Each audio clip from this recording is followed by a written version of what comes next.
ended up working during the war. Best example I have is the train lines. I was absolutely blown away by how even within week 1 or 2 of the war, you could jump on a train from Lviv and be in Kharkiv. Like it just blew me away that people continued to be able to, and those trains must have saved thousands of lives, literally, just for the fact that they kept working. The fact that, for instance, one of the first things that often go down in wars are banking systems. The fact that you can walk into a supermarket in Kramatorsk or Slavyansk and still pay with your phone, pay with contactless card, that still kind of blows me away. And the fact that mobile internet service and mobile cell phone service sort of. Another thing I think is also about how diverse Ukraine is, both in terms of its different areas and its different cultural heritages and backgrounds, but how quickly it managed to unite in this one cause. How this idea that the Russians had that the country would fragment into multiple different pieces, how that never even came close to happening. Thought that was very, very interesting as well. In the times that I've been to Ukraine, because I've been in Ukraine several times before the war, I was often struck quite actually by the architectural beauty and the beauty of the landscape. That really, really stood out to me. I used to keep on thinking why Lviv and Kiev weren't tourist destinations in the same way that Krakow or Prague or Tallinn are. And, I'm very much hoping that after the war there can be a sort of a tourism resurgence here. Pardon for my Ukrainian listeners, after the victory. That's off the top of my head. Thanks for that. And Auntie, and go ahead, Auntie, and then JJ. I believe JJ was before me. Help moderating. Thanks. I didn't know. JJ, would you like to go, or do you want Auntie to go? I will certainly ask my question. When someone thinks that a journalist in a war zone, or thinks about a journalist in a war zone, they may have a preconceived notion of what your life and profession is like. I'm curious about the difference between the perception of what you do as opposed to what you actually do. It's a good question. However, do you mind if I come back to you as to what that preconception is, and I can tell you, how closely it matches up to my experience? Absolutely.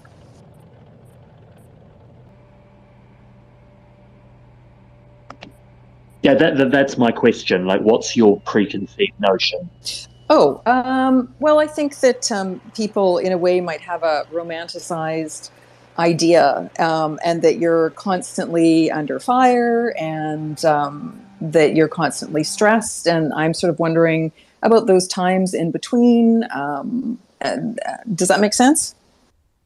Yes, that makes sense. I mean, so there's a famous quote that the military use, that a lot of the military, the quote is "hurry up and wait," which means that a lot of what you do in a war zone is not this sort of kind of glamorous being right on the front line trying to get the one great action shot or whatever. That a lot of it is dealing with kind of mindless, monotonous bureaucracy. A lot of it is waiting around for being told whether you can or can't do something. I mean, there's a lot of stress involved, but stress isn't not necessarily confined to just, but you're not just stressed because you're on the front line. You're also stressed because you're around a lot of very stressed and often traumatized people who've gone through a very difficult time. And that sort of can affect you. Other people's emotions around you affect your emotions very, very clearly.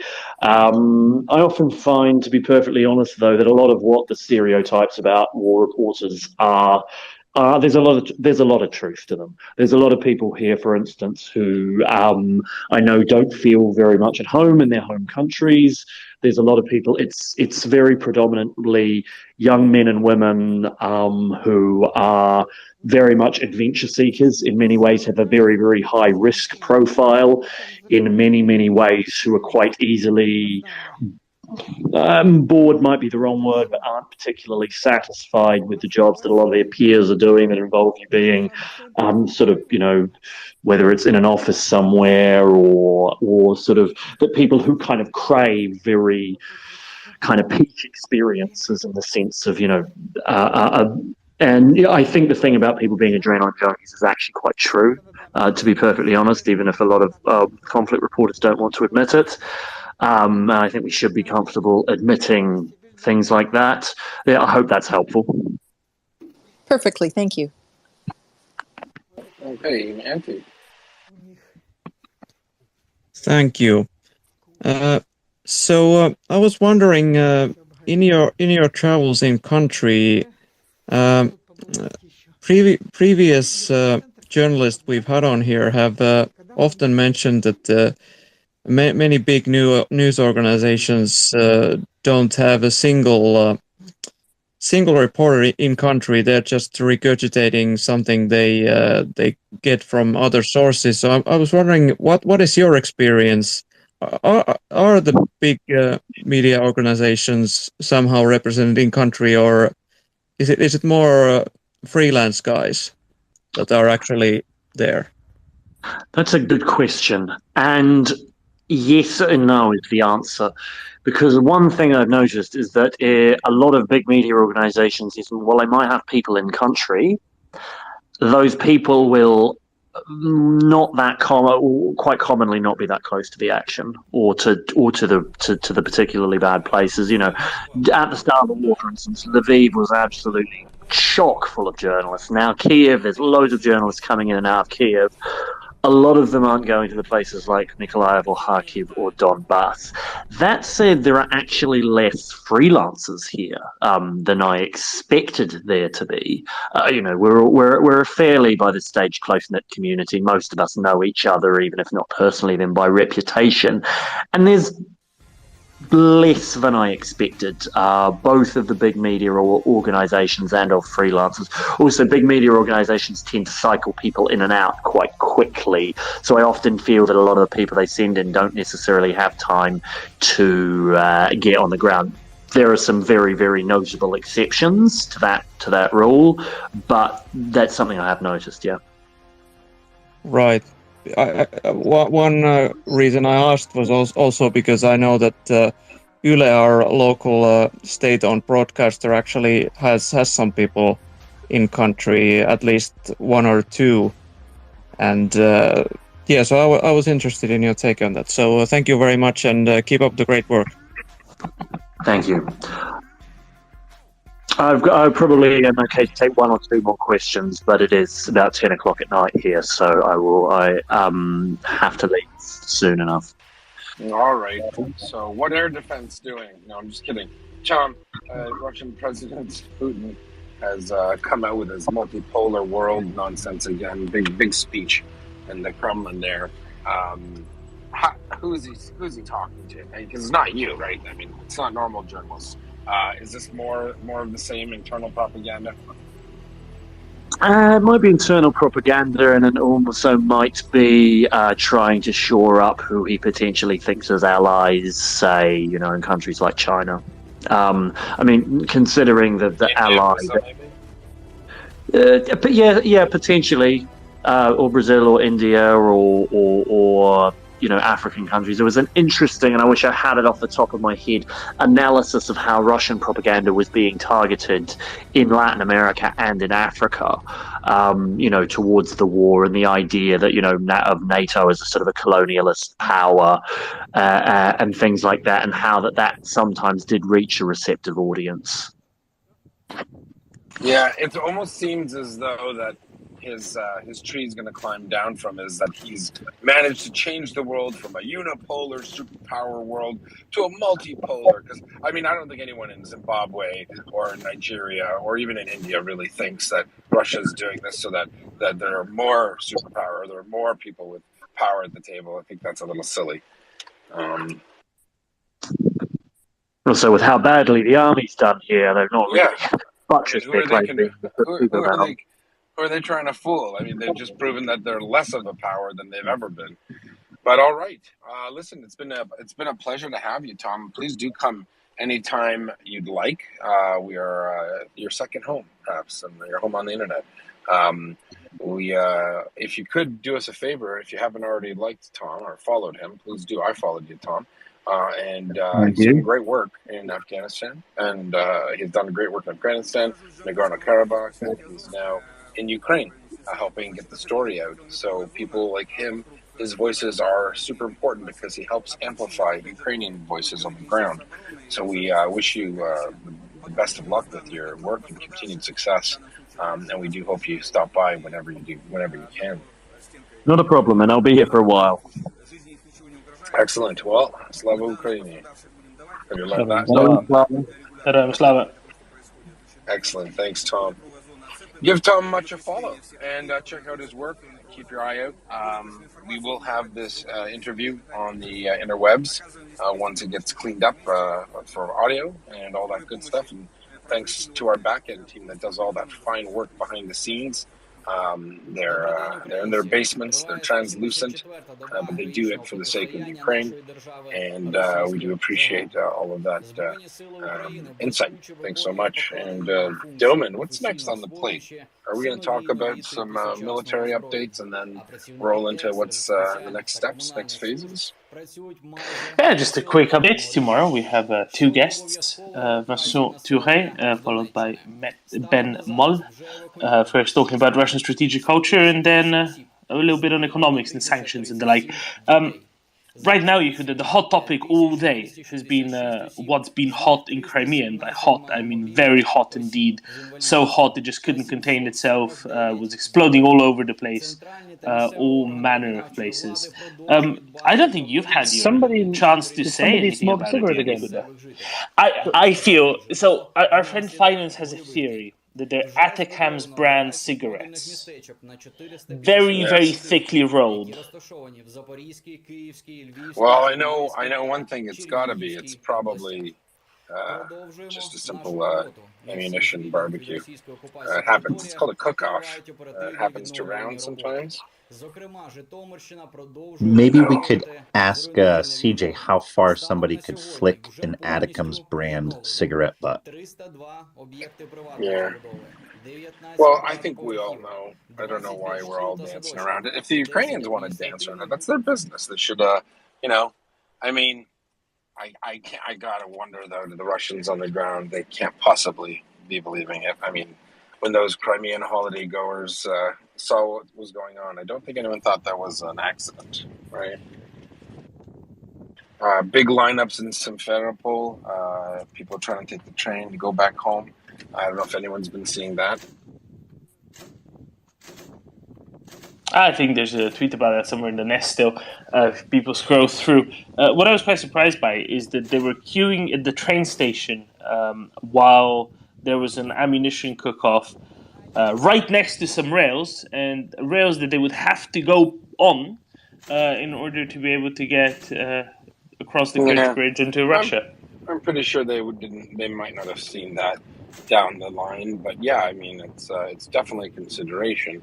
The more and more presence being rained down, the sound of freedom brings all sorts of stuff to Russians in Crimea, and I think this is setting the conditions for opportunities that a lot of us hadn't considered at the beginning of this invasion. I personally thought Crimea was generally off the table for Ukraine militarily, not by choice.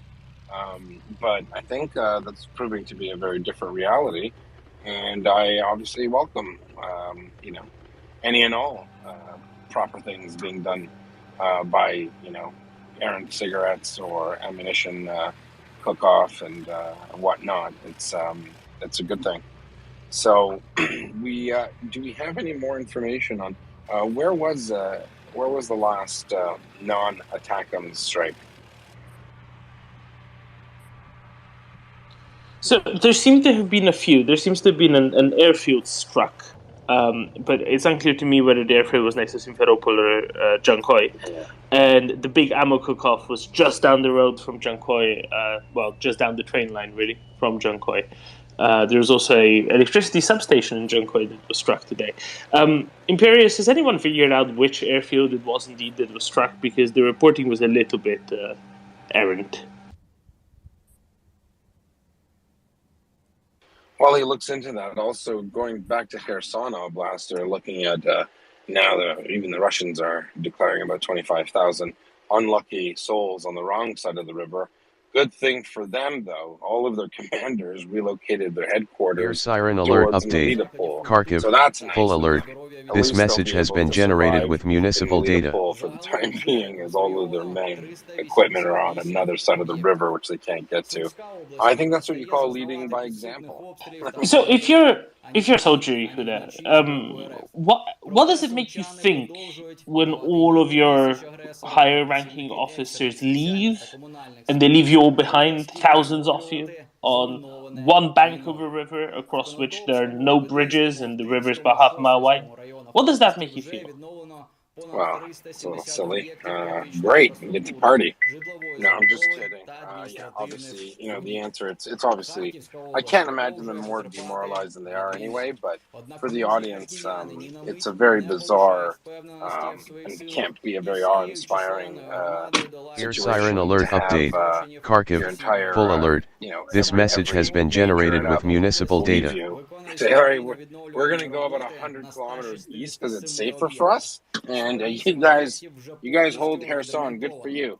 And they won't have enough lattice to give away. Frankly, I can't imagine they have enough lattice. Maybe they'll have to share a lattice, like crowd shared lattice. I'm not sure. On the other hand, you have to admit that it did take over 24 blown up command posts in Kherson Oblast before they got going. So maybe it wasn't actually that many that managed to leave in the first place. Yeah, but it's still, all jokes aside, having that kind of delay in communications, and I mean, normally there would be something called like a tactical CP. That would be floating around. I hope that for their sake, I hope that they have those. But their main CPs or whatnot, or their alternates, are obviously very far away, Melitopol. So not a good sign. Not a good sign that they believe in their plan, let alone what their troops think. I mean, the average private might not have any idea that the divisional headquarters or whatever it is has moved, right? So that's the other aspect. Some of them are just worried about going to the bathroom, getting enough water, and looking for Ukrainians, right? So I'm not sure how many of them know. And one last thing, let's do kind of like the Russian officers and head east a little bit.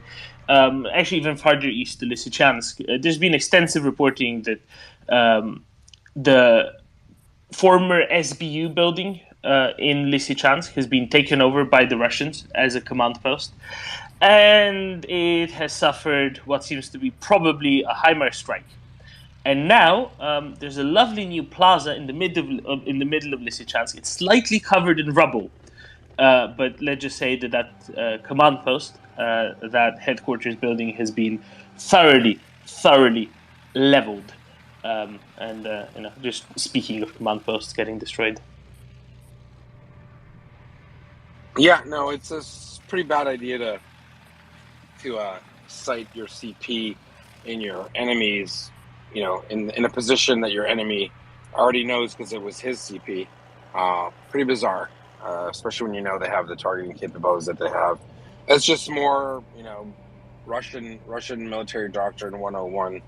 Take all the stupidest things you could do that would decrease survivability and then do them en masse.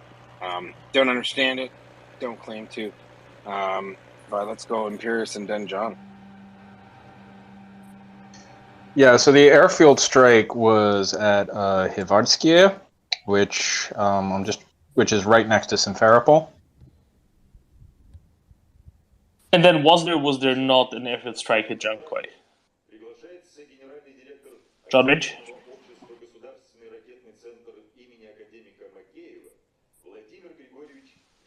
I thought John Ridge had an answer to that one. Yeah, did John not hear me? No, you unmuted and muted.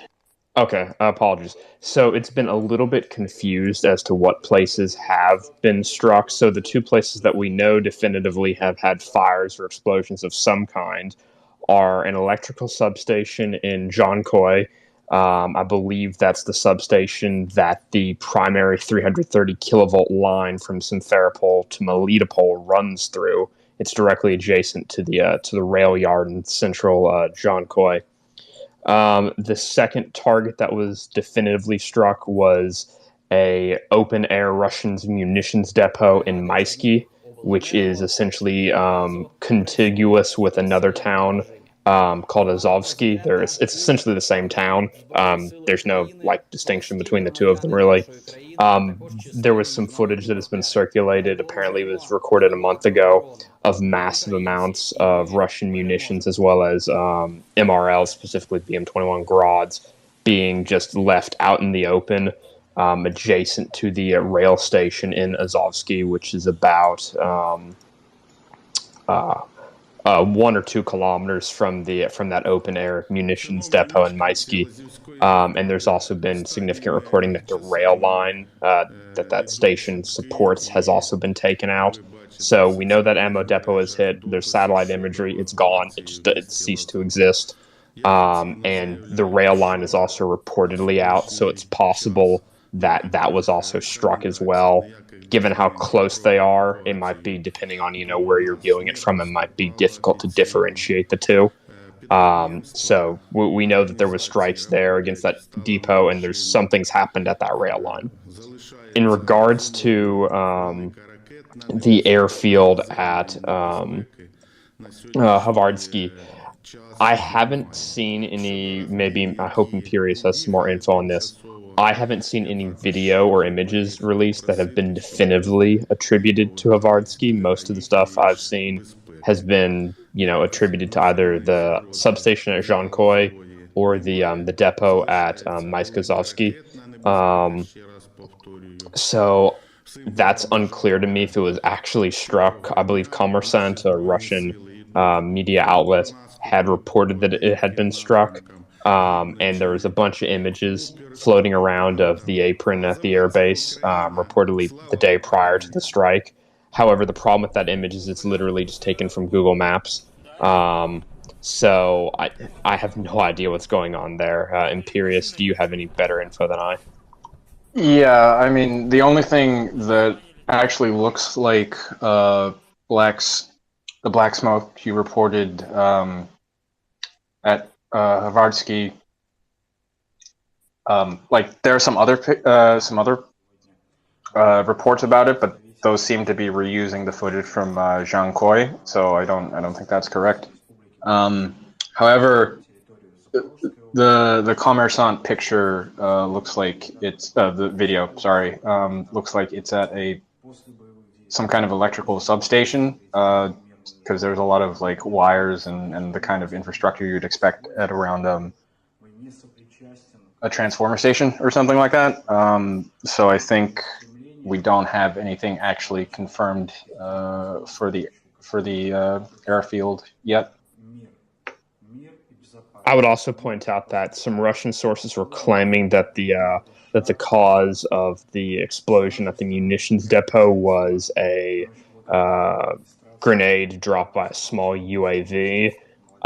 In terms of the plausibility of that, keep in mind it was an open-air munitions depot, so there is in theory nothing stopping a small UAV from flying over and dropping a small munitions on us, a small grenade or some other munition on top of it. So that is well within the realm of possibility.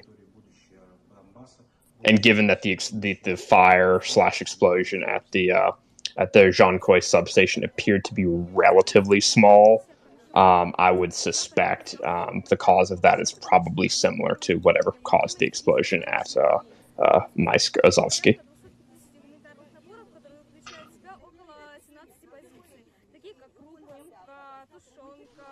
There we go. I hope that clears it up for everyone. So we know of Maiskozovsky, probably the airfield in just by Simferopol. Unsure about the rest, except for the substation, but we'll have to confirm as time goes on. Then John. Thank you, Domen.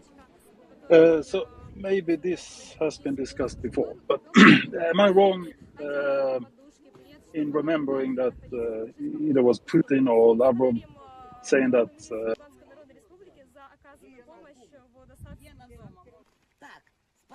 Did we just lose John? Yes, we did. Okay. Twitterpox spare no one.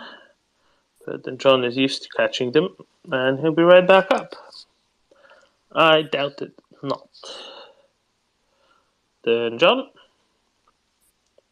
Your audio failed, then John.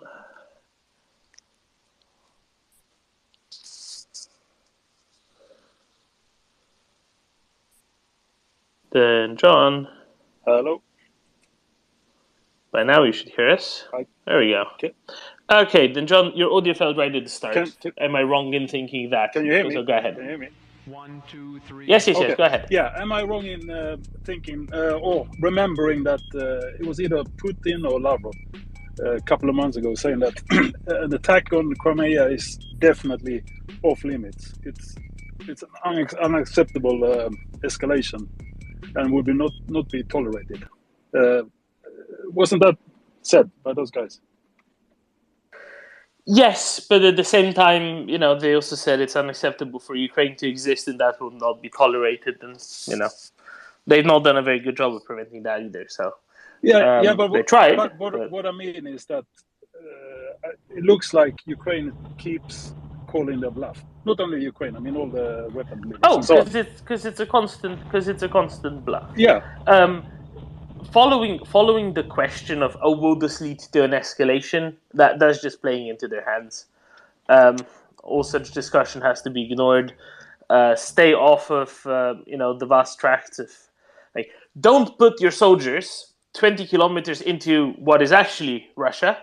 That's probably not a good idea. Other than that, have right at it. If you need to take out some of their airfields inside of legitimate Russian territory, go for it. If they've been launching missiles, doing sorties from them, go for it. Anything in obviously Crimea, eastern Ukraine, so Ukraine anyway. Russia has no right of being there. It's only their own fault that they're getting blown up. Simple as that. There's no need to play into their hand and even speak the language of escalation. Language of escalation is reserved to those who are willfully wet in a very 1980s British sense. Yeah. Can I respond, Robin? John? Yeah.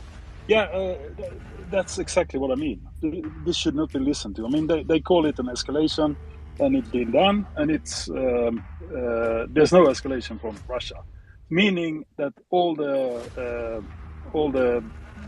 sort of people held back by fear should be a bit emboldened to understand that this. I mean, there's nothing to be scared about. Just get it done.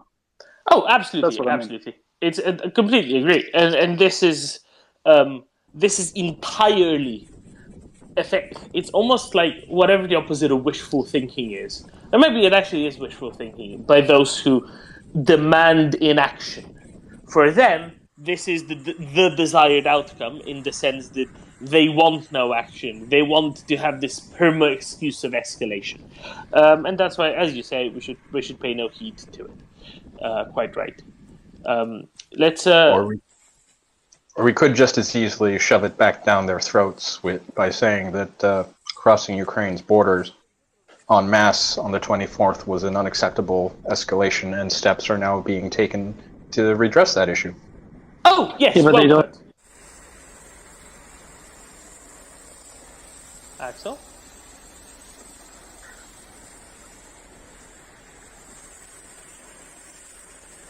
Okay, I don't know if it's my audio or Axel's audio. Okay, it was Axel's. Right, let's jump to Soja and then to Jerry. Soja?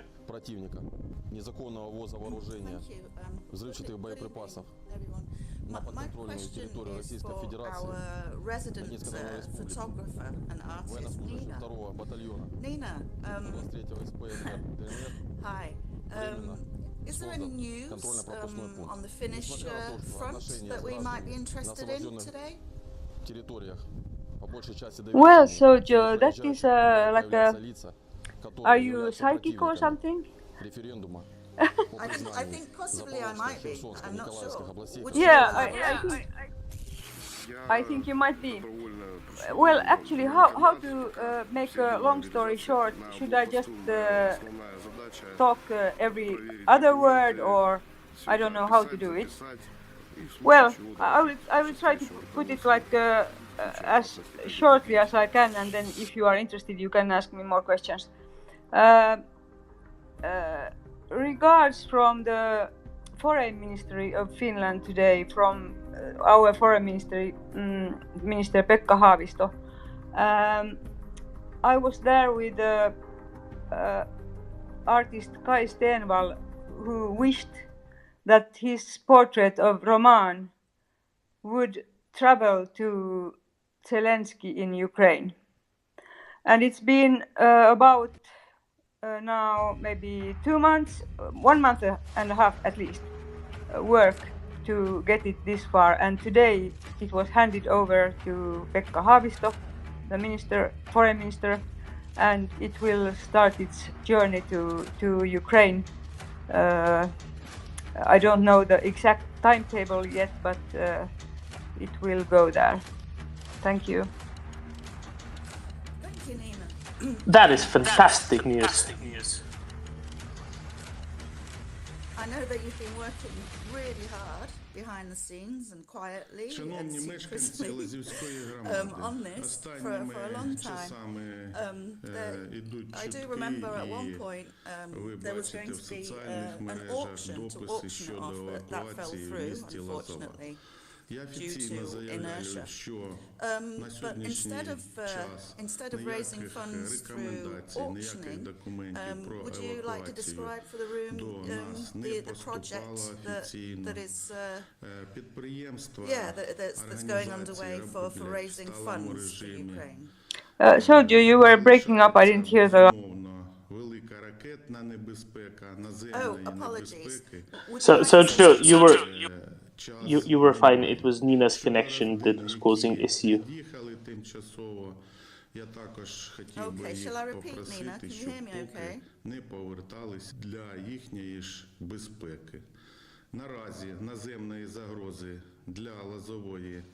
Yeah, no, see, Nina dropped. It was her connection that was causing issue. Until we get Nina back, Sergio, I completely agree. That's a fantastic project, and I'm glad to hear that President Zelensky will have such a fantastic addition to what I can only assume will be his office. And then what I can also only assume will be the office of the next president of Ukraine as well. Right, I have filibustered enough. Nina, how do you hear us? I hear you well now, but I didn't hear what Sergio said because I lost. Okay, Sergio, please repeat. I lost audio. Okay, Nina, yes. I know that you've been working really hard, secretively and behind the scenes for the past couple of months after the auction idea fell through. So instead of the auction, would you like to explain to the room how this new project that is going underway to raise funds for Ukraine? If you've got any further with that, perhaps, or is that not something that is signed and sealed yet? Well, this is like the next step, and it's actually, I would say, under construction. So I can't really tell a lot about that because it is like a process that is going on, and it will come out hopefully soon, but I can't even say if it's 1 week or 2 weeks. But we are not talking about months now, we are talking about weeks, and it's just like how to make it like happen. And but I can say that much, that the wish from the Finnish foreign ministry was that it would be some kind of connection to Zelensky's own fundraising United 24. So but what is going to happen, I can't tell you yet, because that is something like under construction. Thank you. That's completely understandable. It's wonderful. I'm so proud of you, Nina. Well done, well done. And Air siren alert update. Kharkiv, all clear. This message has been generated with municipal data. This project underway. Did you speak about where did Kai speak about where his wishes are for the painting to be hung? Of course, he can't dictate it. Will it be in the president's office, or has he wished for it to be hung somewhere sort of a bit more public in the parliamentary buildings?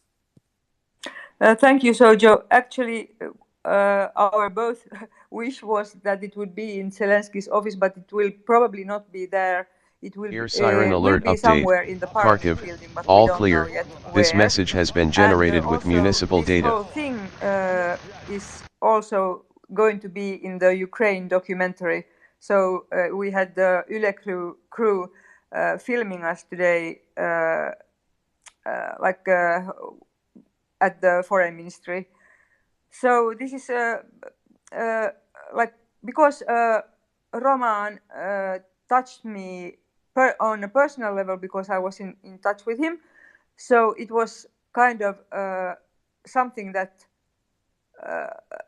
I had a lot of, I have been really exhausted, but it's as a driving force to me to make this happen, and also the wish from the artist, where it should go. Air siren alert update. Kharkiv, all clear. This message has been generated with municipal data. Miracle, but anyway, yeah, I'm really happy about it. Thank you. Well done, super. Thank you, Nina. I think Lai Sniper might have a comment down the same lines, and then we'll go to Jerry. Lai? Yes, I just wanted to thank you, Nina, for the extreme efforts which you have done in the past weeks and months. It's really been, I've been monitoring it closely and been in touch with you, as you know, and you have done absolutely a tremendous job. And regarding the plans, what we have, as you said, it's still work in progress, but perhaps we can say so much that we have managed to find a crew from advertising agency, which do awesome stuff, absolutely awesome stuff. And we thought that perhaps we might get 1 or 2 people involved with this, but they threw in a whole team for just because they were so convinced that we're doing the right thing. And there are some awesome things coming up, but it's really absolutely astounding to see what Nina has been able to pull off in beside her, so let's say, normal activities and job. It's been really exceptional. Thank you for that. And I perhaps we can see some hands here. Like clapping hands would be nice in this point. Thank you. Thanks. Thank you. And I want to add to that this advertising agency, there are 7 people working on this pro bono.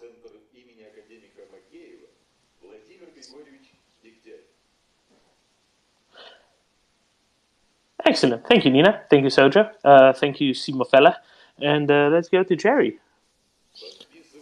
Yes, it's nice to be involved with a team that is so willing to contribute, and more than willing, whose energetic energy actually extends to inviting others. It's a contagious energy because we're on the right side. We're on the right side. And on a personal note, I don't know if Gunny is listening.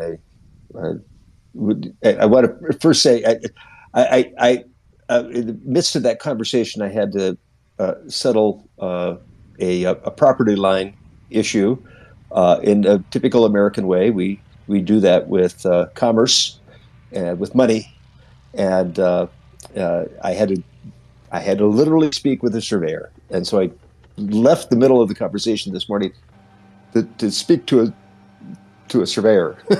So and I wasn't able to return until just now. So I hope that Denny doesn't look like it. I was mad at him. I'm not. And I do. In fact, I owe an apology for letting my personal sentiments. I'm a fierce Republican, and my Republican sentiments kind of boiled over a bit, probably due to some frustration with colleagues, and there is 100% support for Ukraine's people who are undergoing just devastating attack and exhibiting exceptional heroism. And this is absolute. All other factors of legacy, history, that are, personal sentiments within this team, pale in comparison to our dedication to the cause, the righteous cause of saving lives in Ukraine, restoring recognized boundaries, and reparations for harm done by what can only be called, my sentiment here, an evil regime and a culture of the long-standing culture of barbarism and inhumanity. So, Gunny, if you're listening, hey, we'll settle it up with knives and axe handles in the alley after all this is done, maybe 2035 or something like that. A couple of old fellas wrestling around. I like that. Thanks. I hope everybody is having a great day.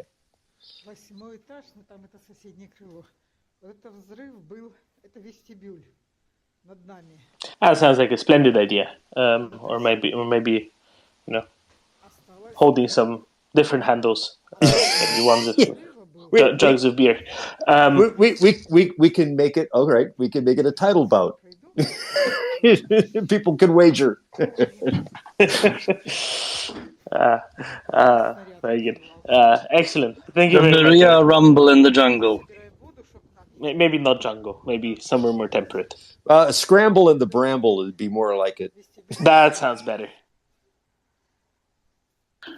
The Brambles. I haven't heard Brambles since Johnny Horton sang about... well, there you go. We're back to the Brits. Huh, funny.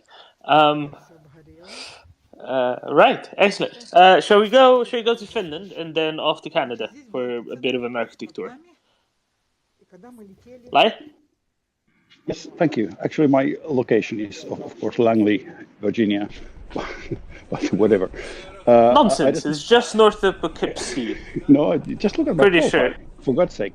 No, but I just wanted to throw in a small, afterburner to this, what Nina has achieved. That gave me sort of confidence and made clear that if with like dedication and perseverance, it's possible to move things, really. And now there are 380 people in this space.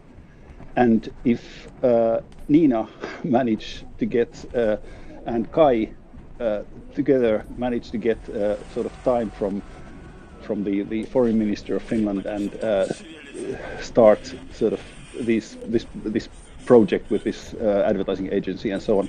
And I'm absolutely sure that nothing against you, Nina, but I'm absolutely sure that she will not be the only one who can move things if just give like a bit effort and try to find people who would like be willing to move things.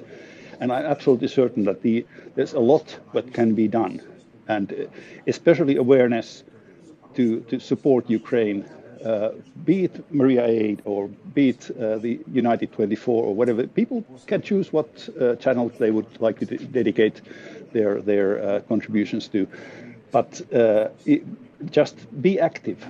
But not.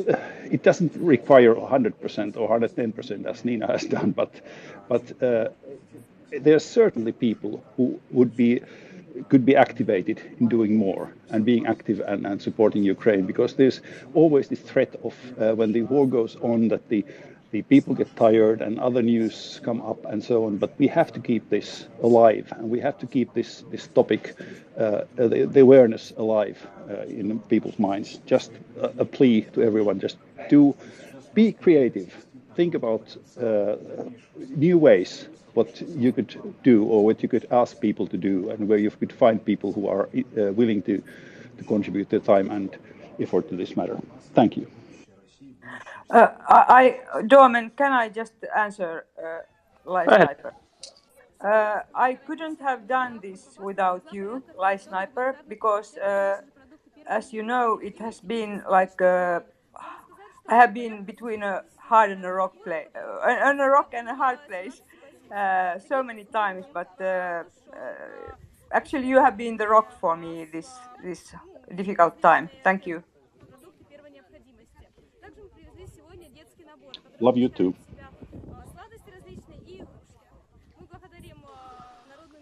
Is there a rule on expressions of affection among fellas? I don't know.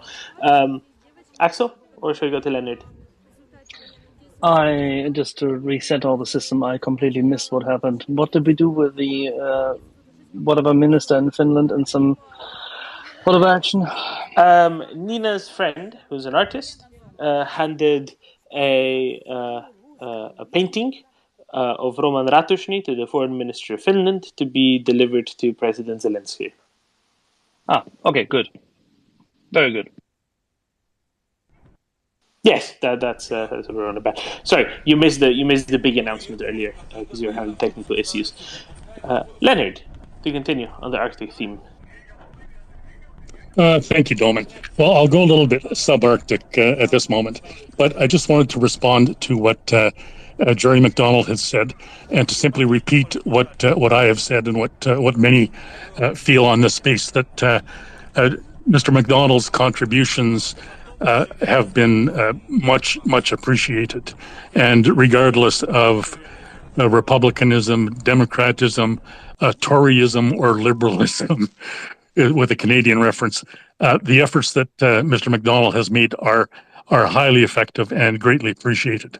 And not to wade in too deeply to the waters that were broached with Gunny a little earlier, I would just suggest to Jerry that I don't think Gunny was overly perturbed with you, and I think the only perhaps flare point that may have arisen was with regard to quote the Crown and end quotation, and of course from a Canadian perspective, that is treading, or in some cases that is treading into sensitive waters, because of course Gunny and many Canadians and generation upon generation of Canadians have signed on the dotted line, and with particular regard to the sovereign presence of the Crown and the importance of that, not only in a symbolic but in a practical and in an historic and cultural sense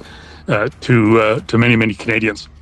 But I don't think any of us suggest that Mr. McDonald was treading too far out of the pavement, if you will, with his remarks, because certainly in Western Canada, we are very familiar with many Montanans, and would suggest that there is a broad range of bipartisanship afoot there. And to the extent that many of us in Western Canada have enjoyed skiing in Whitefish and many other interludes in Montana, the great state of Montana, and also we have a full appreciation for the contributions that Montanans of all political stripes have made to the vast progress in North America, and not the least of which I know Jerry said he's tends to lean somewhat towards republicanism, but certainly we have a broad appreciation for Senator John Tester as well, another great Montanan, and not the least Michael McFall, Ambassador Michael McFall, who's another great Montanan of, shall we say, more of a democratic frame of mind, if you will. But I would suggest that none of this is a bar to the vast efforts being made in support of Ukraine on both sides of the border of the 49th parallel, as well as on both sides of the partisan divide. So I would submit in this regard, there is no distinction between Liberals and Tories in Canada, nor Democrats and Republicans in the United States. Everyone is on the same page with reference to this issue. And thanks again, Mr. McDonald. Your contributions have been extensive, and the ability to reach out and touch citizens in Idaho and Montana and Wyoming and the Pacific, through the Pacific Northwest. It has just been a marvelous thing to behold. So thank you from everybody. And that's it. Thanks. Leonard, we should share with you the Northern Border Strategy for Homeland Security and its national defense in its embedding into the national defense concept, both laid out by the US Army in 1964, and I think revised, if I'm not quite mistaken, and devolved then to the National Guard along the border to ensure that no, no drugs came across the border, because there was marijuana being produced in Canada, obviously very potent. And more lately, there's a lot of Chinese underground railway action going on. So I presume there's a good reason for the sincere posture of the United States to ensure that this border remains protected. Jerry, would you mind to answer that further? Certainly, yes. The northern border of the 49th parallel has been referred to, is a co-protection zone. It is the most peaceful border in the world. And that is because of the extensive cooperation between the United States and Canada, and the United States and those who hold sovereign domain there. And I'll further add that the border between Alaska and Yukon territories is equally peaceful. It is the longest, most peaceful border in the world. And the level of exchange on that border for the benefit of both countries is unparalleled. The contribution of Canadians to American culture is equally is outstanding. And the minor contribution of Montanans to the safety and the security and posture of both nations is we're grateful for the honor to be able to do that.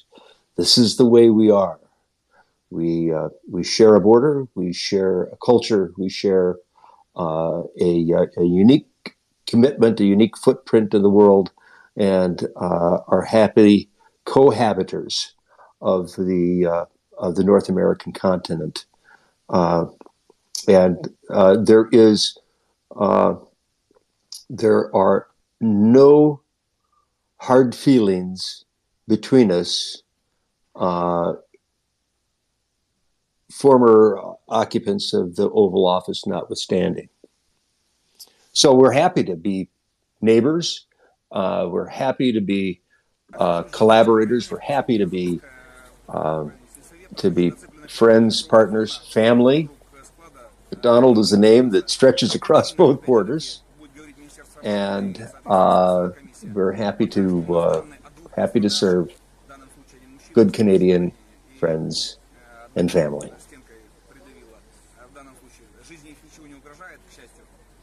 Okay, so no invasion of Canada today. There you go. That's what you think. That's what you say. See, everybody thinks it would only ever come from the US, but people forget Denmark. George.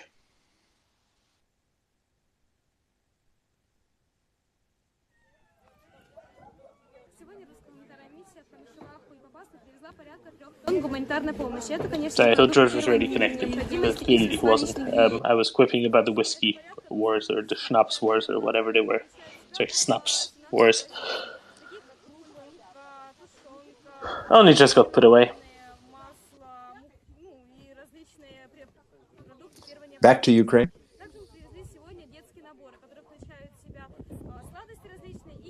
Absolutely, absolutely. What would you like to know? I'm still not entirely clear what exactly it was that went up in smoke. Speaking of smoke, yes, I'm a little bit in the dark about progress that has been made in Crimea of late.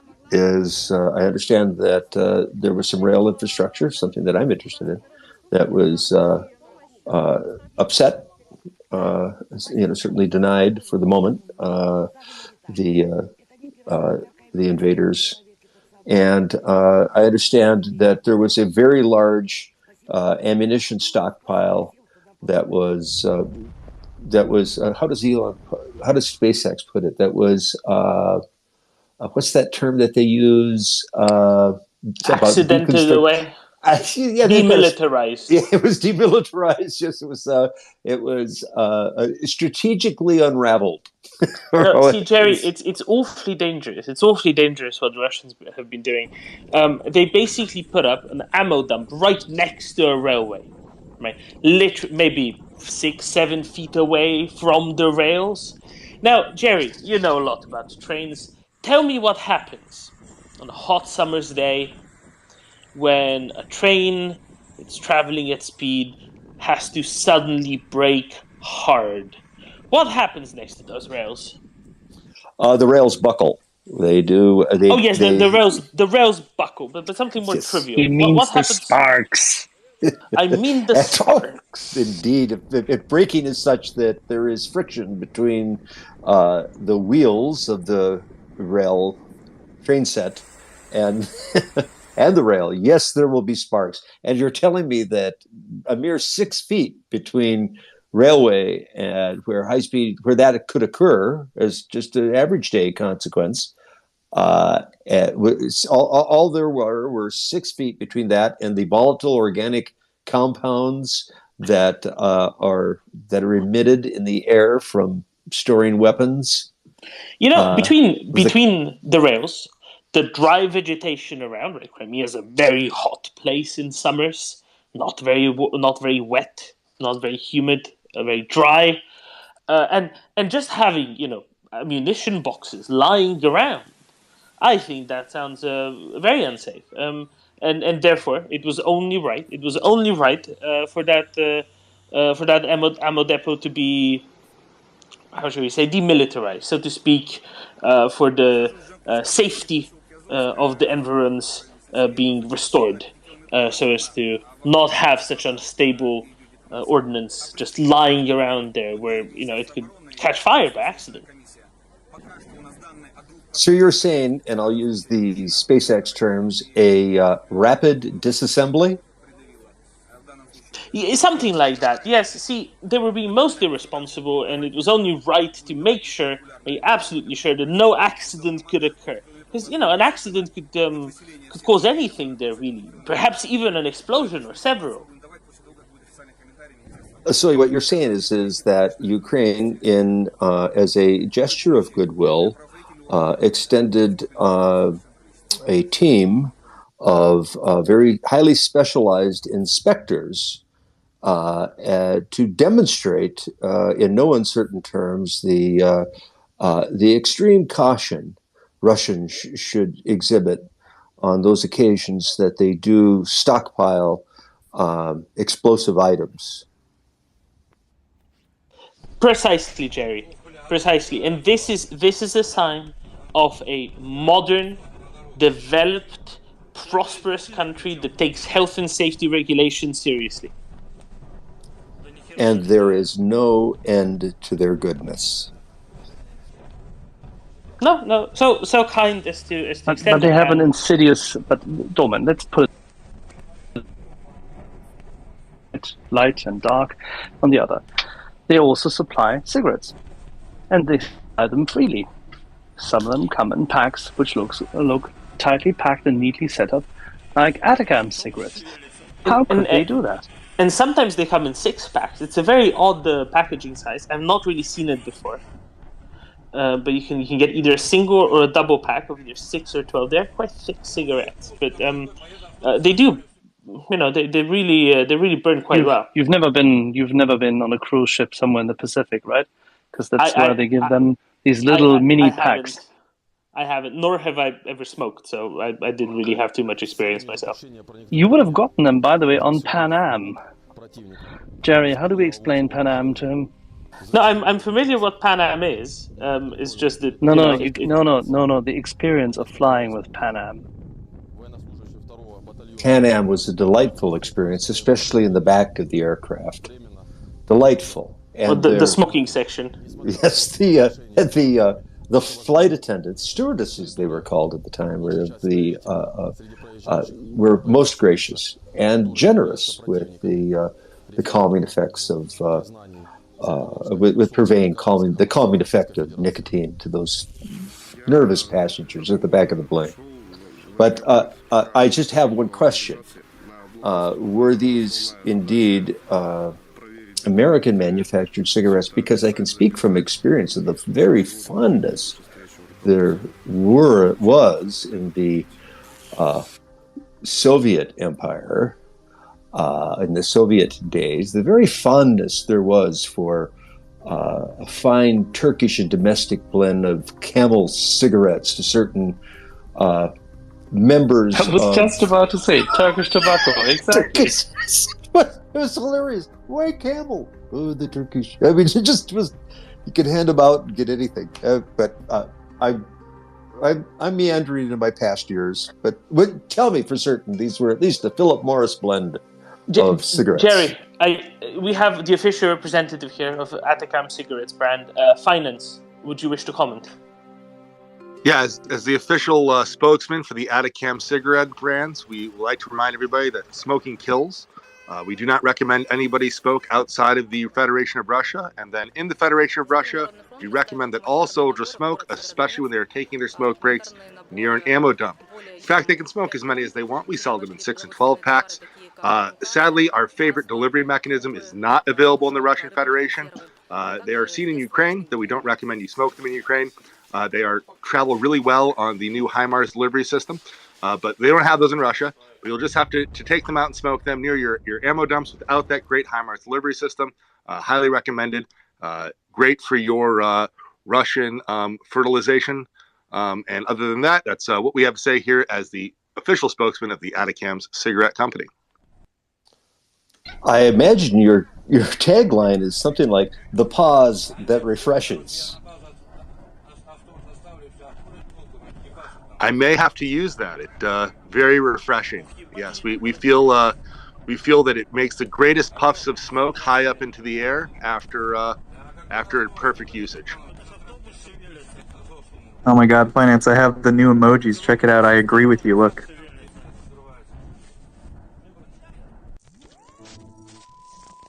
Where did you get that? How do you do that? I don't know. Other people have been doing it for like a month, but they just appeared on my emojis. So now I have them. Hopefully it'll happen to you too soon. Gentlemen, do you have them? I don't, but I think they should include a mushroom cloud. As the spokesman for Atacam's brand cigarettes, we support mushroom clouds, but only when they're over Russian-occupied territory. Absolutely. Finance, tell us more about these Atacam's brand cigarettes. Anything else special about them? Do they produce particularly thick, tall, particularly prominent clouds of smoke? I'm told we actually make a 500 kilogram version that delivers a very large boom feeling. It's like nothing you've ever experienced. There's also apparently the extra fat Atacam brand with the 1,000 kilogram weight. Not really sure how we rolled that one out, but apparently we do. Apparently one or the other may or may not have been discovered somewhere near Russian sites in Crimea. We're not really positive. Really, we think it's more likely that somebody was just sitting there smoking on their break, near the ammo dump, maybe near an airplane that happened to enjoy some Atacam's brand cigarettes. But yes, they're sold in 6 and 12 packs, and those are the two major sizes we have. We talk so much about soldiers, but what about sailors? I believe sailors rather like a smoke sometimes. How about, say, some sailors while perhaps reloading a submarine with cruise missiles? Would you recommend them to smoke next to the cruise missile or on the cruise missile? I recommend they smoke in both areas and see what happens. We actually have a sister company called the Neptune brand cigar. That might be more appropriate for sailors. Neptune brand cigars are found at all Ukrainian coastal ports. And I'm sure the Ukrainians will be happy to throw some for their Russian compatriots who are loading up cruise missiles onto submarines. And we recommend that the Russians will catch any Neptune brand cigars thrown at them, and I'm sure they can enjoy very large puffs of smoke as they're loading cruise missiles onto their submarines. Why did somebody enjoy a Neptune cigar while I was away? Not to my knowledge, but I think that's just because they weren't yet aware, as they should be now, having heard this quick infomercial break that we've had here. They're so widely available. Not so fast. As a former member of the Air Force, I really enjoy my pipe. Do you still have this harm tobacco? Harm pipe. We don't know anything about harm pipe tobacco. It does not exist. There is no such thing as harm pipe tobacco. It does not happen to find Russian radar and make it go boom. There is no such thing. Doesn't exist. Never happened. It's delightfully ambiguous, isn't it? Axel, let me tell you a secret. It's a very particular tobacco. It loads itself into your pipe, just seeks out where to jump in, and even lights itself. It's perfect. It's the perfect tobacco for an airman, for a particularly busy airman who doesn't have the time to load his own pipe. Oh, it's fantastic. It's fire and forget. Yes, all you need to do is stick that in its appropriate location, and that's it, really. All you end up with is really a bunch of smoke. And all this from these wonderful purveyors of good smoke and mushrooms, the Atacams. Atacams brand cigarettes. Atacams brand cigarettes. And in the next week, I'm going to be running a personal competition. The reward is I'm going to ask you to donate to Maria Aid. And the actual competition is going to be, I need a nice graphic for our sister company, Neptune Cigars, has told me they don't have a great meme that I could use as a profile picture. So I'm going to be running a nice a reward for all you memesters out there for the best and perfect possible Neptune Cigars profile picture. The winner will also get to see me repping the excellent Neptune Cigars profile picture after whatever that happens to be important. We've seen Neptune Cigars before. They were very popular on the the former Moskva carrier. The Neptune cigar was their cigar of choice. Currently, they're having some struggles, though, smoking them anymore, but that's really not my concern. Just remember, final word, we're told by all our government regulators that smoking kills, and we just wanted to include that in our discussion here. Smoking kills, but the mushroom season's early. It's a give and take. That is tremendous. We should repeat this messaging tomorrow. In a regularly scheduled commercial break for our special sponsor, Atacams brand cigarettes. George. You guys just jogged my memory. I remember 31 years ago, I wasn't allowed to go near any of the ammo dumps there in Saudi Arabia when we were preparing for Desert Storm. And I just remembered, is it because I smoked the Lucky Strikes brand? Is that why? Did they make you feel lucky? No, it was a good strike, Dolman. Yes, it was a good strike. So I guess they were scared of, Lucky Strikes. That's interesting. But the funny thing was, I was watching the video of one of the Atacams or cigarette strikes, I believe it was, from this morning, and there was a lot of secondary explosions. Almost symphonic, like 1812 Overture. It was quite interesting.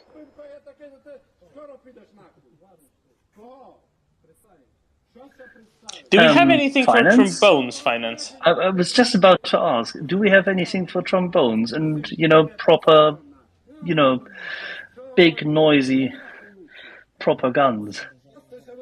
Finance? The HIMARS delivery system? No, did you not also have this little add-on, for women, this little extender for cigarettes, the Excalibur for the extended range of the cigarette? I haven't come up with a full product line for that yet, but I've heard the researchers are working on it. The Ukrainian researchers have been too busy using all the product for us to actually figure out how to sell them and commercialize it. They keep puffing them so quickly at Russian targets. They're really having difficulty. We tried actually a Javelin brand Galois as well.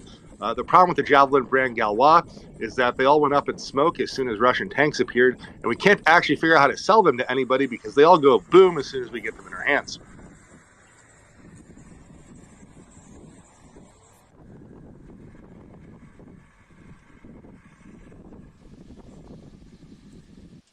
Light Sniper. Yeah, I just wanted to share. I have to give some praise to the Russians because they have found an ingenious way with it.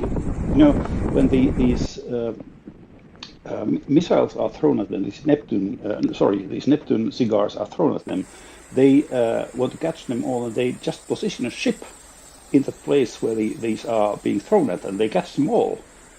I think it's just a very good strategy to get as much of those in their position as. Look, they're very expensive cigars. They don't want to, they want to make sure they maximize the experience. Yeah, nothing is wasted. Exactly. Brilliant. Really brilliant.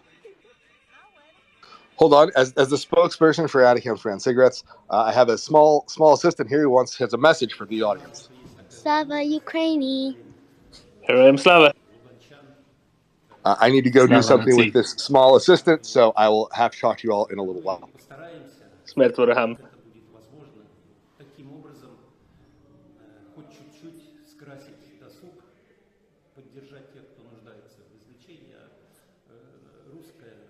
Would you like to all learn of a small piece of news? It's traffic related. Axel, you're interested in things like personal vehicle traffic flows, right? Yeah, especially if it has more than 4 horses. Yes, absolutely. Apparently, the tourism agency of Russian-occupied Crimea is advertising that the Kerch Bridge is currently handling over 38,000 cars per day.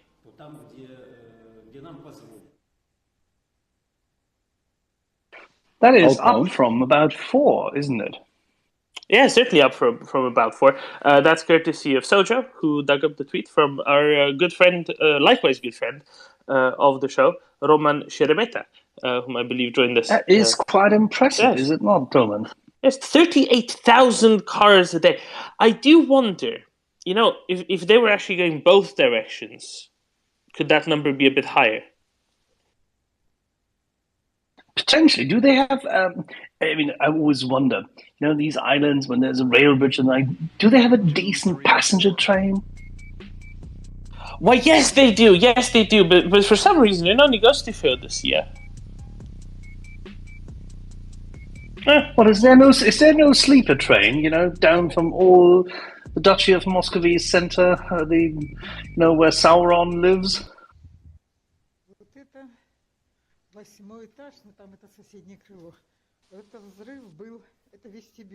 I mean, if anything, it'd be going the other way. Nina, would you like to go on a sleeper train from Muscovy down across the Kerch Bridge and onto Crimea? And why not? Actually, if I can first ask my question, and then I have to certainly. Yeah. So, was it yesterday or today that they hit? I don't know if it was some kind of a cigarette or cigar. Today. That hit the some railway. From, was it? I don't remember the names of them, but I saw it in the morning. So does that has to do with the traffic on the bridge now, that they can't go with train back to where they came from, or? Somewhat. It did for a while. Apparently, they managed to clean it up somehow. Who knows how? But for a while, no, they could not, because there was lots of booms right next to the rail track. And that's not the sort of place where you might want to be navigating a train. One of the funny things we saw during the big ammo dump cook-off was videos of people driving down roads many hundreds of meters from where all the explosions were occurring. And the roads were literally littered with artillery shells that have managed to fly there despite not being barreled, not being chambered, for many hundreds of meters, and just were lying on the road, slightly smoldering. So if a train were to pass only a few meters away, I think that's probably why they decided maybe best not for a while. But apparently they've managed to start that again once the whole cooking off was complete. But yeah, it is how it is. So my conclusion about traveling from, did you say Moskva? Mm-hmm. To Crimea. Mm-hmm. Well, if there would be like nice fireworks, to watch from further. Yes. Maybe. So earlier we were speculating that, you see, yesterday it was the day of the Romanian Navy. And we thought maybe the Russians just wanted to give a bit of a fireworks display to the Romanians. The problem is they did it on the wrong side of Crimea, so they had to make it extra big so that the Romanians could see it over the horizon. But then we found out that they're prolific smokers of Atacam's brand cigarettes. And anyway, it is how it is. Alas, we thought it was a goodwill gesture to the Romanian neighbors across the Black Sea, but apparently it was not. We clearly thought too good of them. Jerry.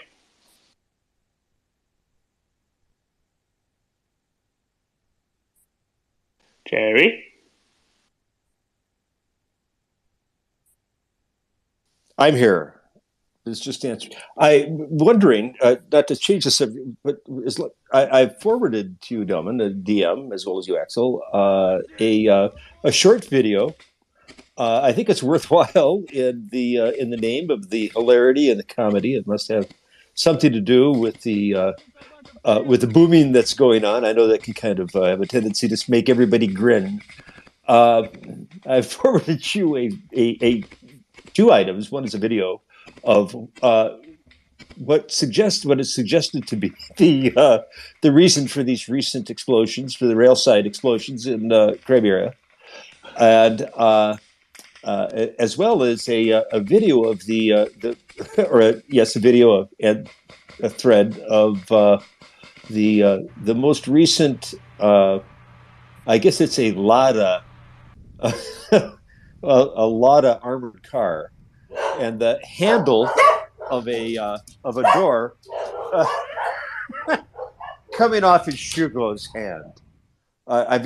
Has anybody else seen this? This door handle that came off. No, it's a very special door handle. It's designed this way. It's so that when an assailant tries to force open the door and kidnap the principal, they can't, because they just end up with the handle and the car can speed away. Clearly, it is a carjacking preventative measure.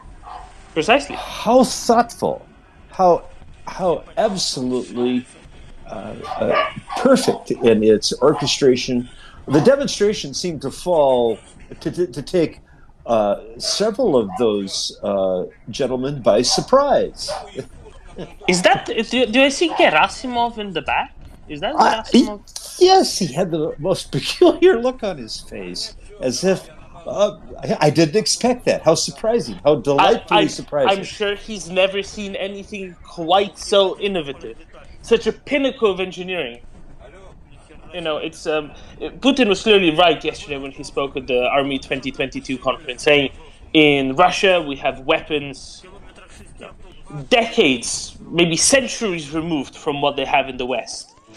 Things that people in the West would never have even thought of making. I'm paraphrasing slightly, but I think my version improved it a bit. On the truthfulness scale, at the very least. It is how it is. Such is life, and such is Lada. Yes, to steal a tagline, Lada, the art of engineering, the absurd. Yes, when they take a science and make it into an art, things happen. It is how it is. Can't do much about it. They'll have to figure it out for themselves off in Togliatti or wherever it is that they're currently making them.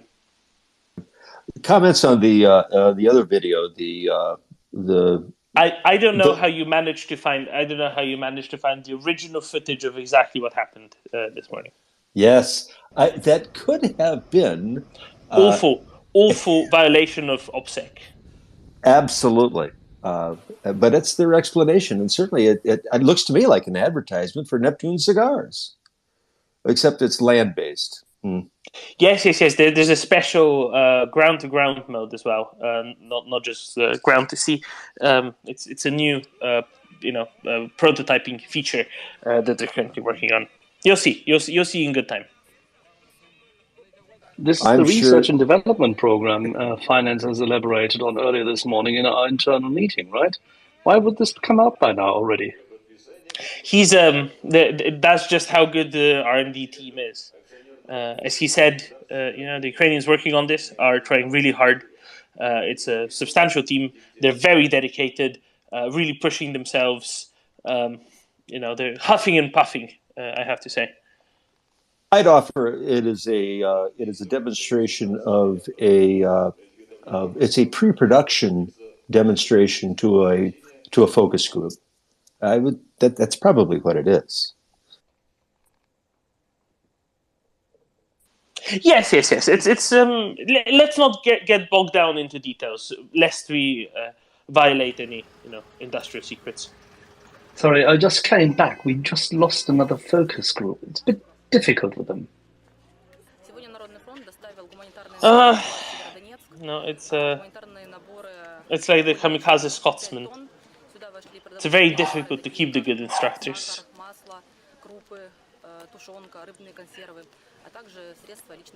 George. I'm glad Jerry mentioned that goofy arms show they had yesterday. If everybody's already caught on to it, I'm sorry, but did anybody see the new killer robotic dog that they displayed with the flamethrower weapon on top? With a thermobaric launcher strapped to its back. Did anybody see that? I did not, I have to admit. I was too curious about the climactic weapons. Yeah, Actually, we saw this. We saw this, and it's very funky. I mean, fortunately, somebody on the interweb already went for the hard job. I think it was Inteltex, who went for the hard job of deconstructing the whole shebang, because there's a Chinese robot, which is a knockoff in terms of design and capacity, but completely, utterly bereft of any sense. It's like one of those cheap Chinese porn robots they once came up with to, say, replace Boston Robotics. And they came up with a skeleton, which you can flatten out with a bloody hand remote. You just have to buy an old Sanyo remote, and you can literally shut it down and have it lay down. But the best part is that these two tossers, these two Instagram heroes of Russian descent, live in some, what in Britain would be called council flats, project themselves to be the great hyper super weapons dealers and manufacturers, and have done nothing else than building a mount for some kind of a weapon on top of that dang robot. Again, this is a rather playful commercial robot, has very little application value and definitely no military value. Then they painted it, and then they used, because that dang thing doesn't have any kind of thermal imaging, they used some thermal imaging camera they'd been using for some games to play, like tagline games and little war games where they can run around in the forest and play war. And they put this thermal imaging camera where they couldn't put anything on the robot.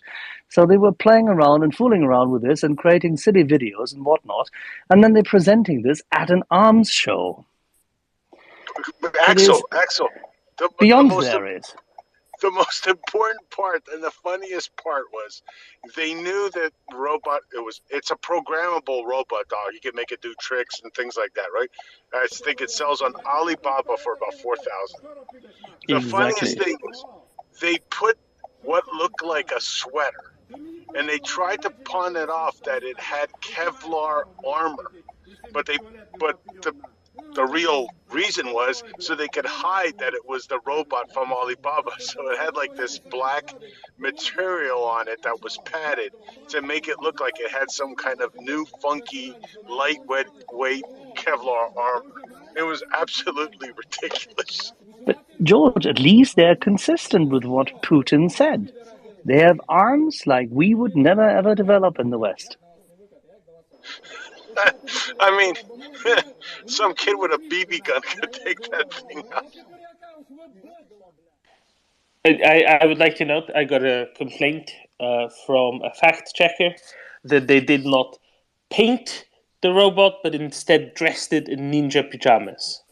Yes, that's what I'm talking about. It was actually, if you look at the picture, if you find a picture, I'll try to send it to you, Dobin. It looks like a sweater. I've seen it, very not.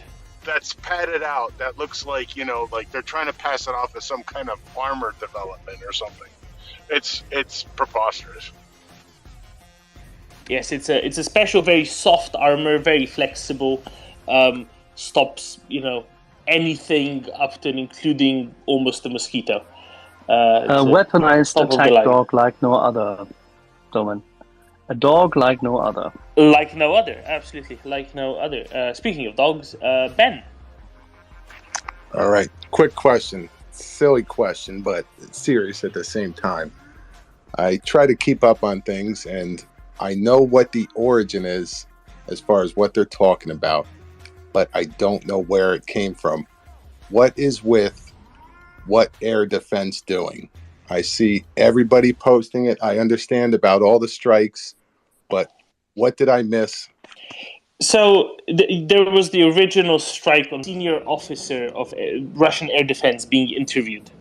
And behind him, you see an S-300. You know how an S-300 looks like, right? The launcher is the back of a giant old 18. Tubish. It looks tubish.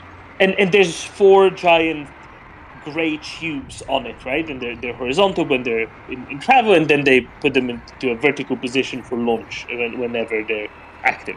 So you saw them kind of, tilting it from the horizontal to the vertical, and it came almost to the vertical, and then suddenly the tubes buckled, and then you came to a realization that it was actually an inflatable S-300 launcher as opposed to an actual S-300 launcher. It was one of those, sort of decoy things like the inflatable tanks that the Brits and the Americans put up on the Kent coast before Operation Overlord.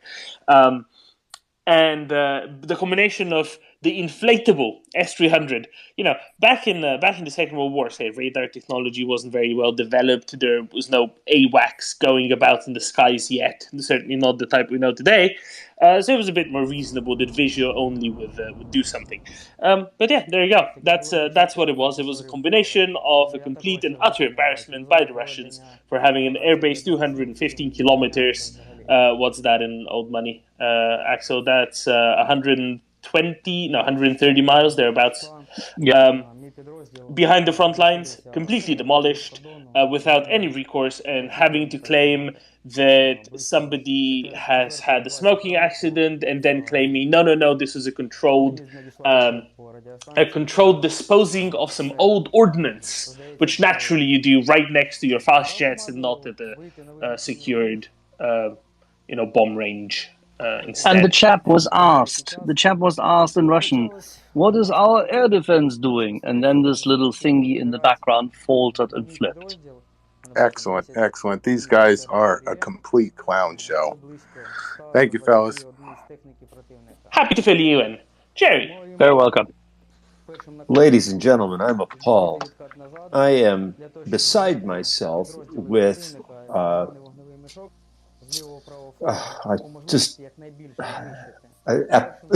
apoplectic over the condemnation of Fido. That is the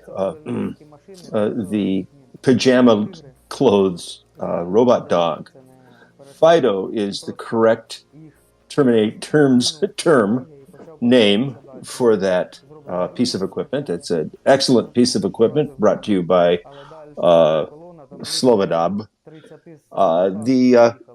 FIDO stands for the Friendly Incinerating Demolition Ordnance. And FIDO is very effective. It's very effective and very friendly and funny too. As a matter of fact, some people refer to it as the funny incinerating demolition ordnance. But of course, soldiers are going to be like that. I'm just appalled of the denigration of such a work of military construction. It's absolutely Da Vincian. What's the matter with you, ladies and gentlemen, to be so dismissive of such a fine piece of military hardware? I have to say, I apologize. It was I forgot the true origin of what air defense is doing, and I've been reminded by many good people now that it is indeed what a frustrated pro-Russian military blogger put out, and that's why it's misspelled, because that said pro-Russian military blogger was so frustrated with the inability of Russian air defense to prevent those strikes on the airbase to have tweeted out what air defense doing. I apologize for the confusion, and I'm glad that we've managed to straighten that out. But it was the context was all correct of what we were describing, but it was we missed out the true genesis of the phrase itself.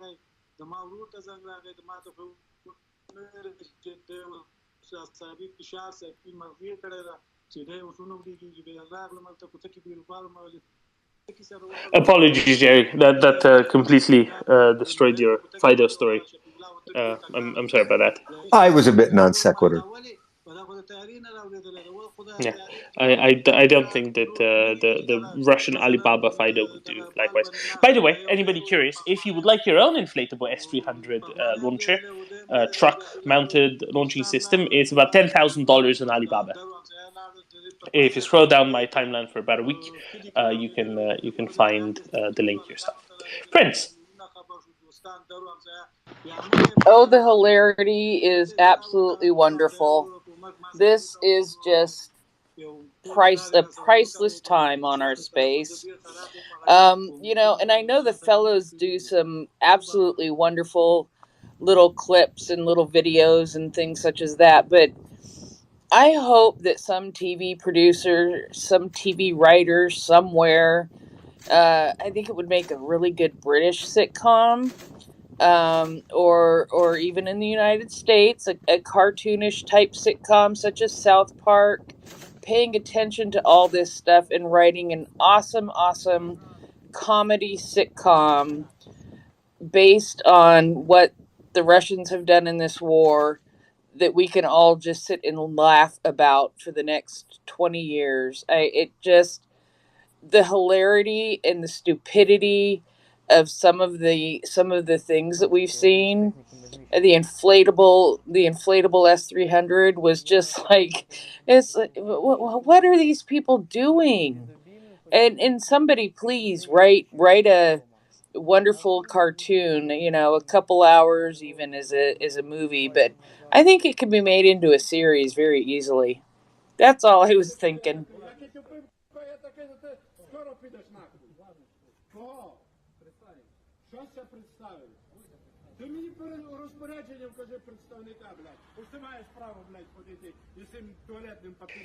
Thank you, Prince. I just worry. This is my personal worry. That it would get quite poor reviews on account of it being just so fantastic and unbelievable.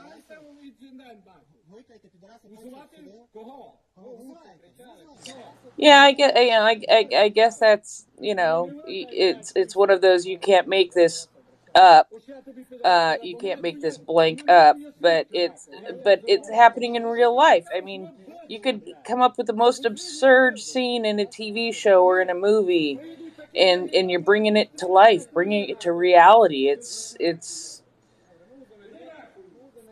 actually happening, and it would just be hilarious. It's I could just imagine. I have visions of it in my head.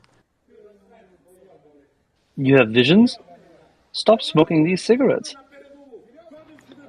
Oh, Axel, I have nightmares about you.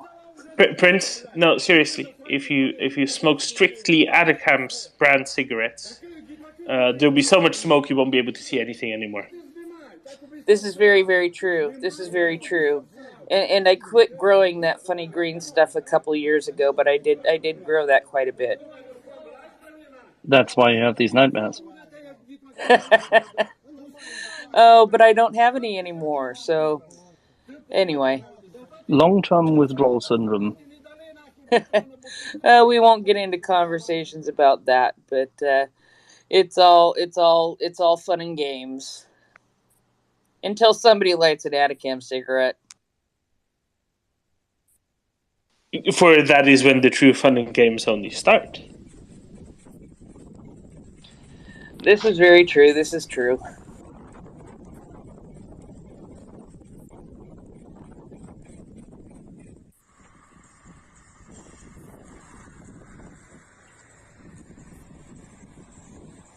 Well, I'll offer that the Shuko Gerasimov Putin video was the Three Stooges.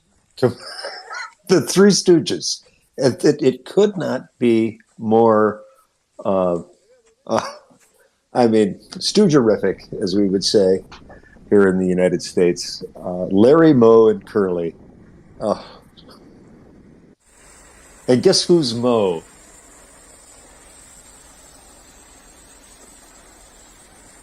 But couldn't you just see that as a scene in a TV show? Couldn't you just see that? It would just be hilarious.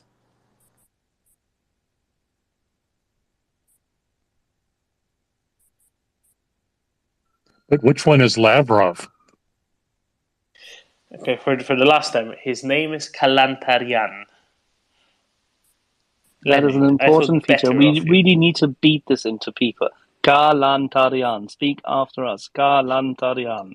Yes, the Russian foreign minister his name is Kalantarian, and the thing that you order for lunch is a Turkey sandwich. Make it absolutely clear. And if you have a fleet like the Royal Navy, then when you sail to free the Black Sea, you pass by Turkey. Yes, and then a bit further on to your right, you might be able to see the remnants of the Lada Armada as you pass Sochi. While smoking a Neptune cigar. Heather, you got it. See, she get ahead. See, that happens. If you just in between the puffs, take a little break, the fog clears. No, it just usually takes me a while to wake up in the morning. And when I say a while, I mean 2 or 3 hours. What is this morning thing you speak of? Oh, Doman. It's that time when you guys get up and I go to bed. We're still here. I know that, but before I go to bed tonight, you will be up after having had your 2 to 3 hours of sleep. Tormund, since when are you allowed 2 to 3 hours of sleep? I'm allowed 2 to 3 hours of sleep? I was just about to say that's impossible. That was supposed to happen around Christmas.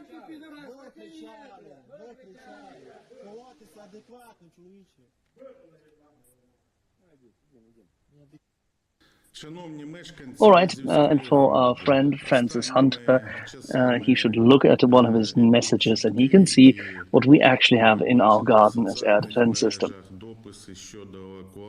Actually, is that the one you sent to me as well? What is that? Isn't that sweet? It's sweet? It looks more like a turnip. No. It's not like a turnip. It's just a little bit greenish. Has very, very good, decent front guns, and it has a pod of 4. Of 4 what? It's an Iris-T.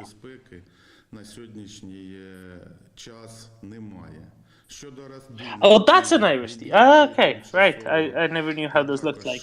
I thought they were just a figment of Schultz's imagination for a while. Oh, they come in different sizes. You know, this one is the mobile version, developed for combat in the north and typed for the Swedish army. And given the fact that the Swedes, as always, didn't have enough money on time, we thought it's a good idea if we park it here in our backyard in Estonia. Right, just in case there are any Latvian airspace incursions. Understood. Understood. Nathan, what kind of an airspace incursion might you think that Axel might fear and therefore needs a medium-range, high-spec air defense system? I have no idea. I was just going to mention if maybe others on this panel have more information on it. War Monitor, about 6 hours ago, posted Russia has deployed more than 300 helicopters and 400 aircraft to the borders of Ukraine. And it seems like kind of big news, but I haven't seen anything else from anyone else on that. So I'm just wondering if anybody might have any background. It's not very clear. We had a little chat about this a while ago. And it's just not very clear what they mean. Do they mean that is the total number of fixed and rotary wing aircraft that Russia has deployed throughout the past, 6 months near Ukraine? Or is this what they've done over the past week? Or what is it that they're saying, really? So I am frankly kind of stumped as to what this is supposed to mean. Joseph, do you have a solid interpretation of this? I was a bit busy during the last 6 hours. No, I was just going to add, I respect War Monitor as a source. Me and both me and John, use them quite a bit. But I will say, lately, there have been these number claims made by War Monitor that we don't hear them in other places, and we don't know where they're getting them. And yeah, it's difficult to kind of verify his numbers with reference to any sources that provide the data that we look through, I guess. That's the incongruence here, is the data we look at seem to indicate, particularly in terms of how many troops there are in Kherson, substantially less than the numbers that War Monitor said. And again, this seems like another situation where we're not seeing these types of numbers referenced in sources that we would normally see that in. So yeah, it's confusing. I don't think it's anything against War Monitor as a source, but I've started to just kind of disregard his numeric stuff because there's nothing. We can't investigate it, Doman? I don't know if you feel the same way. Yeah, it's just because it's not specified nearly detailedly enough what is actually meant, right? Because what does this mean? Does this mean, again, over the past 6 months in total or over the past 6 hours? There's a big difference in that respect. It's important to know that. Do they only mean combat aircraft, or do they include transport planes that are being used to ferry things back and forth? What does this mean? And because of that, it's difficult to interpret the veracity or to assess the veracity. It's difficult to interpret the statement, and therefore it's difficult to assess the veracity of said statement. But in the fullness of time, we will, I'm sure, doubtlessly be able to properly analyze what.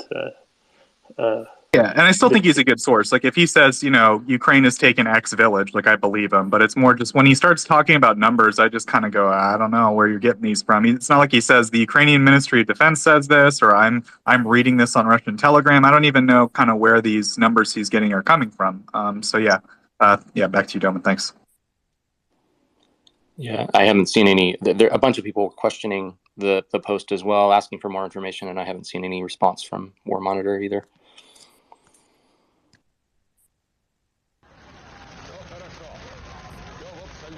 Well, we shall continue in due course. Yes. In the fullest of time, we will doubtlessly be able to establish what the claim is, and then what the veracity of said claim is, indeed. In due course, in the fullness of time. Jerry? Yeah, I was going to ask the exact same question. Are these are these modern day aircraft, or are they air cobras? I'm just curious. I don't dispute it. I have no sources to refer to, but what is the disposition of that very large squadron?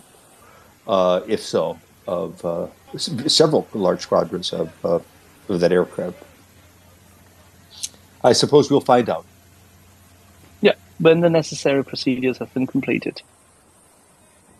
I have been told that apparently there is a Yahoo News article which seems to quote Ukrainian armed forces as sources for very similar numbers within about 10-15% of those stated in War Monitor's tweet. So it's probably that's probably where that's from. And indeed, they're saying that these are increases, at least recent increases, on the borders of Ukraine and Russia, in Crimea, and the borders of Ukraine and Belarus. 430 fixed, 360 rotary. So take that for what you will. What percentage of them are inflatable? I don't know. I would ask Axel. It is people of his background that are more familiar with airships. Is one of these numbers which can hardly be disclosed easily and early because we can only do this at the appropriate juncture, Domin. Can we not? Oh, I'm sure we can. I'm sure we can. But apparently there is some basis for these numbers, and indeed, Ukrainian government's reporting, as Joseph was suggesting earlier. Reporting early without proper procedures. Yes, who do they think they are? Darn it. So excited. I got all these emojis. Look, I And can you be still sad. don't know what to do with. And where did you get them from in the first place? Twitter. They just showed up. I didn't update anything. I didn't change anything, and now they're just here. And I can be sad. I can be happy. I can Can you put a thumbs up. screenshot the selection, Joseph? So that we're better On an aware of Android what we're phone? missing I don't out. know.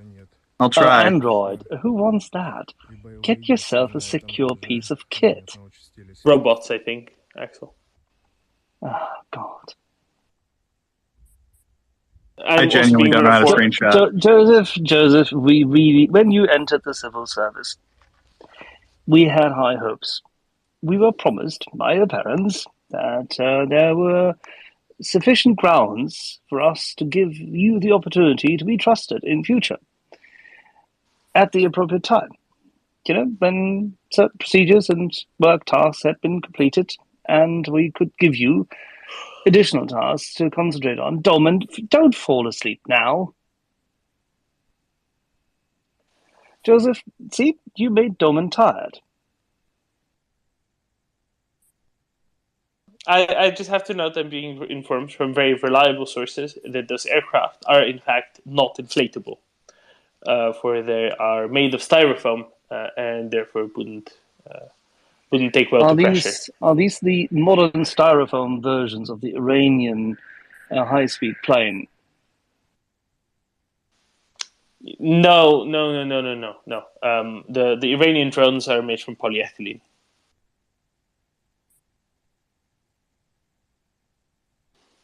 One of the few things easily manufactured from natural resources common in Iran.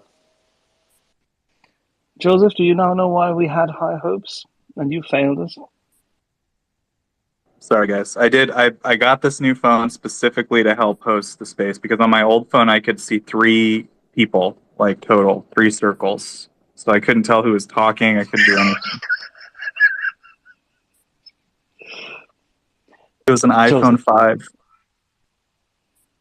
Sorry, you had what? I had an iPhone 5. Let me Google that for people when this came out. But yeah, I'm not a big phone person, you know. I like Rosalie. it. Small. Rosalie was just choking.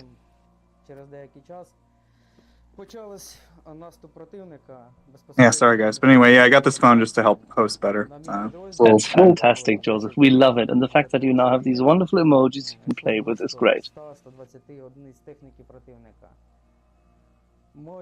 So yeah, as far as I know, I'm in one of those situations where I've retweeted like 1,000 items of news. But if you ask me like what happened in the last like 12 hours, I'd just shrug at you. But I think as far as I can tell, we covered the main stuff. So we talked about the barges that Special Kherson Cat has mentioned. No, we haven't been barging there actually. quite yet. No, we've not barged into that quite yet. Indeed, let's quickly go to Prince and then to Nina, and then we shall sail away. Prince. Actually, I had a question for Rosalie since she came up here. I recall not so long ago when you were up sharing things that you said one of the best things to do to get under the skin of the Russians is to mock them and to make fun of them. So I want to know what she would think of my absurd idea of a sitcom mocking the Russians and their behavior and the outrageous, stupid things that they've done throughout this entire event, smoking Atacam cigarettes and inflatable S-300s, and trying to open doors that come off in your hands. Am I right about the mocking the Russians and making fun of them being one of the things that really gets under their skin? Yeah, it does. I do think that a show or something similar they might not dislike it as much as you'd think because it gets people talking about them. And they do allow like a certain, or they did before the war, like a certain amount of poking fun at officials. There was like a threshold to like create that perception of freedom, I guess. So I don't really know though. But yeah, they want to be taken seriously, and so finance is sending me a message. Okay, they want to be taken seriously, and so when they're upset because there's Shiba Inus in their comment section, they look even more ridiculous, and I think that's perhaps more effective at dispelling disinformation than actually addressing some of their claims.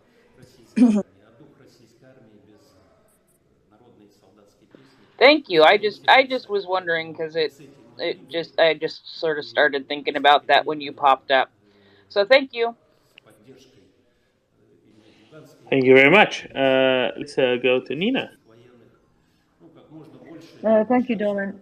And actually, I don't know who was saying here that you have been working again. How many hours? And did you get many hours sleep? Nina, get straight to the point, Nina, because we want to barge on with some barges. Yes. Okay. Yeah, I'm just concerned, and I will give. No, it's quite right.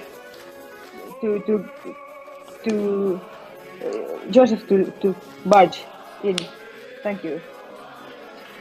Okay, thank you, Nina. Live Sniper? Well, I have to say that I'm concerned as well. Get some sleep every now and then. But coming back to the point of this humor as a weapon, and I completely agree. And Axel, please, good that you're there. What's pulverfass in English? And because I think that there's a certain Russians know that they are being lied to, and actually quite a few of them surely also know that they are doing mistakes and performing poorly and so on. But if you try to convince them by arguments, then you encounter resistance. But if you manage to get some memes in their heads and what they can laugh about in their kitchen, like in secrecy, then I think there's quite a lot this kind of pulverfass in the Bevölkerung. I don't know. I'm just mixing German and English, but I think what's pulverfass in German? In English, sorry. It's like a powder keg. Powder keg. Powder keg. Exactly. Yeah, and I think that it's like a hidden resource which we could activate by using humor as a weapon, because the more people start sharing jokes about Russian performance or lack of it in the war, I think that every single shared joke on their side is a small win. That's my thought of it. Thank you.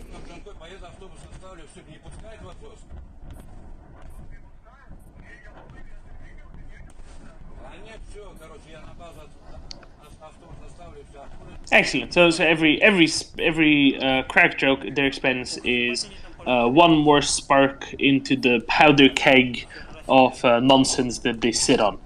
Excellent. Let's go and let's jump straight into some barges. Let's barge straight in and find out what the Russians have been doing around Kherson. Now, remember, Kherson lies on the banks of the Dnipro River, one of the largest rivers in Europe, and it's very much at its lower end. So the river there is rather well navigable. That's a technical term for a big river. And sort of on the southern end of the city of Kherson, there's this island which is separated from the rest of the city by a bit of water, because that's how islands work. And that island is where the port infrastructure largely is. There's been quite a bit of work put into satellite imagery of the area of that island over time. And what has been noticed is that there's a number of barges that have moved. There's actually an area on the left bank of the Dnipro where there was a bunch of barges, and about 10 of which had left the location. So the question is, why are these barges, which are in peacetime used to transport grain and the like up and down the river, why are these barges being moved? Why, in the wake of several bridges, indeed all of the bridges across the Dnipro that Russians were holding, have been punctured by the six-pack Atacams brand cigarettes, the cheaper ones, the GMLRS sub-brand, that variety, and have since been out of commission. Careless people smoking as per usual. Why would Russians have been playing with barges? Any thoughts, Axel?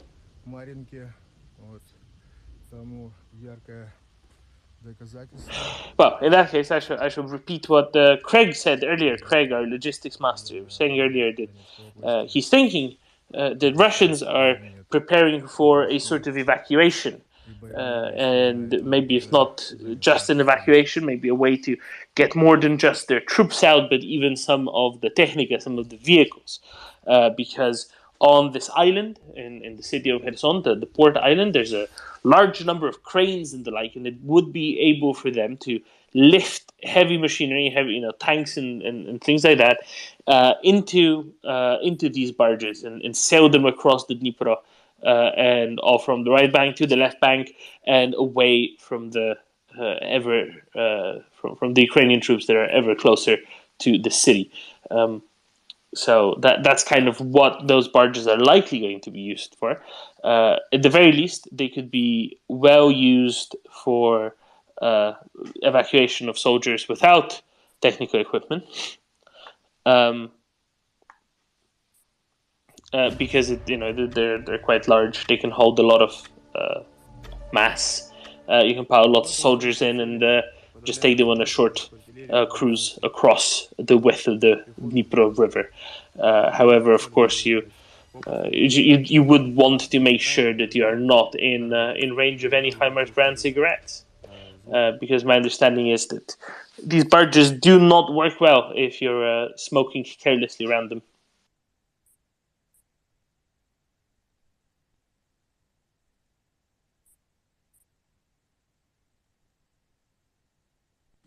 I don't want to barge into this, but did you finalize the issue of the barges? I think I detailed the barges as best I could. That barging situation. I mean, TLDR, it's not going to work, right, Doman? I think you guys are more experts on boats and logistics and stuff than I am, but I mean, it doesn't seem feasible to sustain. Well, they're meant to be surface vessels, but I'm sure that at least some of them would turn into boats by the time they'd be halfway across. Right, assuming they can even get these things floating correctly and safely, as if that's a priority.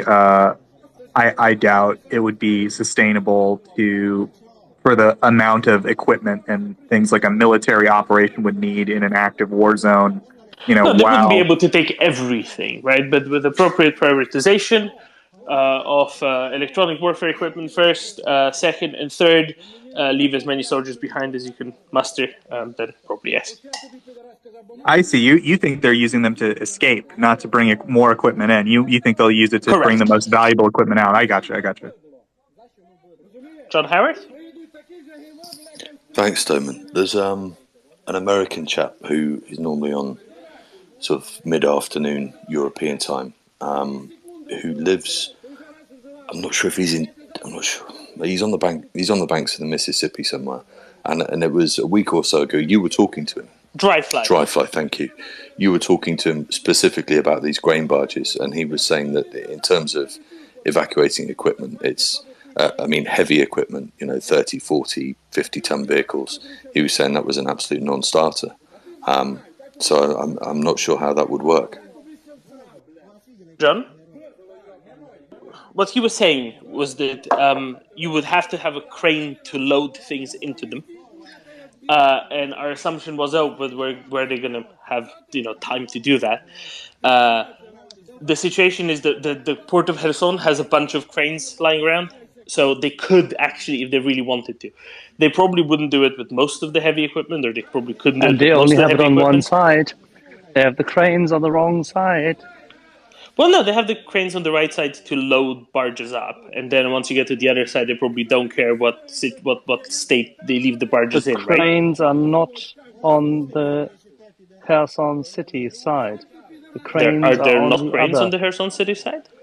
No, these are not the cranes. That's my point. Oh, You should look at the well, images. then. Sorry, the port of Kherson does not have cranes. That's very odd. The Port of Kherson has cranes in a different location, not where these barges are. The location where the Port of Kherson has cranes and where they would be loading is too exposed to HIMARS and field artillery. Aha! I see. Right. That bit I did not take into account. But yes, anyway, at the very least, they could probably use the barges for an attempt of an evacuation of the personnel. Right? That's kind of the bottom line. Yeah, I was looking at it like they were going to try to sustain logistics with the barges, but your idea makes more sense, that they're going to try to get the most important stuff out. That's probably doable with those barges if they really put their minds to it and get these things actually up and running. Back to you, gentlemen. Thanks, Joseph. John?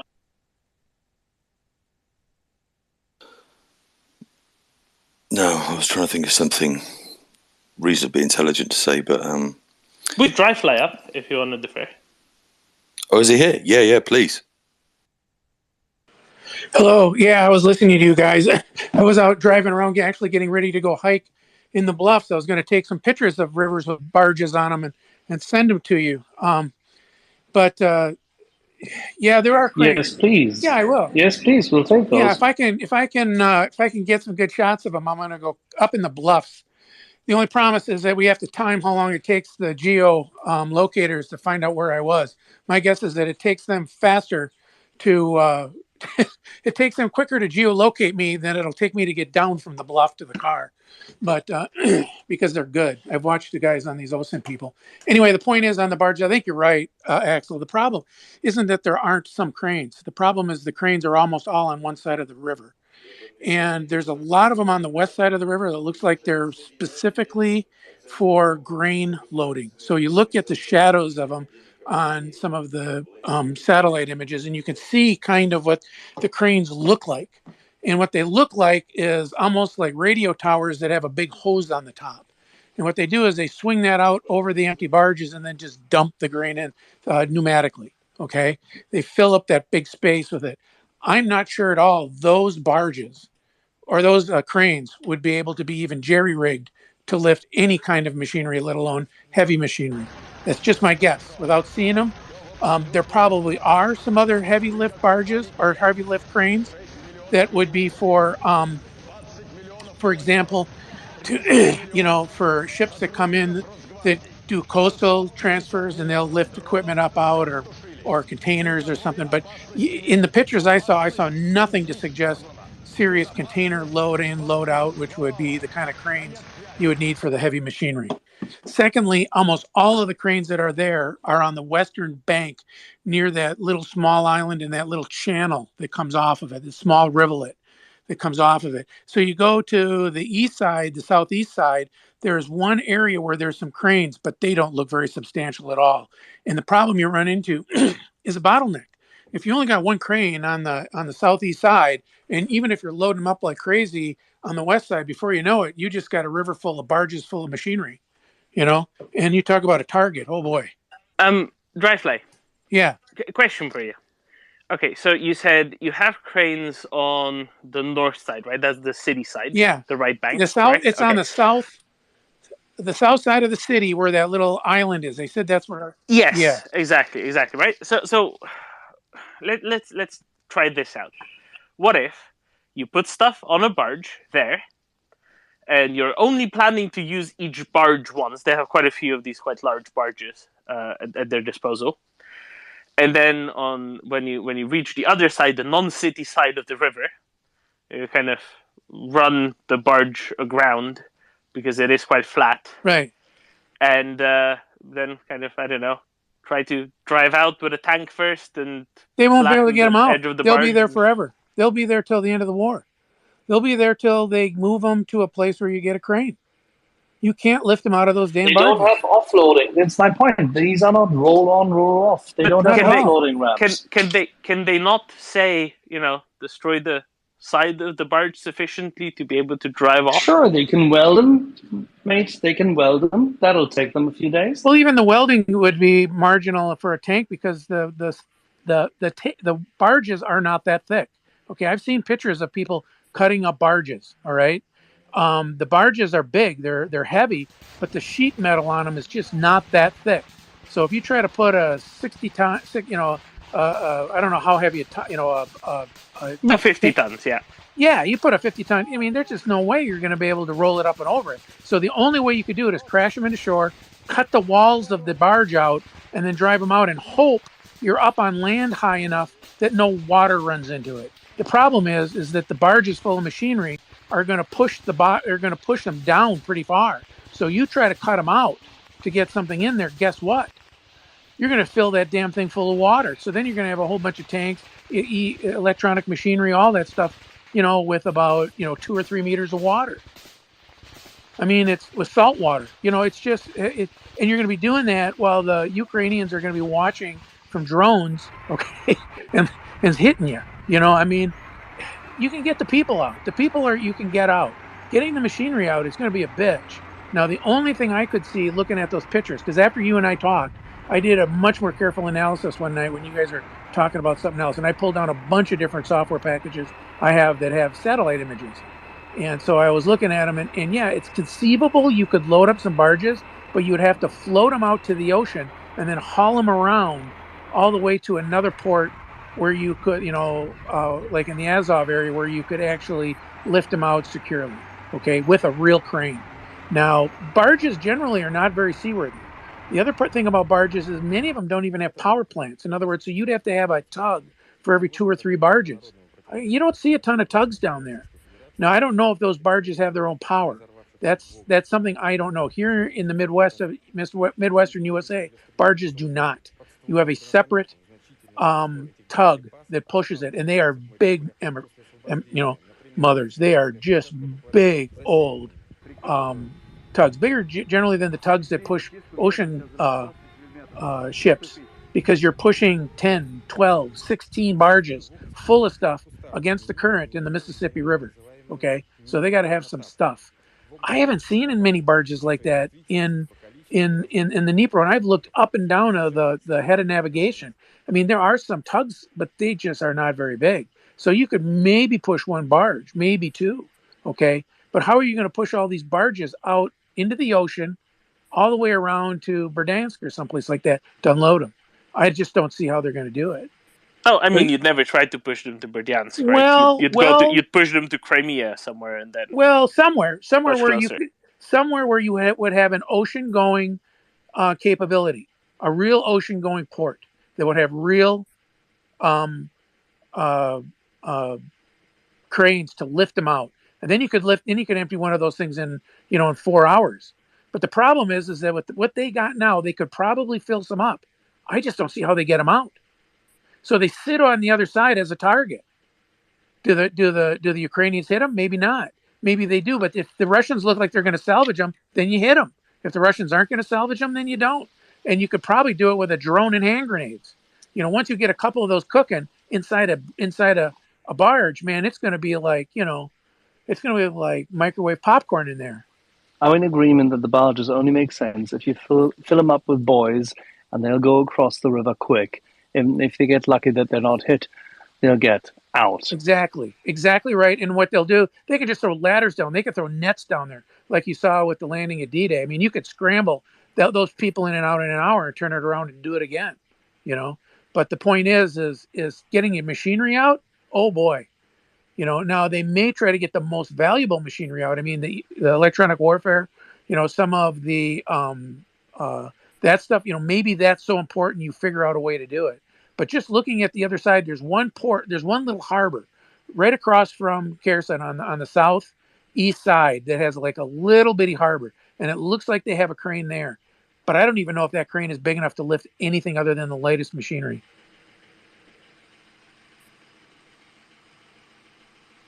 Okay, I'll get you the images of the crane, and you'll tell me tomorrow what you think of it. Oh, yeah, I will. The other person we should chase down is Portland, because I think he was the one who told me he has more information on cranes than I would ever have. Me, it's just a gut feel from seeing him, but he would know right away. So if we could chase him down sometime, that would be an idea as well.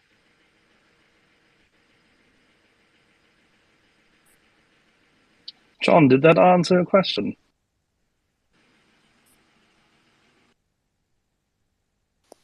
Yes, thank you. That was really, really useful from Dryfly.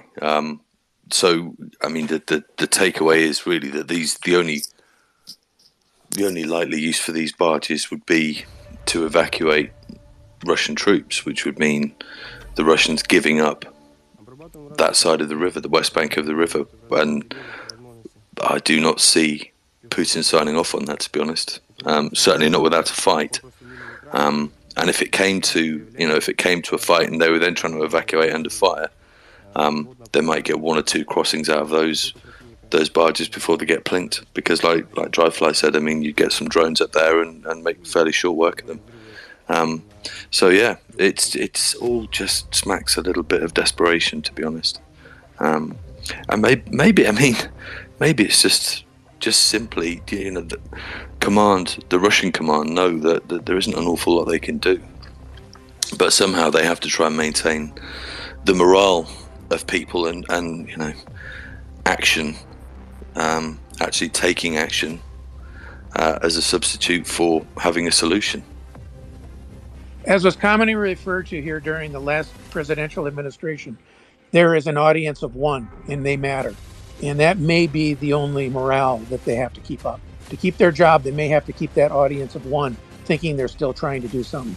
And that's maybe the best answer as to why they're doing some of this crazy stuff. And I will listen to you all. That's a really, really good point.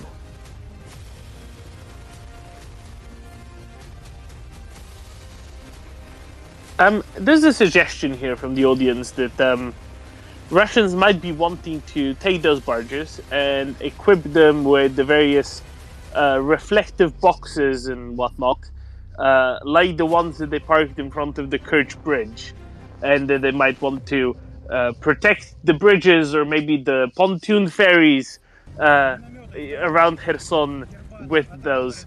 Any thoughts on that? Could they be doing something like that? I suppose they could maybe strap a few Tor systems in them and float them around on the river. That would be about as effective as it was in the actual sea itself. Yeah, no. There's have you seen those little boxes that they put on sticks on a barge in front of Crimea? No. In front of the Kerch Bridge. Yes. Yeah. Yes, Okay. So so, they do something like that. Yeah, but ludicrous because for the obvious reasons that they don't really interfere with GPS guidance, do they? Rather like smoke machines. What does smoke do to a GPS guided missile again? Oh, nothing. Right. Sorry. Right. That. Nothing. Nothing at all. What the smoke machine does is it makes your train catch on fire, so that there is no need to hit it with one of those GPS guided missiles in the first place, though. And cause some quite comical RTAs from the videos. Yeah, it's a cost saving solution. Я понимаю то, что меня посадят за всю вот эту вот информацию, даже не за то, что я на Украине творил, а за то, что за всю информацию, которую я тебе дам. Я хочу просто признаться во всем и объяснить то, что происходит в нашей стране. Yeah, question to Dryfly or whoever would know. These are bulk barges, correct? Yes. Yeah, bulk carriers. Is anybody familiar with the ribbing on bulk carriers? It's usually widely spaced. You try to keep those as cheaply built and fairly light as possible. I would suggest that any equipment placed at a barge like that would run the risk of splitting the welds on the hull between the ribs. If it wasn't carefully reinforced, I would think that barge is not designed to carry any. The loading of bulk barges is supposed to be fairly evenly dispersed, and of course the weight is evenly dispersed because of the contents. If you place a piece of equipment in there, it may not cross the spans of the ribbing, in which case likely that piece of equipment is going to split the weld on that barge. Certainly it would split the weld in any heavy surf or any heavily agitated water. So you would think that whatever piece of equipment was not spanning the full ribbing, and that would be all, not the minor ribs, but all major and minor ribs, and would run the risk of popping a hole in the bottom.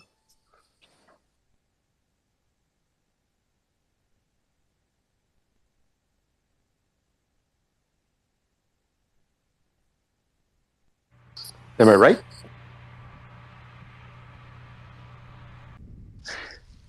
Sounds likely to me. Yeah, I would guess you're right.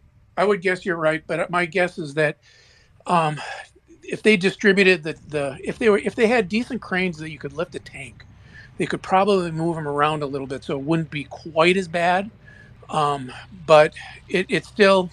Yeah, it could be a problem, and if they started moving in the damn thing when you're hauling it across the river. Now, I'm assuming the Russians would be smart enough to block everything, like you see on ferries, but yeah, there's just a lot of opportunities for mishap. There's no doubt about it. That's just add that one to the list, in my opinion. What if they drive a tank into a container and then load it onto the barges? You still need to lift the weight. I mean, the problem you have the crane is lifting the weight. The crane lifting a 50-ton tank, dropping it into a contain, dropping it into the bottom of these units that are designed to haul corn. I mean, they're great big, open cans, and then you get to the other side of the river. How are you going to lift the container out? They don't have cranes that can do that on the other side that I can see. If there is, there's one, and that's a real bottleneck. At best, it's a bottleneck. At worst, it isn't even possible, because putting in a container isn't going to make it lighter. It's not a problem to put ropes and stuff around a tank to lift it. They have these straps that are hugely strong for lifting stuff, But and you could find them in a city like Houston. You could hunt them down and find them because there's too much industry, too much construction done, But the problem with it is, how do you get it off the other side? Now, do you have portable? Do you drive up portable cranes that could lift them out? I don't know. Are there portable cranes strong enough to lift a tank? My understanding is that you drive tanks onto those great big haulers. You don't lift them up and put them on. But maybe I'm wrong. I don't know. Thank you. So, Dryfly, what would you recommend to the Russian troops stuck on the wrong side of the Dnieper? To be honest with you, there's only really two things. They either fight like hell, okay, and go down with the ship, or they grab their inflatable girlfriend and try to swim across the river. And they leave the equipment there. If they're really smart, they make sure they got enough thermite bombs so that they can throw them into the cockpits. But my guess is that they'll run. What are the generals going to do? The generals are going to try to put up a fight so they can at least show Putin that they've put up a fight, that they weren't cowards, that they didn't surrender. Dryfly, the generals I have something for themselves. you. Sorry, Domin, before you go to the inflatable girlfriends and bullshit, let's have this. Dryfly, they do have floating cranes, at least 5 of them, which were left. 2, 4, 5 of them, which were left in one of their side docks, and they've had these floatable cranes seemingly for a long time.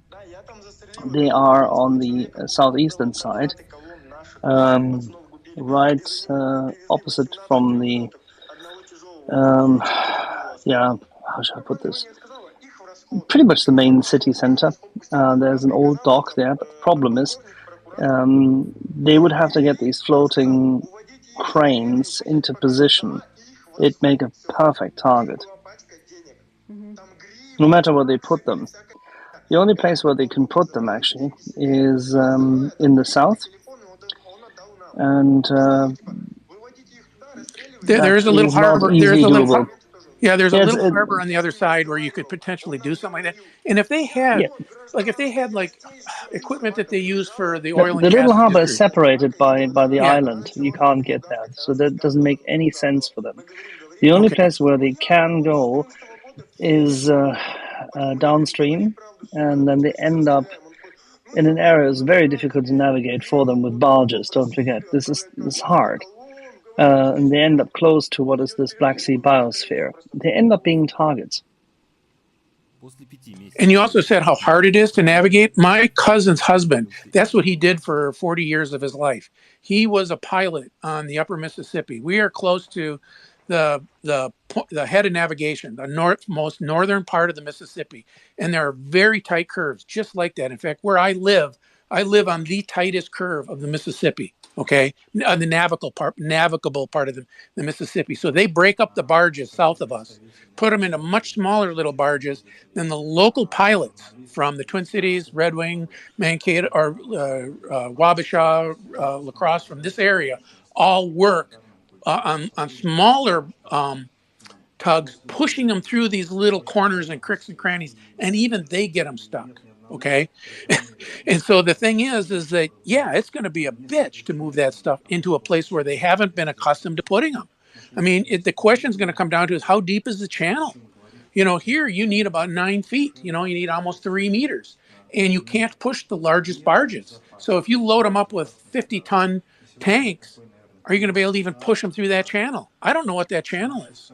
We look at it from the sky and we see water, but that doesn't mean you can push a barge full of stuff into it. There's just so much going on here. I can see why they have to do it, because Putin will put a bullet in their head if they don't. But I'm telling you, this is, the more you guys talk about it, the more I'm shaking my head going, these guys are really effed. I mean, if they pull this off, they will have actually done probably the best retreat of the war. It'll be on a par with what they, the retreat they did out of Kiev. The time to cross for them is too long if they go to a place where they actually need to get off onto the ground. The places where they can get onto the ground are not there are no proper roads. The only place which they can take to get on ground is the little road to the northeast of the supplemental harbor basins where they have stored those cranes. There's a couple of dachas and a couple of roads, but there's no proper jetty. There's pretty much one. It's actually called Dachi, the area along the southern bank. There's pretty much 2 spaces where you could do it, where you could land, because the Dachi jetties are probably bigger there, or there's a bigger space, and that's it. So if you do this, everybody knows where you're doing it. The Ukrainians will know where you're doing it. They know their harbor, they know their river, they know the place. Everything they have will be pre-sighted. Trying this from a Russian perspective is absolute fucking suicide. I agree 100%.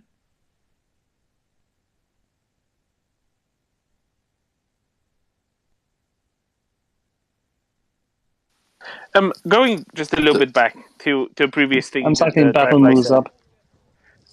Dryfly, you said that the generals are going to stay and fight to show Putin. Actually, there's been quite a lot of notes saying that all the generals have already left.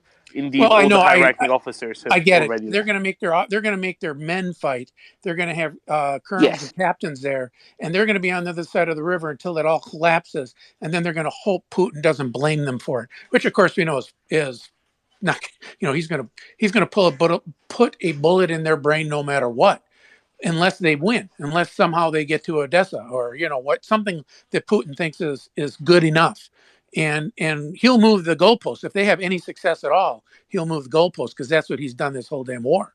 But the point is, you're right. Yeah, they're not going to be in the front line. They're not going to. If they do, they'll die. If they go to the front line, they're doing it because that's how they want to commit suicide, basically. And so, I mean, we'll see. Yeah, they're already 100 kilometers away. John, Baramus, Gani, etc. John? Just to Dryfly, where Axel's talking about those floating cranes, there's definitely more than 9 feet there, because they're man-made. They've been dug out, and you can see that there are various barges and the rest of it literally just opposite those cranes. So, on which side of the river, though? On the west or the east side? Because they've got on the east bank. On the east bank of Dryfly. Okay. There are. Do you know? I'll just take a screenshot of Google Maps and I'll send it to you in a second. Yeah. Do that. The other part was, I mean, if I didn't believe it when it started being reported that the command staff had bugged out and crossed the river, and if that is the case, obviously they have no confidence whatsoever in their own forces being able to hold their positions, and that's absolutely shocking, and that would be an absolute morale hoover for the Russians who are on the West Bank there, if that is what's happened, and if it is, yeah, that is just from a professional point of view, that is shocking.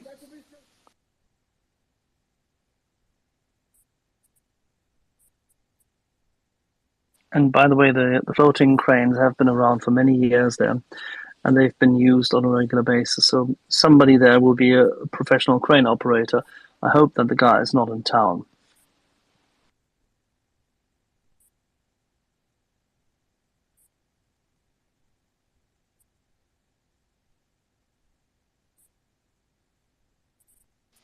Baramus?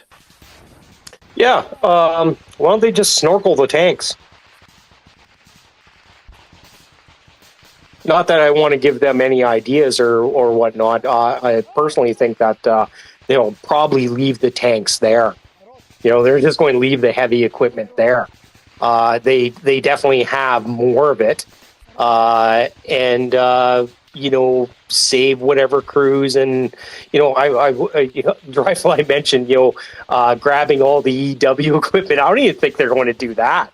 They've been leaving that stuff in the battlefield, keys in the ignition and running. I know it doesn't take keys, but they've literally left 2 regiments worth of tanks behind intact on the battlefield already. What's saying they're going to stop this when the time comes and they need to evacuate Kherson?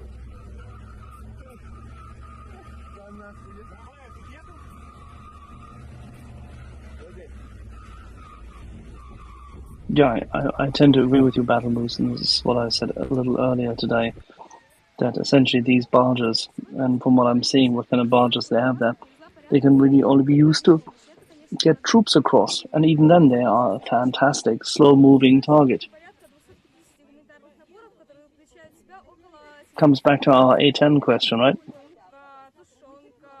I think comes down to the M30A2 or whatever it is, the tungsten ball bearing Gimler question.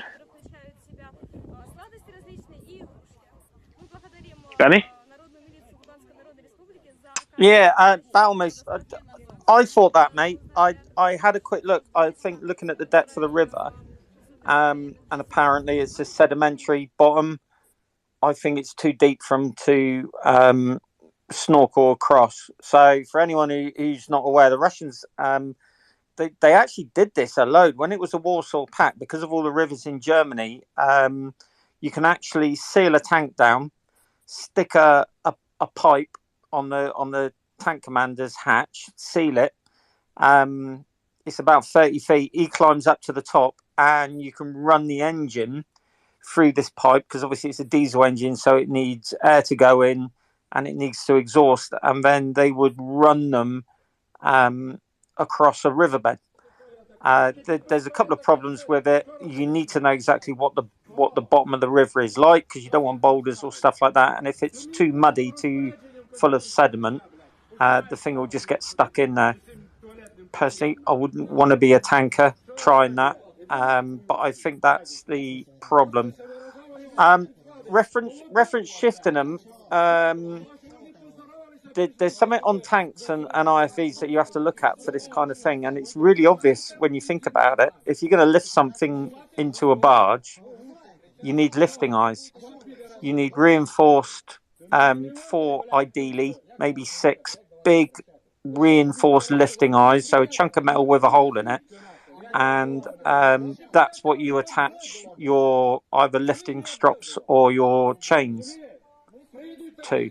I've not seen any indication, apart from kind of small ones for lifting up engine decks, stuff like that, on Russian tanks, to be honest with you. I'm not sure that they're actually designed to be lifted up and down. I might be wrong, but it's very difficult to run kind of lifting strops or cables in between the road wheels through the suspension and then lift them up that way. So unless they've got actually dedicated lifting eyes, it's going to make it a lot more complicated to lift something into a barge. I think it's doable, because if you think about it, tanks have tracks. Why do they have tracks? Why are they so good over bad going? Because they actually spread the weight. There's pounds per square inch ratio, weight to wheels. So the tracks on an IFV are actually designed to spread weight. I think the problem is, if you took a barge, it's designed to carry probably not heavy or heavy stuff, but nicely evenly distributed through the hold area. Whereas what you're doing is, let's say a T80, it's what, about 45 tons, isn't it? Maybe. So you're putting a fair amount of weight onto a 15-20 foot space. So the hull would probably want to be reinforced with steel girdering, something like that, like a bed or something like that over the top. So what seems like fairly easy initially, before you even talk about the crane's got to have a safe working load, say 40-45 tons. You might have to debomb it. You might have to defuel it to reduce the weight. You've got to put it on, let's say, best case 2, so maybe 2 or 3 hours to load it up. Then you want to run it across the river, probably with a tug in attendance, because it's going to be very heavy and unmaneuverable. Get it alongside, attach your lifting gear, another crane at the other side, and then lift it up. It's going to be very, very long process, really, really long. So I think Moose is right. I think they'll blow them up in place, fire off the last rounds, probably in indirect fire mode, and then either blow them up in place or booby trap them. And their priority is going to be get anything high end across, but primarily personnel. That'll be their priority if they're sensible. I can't see them extemporizing moving 2 regiments worth of armour plus attending vehicles. It's too short notice, and they'll be in range of IDF as well. So I think they're just going to bug out and probably get as many people, and they'll prioritise which people they get across first. So the scummy privates at the bottom probably aren't going to be looking at transport. They're going to get the SMEs, staff, anyone useful, and probably leave a rear guard to die in there. And hopefully that'll become apparent. So as they do the evacuation, hopefully the word will get around and there'll be a mass breakdown and everyone will run to the river. and then then the IDF will be able to kill them as they try and swim across. It could be a real massacre. It will be fabulous, to be honest.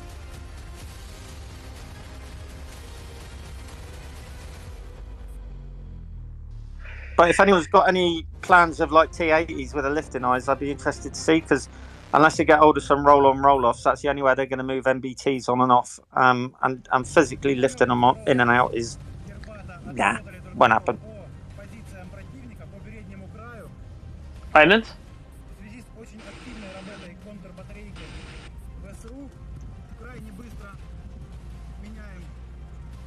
Silence?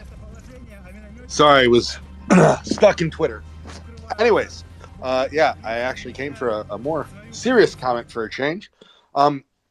Given that the Russians are the Russians stuck in Kherson Oblast are in the unenviable position of having been abandoned by their commanders, not supplied well, and watching daily atrocities being committed by them and their compatriots of mass torture, murder, Auschwitz level throwing in of bodies, including their own dead fallen comrades.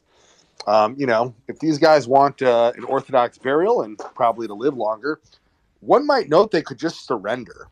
Like, as much as I'm not usually in favor of cowardice, it would A, prevent them from committing even more atrocities, and B, they would have food and normal non-Atacams brand cigarettes because they're no longer around a Russian ammo dump. And this actually starts to look appealing when, as mentioned a second ago, you would then have food. And at some point, if you have above room temperature IQ, you might realize that if you keep tossing your comrades into a mobile incinerator whenever they die, that at some point you might be next.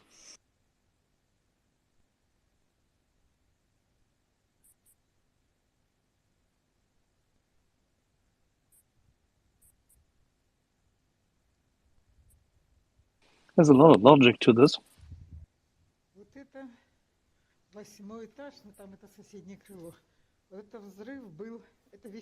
And it would, save you from breaking every single international law of war and wind up in The Hague, because some of these guys who survive probably will, given the horrificness we're hearing from what little is coming out from there right now.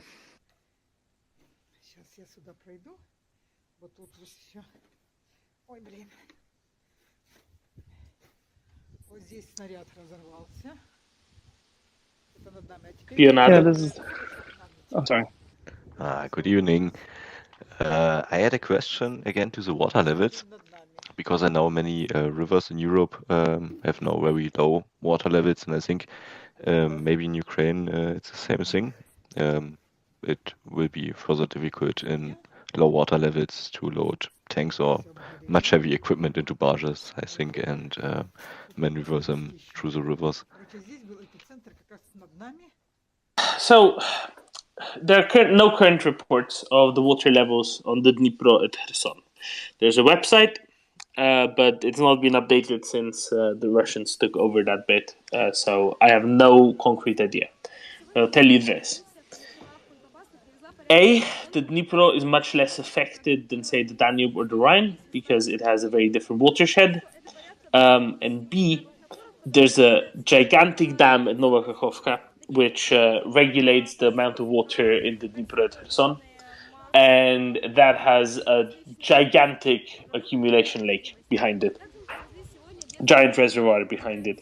So I wouldn't think that the water level at Kherson would be too different because of a slightly drier summer. Now, while the summer, again, is much drier in, say, Central and Western Europe, it wasn't that much drier where the Dnipro gets its water from. So it wasn't even that hot, particularly, shockingly, where the Dnipro gets its water from. So it shouldn't be nearly as affected as, say, the Danube or the Rhine. Okay, thank you. I might be wrong, but, from like first principles approach, it doesn't seem that bad.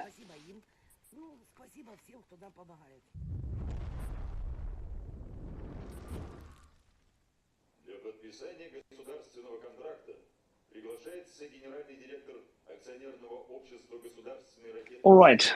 So, gentle people, we will be rearranging the deck a little and bring up two volunteers to co-host so that Doman and I can relax, sit, have a glass of wine, and be ready for the morning.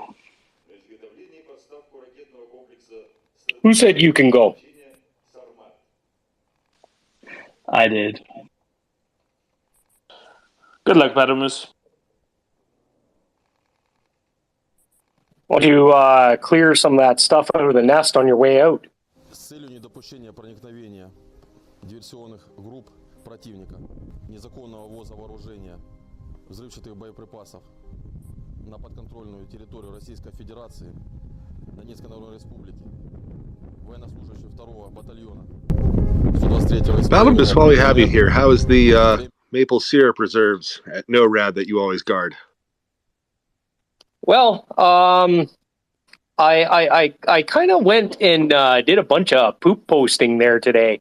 There's a couple of the NAFO fellas that do a really good job of taking nefarious videos and putting like Putin's face on the singers. So I've been taking like those videos or those clips and whatnot, maybe posting them to the Russian embassy and the Russian consulates and whatnot, because nobody knows who Battle Moose is. Although I'm pretty sure they probably do by now. Yeah, so I just been out there stirring the pot, and the maple syrup reserves are fully secured, whatnot. Let me see. So if there's anybody out there that would like to come up and speak, please raise your hand and we'll get to you right away. If you're a little shy and don't want to speak, fire me a DM or fire Finance a DM. If he has a stable connection, we'll read it aloud. If you want to remain anonymous, just send us a note to that effect and we will definitely keep you anoned away into a little corner. With that, I'm going to look at Joseph because he's got shifty eyes. Greetings. Yeah, I can never take a picture where my eyes are just open. I've always got that like squinty. I don't know. Yeah. So we've been talking about on the kind of the barges that the Russians are attempting to scrape together, or I think they're trying to convert something into barges. I'm not totally clear on the story, to be honest with you, but it's a crazy plan. It doesn't sound like it's going to work. And yeah, I think I'm just trying to think of some other recent kind of updates that have happened in terms of, there have been a couple of HIMARS strikes. I think one on Ammo Depot in the last 12 hours or so. I don't know. Anyone else have any? Maybe Mr. M. Do you have any? What would you say most things have happened in the last 6 hours or so? 6 to 12. Oh, you're breaking up, buddy. Interesting enough, while we're waiting for Joseph to clear his cache, I was watching the latest video from Operator Starsky. And a very good friend of the space here. So go follow at Starsky UA. He explained what Vatniks were, and to this, till that moment, I had no idea what a Vatnik was, and what it is. It's a cotton jacket worn by the poor. And usually the poor, in Russia they call them they'd be the loudmouths, so they're the ones that are going on about Russian world and taking over the world and stuff like that, because it's their inherent right to do so. So yeah, I had no idea. And in Ukraine they call the Russians cotton. And that was all news to me, so that's pretty cool. We got Leonard, and we'll go to Aaron. Thank you, Battle Moose. I just had a question, maybe for Joseph, if this doesn't test his expertise in the Western Soviet zone, if you will, or the Western Russian sector, as opposed to, I know he's much more familiar with the Eastern SSRs. But this relates, Joseph, to the Belarus specifically.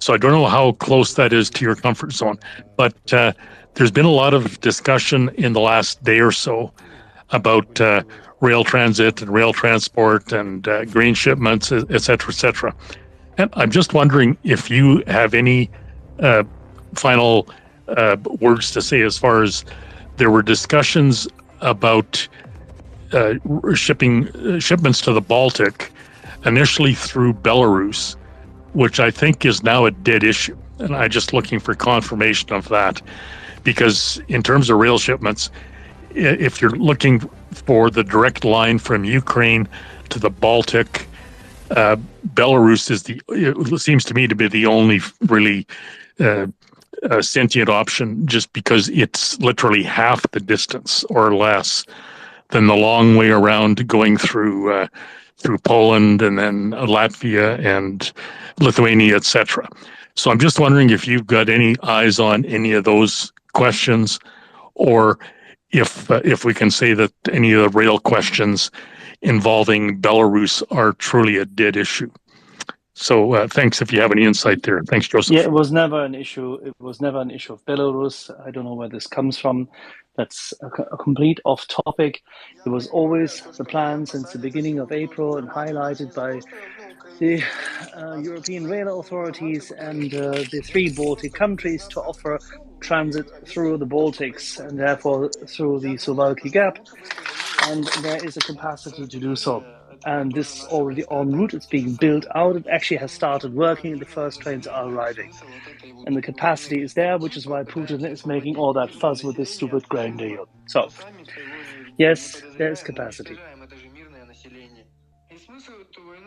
Yeah, I think Axel's probably a lot more qualified than myself. Batamus, go ahead. That's crazy, because Joseph sounded so much like my dad. It was uncanny.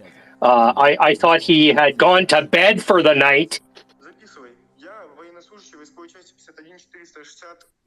Sweetheart, I heard Belarus, grain, train. I had to step back briefly. Bye-bye. Well, I guess that answers it, Joseph. Thank you. Yeah, thanks, Leonard. I think Axel's probably more qualified than me, quite frankly, to answer. But I think as far as I know, it's not a major issue. As Axel said, I think that the plan is to use like the Danube and this other route that's being created. But yeah, trains are not my. I wish Craig was here. Maybe Craig loves talking trains. If we could get Craig up, maybe we can have a discussion with him about it. But yeah, thanks for the question, Leonard. I'll do my best. Back to you, Finance.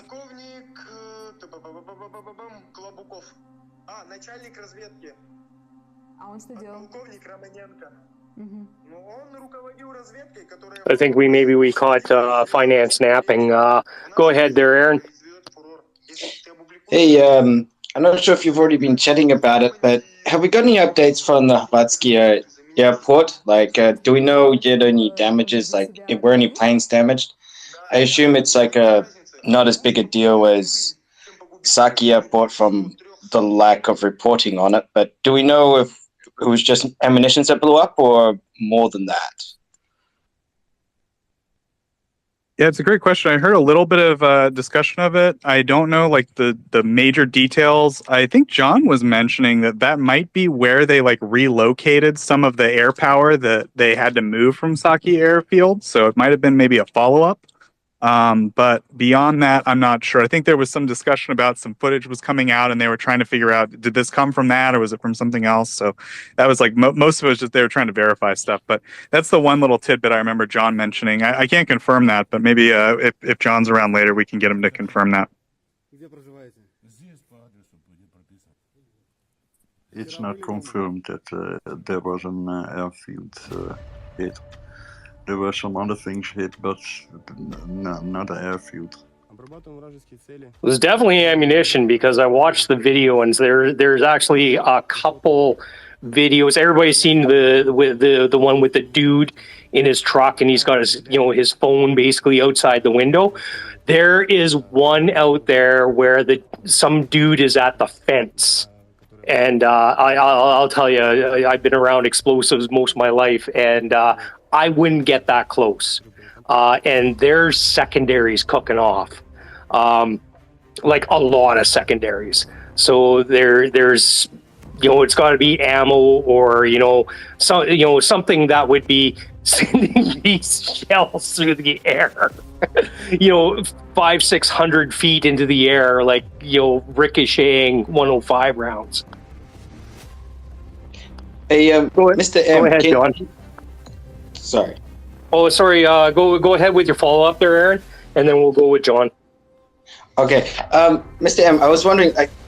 I was just reading on Twitter just like a couple minutes ago with updates that there was the air base. How do we know that it's not confirmed that there was an air force there, like air base there? Because that seems like very obvious. So, is it a problem with exactly geotagging the footage we have? Like, how would there be doubt?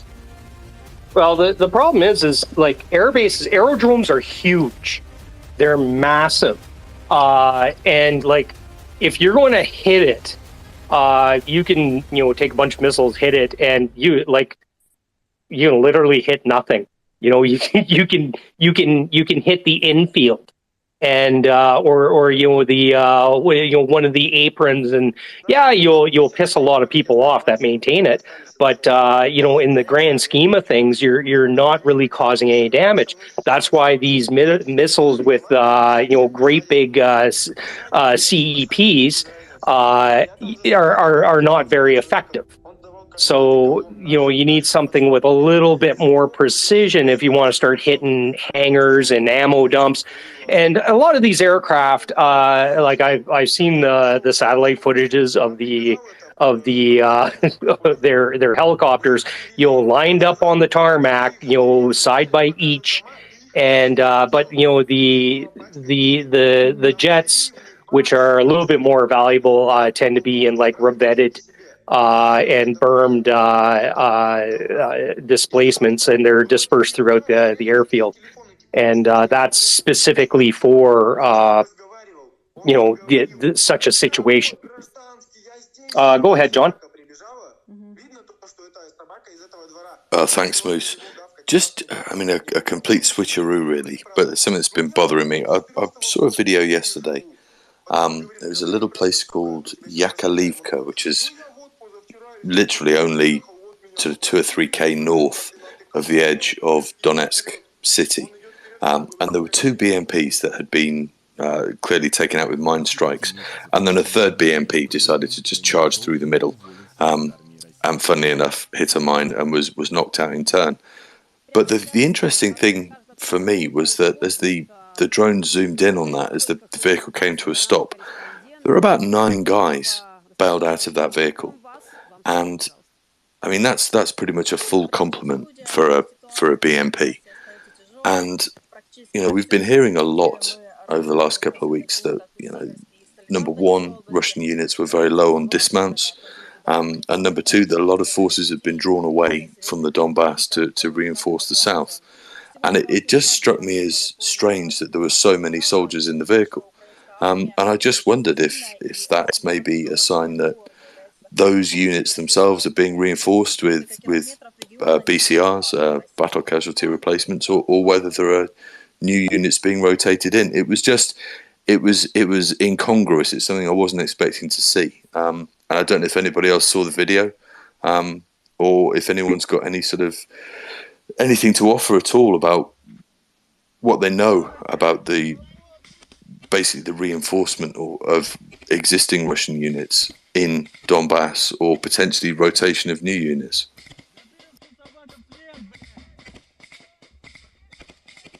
Sorry, I just have to chime in.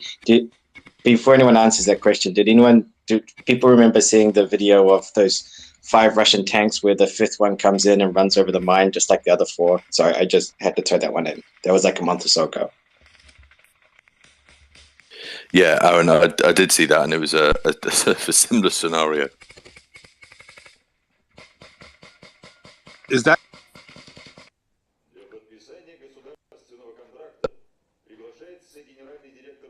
And there goes finance phasing into the ether. I believe I did see that that video there. It's the one where the BMP just keeps rolling right over the mines. That second detonation was awfully big for a mine strike, and I wondered to myself if they stack them, and sometimes what insurgents will do is they'll take the first mine and they'll actually plant it upside down. So it's the pressure plate is depressed, and you're putting pressure on it so it doesn't detonate. And they put the second mine on top, with the pressure plate released, and you press it to detonate. But if either one of them go off, you get double the punch. Yeah, sure. I mean, you're right. It was a big boom. No question about that. What threw me was the number of soldiers that then bailed out of the vehicle. Because from everything we've been told, Russian units, the BTGs are really, really low on dismounted infantry. And yet 9 guys jump out of a vehicle that's just been knocked out. So that was more my question, Moose, was what's going on with the Russian troop strength in the units in the Donbass? That was my way of ducking or naking your question, buddy. I really don't have any idea, to be honest. And if I was to comment on it, I'd be making it up. We'd have to get somebody a little bit more competent and in the know to answer that question. Yeah, I mean, I answer because I'm not in the know, to be honest. I don't know if Joseph's got anything. He's usually got his finger on the pulse of most things Russia. Yeah, so I guess my sort of thoughts on it would be that I think that they're basically able to use this means of covert mobilization to sort of stop the bleeding, right? They're able to keep scraping together these units and these so-called volunteer battalions, and they keep going to Craigslist and putting out ads and sort of promising everyone the moon. And that seems to be, and of course telling everyone they recruit is told, oh, you won't be fighting on the front lines. You'll be in the back loading artillery shells, or, they probably don't say that anymore. They probably say, you'll be in the back, transporting food or whatever. And they seem to be able, just through those means, this covert mobilization, to sort of stop the bleeding or slow the bleeding down in terms of their manpower reserves. That said, it's not enough, all this scraping guys together. It's not enough to raise new units or put together new combat potential. It's barely enough to kind of keep them going. And then I guess if we just broadly think about I think the most broad but maybe general statement that's useful to think about in terms of the amount of equipment and maybe men capable of fighting effectively that have been destroyed is maybe about 20%. That seems to be a number that came out of, I want to say, the UK Ministry of Defense relatively recently.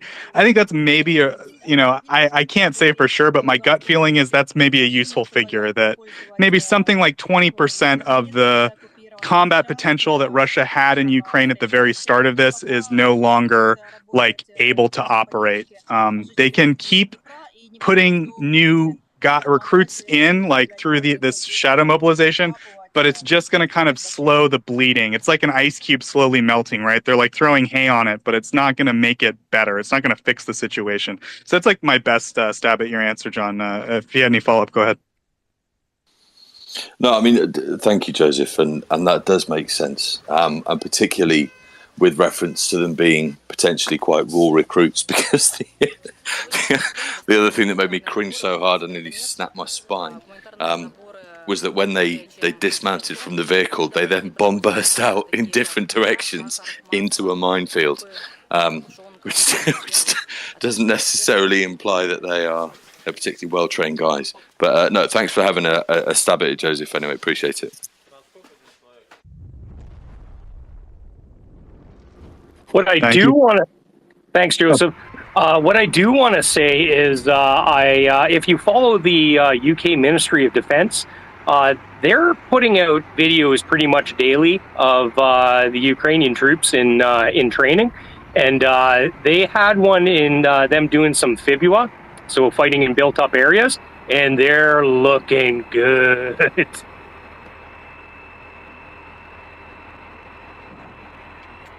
Yeah, even early in the war, I was always really impressed by Ukrainian combat footage. It's always really professional. I don't know, part of it is I think a lot of the combat footage we saw before this war, full-scale invasion, was like stuff from Syria and Iraq, and a lot of it was insurgents, and so you get a lot of like guys yelling Allahu Akbar and standing in the back blast of an RPG.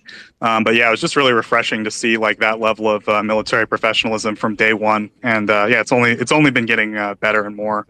They've only become more professional from what I've seen.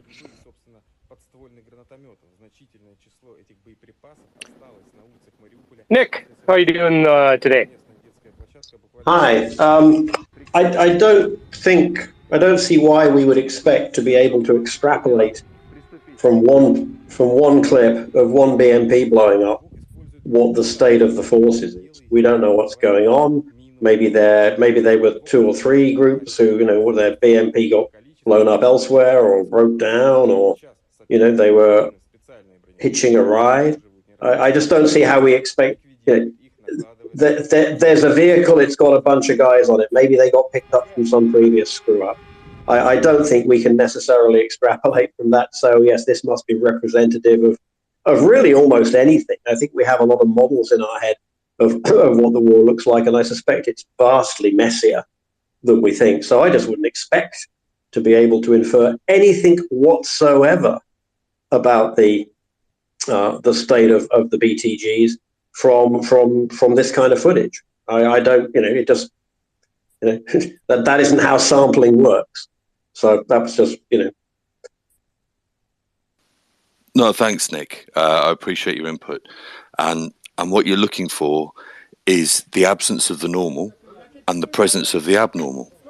And when, for weeks and weeks, analysts have been saying that these BMPs are quite often deployed with crews and 1 or 2 dismounts in the back, and then you see footage of one hitting a mine and 9 people jumping out, that is a dislocation of expectations. So it's a data point. It's something to raise. I'm not trying to say that everybody's completely wrong about the the force structure and the current strength of these different units.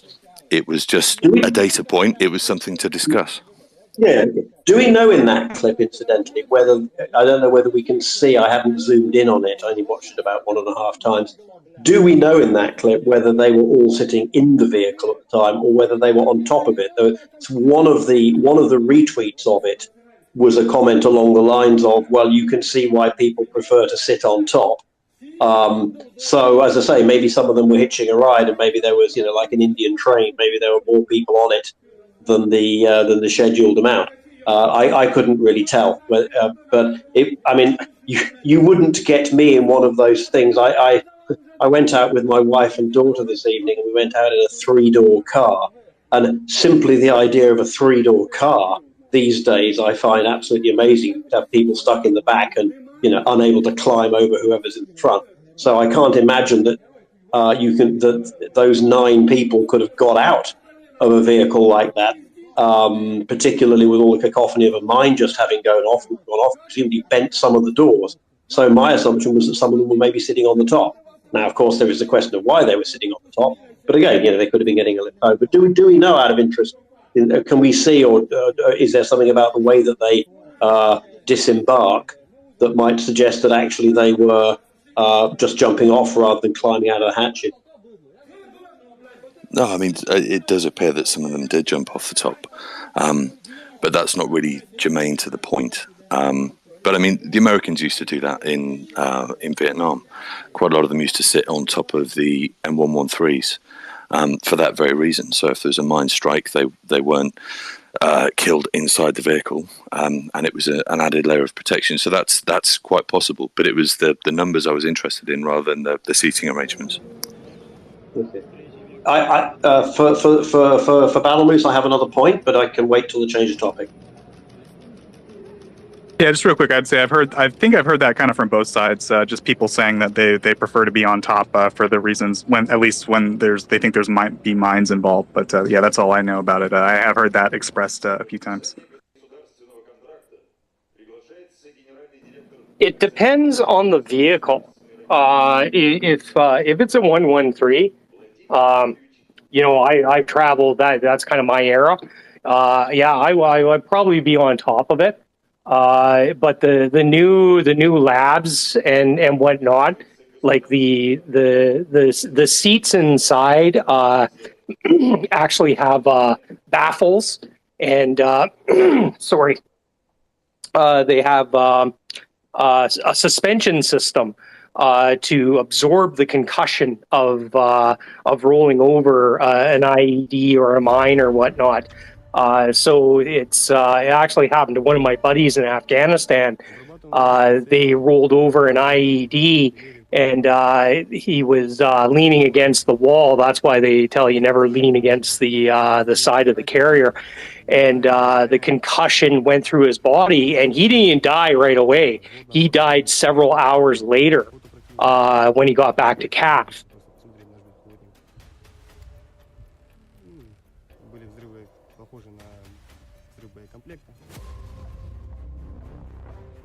So, Nick, you got a follow-up? Or you want to take us in a different direction? Either or, it's the mic is yours. I was actually hoping Axel would be here. There was a discussion yesterday about visas, and somebody, it may have been Raver, asked if non-EU residents can open a bank account.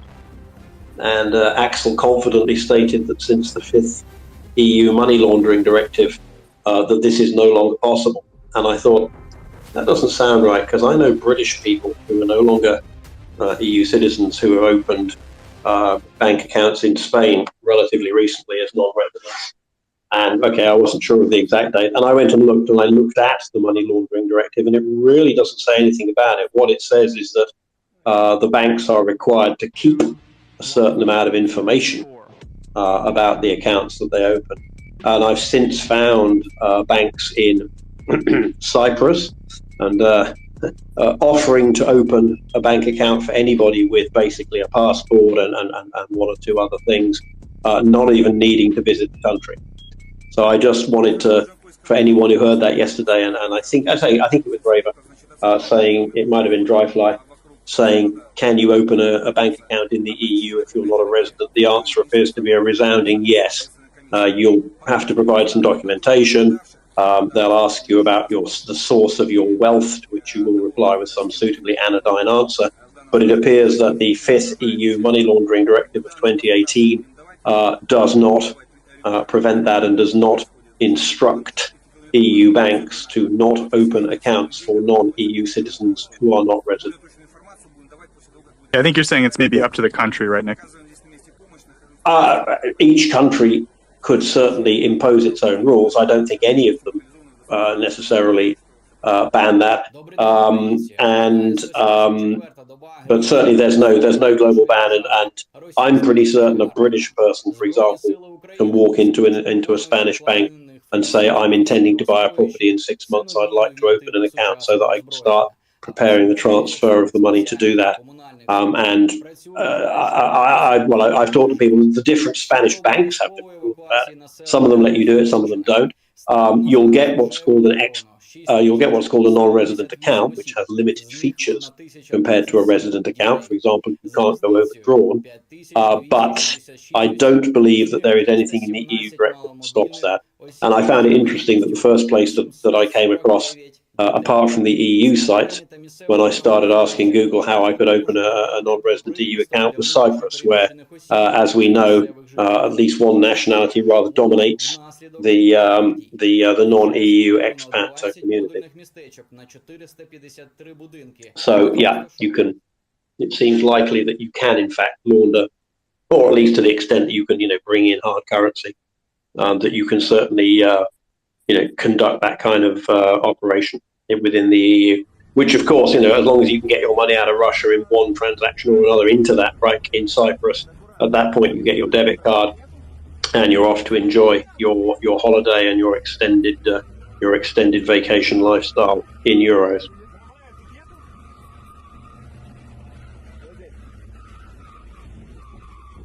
Okay, on 3, everybody yell out fiat currency, and we'll that's the bat call for finance to get him in here. You're talking like maybe Joseph. But yeah, all I hear is gibberish. I know nothing about banking. No, needless to say, nothing about international banking.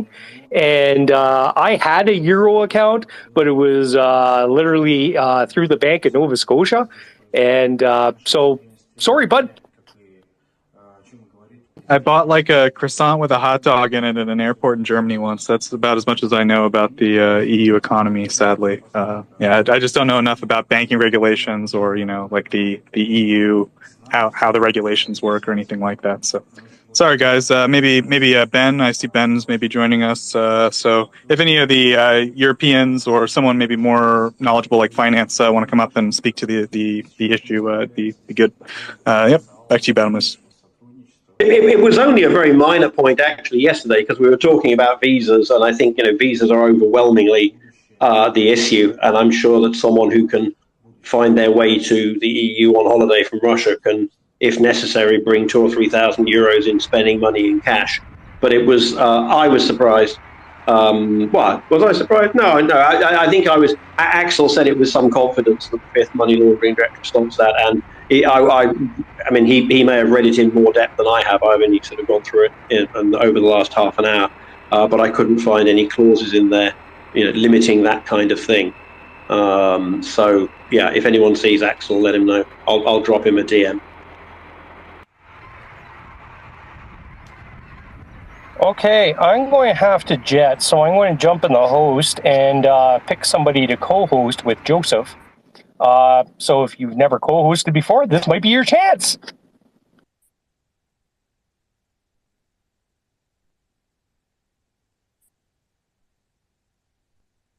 Or give me John. No, I'm just kidding. I'll take a new co-host, sure. Продовжуємо нашу роботу на всіх звільнених від російської окупації територіях. It looks like you're going to get Bloke, because he was the first one here. Oh God. Oh, but John's waving at me. It will not. Pick me! Put me in, coach! Take John and Bloke hosts, so we can do that. 10 адміністративних будівель, по 6 об'єктів закладів культури та охорони здоров'я відповідно, і 1 об'єкт ЖКГ. Загалом вже реконструйовано 388 While we're waiting for that, if we could just maybe do some quick general announcements. So you guys are listening to the Maria Report. We're a 24-hour Twitter space dedicated to discussing the Russian invasion of Ukraine and the Russian genocide against the Ukrainian people. And, we do our best to bring you guys up-to-date information on what's going on there. We try to have a good panel that can answer as many questions as you have about breaking developments. And then we try to have guest speakers who come. Specifically, we're very interested in getting guest speakers from Ukraine on the ground who can give us, really detailed information about what's going on there directly. But we also get experts, in fields like politics, military fields, history, things like that. So we do our best to get you guys experts in Ukraine who can tell you what's going on there. And all we ask is if you want to, please take a look. We support the website mariaaid.org. It's a separate organization, but just like us, they're run completely by volunteers. They're focused on getting non-lethal aid to Ukraine. And if you guys want to check out what they're doing, they get bandages, tourniquets, night vision, body armor, stuff like that over there. So please go to their website, and if you're so inclined and so able, please do consider donating. And 100% of every donation goes directly to procuring the aid and sending it to Ukraine. There's no administrative costs, no overhead costs. Everyone's volunteers, so 100% of the donations go directly to helping. And of course, if you guys aren't able, there's plenty of other ways to help out. You can retweet our space, maybe spread the word about us, make people more aware of what's going on. And if you want to, please feel free to come up and contribute to the discussion. Press the microphone button in the bottom left-hand corner of your screen, and then we'll do our best to answer your question if you raise your hand with the little little heart icon and the hand emoji on the far right. So with that, I will turn it over to our new co-host, Bloke. Bloke, welcome. Go ahead. Hi. Glad. So I've brought a bunch of new people up. I forgot the order of the hands, but I'm going to assume it was Nick, Leonard, and Bertrand. And if I'm wrong, I was certainly third of those. Oh, really? Okay. Then, by process of elimination, I can only get this wrong twice again. So I think Leonard was first. Okay, thank you, Leonard. And thank you, Bloke. Just a quick follow-up to Nick's comments with reference to Cyprus. Yes, that's not particularly surprising in terms of the lassitude, if you will, of the Cypriot banks. The Bank of Cyprus was a notoriously Rousseau organ, pretty much owned by Russia and Putin's oligarchs. But just as one further point, the Bank of Cyprus actually had as one of its directors Wilbur Ross, Donald Trump's commerce secretary in the U.S. And the thin veil, if you will, there, the thinly gossamer thick veil between that and Russia and the oligarchs and Russian finance was just that, a Chinese wall at best and just a thin gossamer strip, probably at worst. But the fact that they are still able to open bank accounts with essentially an email or whatever form of identification, that is entirely in keeping with the structure there for the last dozen years or more. And there's further extensions beyond that in terms of the French banks that delve into some of the difficulties that Banco Paribas, originally a Spanish bank, now a French bank, one of the largest banks in Europe, and the difficulties they got into with U.S. DOJ, Department of Justice, and the massive $10 billion fine that they garnered for themselves by trading under the table with the enemy, so to speak, or with Iran. So yeah, there's all kinds of spin-offs from that that may reflect rather poorly upon EU banking regulations. Thanks.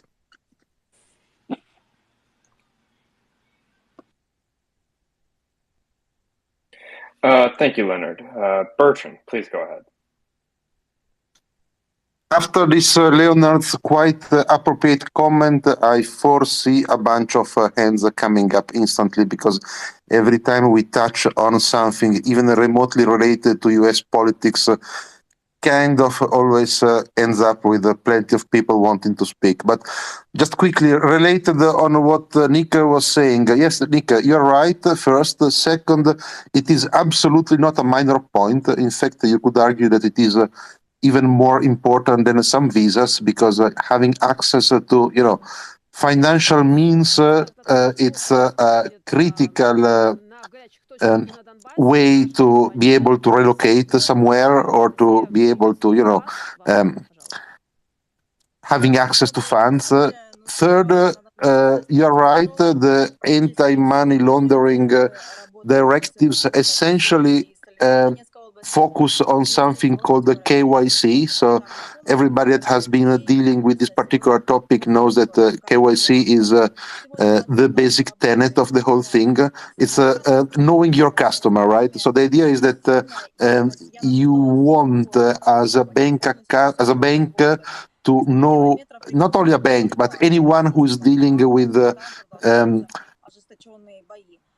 some type of financial support. So even accountants or financial consultants, before dealing with a customer, they need to know them enough to make sure that they are not like terrorists or belonging to mafia or whatnot.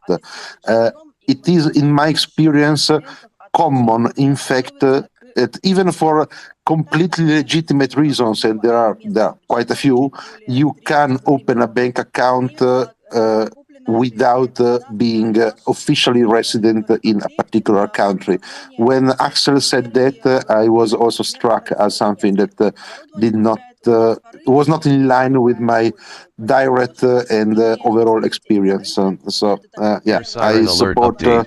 Nick's Donetsk point on this. full alert. Thank you. This message has been generated with municipal data. Okay, this is sort of out of my wheelhouse, but maybe Nina has a comment on that particular subject. Thank you, thank you, Block. No, actually, I don't have, and I would have wanted to tell Finance that I enjoyed his parody earlier tonight so much that I think he's like Air siren alert update. amazing. I Donetsk haven't laughed full as alert. much. This message has I been don't generated remember with when, municipal but he data. dropped out now, so he didn't. I don't think he will hear me, but yeah, that was the only thing I wanted to say. And good night to you all, because yeah, I wish you a good night, good morning, good afternoon, whatever you are experiencing right now. It's night in Finland.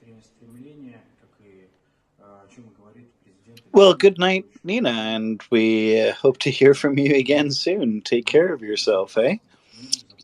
Guten Morgen.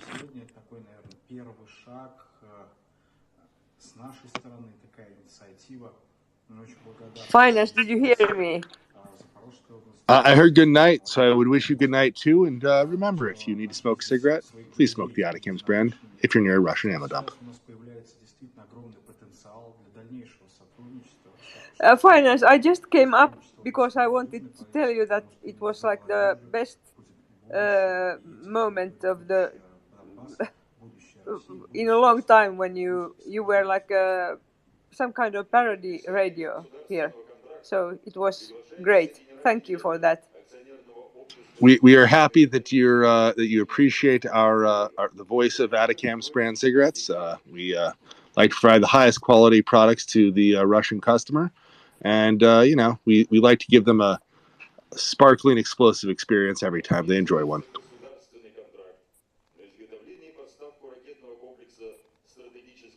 Thank you.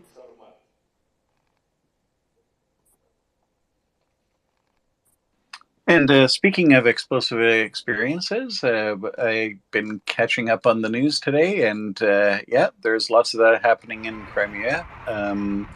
So I don't know if that's been posted in the nest yet, but lots of things going boom, and it's just another sign that another more encouragement for people to leave Crimea at the moment. So I believe next in order is Nick and Joseph.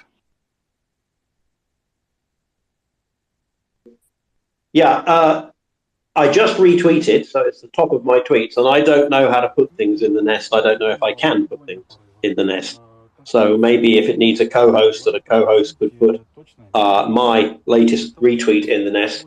Now, it comes from Anton Gerashchenko, who I think is probably not necessarily the most reliable source. I don't know where he got it from. But he's citing Grozev, who seems to be more reliable. And it's a wonderful picture, a before picture of the Fardisky air base, apologies for the pronunciation, with 24 planes lined up on it. Now, I don't know if it's from 2 days ago or 2 months ago. And so it says we're looking forward to the after version. And I mentioned this because someone whose name I won't mention here because I don't know if they want their name to be mentioned, said, I don't have DM privilege to Joseph or Battle Moose, but I thought this might be interesting to look out for confirmation re the Crimea strike. So I presume that person wanted me to drop that into the space via, as I said, tweeting it, and then I'm not sure how to put it in the nest. Yeah, it's a beautiful send image. it to me. We'll get it there. We're trying to discourage people from posting directly to the nest, because sometimes we just have to make sure everything's vetted and everything. Oh, sure. No, I completely understand that. I wouldn't presume to do it. So let me just dig it out of my.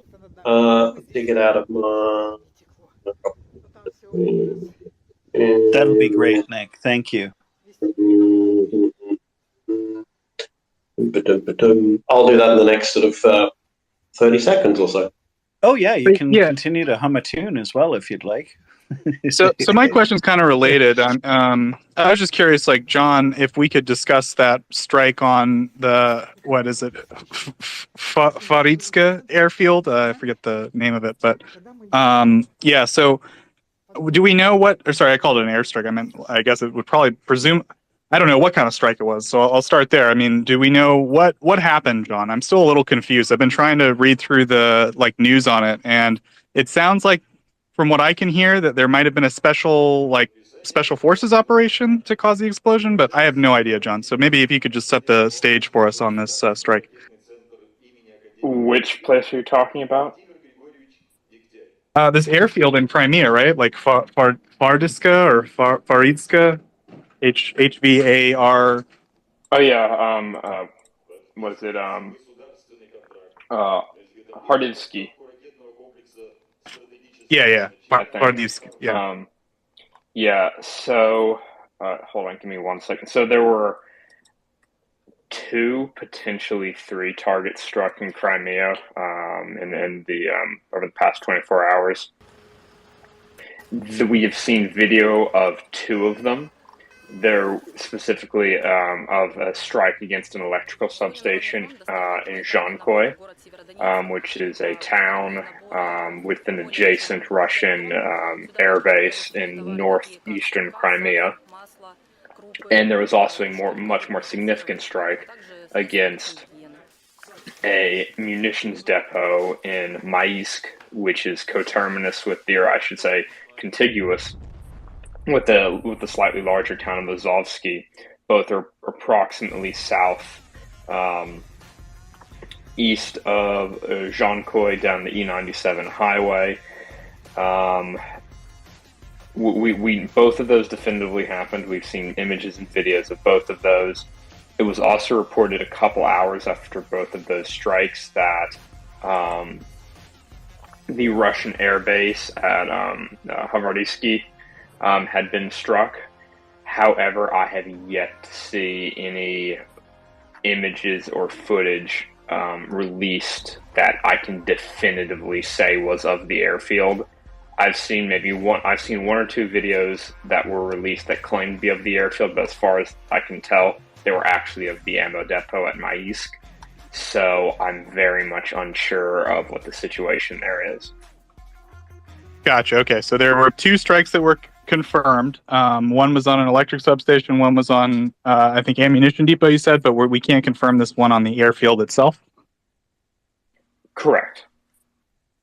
Okay, and I guess, do we know? Again, like, it was kind of an open question back when this happened, that it was some kind of ballistic missile, like ATACMS or the Ukrainian version, the Sapson. I mean, any thoughts, John, on like what could have hit? What's in range to what has the range to do a strike like this? So that's an interesting question. So in terms of the electrical substation and the ammo depot, for the substation, I don't think it was a particularly large munition. The explosion / fire that we're seeing at the substation were relatively small. Nothing consistent with, either ATACMS, HRIM-2, or any of those systems. It's, again, relatively small. It would kind of just look like a fire at the substation. Obviously, the depot explosion was much more significant. Russian sources were claiming that it was caused by a grenade dropped by Ukrainian UAV. That is potentially plausible because this was an open air munitions depot. So the ammunition was literally just being, piled up outside. So in theory, there's nothing to stop a small quadcopter from flying over and dropping a hand grenade on it. So that at least seems within their realm of possibility. Yeah, that's kind of all the info that we have at the moment. I like open air attached to things like maybe my farmer's market, but probably not an ammo depot, huh, John? Air siren alert update. Donetsk, all clear. This message has been generated with municipal data. In terms of their ammunition stowage practices. So I think Gurney, Ukrainians benefit. For sure. So I think Gurney said something interesting last night, which is sort of like the medium is the message, right? The war itself is like the message to Russia, because we were talking about what do we say to Russia and blah, blah, blah, and Gurney was sick of it. So he just said, this is the message, right? And so like, what do you think the message is here? Like we saw this strike on the airfield, right? That was a very clear message, I think, holiday in Crimea is over. And I think that's been kind of rippling its way through the Russian national consciousness or Russian, media and the chattering classes. Like, what do you think that the message that's trying to be conveyed here is that nowhere in Crimea is safe, that we are going to follow, you can reposition your planes and things, but we're going to follow it around. That we have, I guess, what do you think is the message or the effort here, John, like to... Why are they going into Crimea and striking these particular things? What do you think they're trying to do or say?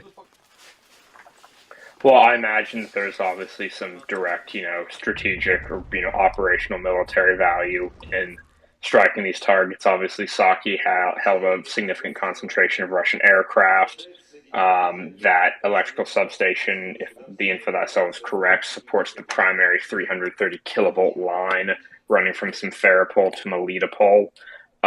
So if the Russians were to try and attempt to disconnect the Zaporizhzhia nuclear power plant from the rest of the Ukrainian grid and attempt to connect it to Crimea's, the loss of that 330 kilovolt line would likely seriously hamper those efforts.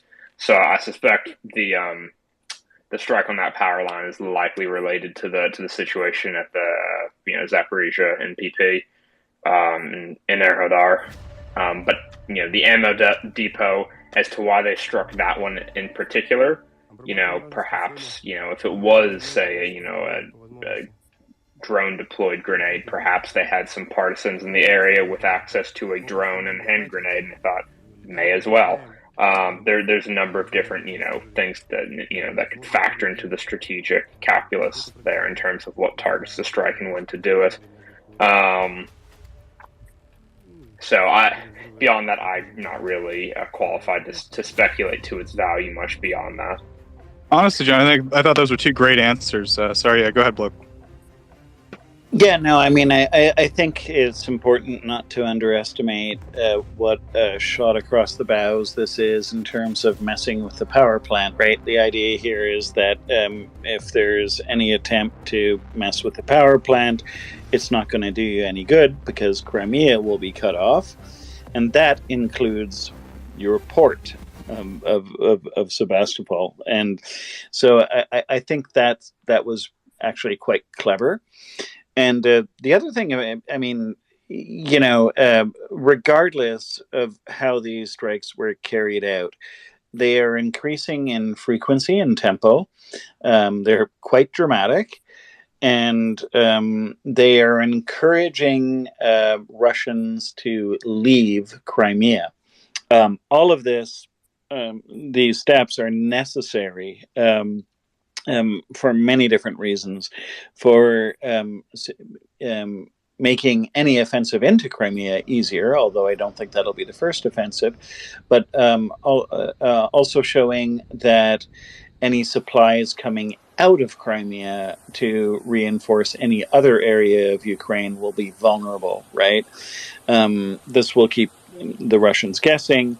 It's going to hamper their operations significantly. So overall, like I continue to be impressed by how clever this is. And I just think it's all headed in the right direction. I mean, our eyes have been focused on Kherson lately, but there's lots of stuff that the Ukrainians are doing to liberate their country in other areas as well. We have two speakers. John, do you recall the order that they were in? I believe it was Bertrand and George.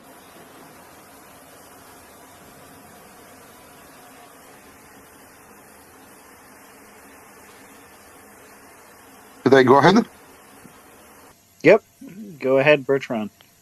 All right, so a bit of a rambling, forgive me, it's past midnight here in Europe. One point that General Ben Hodges was making a couple of days ago on this very space is that strikes in Crimea have essentially two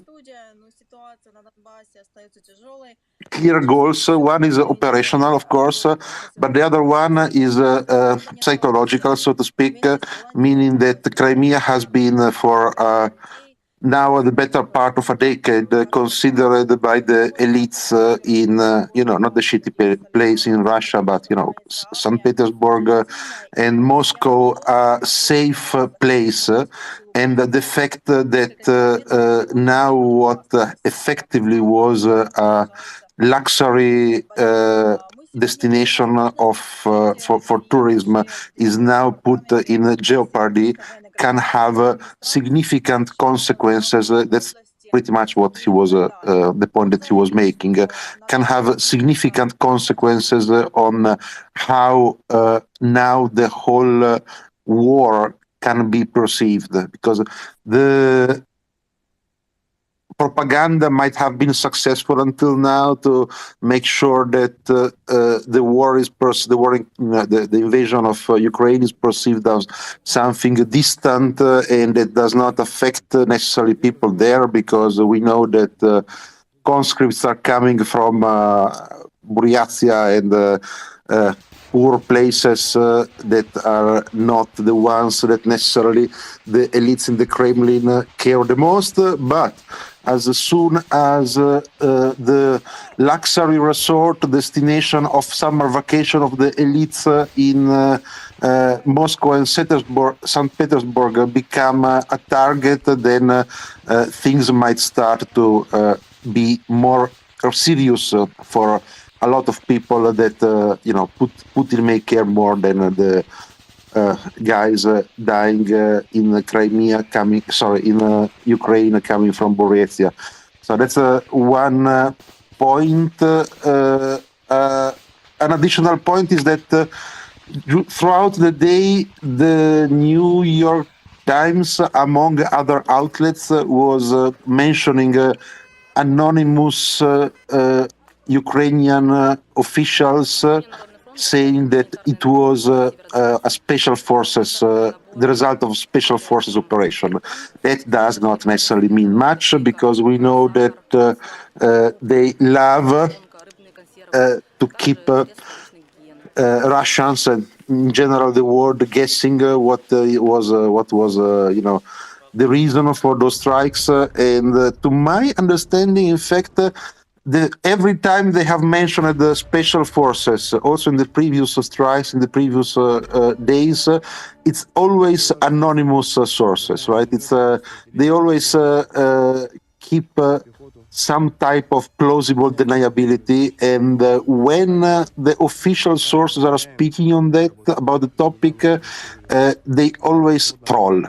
So it's actually remarkable the amount of trolling that the Ukrainian forces and government is doing, and if you think about it, it's actually brilliant, right? Because it is brilliant. Because first of all, psychologically, it just keeps people guessing. They're not sure what to do. But I also think that operationally it's pretty interesting. When I looked at the airbase that was hit, and around Harbordysky, if you look at previous satellite images, the jets are all lined up, densely, and the idea that you have special forces operating in the area could literally have caused them to try to group their aircraft together, making it even more target rich for whatever weapon they're using. And what's hilarious is that the Russians have to keep on changing their story. On Tuesday it was careless smoking. Now they're talking about special forces and doing, fake arrests. Tomorrow they're going to have to come up with another story, and more lies to justify, their failures, right? I don't know. That's the way I see it, Bertrand. So I just wanted to embellish your point a bit because I agree with it wholeheartedly. You have embellishedly beyond recognition. Now it's so beautiful that I cannot think about it anymore as I was. So yeah, that is the one additional, maybe pretty much obvious point, but worth mentioning is the fact that operationally, if you are, if you are the Russians, if you don't know what is causing those booms, if it is special forces or rockets or whatnot, then you have to take different type of countermeasures, right? So that means that you are using more resources. If it is special forces, if you are not sure if it is special forces, then you have to deploy, additional personnel in the area chasing for potential special forces that might not even be there because the whole thing might be just trolling. So it is absolutely brilliant that, they're doing this. That's the whole point.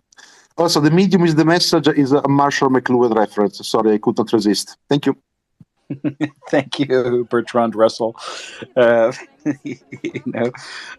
thank you very much, Bertrand. And the other thing, and I'll point this out as being no small effort either. I can just imagine the amount of military resources being diverted to staff officers saying that instead of filling out the requisitions to bring more ammo in, drop what you're doing. We have to come up with a story, right? And then, finding a couple of corporals to fake some stage arrests. All of these are distractions just so the Russians can keep their story straight, which I find hilarious, to say the least. Go ahead, George. Good evening, guys, and ladies, and everyone on here. Really quick, I think the Ukrainians might be giving us a little bit of both here on the story here, because as I've postulated before, and I think there might be SOF on the ground in Crimea, or maybe they're getting intel from partisans. And I've said this before on here, if you have intel on the ground, right, minute by minute, if you can get that, it makes your strikes even better, because you might have seen something on a satellite, right? And the satellites don't pass every hour on the hour. 100%. You can have now a team, small team. It could be, anybody that you've got wired in, that's giving you minute by minute intel and can say, hey, they just moved these high value assets here. Remember, even on the strikes on the command posts around Kherson, that doesn't necessarily have to be just that they're intercepting phone calls and communications. It could be somebody saw a special convoy, somebody saw somebody, people on the ground, and that intel is crucial to make these attacks as devastating as they possibly can. Like, let's say the first hit, okay, adjust your fire by this much because they've moved X, Y, and Z that we're really after, 500 meters behind said building or whatever. Or right now, hey guys, we've got the juiciest target in the world. We've got a train unloading as we speak. let's clobber it now. So it could be a little bit of both, right? And about the strikes in Crimea, they're having a twofold event. I think the strikes in Crimea are doing on a military side. They're shaping the battles to come, and if they can get the area in Crimea to the point where it can no longer support Russian units that are in the south and just south of Zaporizhia, then what happens is you have to bring those supplies through areas that you control, the Donbass and things like that, areas whose infrastructure has already been clobbered, right? We've seen bridges hit, roads are pretty much trashed, and that's one point. And the other point is there's 1 million Russian carpetbaggers that are staying in Crimea, that have been there since 2014, 2015, whatever you want. And now it's causing them panic. And in the last 2 days, they're averaging, about 38,000 cars? So you can give or take, that's probably about 200,000, the minimum, have, hightailed it out of Crimea, right? Because they've crossed over from Russia to the Kerch Strait Bridge. So you've got that. And you also have the fact that hitting that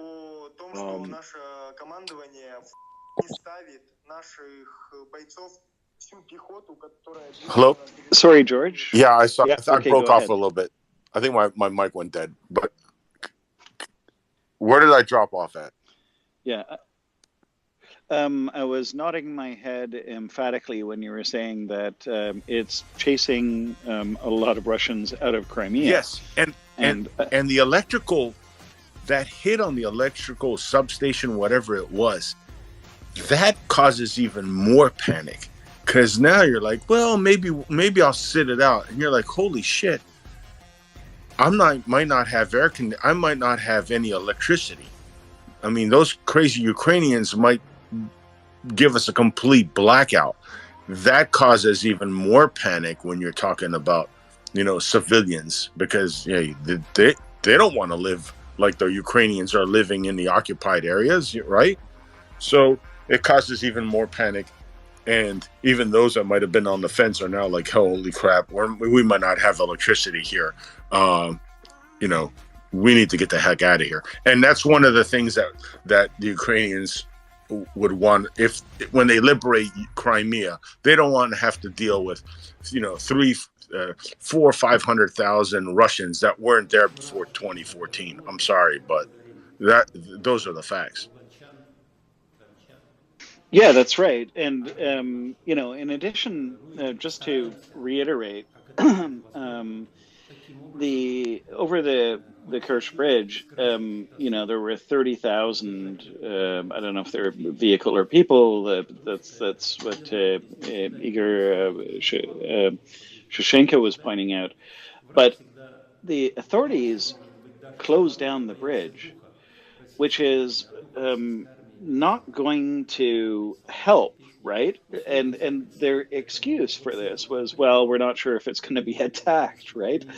That's not actually going to reassure people, right? So the whole thing, it's like, it's a combination of really good hits, right? Like, these are absolutely valid targets, ammo dumps, airfields, power lines. But it's also creating so much fear, uncertainty, and doubt that the situation in Crimea becomes untenable, and all the resources that are deployed there are now going to have bigger things to worry about rather than just being used as, for things like probably force rotation or, giving people some R&R. There's going to be no R&R in Ukraine until the Russians leave. And this really sends that message home, in my opinion. Yeah, the panic puts stress now on the Russian authorities there too, because now they have to contend with that. They've got to contend with people being on roads that they don't want them to be on, right? Because you want to be able to move equipment and things of that nature at a minute's notice, and now you're not going to be able to do that because you got roads and areas that are going to be jam-packed with people that you don't want to really have to deal with. Yep, also a fantastic point. It creates bottlenecks logistically. So it really, good news today. I remember that General Mick Ryan referred to this as corrosion, just a steady corrosion of Russian forces in Ukraine rather than, straight out force and force conflict, right?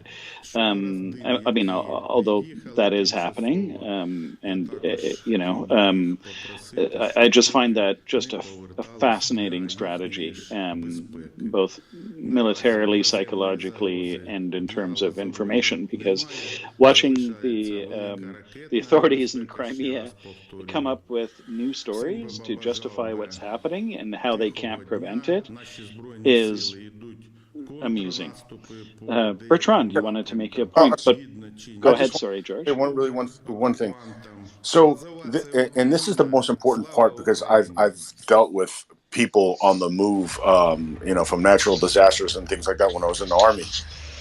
So now you have towns around that Kerch Strait Bridge, and let's say now they closed off the bridge. You have all those people careening into that space. Well, that space was maybe has the supplies and stuff for maybe 5,000-6,000 people. Now you've got like 200,000 there.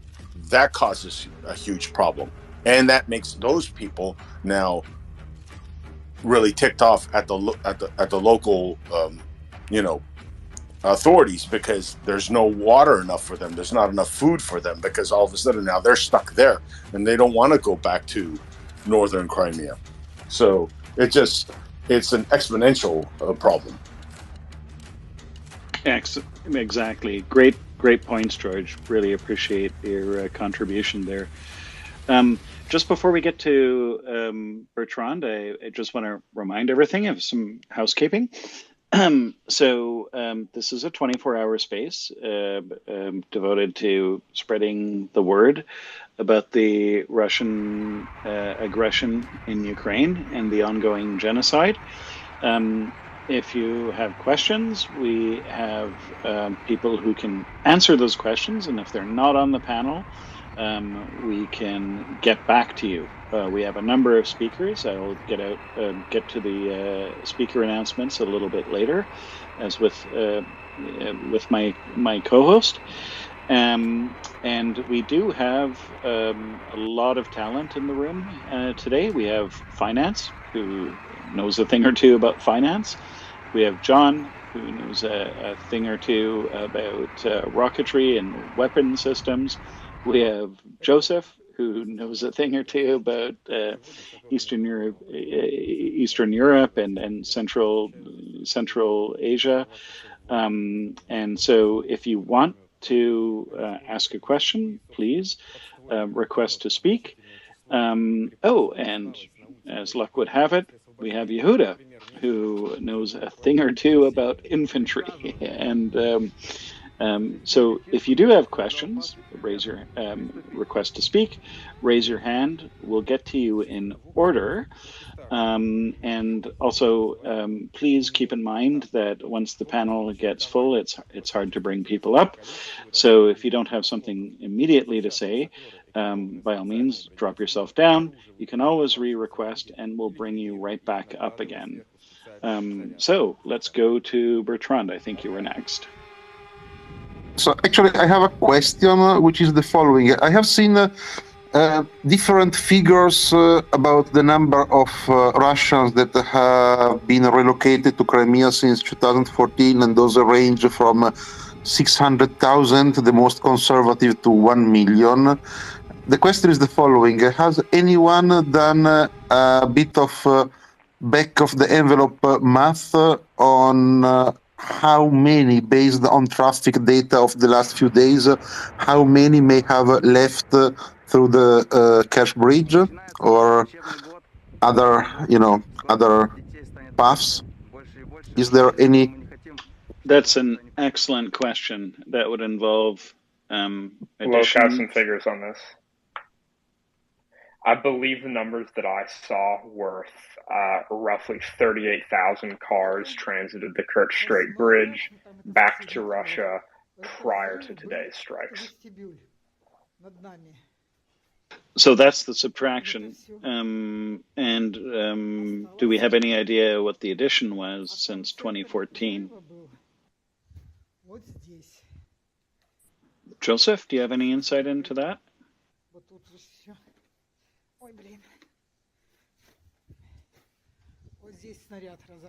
Oh, Joseph's probably reading. So, Bertrand, that's a really interesting question. I will try to put my head down to that, or perhaps Joseph will. He'd probably be the best person placed to investigate. And then we'll try to do some addition since 2014 and some subtraction since the last week or two, and figure out where the number ends up. Really appreciate the question. Excellent. And we'll see if we can get back to you. Gunther. Just it's sort of an observation too. Before the 24th of February, Crimea was not in play, right? And so their, the war they started is now in areas that they had thought were safe and completely under their control. It is there's definitely like a strategic, definite failure on their part. It's not just that Ukrainians have pushed them back from some of their initial invasion, but they have started to take actions in areas that Russia thought they had complete control over, which they don't. And from other insurgencies, like they kind of start up after a period of time, but they don't ever go away ever. So anyway, that's just an observation. Thank you. Yeah, well, in terms of strategic failures, let us count the ways, right? Where to begin. And in fact, I think that's why so many people were skeptical of the idea that Russia would do this full-blown invasion, because it's just so crazy. So, let's skip over the fact that they couldn't achieve any operational objectives, in the first couple of days. So it's been a failure in terms of intelligence, thinking that that Ukraine would just roll over. Anyone with common sense, I would think, would realize that that was not going to happen. It's been a failure in terms of uniting the West against Russia. It's been a failure in terms of anticipating the sanctions, their extent, their depth, and the amount of long-term strategic impact and degradation that would have on the Russian economy. It's a strategic failure in terms of Finland and Sweden joining NATO. And strategically, it's a failure in, just like you said, Gunther, the fact that Crimea is now in play. And, it's to our discredit, I guess, in the West, that we didn't see this coming, that we should have, confronted the Russians a lot earlier. But we're doing it now. And that's what we're here for. We see what happens when Russians invade and try to take away people's right to live in peace and to have self-determination. We see the atrocities that are being committed, and it galvanizes us together as people who believe in freedom and self-determination to fight back. And so even from the point of view of why we're all here, we would not be here countering Russian disinformation had they not launched this barbaric invasion. So it's galvanized the West in many different ways, and it's been an utter strategic failure, and deservedly so, given the the disgusting atrocities being committed all over Ukraine as we speak. Gunther, you had your hand up. Go ahead. Just a question. Have there been so I assume that they were not planning to do counterinsurgency in Crimea. And I understand that that takes like a lot of people to accomplish that. So if they were going to do a proper job of that, how many troops would require in order to do counterinsurgency across all of Crimea?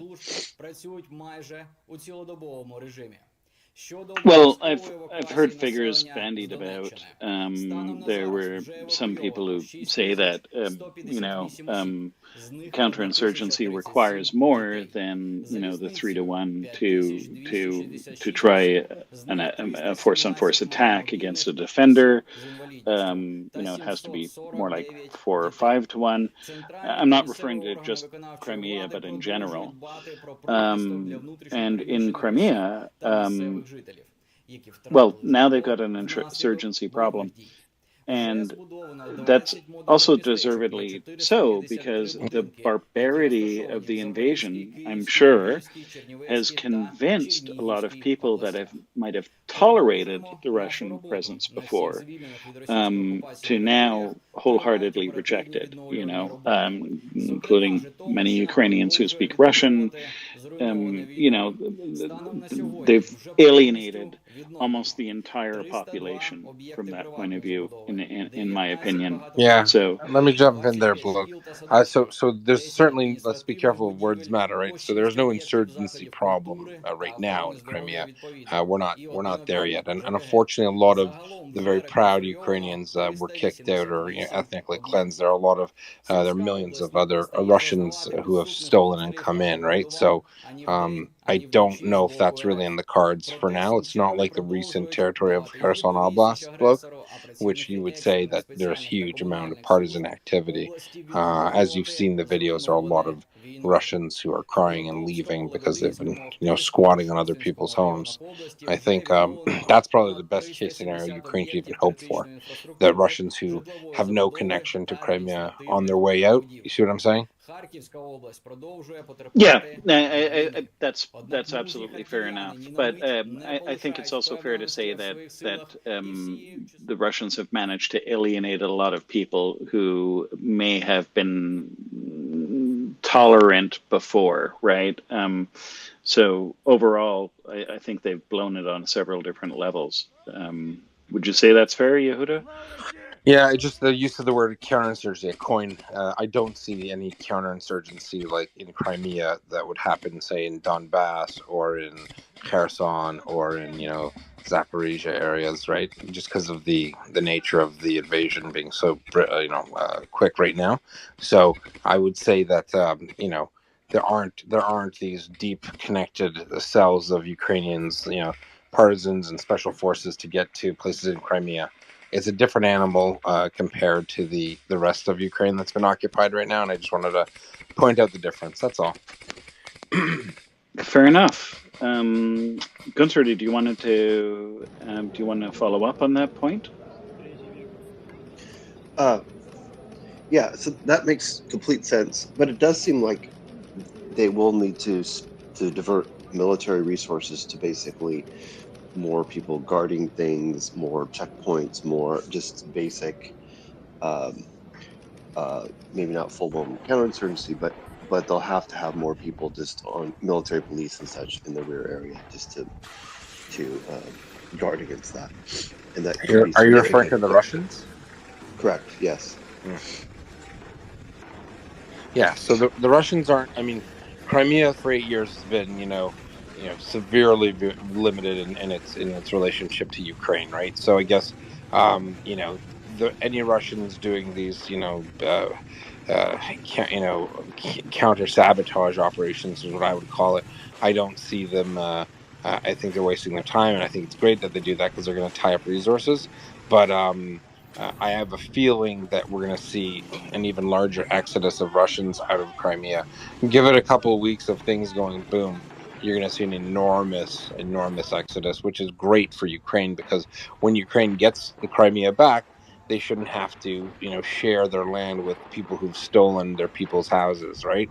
So I think it's a great thing. I would caution the difference.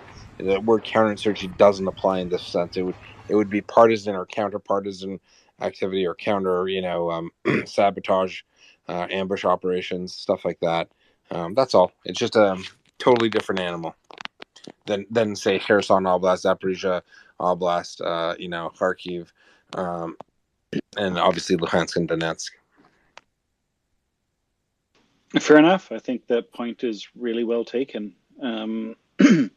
Although, Yehuda, you have to admit they're going to have to film a lot of fake arrests, so that will consume some resources soon, over the next few days as well, right? Yeah, I mean, the Russians don't need excuses to beat people up, and they don't want to admit it's HIMARS attack them, so they're saying that it's saboteurs and stuff. I doubt in many cases it's saboteurs, but I mean, if that makes the population more afraid and gets them to leave, that ironically works out. Now, I'm not talking about ethnic cleansing leave. I'm talking about people who have literally just shown up in Crimea to steal other people's homes. All the people that lived there before have a right to stay, but not those post 2014.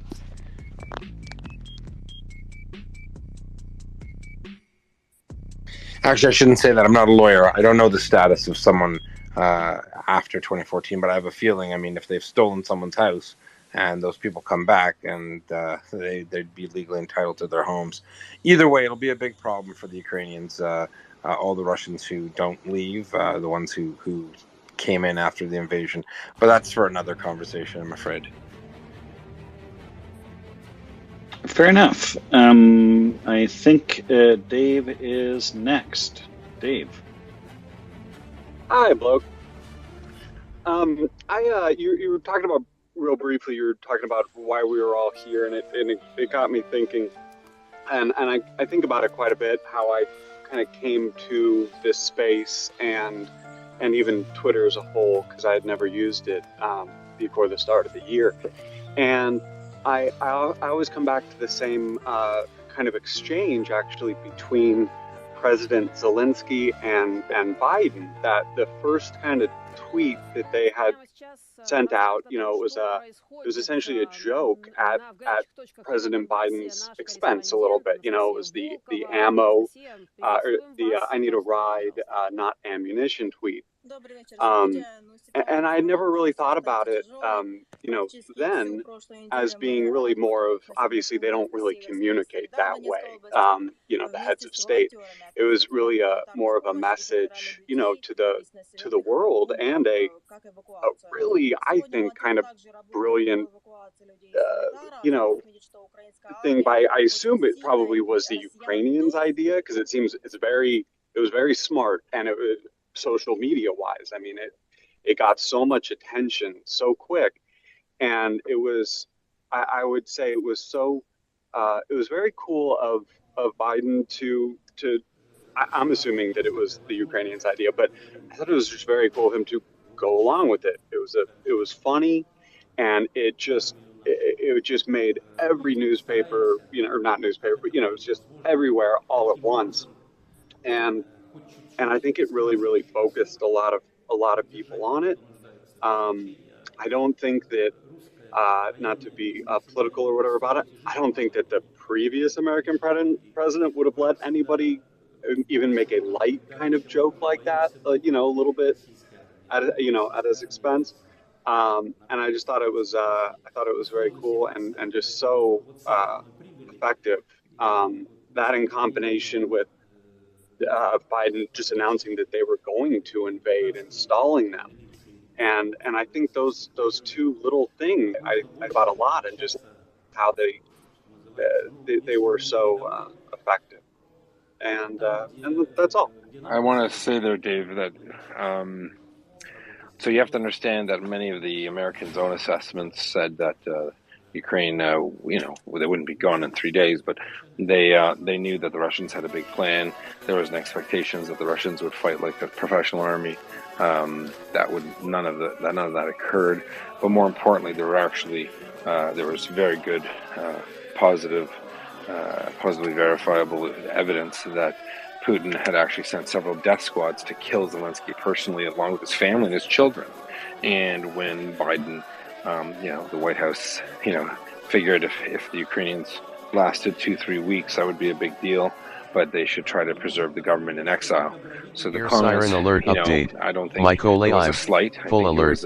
This message has been generated with municipal data. Even on the first day, how well they would do, and he doubled down and said, "I'm staying here."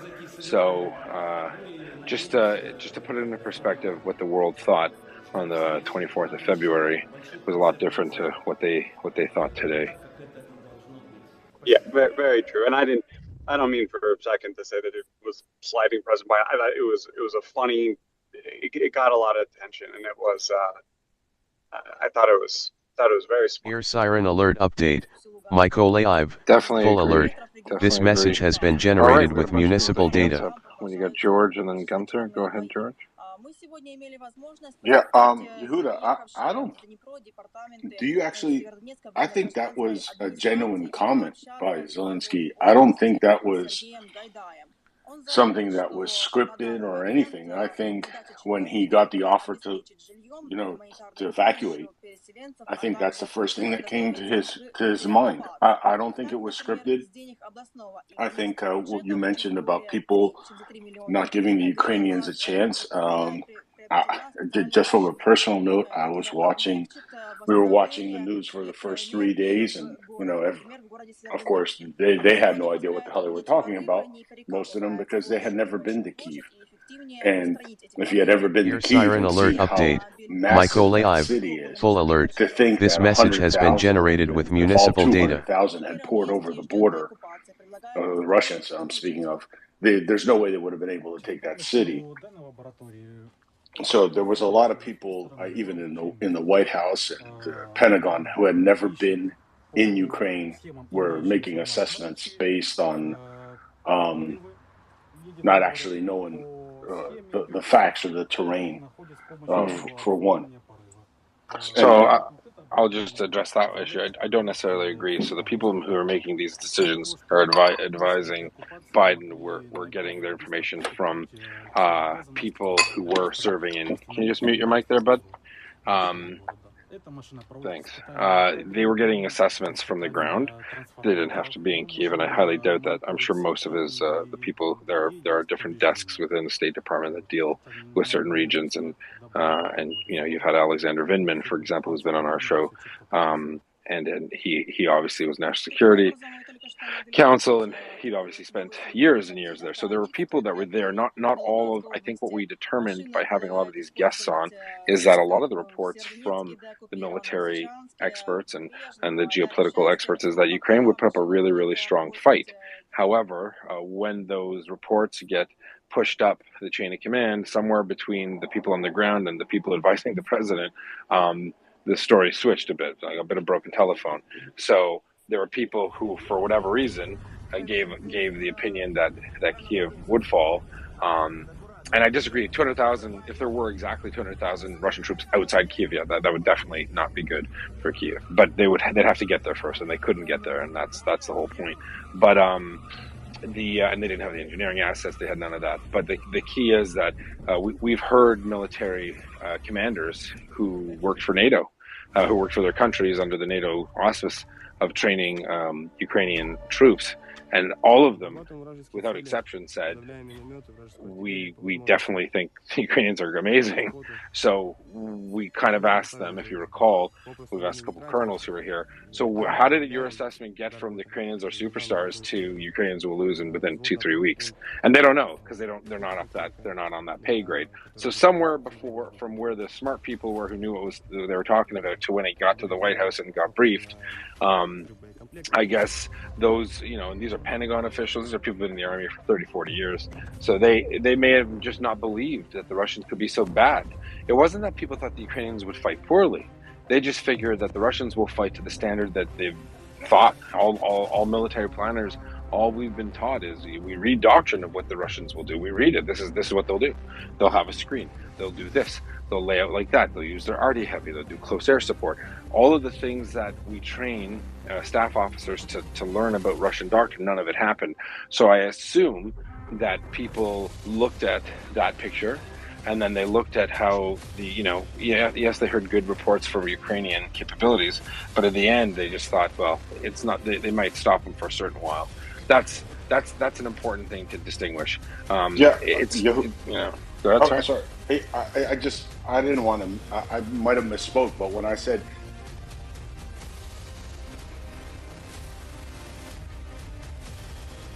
Oh, did we just lose George? I think we did. Okay, I'll drop George down and we'll bring him right back up again. I don't know if you have a follow-up to that, Yehuda. Otherwise, we'll go through the speakers. No, you can go through the speakers.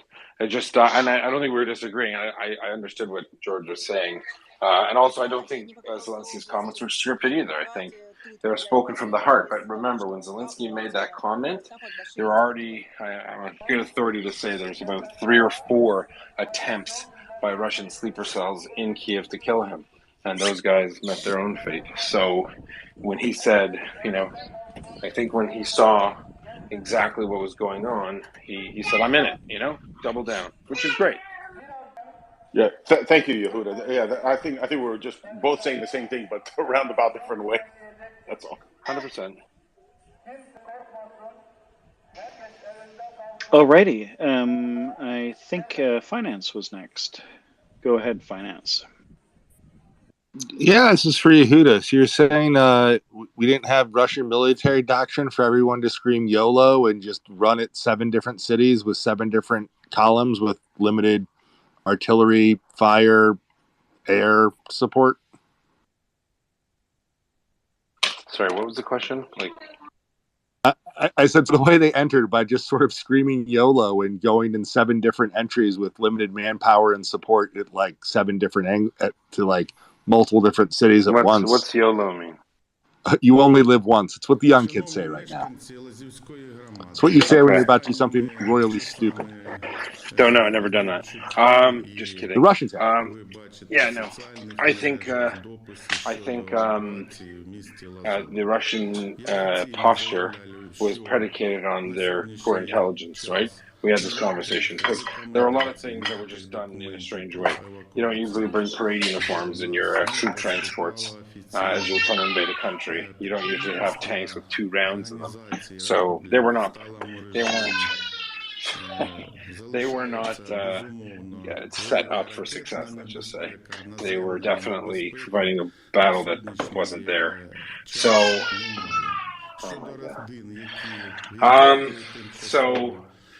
the doctrine would be, the doctrinal portion of that, Finance, would be when they did get hit and smashed, they might have, you would think they'd reorient and then fight the proper fight that they were going to fight.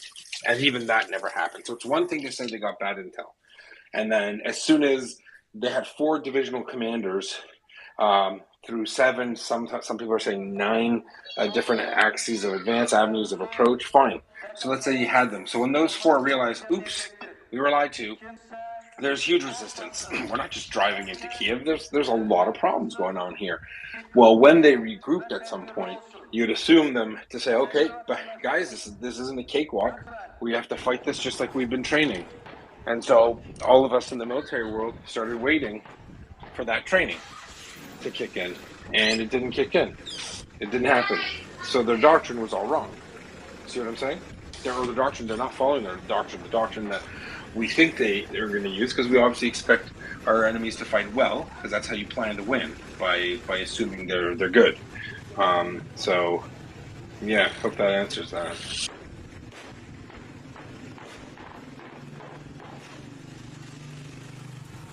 Yeah, thank you, both of you. Leonard, you're next. Thank you, Bloke. Just to follow up briefly on the point that Yehuda was making. I think that jives pretty nicely with also what George was saying. And I think the bottom line here that people seem to be a little bit kind of too nice to highlight is sort of what might have been highlighted on this space when Dr. Phillips O'Brien was on.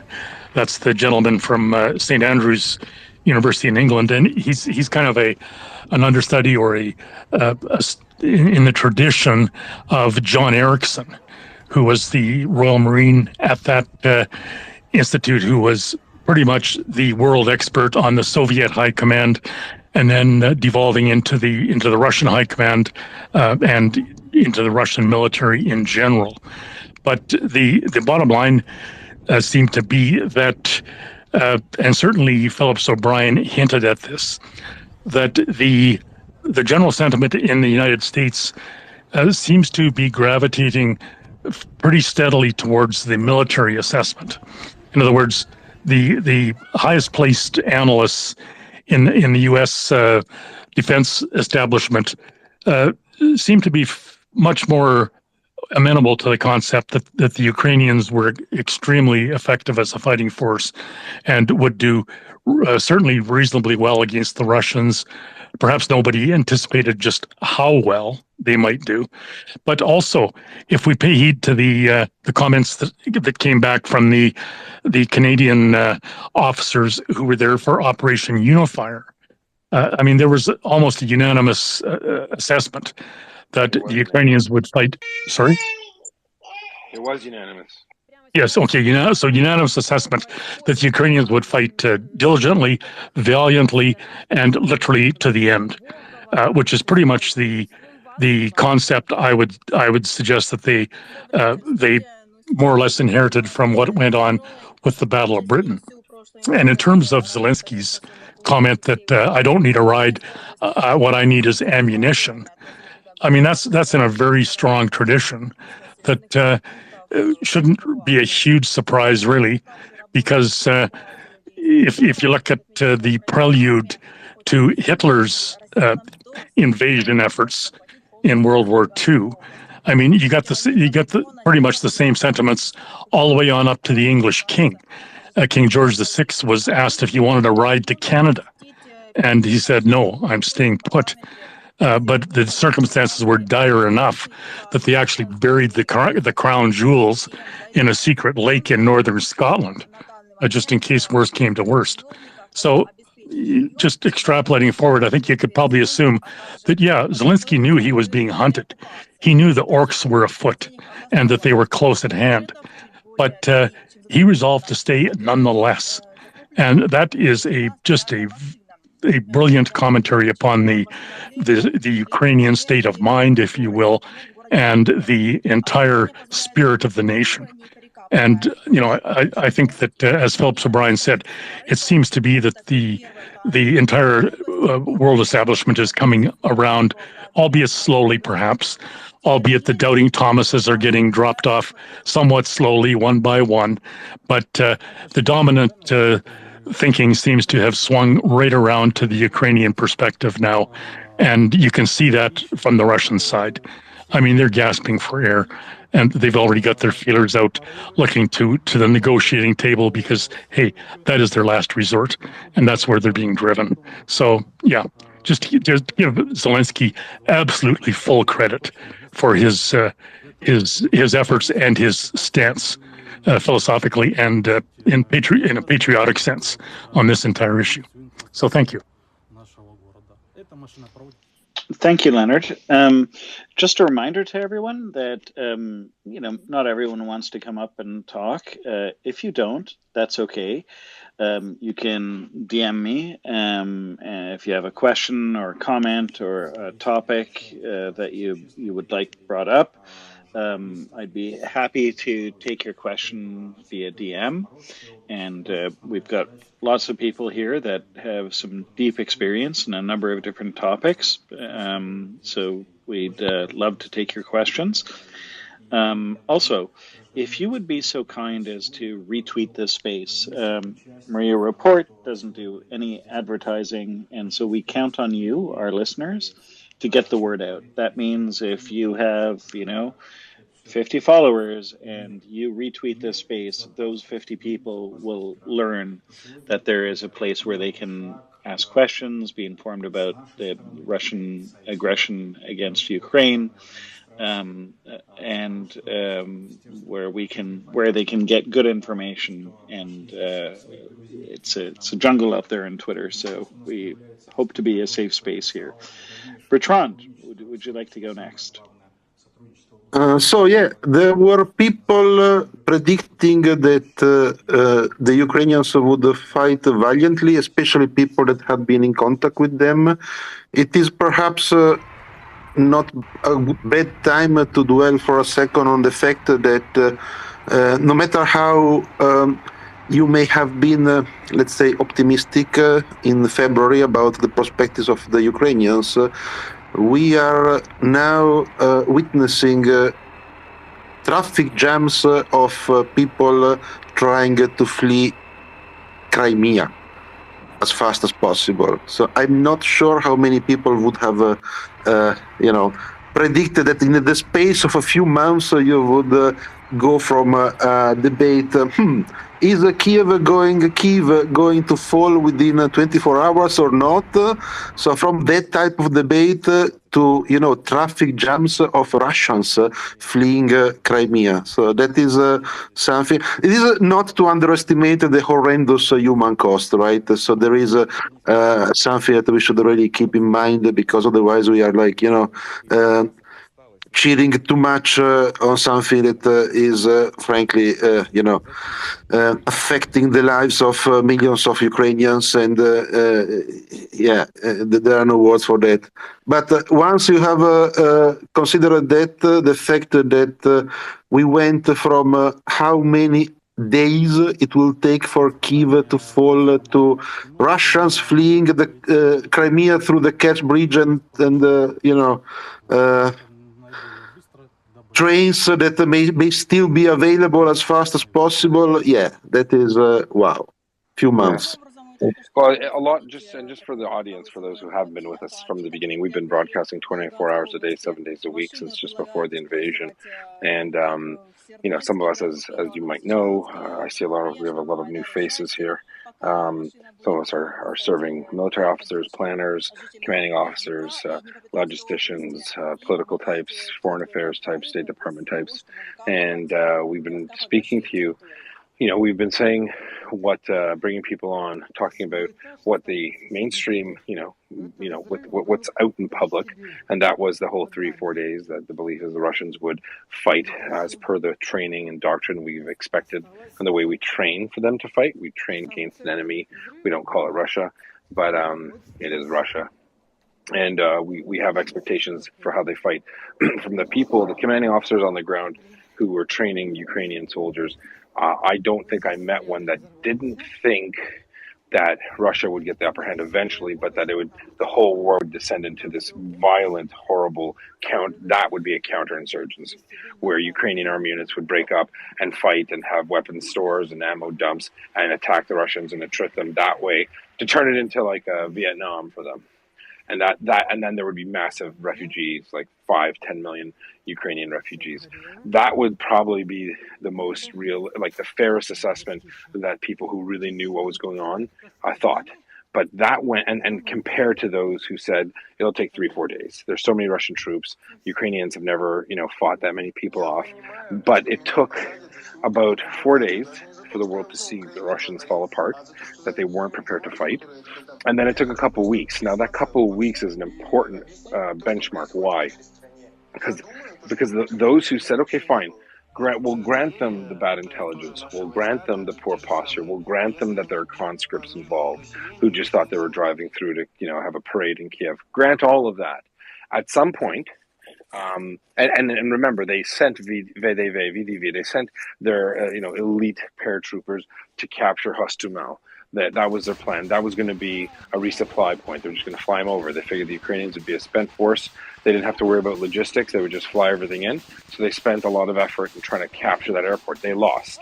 So those were their big boy pants they put on there, and that failed miserably, and then followed up with just a horrendous, ridiculously complicated plan to invade Ukraine from everywhere. So after all that was done, let's say 2-3 weeks, that's where myself and people and my colleagues kind of said, oh boy, all the Russians are going to do is they're going to say, okay, we're actually going to fight like we're supposed to now. And when that failed, after another month, I think that's when people really started thinking, who are military types who've seen the ground and thought, you know what, the Ukrainians are probably going to win this. I mean, unless the Russians fully mobilize, but even if the Russians do fully mobilize, they don't have different doctrine. You don't change doctrine. You don't change a style of fighting in a few months or a year. You have to train a whole new army. And that's what the Ukrainians have been doing with the Canadians and the Americans and the British for the last 8 years. They've been training their army to fight like a professional NATO standard army. So that's why the Ukrainians are so good, because they've taken on board best practices. They've adapted them to suit their conditions, but they have an NCO corps. They have sergeants. We've had Ukrainian soldiers in the space who are moderators here who tell us about how things were in 2014. And they speak to their friends today. It's a world of a difference, right? So the Ukrainians, after the Revolution of Dignity, realized that their military has to reflect their culture. Their culture is becoming more open, respect for human rights, respect for people's opinions. That backwashes into the military. So you have a fighting force that's dedicated and has a high morale because they see a purpose in it. There's a unifying purpose. That's the democratic institution that is Ukraine. Is it perfect? No, we've been through that. Is it getting there? Absolutely. Has it done more in 8 years than most countries coming from a corrupt background have done? Absolutely they have. They've done great. Now, what's the Russian soldier like? Well, he's fighting for Putin. He's fighting for vodka. Maybe parents get a Lada or a bag of potatoes they were giving away. I mean, if you're at a point where you value your life and it's at par with like a sack of potatoes, you're literally the butt of jokes and memes, right? So you backtrack, switch gears, go back to those 2 months in. Ukrainians started getting incrementally better weapons. They got anti-armor, then they got the Manpads, then they got Stingers, then they got stuff that'll shoot down all the Russian air assets that come in close. So the Russians now aren't using their air. And their artillery is what they had. And they were bombing and destroying mass fires, everything, for a very long time. And that's how they were actually advancing. But they only ever advanced 500 a kilometer a day. In maneuver warfare, you're expected to be going 20 kilometers, per bound. They weren't doing any of that. So HIMARS, you want to talk about the defense of Kiev, the use of anti-armor, major watershed moment. The delivery of anti-air and air defense systems, another major watershed moment. You cut off the Russian Air Force, right? Then you want to talk about the M-triple.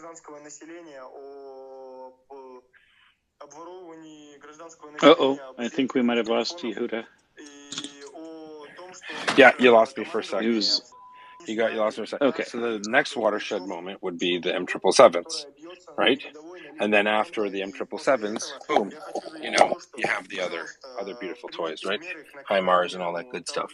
So these are major incremental advances that were made by the West to Ukraine, and in every instance, the Ukrainians capitalized on those advantages and used them to their full effect. And now, when there are many people here, what did we say? We said we suspect that the Crimea will get settled.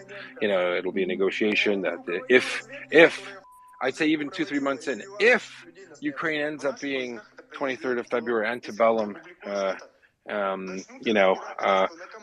War date, antebellum 24 February, then they'll have won the biggest victory in the world. I think Crimea is on the table. I didn't think it would be. I didn't think the Russians would mass exodus, which I think is what they're doing. So anyway, I just wanted to highlight it for some of our new guests. We have a lot of new people in the room, I've noticed. And if you have any questions, do come up. I wouldn't send it to Bloke. I would send it to some of the other moderators, because Bloke and John are doing the stick handling here.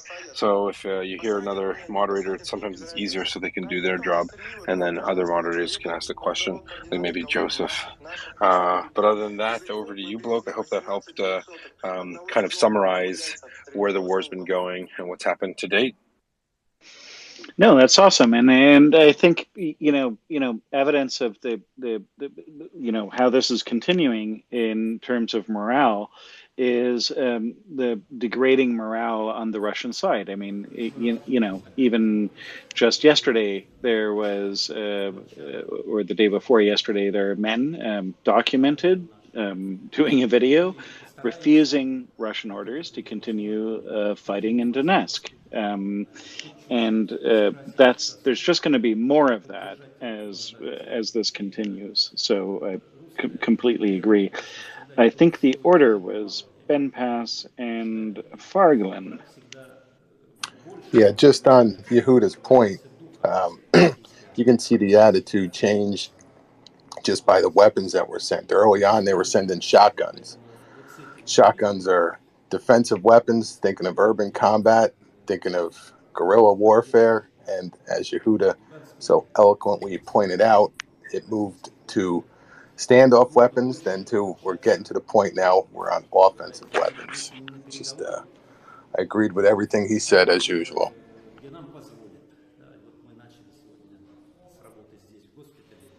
All right, thank you. Moving along to Farglin. Yeah, I just want to speak on it also. I can't remember who of you introduced the level up theory, that as things progressed, Ukraine's allies, put more and more and upgraded the kind of armor, or so I just like the simple the thing of leveling up. I remember when I saw the Ukrainians having these Molotov factories. I thought it was incredible, inspiring, and but I also thought if Ukrainians have to fight in the streets of Kyiv with Molotovs, that's going to be horrible. That's going to be a melee. So I remember being incredibly scared to see kind of what we saw in Mariupol, if we had to see that in the streets of Kyiv. Yeah, I think we all have to remember the Ukrainians were far more prepared than I think the world gave them credit for. They weren't sleeping for the last 8 years. So they fought to the standard that they'd been training for many, many years. And I think the whole world could congratulate them, not just on their tradecraft professionalism, but their bravery and courage. They refuse to die. They're tired of Russia subjugating it. And I think it's one of the best, feel-good stories of humanity. Good on them. But I think I can't remember if his name was Roman, who also spoke about his thoughts about having, if they had to defend Kyiv, he thought it would be, that they would have to fight to the death there. So I think, everybody was, even though, yeah, that was just my point, that it was the first couple of days and weeks, we didn't know what to expect. Air siren alert update. Yeah, I guess the general Kyiv public City, wouldn't have known what full to alert. expect. I totally accept This message has been generated with municipal data. The military trainers and planners who'd worked with the Ukrainians had a very different take on it, to be honest with you. I don't know one colleague that thought the Russians would underwhelm the way they did, but I knew no one who knew the Ukrainians that thought that they wouldn't perform as good as they have. And that's a fact. George. Yeah, Yehuda, I'm sorry because I don't know the intricacies of the Russian invasion in 2014. But do you think part of the stupidity of the Russians was the fact that, I know that the Ukrainians had the bravery and they did fight, but do you think that Air siren alert update. Kyiv City, full alert.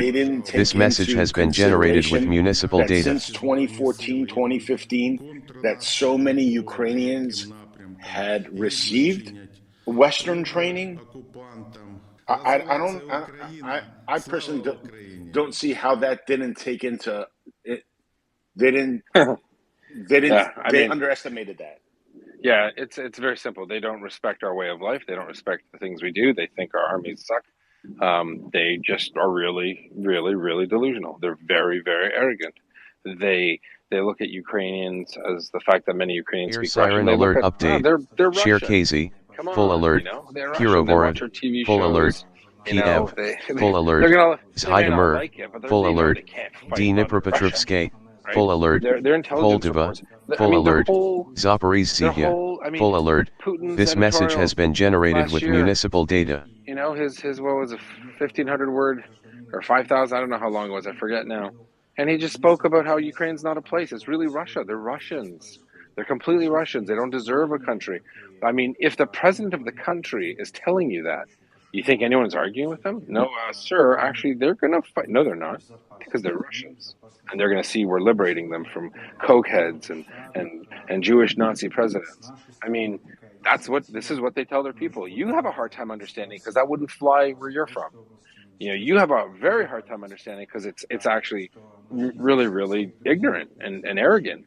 Ear siren alert update. You know, Share KZ. it's as Full alert. crazy as a white Kirovorod. supremacist Full alert. thinking that blacks like Kiev. slavery. Full alert. I mean, that's how crazy it Zhytomyr. is. Full alert. And that's how the Russians look at the Ukrainians. Full alert. They treated them like Moldova. indentured Full servants alert. for hundreds of years. Zaporizhia. Full They've alert. crapped all over their This culture message and has their been language generated for with hundreds of municipal years. data. It's ingrained in their political culture. Obviously, I'm not going to say their DNA. I'm not I don't believe in that kind of nonsense. But it's ingrained in their political culture for sure. Absolutely, absolutely. They're pissed. Now Ukraine should have never left. It's our country, the Kievan Rus. It's the heartland of where the Russians come from, and that's what they believe, that they have a right to Kiev. That's their belief. It's not. Can you imagine? We've met some people in this space who thought, oh, the Canadian training mission, what a joke. What could they have learned from the Canadians or the Americans or the British? Siren alert A lot. update. They Chernihiv. learned how Full to alert. organize our military. Venetia. And Full alert. Surprise, it Sumy. worked. Full alert. Do the Kharkiv. Ukrainians Full do alert. exactly like we This do in the message has States or been Canada? generated No. with municipal But data. they took the best practices that they found in our systems and they employed them. Good for them. Absolutely. I mean, the West. I mean, you look at now. Everybody's gone away from conscript armies. I mean, they're all professional armies, and that's what these people do. And There's a conscription there. Where? In Ukraine. Oh People yeah, yes. Ear siren alert the update. core strength of their military Chernihiv. is Full now alert. a professional Venetia. military, Full alert. like it is Sumy. now in Full the alert. United States, where we don't Kharkiv. have conscription. Full alert. We're a This professional message has been military. generated with I municipal think data. the key is not in the conscription. The key is in the culture. The key is in the culture of the country and the culture of the military.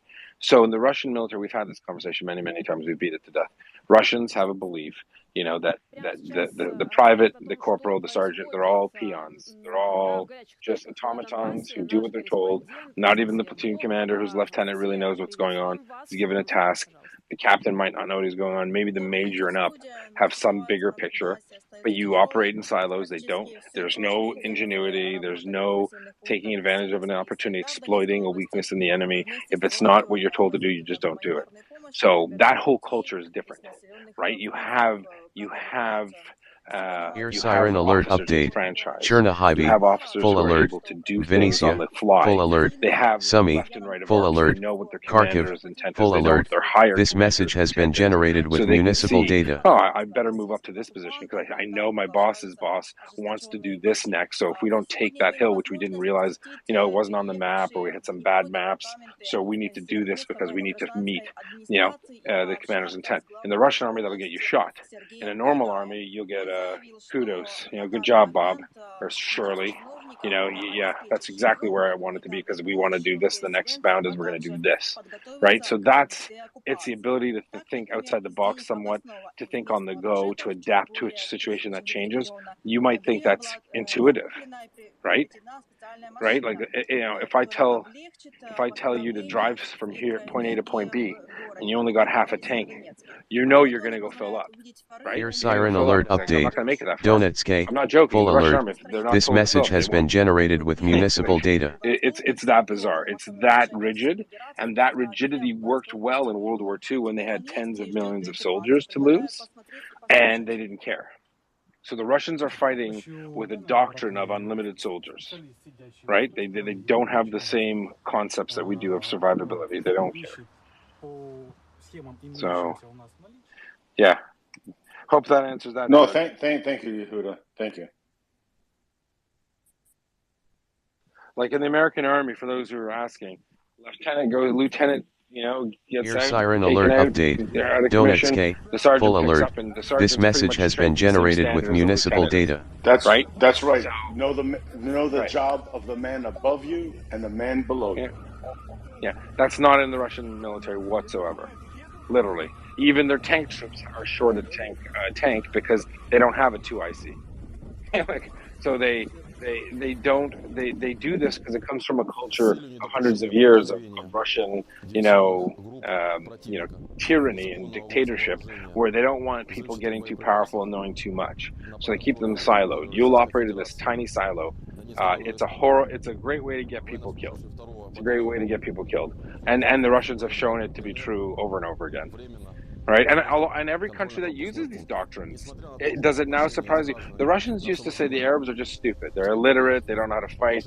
They have all of our weapons. They're using our doctrine. They're just not good at what they do. Meanwhile, I would argue that the Arabs who attacked Israel over and over again and suffered defeat after defeat. I don't think it's the Arabs. I think it's the Soviet doctrine. I think it's the Russian doctrine that has no emphasis on humanity, on the survivability of its soldiers, and it's proved. It happened. You could say the first time all the Middle East wars, you could just say maybe it's because the Arab countries are, not a very educated, high literacy rates. Like at some point, some countries had 80-90% of their people couldn't write their name, and so maybe they're not good at taking orders. Maybe they're not good at that. I'm not saying they're not brave. I'm sure they are, but they obviously weren't an effective fighting force. And the Soviets, because they were clients of the Soviets, would say that it's because the Arabs aren't following they're not doing what we do properly. If only there were us and the Israelis, tiny country versus hundreds of millions of these people that want to kill them, were able to win over and over again. Well, the Russians are doing the exact same thing that the Syrians and the Egyptians did in 67 and 73, and Israel won then, and the Russians are doing it today, and the Ukrainians are winning now.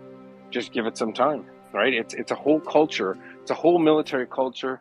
It's a culture of of abuse and the belief that one person's life means nothing. It's just not the way we do business in the West.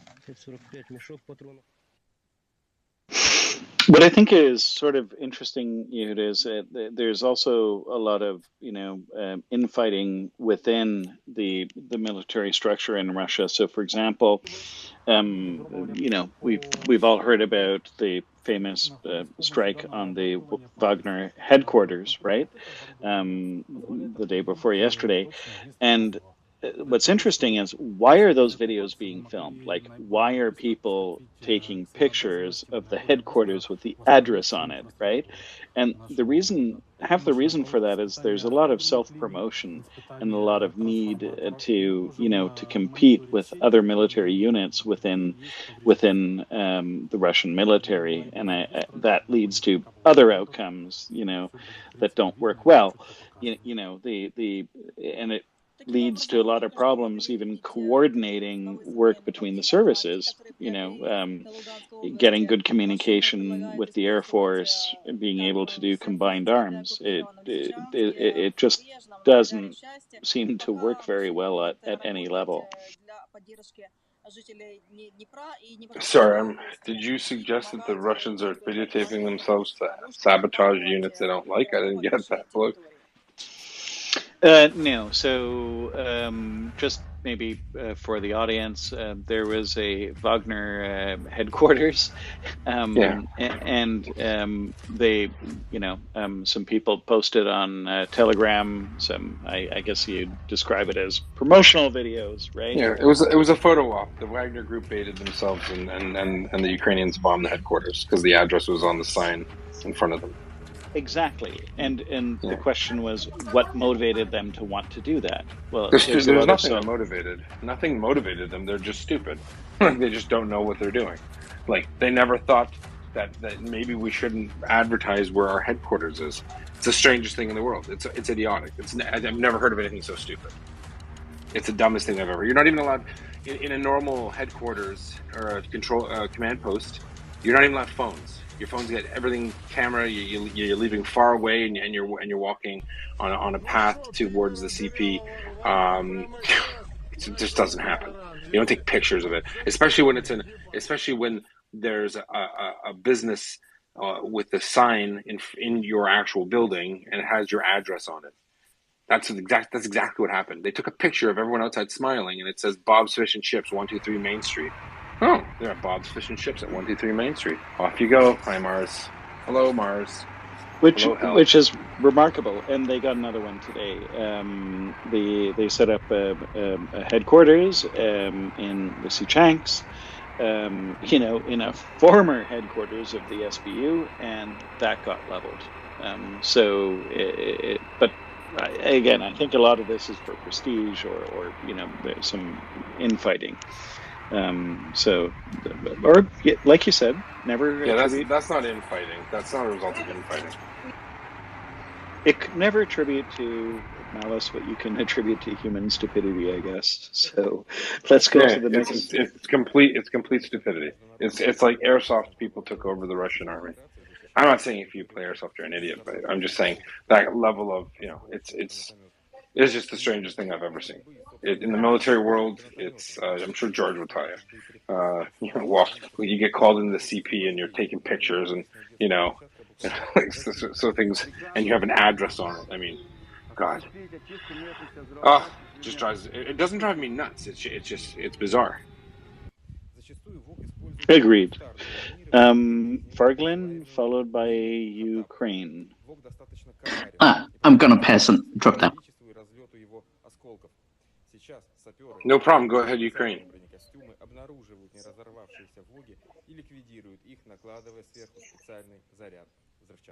Ukraine will win 7.0. Would you like to speak? Just unmute your mic and put your hand down.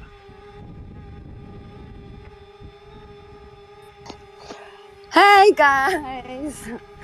I don't do this often, so hey, it's Candace. Ukraine will win 7.0, my new account. All right. And how are you guys doing? We're well. How are you? That's good. I'm doing well. It's always a good day when you have the orc cook-offs first thing in the morning.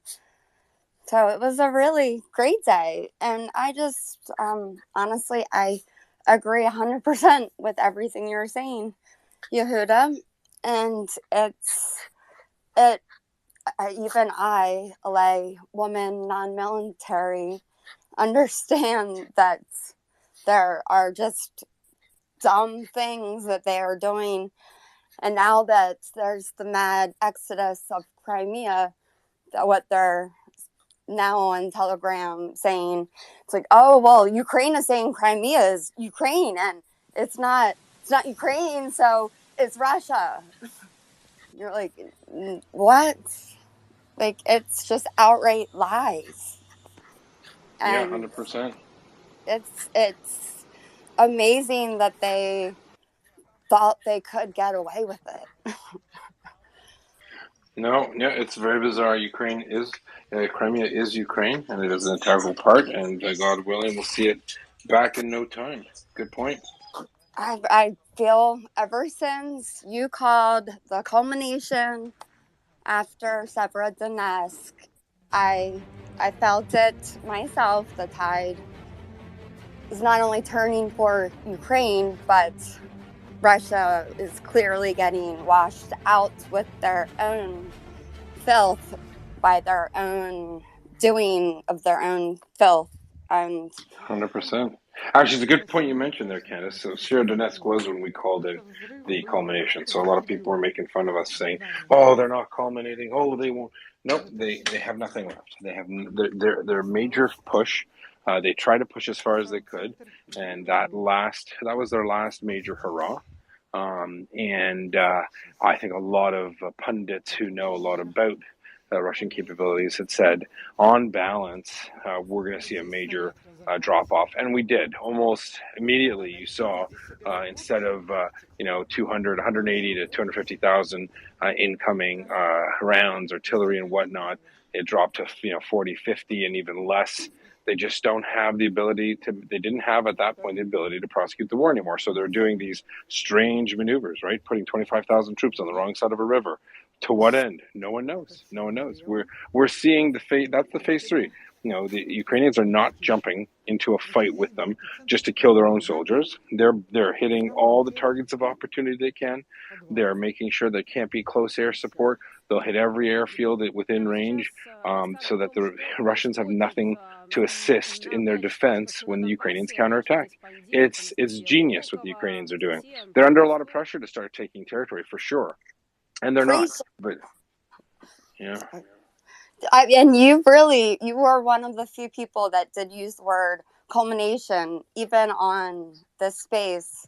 Everyone was like, "Oh no, we don't want to say culmination," and you, right after, called it's a trap. Also, and even when you call that, and someone like me, and then NAFO were all like, "Aha, it's a trap." Then they just keep doing it over and over, and then when that's not going well, then they just throw out the narrative. Well, yeah, we have most of the city. That's because it was a trap, and you're back there.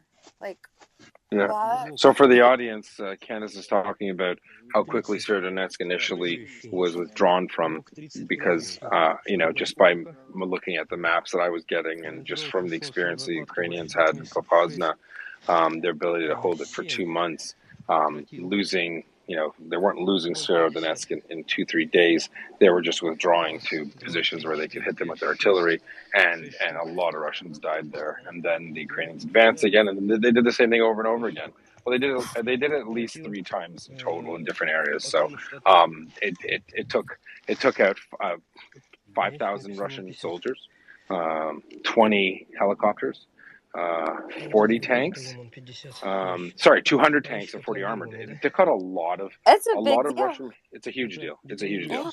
They took out more tanks than most countries have in their entire military. So, and that's a perfect example of a mobile defense, or a delayed and an ambush, and then a counter move. Ukraine, it'll go down. That in itself, you might say, well, it was a loss because they lost Severodonetsk, but at the end of the day, they gave up a rubbled city, and it took the Russians a ton of dead Russian soldiers and a ton of equipment to get it. That reverberated through the Russian army, right? What did we fight for?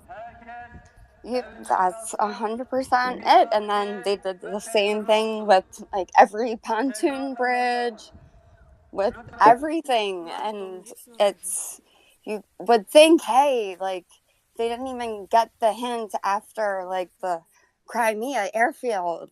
It's no. Well, don't despair, Candace. They'll even brag and post the pictures about, oh, look at all the equipment we got that we now lined up perfectly together in this area where this unit's taking a picture in front of, and we showed the sign in the picture before, and you're like, okay, again. Yeah. Thank you. Don't despair, Candace. The Ukrainians, some people who watch Ukraine are disappointed that more action is not being taken now. I'm not. I think they're doing what they're doing perfectly.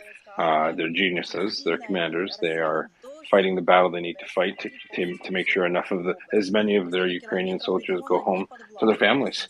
And I think let's go to Nick and Ben, because they've had their hand up. Candace, thanks so much. Thank you so much. I really appreciate you guys. Likewise. Slava Ukraini. Heroam Slava. Whatever. Is it Sverma I don't know. Sorry. I know how it's spelled. I don't know how to say it. I'm sorry. No worries, Have a good Candace. night. Thanks. You too. Good night. All right, Nick, go ahead. Bye. Unrelated to housekeeping matter, is anybody else getting 2 or 3 DMs an hour from people you don't know going, hello? I normally get about 1 or 2 of these a week, but whenever I'm in this space, I get 2 or 3 an hour, and I block and report them. But I wonder if anyone else is getting that. If we have, because of the popularity of the space, the kind of people who like to start scams or something by saying hello. If there's anybody out there in the space who would like to talk to me about anything, then please send me an introductory message that says, hi Nick, I heard you on the space and I am interested in what you have to say about X or Y or Z. But just hello, it's going to get you an instant report as spam. But I just wondered if anyone else is getting this constantly when you're in the space. We get how do you think we feel as co-hosts? Yeah, and maybe because you're an ornery, grumpy British man, you're going to get a few more. You're just going to have to accept it, Nick. Take it as a compliment. They love the accent. That surely has something to do with it. Probably. You are going to get trolled, and we get a lot of them, but we just smile. We just smile and say, hello. All right. We like Skipper. Smile and wave, boys. Just smile and wave. Yeah. We get a lot of them. Let's go ahead, Ben. Go ahead. Before we do, just a brief point of order. I want to remind people that when they come up to speak, please raise your hand so we can get everything in order. And once you are finished speaking, I will be cycling some of you down. So otherwise, people can't request the mic. So with that, let's go to Ben. Sorry for Yehuda. Ben. I've got a silly question about NCOs. I learned that in the US, NCOs were sort of silo on their own, that you would make your whole career as an NCO, and your career tended to be managed by other NCOs as opposed to officers purely top down sort of management. And of course, there's a few bridges, but you tend to start as an NCO and end as an NCO. Whereas in armies such as the French army, where apparently people stay longer, you start as a private and then you move to NCO and then you move to officer. And I was wondering first of all, what is it in the Canadian army? And secondly, more importantly, how is it in the Ukrainian army? If anyone knows. Sorry. Well, I might know about the Canadian Army. So what's the question? How do people get promoted? What do you mean? No, it was regarding NCOs.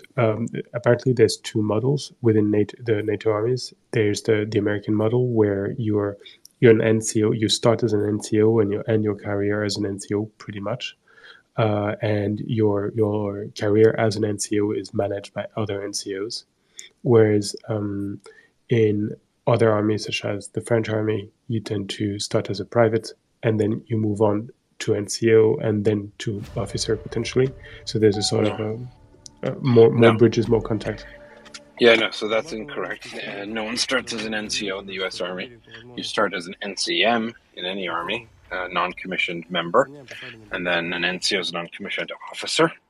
So you have the rank private, corporal, master corporal, which is technically an appointment, then a sergeant, then a warrant officer, master warrant officer, then a chief warrant. And I'm not sure about the who manages your career part. I don't understand what you mean by that. And then you have an officer corps where you start as a second lieutenant or an officer cadet, and you move up to wherever you move up to. So that's the standard model for, I think, every army in the world. You have enlisted members and then commissioned officers. So what makes it, I'll give you an example. In the Canadian, British, Australian, and I'm sure even an American military, you could have a regimental sergeant major. I'm not sure what they call him in the U.S. Army. Maybe George knows. Super staff sergeant. I don't know. Whatever. Command sergeant major. Battalion sergeant major. I'm not sure what they call him. Air siren alert update. You could have Odessa, full alert. This message has been generated with municipal data. Officer, you know, and you could have a second lieutenant or a lieutenant. And although the sergeant major calls that lieutenant sir or ma'am, he doesn't really mean it. He's saying it because the reality is that sergeant major has probably 30 years experience, at least 20, in the military, and the junior officers learn from the senior NCOs. And even though they're in a different stream, right? They're in a different realm. And that's how the Commonwealth armies, the British Army, Canadian, Australian, New Zealand, how they operate. I'm not sure. You can't set me up like that to ask me questions about the French Army, because you know I'm going to make horrible jokes, Ben. So I'm going to park that. And I'm sure, and the Americans have a very similar setup in the sense that, you know, a seasoned sergeant helps out the young lieutenant. Air siren alert doesn't know what update. they're doing. Odessa, And full there's a alert. relationship. This message has like been that. generated with municipal data. The Russians don't have that relationship. There'd be no sergeant telling an officer what to do, even though the sergeant might know a lot more than the officer. We train to utilize the assets you have at your disposal. So if you have a warrant officer or sergeant major, we say sometimes, who knows a lot about something, a good officer, even though he outranks or she outranks that sergeant major, will pull that sergeant major and say, Sergeant Major, you've been in this training area before. Is this a good plan? Should we do this? Or, nope, sir. You might want to put your CP Air siren here. alert You might want to do update. this here, 'cause Odessa, for full the alert. variety of This message has been generated with That's municipal how data. we integrate the officer corps and the NCOs, right? The NCOs are just more advanced NCMs. Does that make sense, Ben? Yeah, so far I understand. Well, that's it. That is the answer. Okay. So, sorry, I thought there was something special in the US, but No. You know what? Sorry. Yeah, no, I don't know. They have the same system. They have a very roughly the same system as we have. Just the names are different. They don't. You know, I get all the time. I get asked questions from Americans about rank. I don't do the American rank system very well, and I think from service to service they have different titles, so I don't bother. Figuring it out. But I hope Air that helps siren explain alert the dynamic update. between what an Person, officer and an full NCO alert. is. This message has been Totally. generated with Thank you. municipal I feel, data. feel much better informed. Cool beans were had by all. Not even done the first major course he needed to do, and we looked at him and said, that's not nice. You should, you need to get those people to help you, bud. Like, they know what they're doing. You can't treat them like garbage. That's not right. And he just pointed to his, let's say it was a PIP. It wasn't a PIP, but let's just say his rank. He pointed to his 12C rank as, this is all I need to tell him what to do. And we thought, oh my God, you're a nut job. Anyway, he washed out. He failed. He didn't even pass his first set of courses. Bye-bye. And that behavior doesn't work in the military. You don't treat people like that. It's a horrible, horrible way to treat people. So definitely lots to learn. Agreed. Now, I just want to remind everyone, if you want to speak, we've had 2 speakers come up, but you need to raise your hand.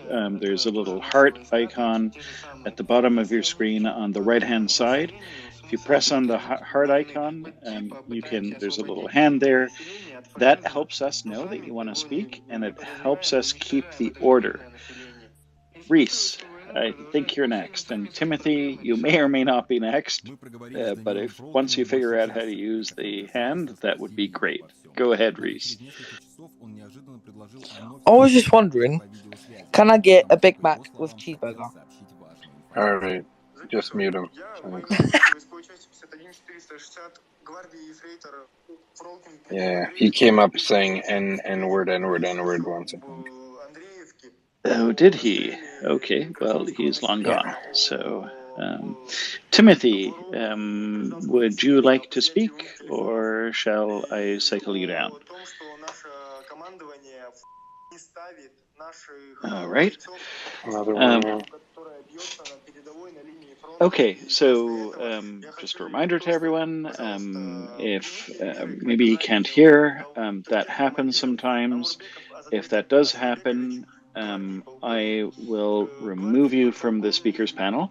That does happen. Sometimes you lose the audio. It happens to us co-hosts and speakers all the time. We'll drop you down.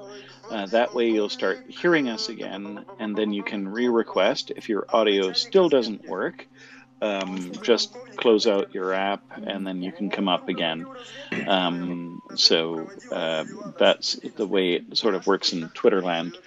Yehuda, I don't know if you've checked out Chuck's feed today, but apparently there was an attack by the Russians around Kherson.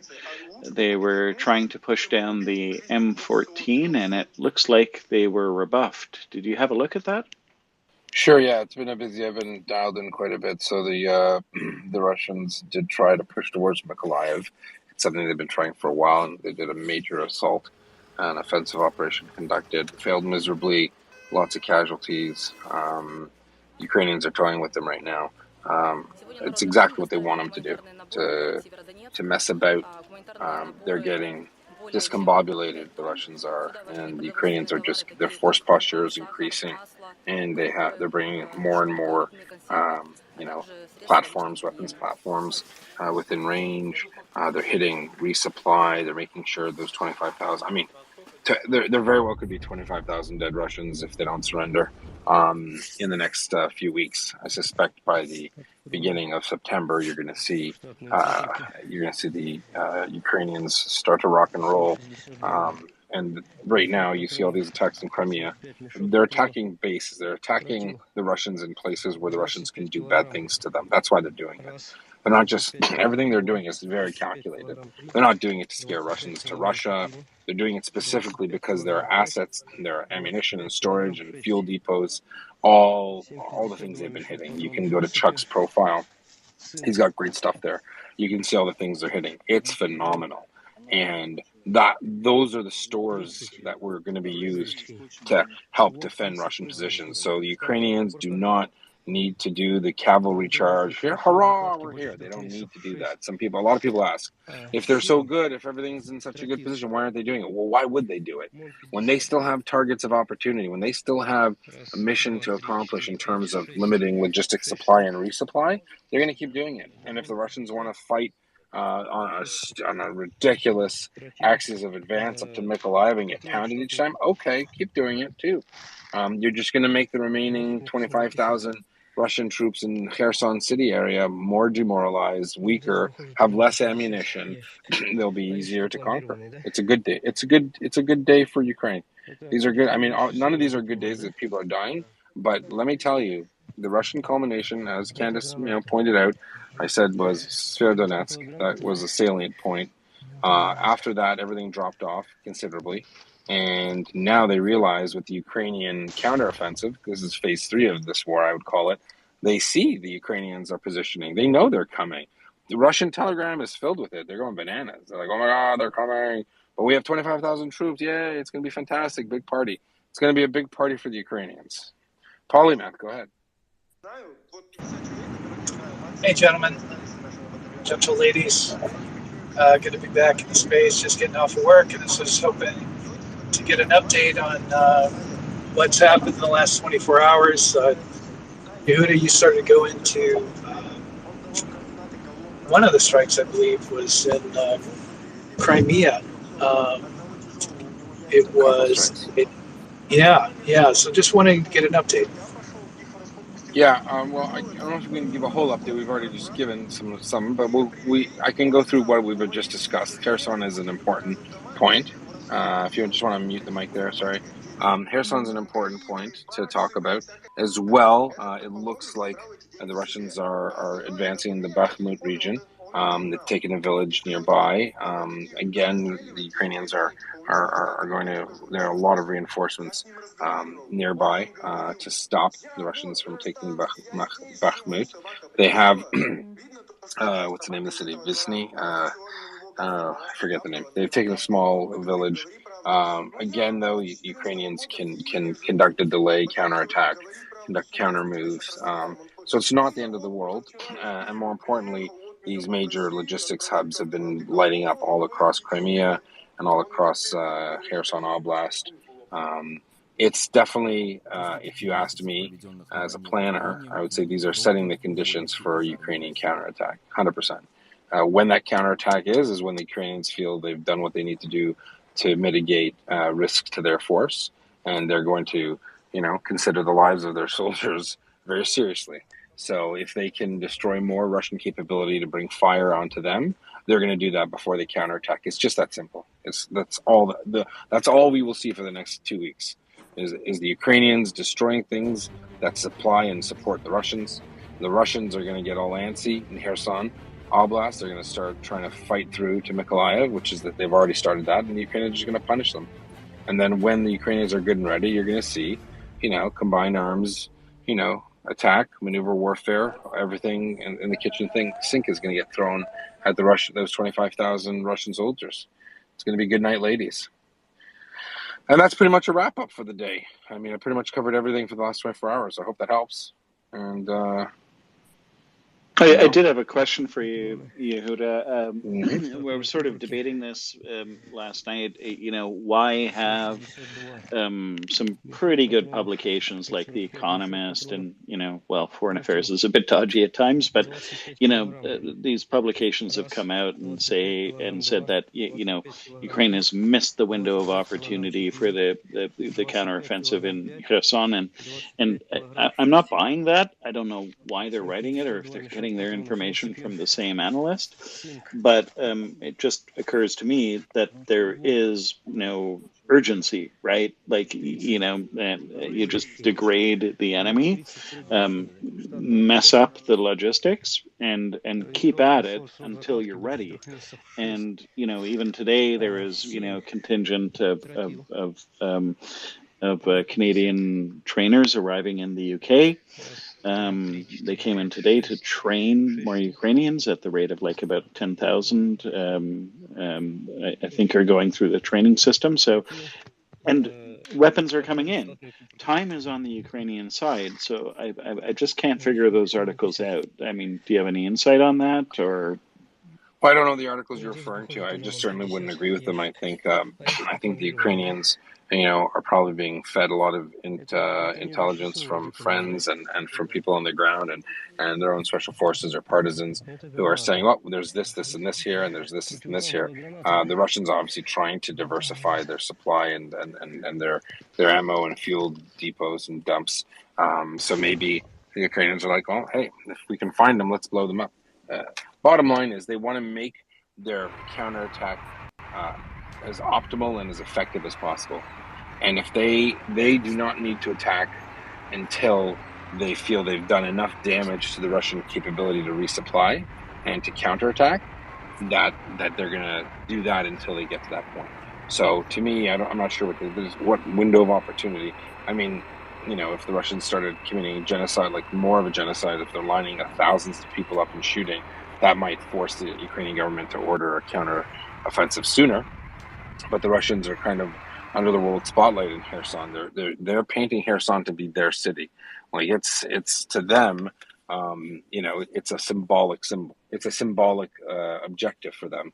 So we suspect that the Russians want to keep the city intact, and Putin's invested a lot of prestige, and it's a major thing that they've been talking about in Russian media, for a while. The Kherson, referendum, and it's everyone. They've been shipping people from Russia to Kherson to make it look like it's a Russian city, and I suspect that again, Ukrainians are already getting into position. They're already fighting, an offensive operation in Kherson Oblast and surrounding environs. They're getting to a point where they can, do their best to cut off the city and possibly starve the Russians out or get them to capitulate.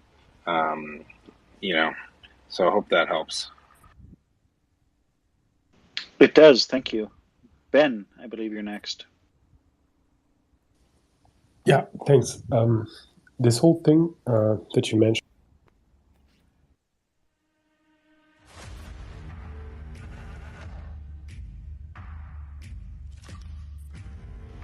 Did we lose Ben?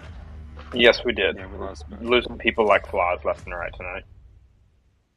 Dropping like flies, like 25,000 Russians. In addition to the 43,000 that have already dropped like flies. I think 50,000 plus. That's my estimation. Just some more tips for everyone on how to deal with Twitter if you lose audio and you're I think we've beaten that one to death. Look, we've told people like 4 times the last 15 minutes. Just come back up. Yeah, you have. Yeah, I know you really. If you come up to the speakers and no one can hear you, just close the app and come back in. That's all we can tell you. Can you hear me? Nope. Yep. Cool. First of all, I'd be very thankful if you did not compare me to dead Russians. That'd be great. No, I meant to... yeah, what you were saying, Bloke, about the pressure to attack in Kherson, it reminded me of what was going on in 1942, 1943, when a lot of the political establishment was pushing the Allied command to attack as soon as possible and to land in France as soon as possible. And they were telling them, wait, just you wait. And they took over 2 years to cross the channel. And this is just the same story playing out again, I would say. And in that case, back in 42, 43, just as well as today, patience did win the day. So, yeah. But I also had another question for everyone on the panel. I'm writing to my MPs at the moment. Well, several MPs. The Defense Commission mostly, and I was told several times never to just say great words, but propose stuff, ask for precise things, and I was wondering what I should be asking for. In particular, I've heard Axel time and again say that in the South they need tanks and they need infantry vehicles, so that's covered. But in the front of Kherson, in the front of the Donbass, I've seen that the units, what they're on the defense, what do they need? What's the sort of thing that the West should provide them, and that I should ask to my representatives in terms of armament or anything else, really.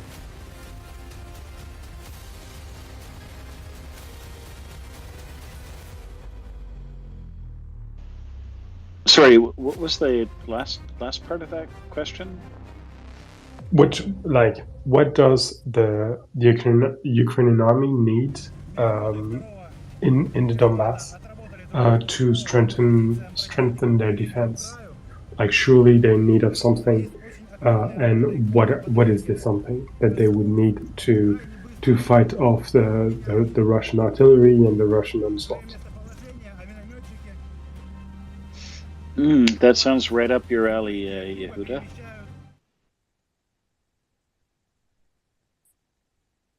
Negative right now, some domestic baby stuff, so I'll be back. I don't know if John agrees with me here, but I think, in the Donbass, we have sort of rolling hills, right? And so it seems like a lot of videos we saw of the M777s in action were in the Donbass, where they could use those hills as visual concealment, but still fire the artillery effectively. And we definitely hear that although the Ukrainians are doing much better because of the destruction of the ammunition depots with strategic weapons like HIMARS, and also the accuracy of things like the M777 being able to make up for the numbers disadvantage, they still are outnumbered in artillery. So I think in terms of the Donbass fight, artillery is still king there, and they could still use more M777s. John? And this is in comparison to which area, Kherson? Yes. Yes. So the general terrain and geography of Kherson is much flatter and much more open. It's generally sort of a steppe or steppe-like environment. If you ever take a look at it on Google Maps, it's just literally just open fields for tens of miles in every single direction. There's small tree lines between fields, but, compared to, say, north of Kiev, in and around Kharkiv and in Donbass, there's a lot less, concealment from provided by vegetation. The overall environment's much flatter, and, you're having to advance across, these very large, open, flat areas, with minimal cover or concealment.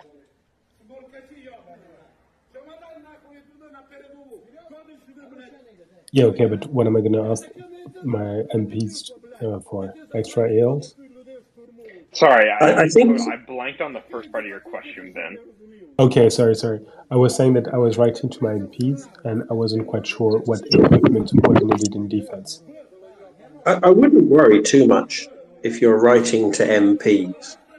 I don't think the MPs are going to take your list, go along to the Defence Ministry, and they're going to send XYZ equipment, and then the Ukrainians are going to go, oh, if only they'd asked us, we would have wanted ABC equipment. I don't think it's going to work like that. I would tell as good a story as you can to your MPs, and you may or may not persuade them to take the time to go to the relevant people, and the message you want them to give is, we must do more for Ukraine. After that, the military people and the export people will say, well, what can we give? What do we want to give? What have we got in reserve? But I don't think, you could say, well, we should send the tanks. And they will say, well, we don't have any spare tanks, so we won't send anything. Whereas if you say, they need all kinds of equipment. They need this, they need that, they need this. France must do its bit. I think it's an interesting discussion of what people need. But in terms of writing to the politicians, tell them a story. And tell them a story of, whatever it is that they want to hear. Believe, I wouldn't worry too much about the precise details of the weapons. That would probably even, make the story harder, I think. What I was going to say was, if you're specifically concerned about the artillery fight, I would say, Cobra? I think that's the name of the France's counter-battery radar system. I believe, developed by Thales and a couple other entities. I believe, if I'm not mistaken, the German government said that they were going to send some. I don't know if they actually got around to doing it, but I believe the Cobra was developed for France, Germany, and the UK for them to all use as their standard counter-battery radar. So maybe add that if you're going to reference specifics. I'm sure the Ukrainians would always appreciate more of those. Раз, два, три, четыре, пять, шесть штук. And to your point, I do think they're maybe less so in Europe, but at least in the United States, I do think that in many cases it is arguably worth mentioning specific pieces of equipment, i.e. ATACMS, F-16s, etc. Obviously, that's a bit more of greater relevance to, the North American audience, specifically, the U.S. audience, but there is, I'm going to go out on a limb here and say there is utility to speaking with specificity.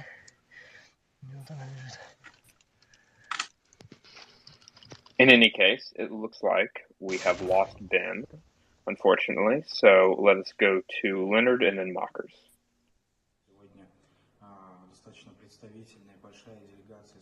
Oh, thanks, Sean.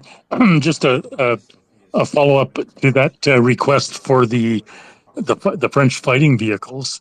You may want to consider. Is he still with us, or did he drop down? He dropped. Oh, okay. This is all academic then. I was just going to mention to him the French Jaguar, which is the new 20-ton fighting vehicle that has been it's been in production, or at least in the works since 2015. So apparently there's at least 300 units that are under production. And just to kind of tweak his MP, or whatever the French equivalent of MP is, it might be worthwhile just to have a little chat with him as to the Jaguar and see if he knows even that the program exists. And if so, he may be able to embarrass somebody in the French ministry into actually coughing up a few units of the Jaguar, which would probably be a massive benefit to the Ukrainians. But I don't know if he's coming back or not. Are you saying that we have to ask him if the French will surrender the Jaguar to the Ukrainians? Is that appropriate language, do you think? Well, I think that's entirely in keeping with French culture. No, is that not accurate? We're mean. Leonard sounds like he's a nice Canadian, but he's pretty snarky if you mention France. All right, let's get everyone up here. Bloke, John, what's going on? Oh, we got some hands up to go through. Before we go to mockers, I'll just briefly add, I hope those Jaguars are in as good a condition as your standard French rifle. Dropped once, never fired. Mockers, please go ahead. Hi. Just on the subject of writing to your MP, I have written to my MP a number of times on various issues in the past, and I'll be honest, his answers have never been very satisfactory. However, over the last couple of days, I took it upon myself to craft a email to him to think about blocking Russian visas in the UK. And I got a very positive response from him. In fact, I had quite a bit of back and forth with him about it. And I also wrote to the Home Office, to a particular chap at the Home Office who's in charge of these sorts of things.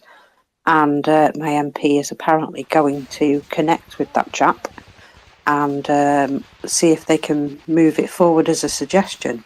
Obviously, I think it's something that would be very popular to the British public. So I'm just really shouting out that if anybody who's British here who's listening, if they also want to do the same, the more the merrier.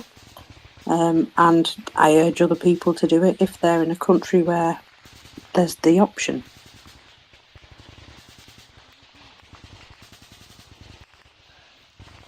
And that's it. That's cool. Nick's British.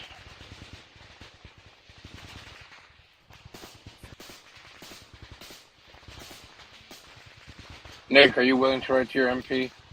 I haven't lived in the UK for 40 years. I do not have the right to vote there, and I do not have an MP. Was it 40 years? I thought you were in Spain for 20. I've been in Spain for 2.5 years. Before that, I was in the Netherlands for, I was in France for 30. Before that, I was in the Arabian Gulf in Bahrain for 1 year, getting ripped off. And before that, I was 8 years in the Netherlands. Crazy. So when do you lose your residency to you can't vote in your local election there? How long? I'm also an Irish citizen. Irish citizens have no right to vote if they're not resident in the state.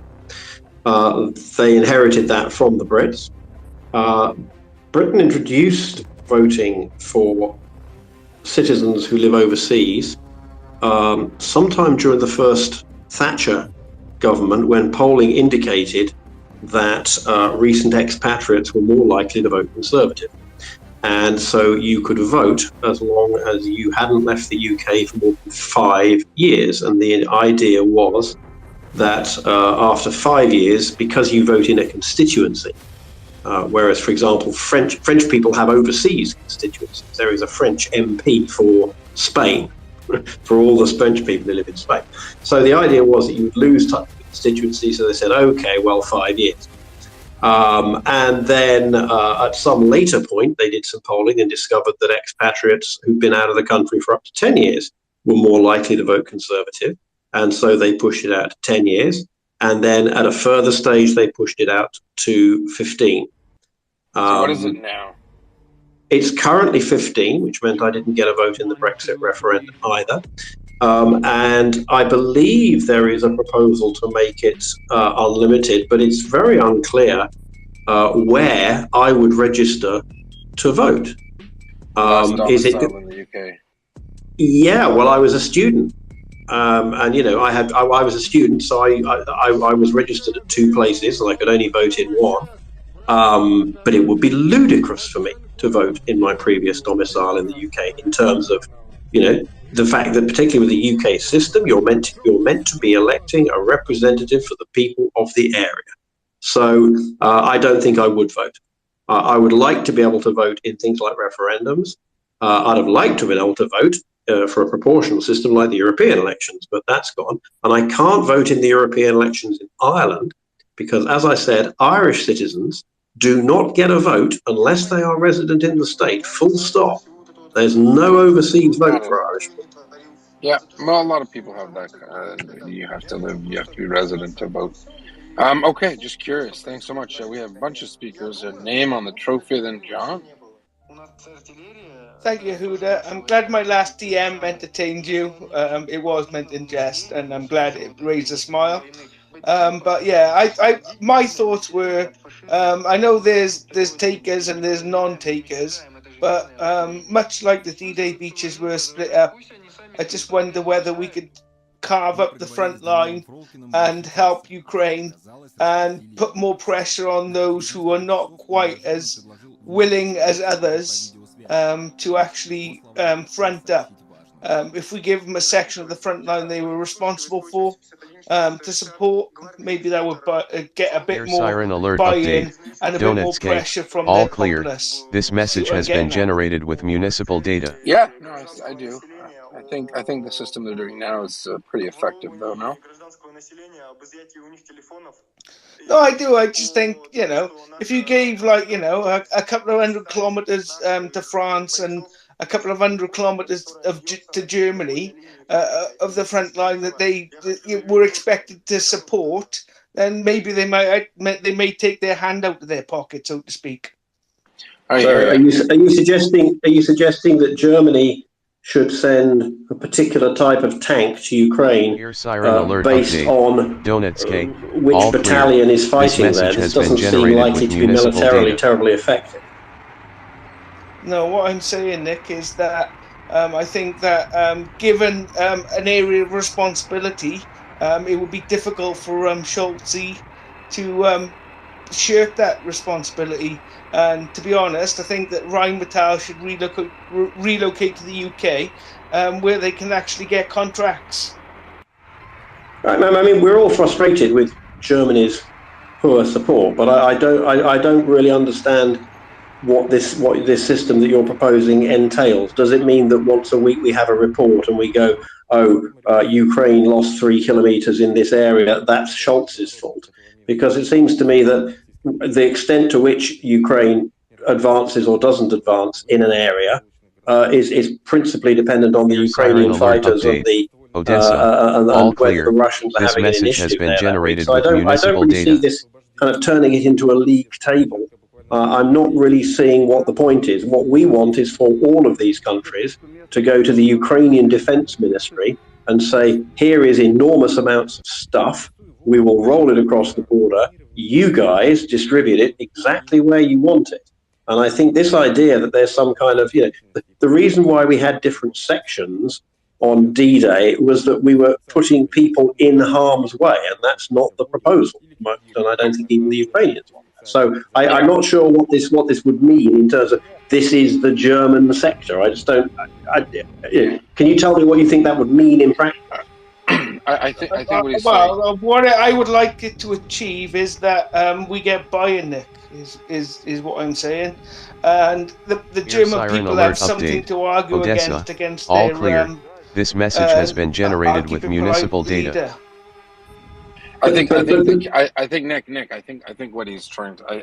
The reason why the analogy doesn't work out there, Nemo Trophy, is that in D-Day those soldiers were fighting under their command, under an Allied command. So there was buy-in from all of those people. However, Ukraine is not utilizing any foreign soldiers, so it's their fight entirely, right? So to divvy up parts of the front wouldn't make sense because all of the equipment that can be given is not the same. The German capabilities aren't the same as the American or as the British or as the French. So that would force the Ukrainians to fight specific geographic areas only with certain weapons.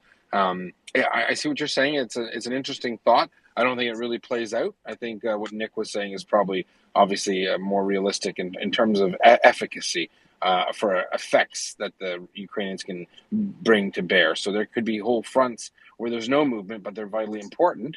But you'll see no movement because siren the alert are just update. blocking the Russians Share in that Casey. area. All The clear. best way to do it is Kiev. just basically All clear. say, okay, Ukraine, Haidamur. this is what we can All give, clear. this is what I can give, this is what this country can give. All Use it the clear. way you This you message deem has fit. I been think generated that's with the gist of municipal what data. Nick was saying. I probably would agree with that perspective, to be honest with you. If you want to. No, just to follow up, if you don't mind, just to say that I just think that, ownership is something important here. And, there are there's lots of us who have, well, probably everyone in this space, to be honest, who have taken ownership and want the best for them. And I just think, if any way we can get buy-in from the populace of those countries that are not quite doing or pulling their weight, should I say, would be a good way to do that. And, it doesn't need, if Rheinmetall provided those, siren alert 200 update. martyrs, Share doesn't Casey. mean they go All to clear. the 200 Kiev. kilometers of the All front clear. we opposed to Haidamur. Germany. All clear. But, those German All clear. the German This message has been generated voters with will municipal have data. something to hang their hat on and say we've done our bit, which I don't, or would be in a position to argue to say that we're not doing enough. That's all. It's left field, but it's just something to try and get buy-in from the populace, and ultimately, and it's just someone to carry shit of office. I get it. I think if you took away the geographic part, maybe put percentage of GDP that you spend on military, I think that'd probably make more sense, right? Say, hey, listen, if you spend this much, then spend 0.5% of your GDP on equipment for Ukraine, because if you don't, the reality is you'll be spending more on it. Air on siren GDP alert when update. Russia comes Chernihiv. I think that All might clear. be, a Kira dollar Horod. figure All clear. based on your Venetia. capability, right? All You clear. can't ask Denmark to Kharkiv. give All what Germany clear. can give, right? So Poltava. it should be All proportional. I clear. would say that. Zaporizhzhia. All clear. Absolutely, yeah. Kiev That's where I City. would, All clear. that's the Kherson. demographic I All would clear. carve This up the message has front been line in. generated with But municipal yeah, data. I don't know. I'm just like apologies for saying it out loud. It's an idea. It's an idea. No worries. This is a space in which to share ideas. I think we can agree that the geographic one might not be a great one, but a percentage of GDP might be a starting point, right? What do you think, Nick? Yeah. Yes, but I mean, we already have that. Those figures are already available in multiple news outlets, and they aren't making a particular difference. We have a problem, first of all, the leadership of some of these countries, but also the polls in Germany are not showing that 95% of people want to send enormous amounts of heavy weapons to Ukraine. So there is also a problem with the public opinion there. The thing is that we don't get to shame Germany in some kind of competition, because they're not interested in that. They're worrying, I think not correctly, but they're worrying about heating their homes and nuclear war and stuff like that. They're not worried about coming 9th in the Eurovision Eurovision Ukraine contest. That just isn't a concern. I don't think our friend was saying that they siren want to alert do it. So it would update. be in a perfect world, Chernihiv. perhaps, if All everyone clear. said, hey, Kira we need to Horod. defend All freedom clear. in Europe, because Venetia. God knows the All Americans and clear. other people have been doing it for Kharkiv. Germany for a All long clear. time. Poltava. Let's All protect clear. our own continent. I think it's a Zaporizhzhia. all to say to clear. Germany, okay, Kiev you know City, what? You might all not be clear. involved in it, but this is where you Kherson, need to be. all They're clear. so interested in This being to be a message has leader, been and you need to be a generated with statesperson municipal data. and a statesman to Schultz and say, the writing's on the wall. You need to cough up more in order to make sure the Russian threat is not a lot closer than you'd like it. I think that's fair. All right, let's go to John and then Princess. Quickly flog that one. Hey everyone, just quickly, someone mentioned, or there was some discussion about writing letters to your MP or Democratic representative, and a couple of weeks ago I drafted something and a few people helped with it that just outlines Air siren alert some of the war update. crimes Mykolaiv, and all evidence clear. of genocide Sumy, in Ukraine, all clear. and This message has been generated with suggests municipal some data. solutions and asks for your representatives' thoughts on which will be the most appropriate. And it was a couple of weeks ago I wrote it actually, but it includes things like limiting Russian tourist visas and lots of stuff that's in the news now. So there's a copy of that on a website called Text Uploader. If anybody wants to grab it, feel free. It's textuploader.com/ Air siren alert update. TT52J. all clear. Thomas. Sumy, all clear. John, This would you be message able has been to generated tweet with that for us municipal so data. that we could just grab it from your Well, profile? I'll DM you the link, and then if you want to tweet it or stick it in check it first and then stick it in the nest, that'll be more than fine. So a few people have contributed to it. So thank you, John. Thank you. That's great. And just another note that writing to your elected officials in certain countries doesn't even require a postage stamp. You can just drop it in the mailbox and send it off, and it can be effective depending on where you live. You can email it. In the United Kingdom, I sent it to a few members of Parliament and in my local area, but I think most MPs in the UK will only accept letters from their constituents because they get so many of them. So I was really able to do it to my local one, which means if you are in the UK, you do have the power to influence your local MP. So I'll send you the link to it, and if anybody wants it, they can DM me and I'll send the link. Thanks, John. Send it over. Eh? You can also send it to any relevant minister. They have extra staff just in order to deal with their portfolio. I do want to remind everyone, please give the Maria Report handle a follow. We've started from scratch a while back, and so if you could go ahead and like and retweet the space you're in, let everyone know we're reporting, providing data, information from the ground in Ukraine for the last 180 days or so, 24 hours a day, 7 days a week. We have reporters, we have Ukrainian voices, we have armor, we have soldiers, politicians, journalists, and then what we do is we also have experts from around the world who specialize in understanding this information, and they come in. And if you'd like, we'd love to have you. Come up and talk. And also, just want to remind everyone as well that in terms of taking ownership, personal ownership, there's something you can do yourself to support Ukraine. You can donate to Maria Aid. Maria Aid is a nonprofit that we all support and advocate for.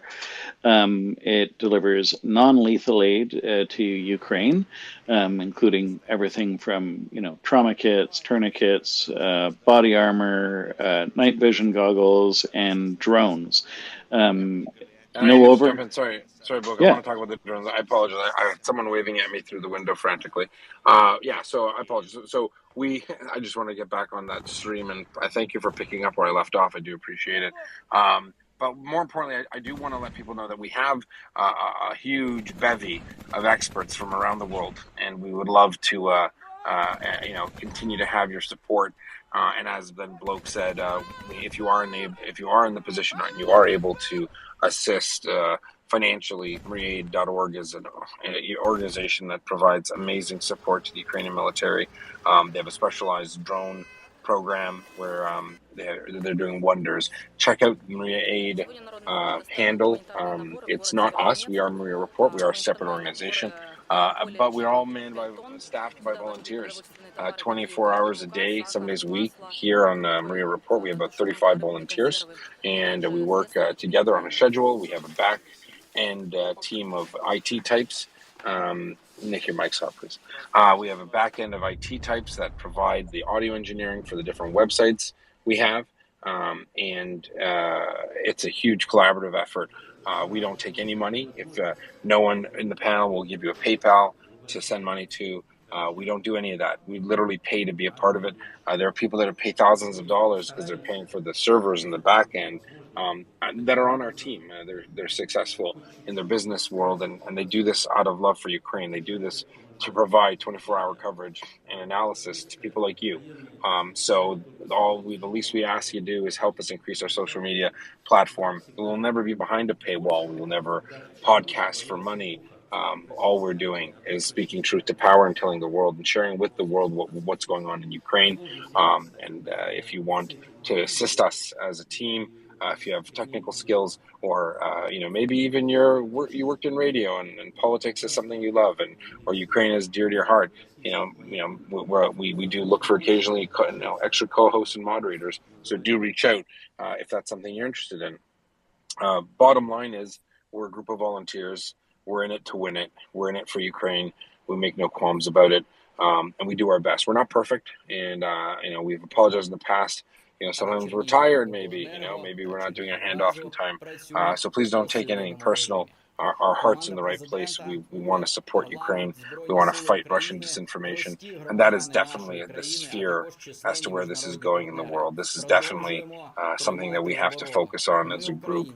The Russians will get wise to people like us in our spaces where we promote the truth. The Russians are very good at promoting half-truths and lies. And we want you to know that we won't give up on sharing, and hopefully you don't give up on listening. And we're certainly not going to give up on Ukraine. So I apologize, I was interrupted midstream. Thank you, Bloke. Marie Aid, definitely a place to go. If you have other, we have people that come in. One of our moderators does a lot of ear defenders. You might call them earmuffs, but ear protection for his friends in his artillery unit that he fought with in 2014. And sometimes we'll do a drive for him. So yeah, we need to. And that's great. We pick up causes that are really good. We have friends, Ukraine Aid Ops, who are doing something with medical tents soon. They're going to come on and speak about it. But we never promote anything to ourselves financially. I think that's the best way to go. That's the way to be 100% on the up and up. But we do direct funds to nonprofits that we believe in fully. So if there are any questions with that, please do reach out to us. And thank you very much. I will pop off for a while. Yes, Bloke and John, have you got you're good to go for the next while? We're good. Thank you, Yehuda. Right. Thank you so much, everyone. Be well. Speak to you soon. Bye-bye.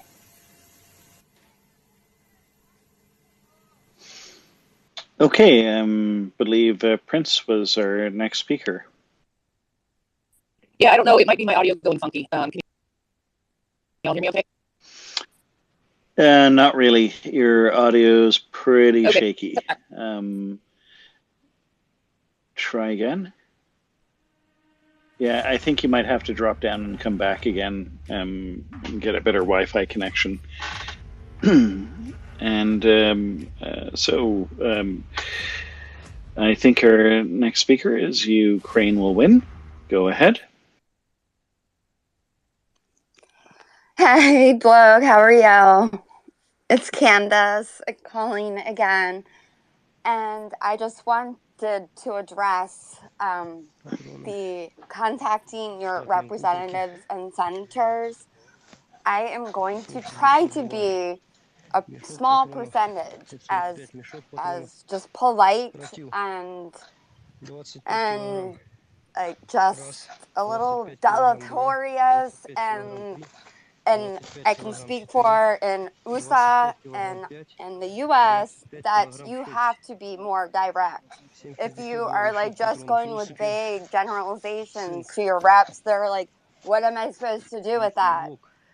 So there is a template that's been there for 6 months, and there's also a way to contact your reps MPs at like local, region, state, country levels that automatically gives that to them. I had it on my previous account that's suspended, but I will make sure to pin that again. So let's be clear, for Americans, you want to be brief, you want to be frequent, you want to get your point across and it be known. You want there to be an action. You don't want to just say like, hey, if you can research and find out like what committees they've sat on, or I know one of my senators helped write the Lend-Lease, and I was like, I know that. I was like, yeah, that's not going great. But anyway, so you can like nuance it for when you call numerous times or after like you have sent at least 1 or 2 correspondence. But I'm a family friend of ours is my congressman, and he has also agreed that always, if you're leaving, you don't want, always leave a message. But if an aide calls, automatically offered to give your name, address, and phone number and email, and that to make sure that you are their constituent. You can send emails and Twitter. This is like important because we're like 6 months in. But these things need to be exact. You can't be like just polite and like, hey, I want you to pay more attention to Ukraine. You need to say, we need these weapons, ATACMS, HIMARS, NASAMS, Avengers. These are extreme importance. And you can put on there, Russian war crimes. Don't start listing them because you have to address, at least this is what Verlaine had said, you need to address directly and what is most important now. And you want Russians to be, their war crimes to be spoken for and, tried and sentenced. But right now you have to focus on what they need. And for Ukraine to exist, they need the weapons. And you can email and Twitter them lots, but you should call once a week. Again, be very polite, be very clear. Since I've done this now for 6 months, I've gotten job offers from my senator. They communicate, they automatically, at least in the US, especially if you write a handwritten letter, you will get a signed, personalized letter from that rep or senator. That's what the aide's job is to do, is to keep track of all of these things and make the most noise you can about things like we were saying on this space, asking for HIMARS in March, and I got trolled by American army people being like, HIMARS, are you kidding? No way. And look, now we're at ATACMS, and you want to say we want ATACMS, we want the ATACMS, we want the planes. You have to keep saying it over and over, say it loud, say it proud, and be polite, be very kind. But for Americans, please be direct. Don't take after me and speak this much. I have excellent, Candace. Those are great tips. Really appreciate it. And it's really important for everyone to write to their elected representatives, and it's not hard to do, and it's one way you can show your support. So, and if you make a call Friday at 4 o'clock and just be super upbeat and just short, that's I did it I called all of my local and state and national politicians in less than 20 minutes, all of them. And all the A's are so nice. Then now I'm getting again job offers, asking to volunteer. Right. Yeah, that's great. I mean, we're not doing this for job offers. We're doing it to oh my gosh, of Ukraine. course not. That's what I was Yeah, I don't want a job. I'm just saying that they do. Not only do they interact and communicate back to you, at least in the U.S., they're required to send you some sort of correspondence. And again, if you write a handwritten letter, they will send you back a correspondence. But then you'll be surprised how into it that they like their constituents to express that they're excited and into it and want this, and that, hey, I voted for you, I'll vote for you again. You don't have to say that by you taking the time to call and write. That's a given, and it goes far in US. That's great, Candace. Really appreciate it. We've got some speakers coming up. So David Kay, I believe, is next. Really appreciate it, Candace. That's really good tips on how to reach your elected representatives in the US. I'm just going to get to some other speakers here. Let's start with David. Thank you, Candace. Yeah, hi. Candace is spot on with this stuff. I guess I know our two senators pretty well, and if you get in their wheelhouse and make them commit to you what they're going to do verbally, and make them respond to you in a written letter, and then whenever they're in your community or back in your state, take the time and go see them. Ask them questions right there, so you're face to face and you get an answer. I mean, there's only one way that you're going to get the U.S. to step up. Now, everybody thinks that they've stepped up. Well, if they'd stepped up, it'd be over. There's a reality in the United States that everything's there that would need to be if they wanted to do it. They're doing the same thing they've done in every war with this party in charge, is they refuse to give what'll finish the war. They always want to fight it on a half scale. Well, it's okay as long as you keep killing the Ukrainian people. It's been the same in every country that we fought in since World War II. World War II is the last time that the U.S. was in full barrel the whole way until it was over. Vietnam, Korea, in the Middle East, they've all been the same thing. They bail. They get tired of hearing the complaints. Well, that's what they need to hear right now. There's only one way that this will change.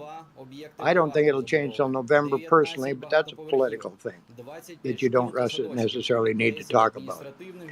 But the reality is, here in our world, as it exists right now, energy is the driving force. Everybody knows it. Germany, that's the reason Germany won't cough up their cookies like they should. And the U.S. could lean on Germany if they wanted to, but they don't. There's some countries that are stepping up and doing what they should, and some of them are doing more than they should. But there's others that are just sitting there piecemeal and letting them, well, okay, we're helping them. Well, that's not how you win a war. If you want to win and get them out of the country, if you want to get them literally out of Ukraine, there's only one way that this is ever going to happen. And that's if these countries step up all the way. It's no different than in NATO. You step up. I mean, if you think Russia's going to do something or Putin's going to pull the trigger, they have the same system we do as far as firing the nukes. It goes through a whole series of guys before it happens. Putin doesn't have his finger on a button and gets to do it himself. That isn't how it works. But anyhow, the reality is we need to talk to all of these politicians and see them face to face and just talk to them. Don't yell at them and don't get out of line. Talk to them politely. Politeness gets a long way in the world. And sometimes there gets to be too much yelling and arguing on spaces. You don't on this one because you keep it in control. But she's right. Candace is dead on. In the U.S., the only way that this is going to change is if the politicians, I'm old Special Forces. So there's 11 Special Forces guys in Congress right now. And they're all in. They're not a believer in this fighting a war halfway. It never works, never will work. That's my 2 cents worth. Okay, thank you for your comments, David. Definitely writing our elected representatives is a way of motivating them to support Ukraine in its fight against Russian aggression. And it is incredibly important that we do so. So we have some other speakers coming up, Peter, and followed by Gurney. Go ahead, Peter. Hey, good evening, everyone. Thank you for being part of this space. Good morning to Europe. Just out of curiosity, is there any news updates for today, or will Language Learner be doing a military update later on? Thank you so much. Thank you. There's been a lot of activity today. We can get to that. And I will find out if language is coming up soon. So we will get back to you on those points. We can go through a couple of updates today. There's been a lot of activity in Crimea and so forth. So stand by. We'll get to you. Gurney. Yeah. Have we talked about the Kerch Bridge lately? And the traffic on it, and I think there was news of a curfew on that. I know a lot of this is circumstantial, but when's the last time we talked about that or introduced that as a topic? A couple of hours ago, Gurney. We briefly mentioned that it was shut down for a little while. There was an exodus of over 30,000 vehicles, and I'm trying to get those numbers right. And then it was shut down for a little while. Apparently, it's reopened. John, do you have the latest update on that? So I had seen a report, and I need to do a little bit more work to verify the authenticity of this number. But I had seen a report that had quoted a figure of 38,000 vehicles crossing the Kerch Strait Bridge back to Russia prior to today's strikes, between the time of the Saki Air Base strikes and prior to today's strikes, that 38,000 vehicles had crossed the bridge back to Russia. And John, any idea what normal, not normal, but what maybe tourist season traffic has been like? Does that bridge get some high traffic this time of year? Do we have any understanding of what would be normal or a baseline? I'm afraid that's a bridge and therefore a Craig related question. Unfortunately, I don't have a good read onto normal traffic patterns in Russia, but we do have individuals like Craig who follow that kind of thing obsessively, much to our benefit. John, my other question here is the big mystery of the day. There's been a lot of strikes today too, so maybe just to quick recap it to open it up for discussion here if anybody wants to come up and ask some questions about it. So clearly we've seen there's been a couple big explosions today. One of those not having too many pictures about it, and this is I cannot pronounce the airfield, Harvdisky airfield, and it's unique to me in the sense that that's one of the few that we haven't really gotten any photos or videos one way or the other. Usually when these things happen, there's some reasonable timetables which we can get some evidence of it. Is that do you think that's a little bit unusual to you? Does that mean we should take the veracity of the allegations a little bit less, or what's the deal with that one? Yes, so the reports of a strike on the Russian air base in Havardisky is, I think we should take that one, or approach it with caution. I had been scrolling through the various different sources in Ukrainian language media as well, and I found a couple images and videos that were attributed to a strike on the air base, but further digging seemed to indicate that they were likely all from the munitions depot in Azovsky, or I should say not Azovsky, in Maisky that was struck. None that were convincingly from Havardisky. And some Ukrainian publications that I went through indicated that there had been to their knowledge, no images or video that had been publicly released of the alleged strike in I need to figure out how to pronounce this. Harditsky. I got it once, and now I'm struggling. And while you figure out that tongue twist. Do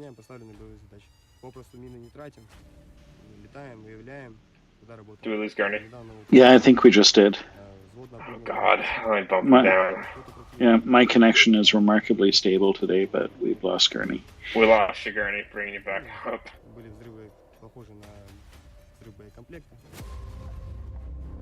Okay, back up. Can you hear me? Yep, loud and clear.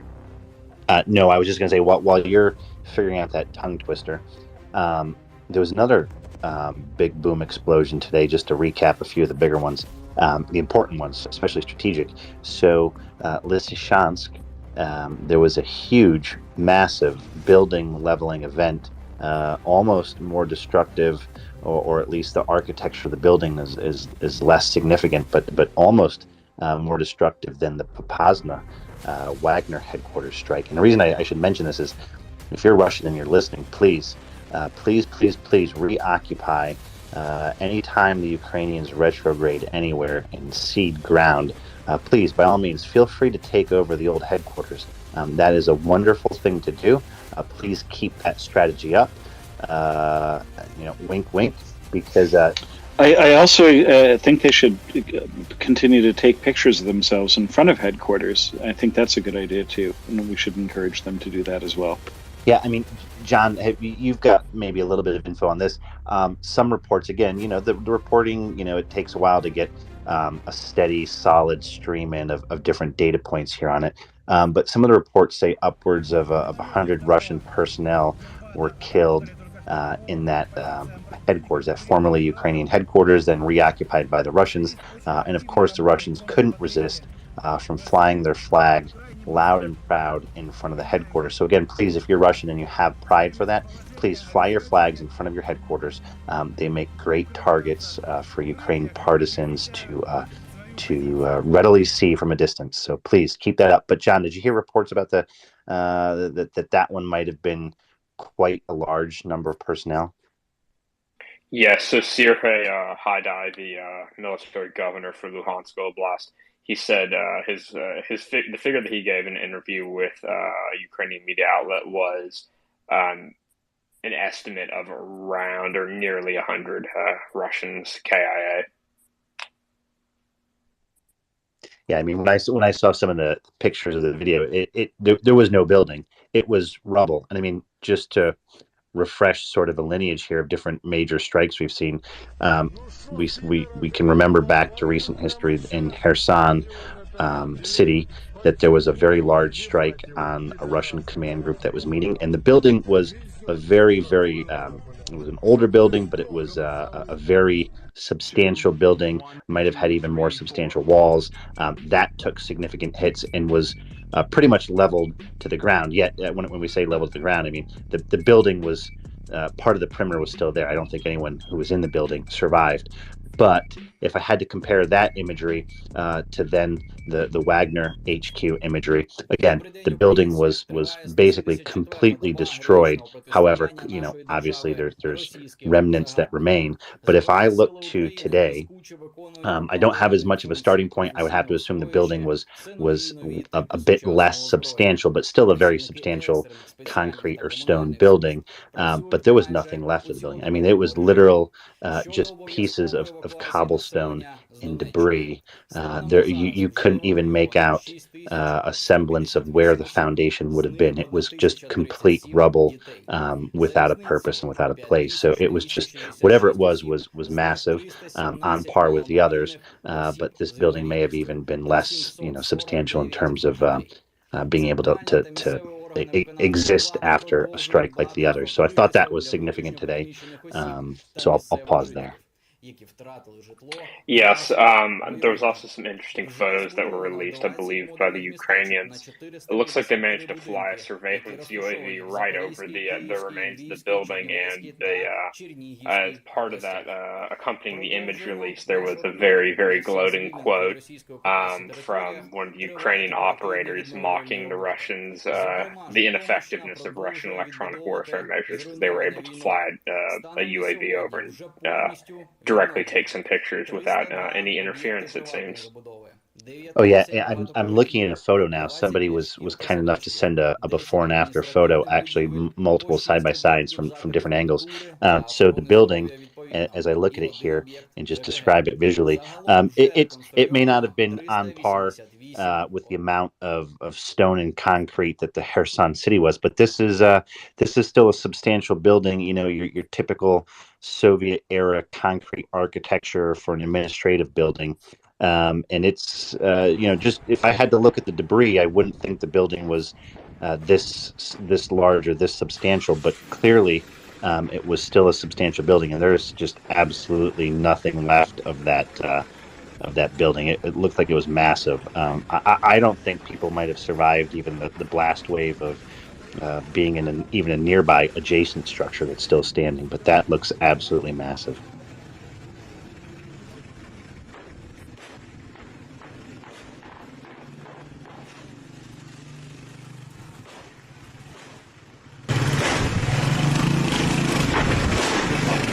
Yeah, that was absolutely huge. It's amazing how much stuff is happening so quickly. You know, if you look over the developments over the past couple of days, you know, there's the hits and let's just take the last week. You know, all the hits around Kherson, all the hits in Crimea, even today, just today alone. You know, an ammo dump. You know, some power lines.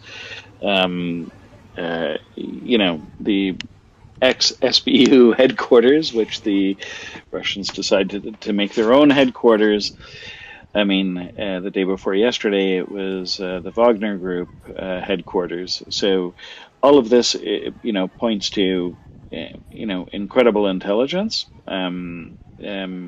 really great on-the-ground info, and some really, really accurate strikes. So lots is happening over the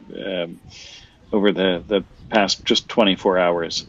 And just recently, if you check out Chuck's post, the Russians attempted to make an attack along the M14 around Kherson. They were repelled and suffered heavy losses. So there's lots happening at the moment. Go ahead, Gurney.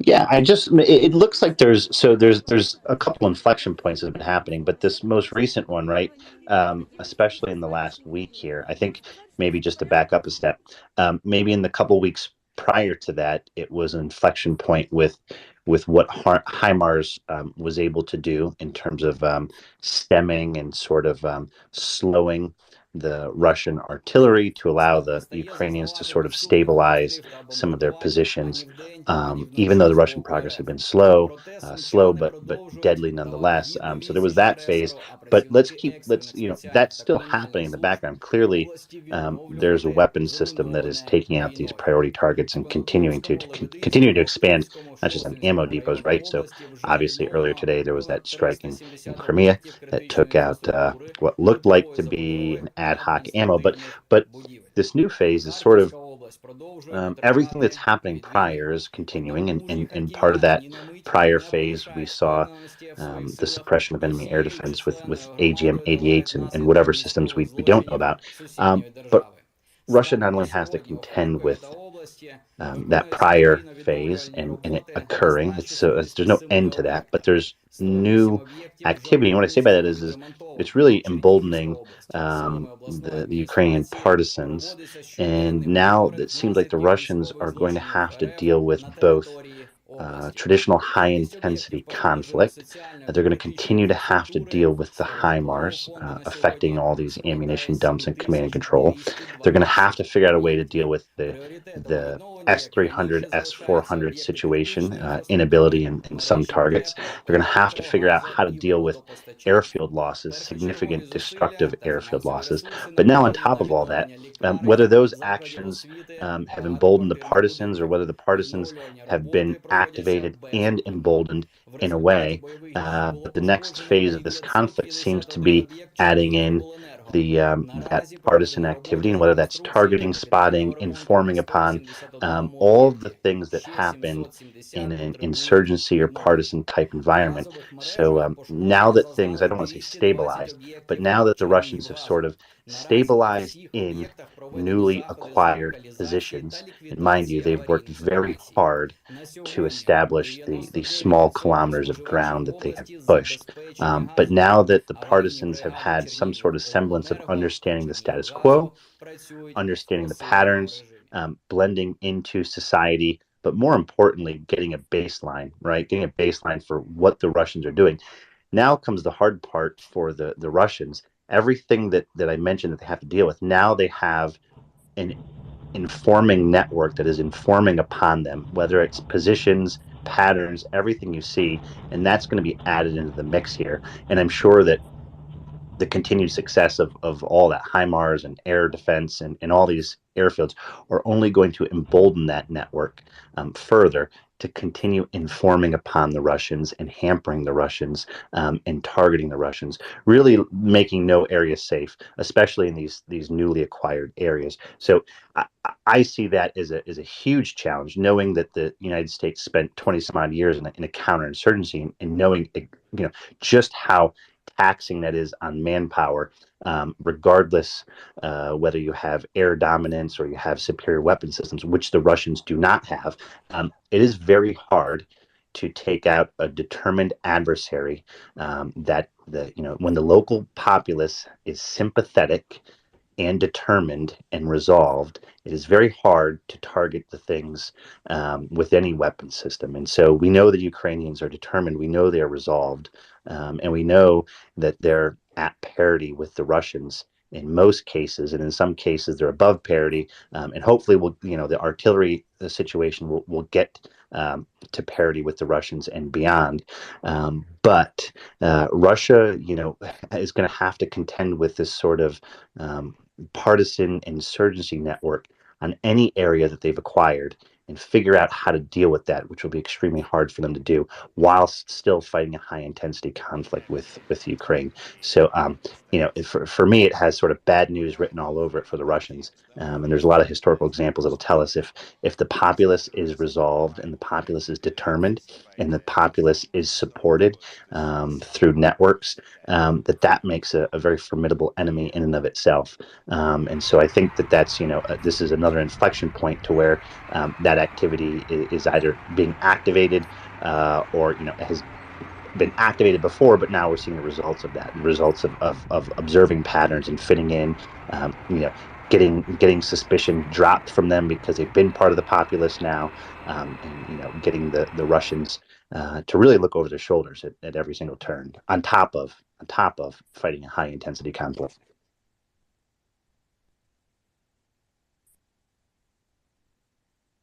Yeah, thank you, Gurney. I completely, understand the point. It's really remarkable to see what's been happening, and I'm curious to see what's going to happen over the next couple of weeks. And I don't think there's any rush. The Russian army is getting continually degraded, and it's just a matter of time. I think we can all see the outcome here, right?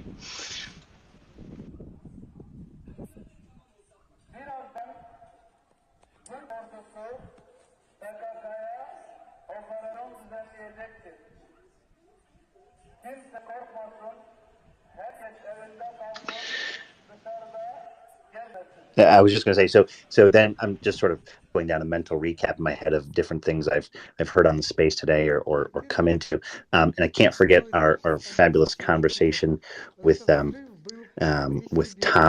I believe, I don't know how to pronounce his last name, so I won't attempt to. But the New Zealand journalist today was great to come on here, share some of his experiences in Ukraine and what's upcoming for him. But very importantly, there was a really salient conversation earlier today. To anyone who missed it, I encourage you to go back and try to listen to it when the recording comes up. But if you haven't seen his posts, he's posted on Twitter, Tom has, talking about a conversation he had directly with one of the Amnesty International lead investigators, and that was just a fabulous discussion to really sort of dismantle and just talk about what it was like from his perspective of seeing activities in Ukraine and what it seemed like when he was speaking with the Amnesty International investigator, and just really sort of dismantled or broke down, the not just the report itself, but almost, illuminated us exactly that, from his perspective, it seemed like they were just already incredulous and had an idea in their head about what was occurring, and that idea did not comport and did not jive with what he's seen, what he's experienced. And it wasn't just himself, it was others in the room. He described it as there was almost a row. He was sharing a hotel with one of the investigators, not sharing, but was in the same hotel, and that there were maybe 8 or so of them in a room that were asking questions of this Amnesty International investigator, and just, described it almost as coming to a row. Like, what are you, like, these statements don't add up.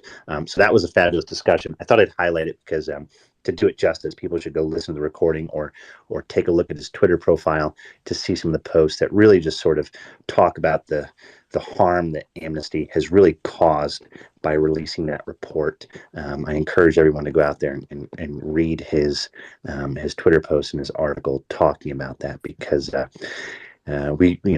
Amnesty is purporting to help the human rights, protect civilians, and really the discussion was fabulous, because if that was Amnesty's primary goal, then bar none, they should not have ever gone ahead with a report that was as egregious as it was, because like Tom said earlier today, the people that hurt the most from the release of the report are the civilians themselves.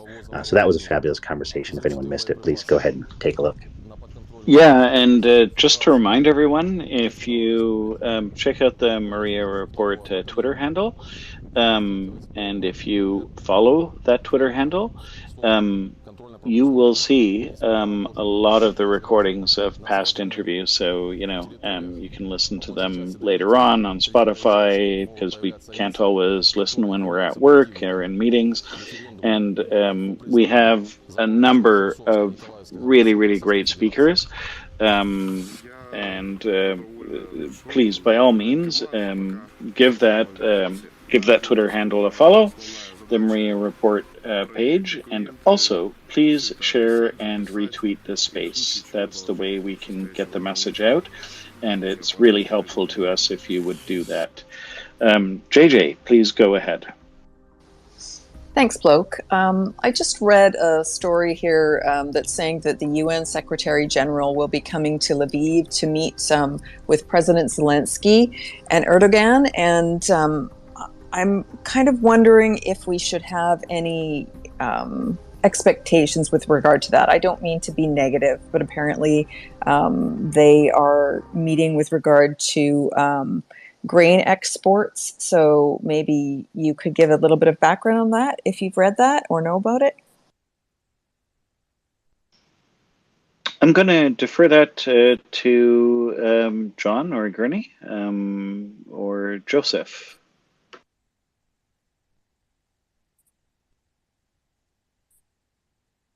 Can you repeat the question, JJ? Sure. Just let me find the article again. I clicked away.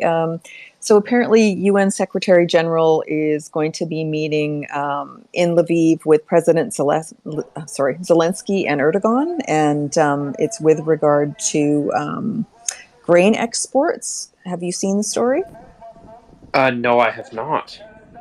Okay, I'll shoot that to you right now, and then maybe we can come back to it.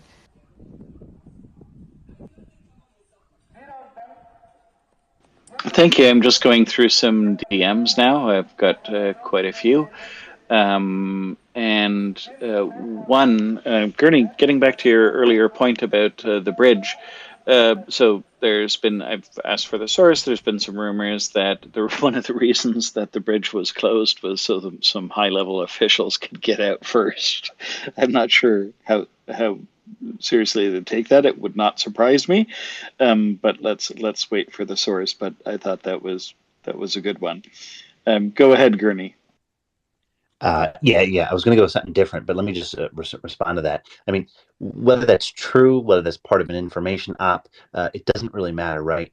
It's plausible that could actually be happening, and that would be, just another sign for those occupying Crimea to really read the writing on the wall and get out. Which is another interesting thing. I mean, because clearly those civilians that have been occupying Crimea have to a great degree been reading writing on the wall. We're not there for it, but whatever social circles, official circles, or otherwise, they're clearly picking up on cues and leaving at a rate that they wouldn't normally leave. But I just thought that that information itself could be true, might not be true, but either way, it doesn't matter. It's like sending a catch-22.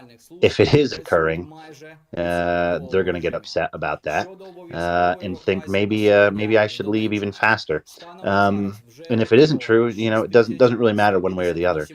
It's just look, there's clearly discord that is happening on Crimea, and Ukraine should do everything they can to sort of exacerbate that. So I'll hang tight for the info on that. But now I forgot what I was going to mention.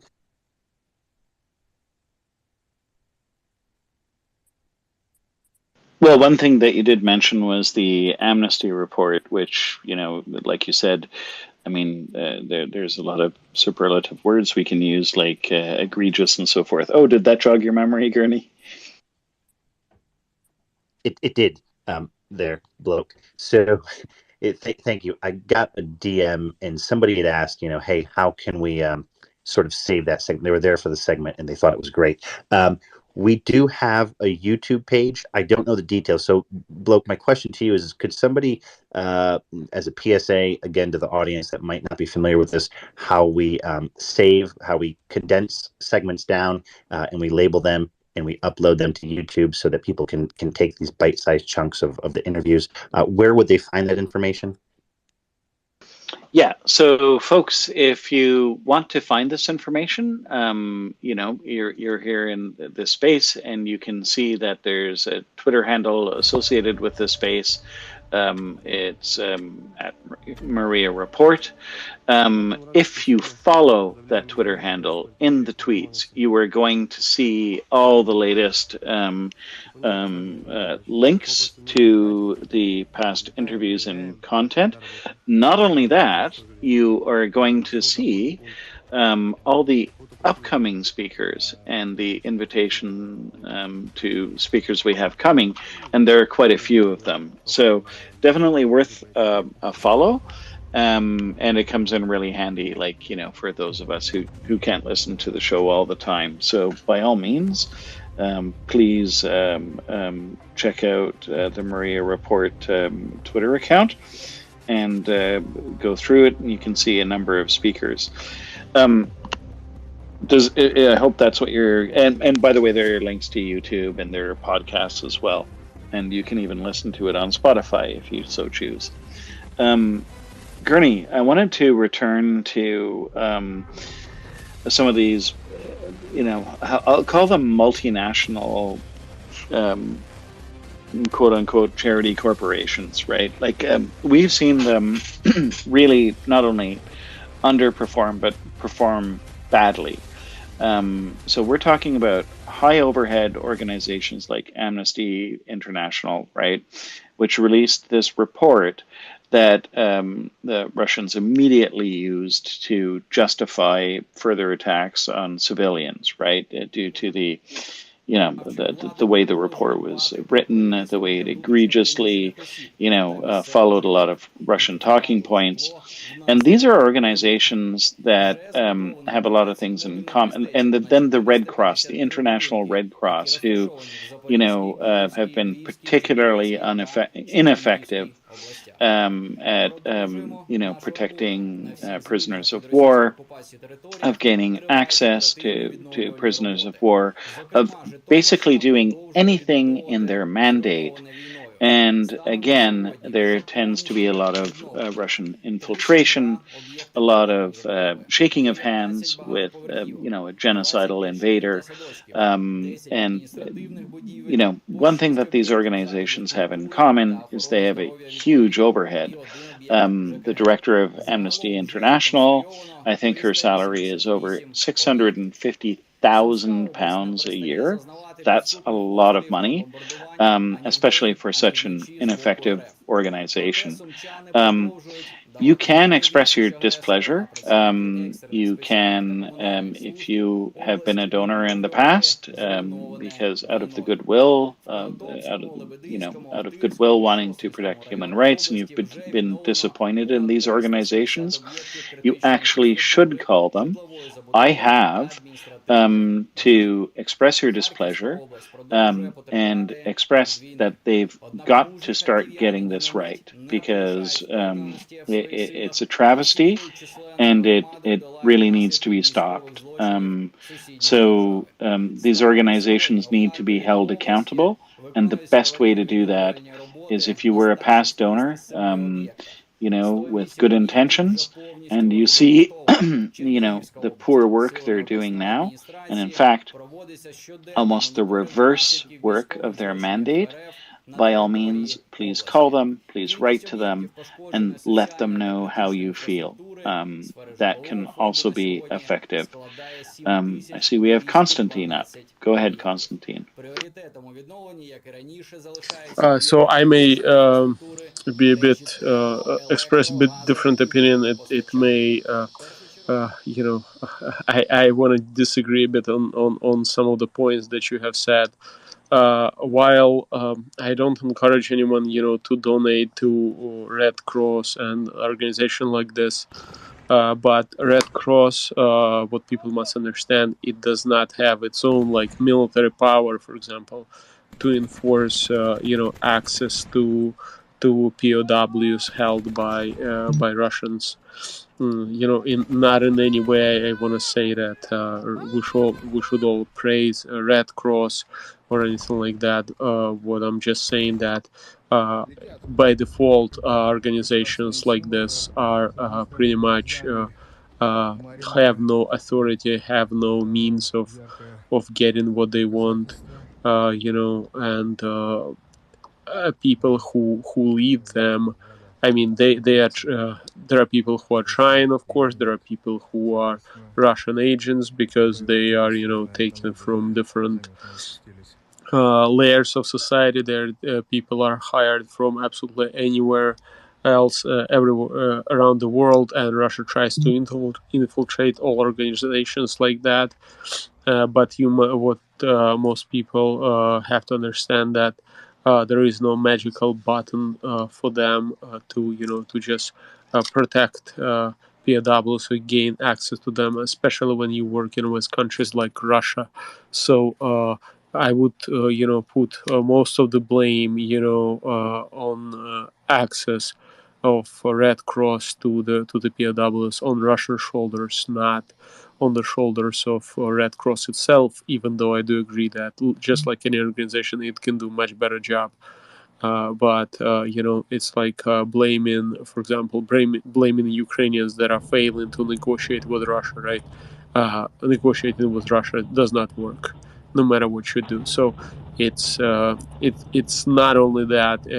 People must also understand that it's the huge fault.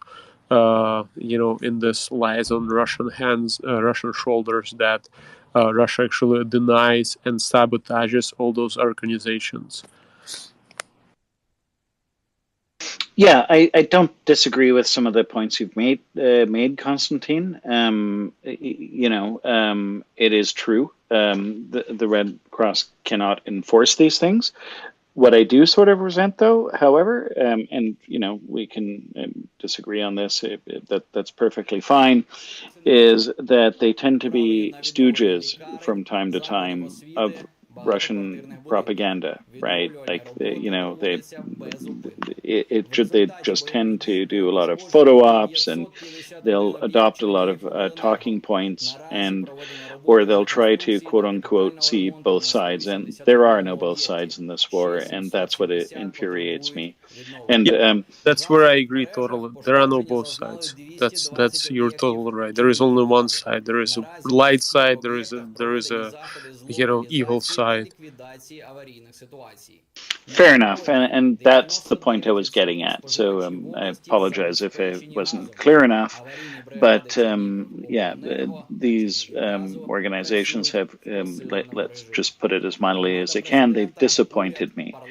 And I think it is important, if you've been a donator in the past out of good intentions, to make sure that these organizations know that you're disappointed in their work and the way they've done it. It will hold them accountable. Gurney, I believe you were next.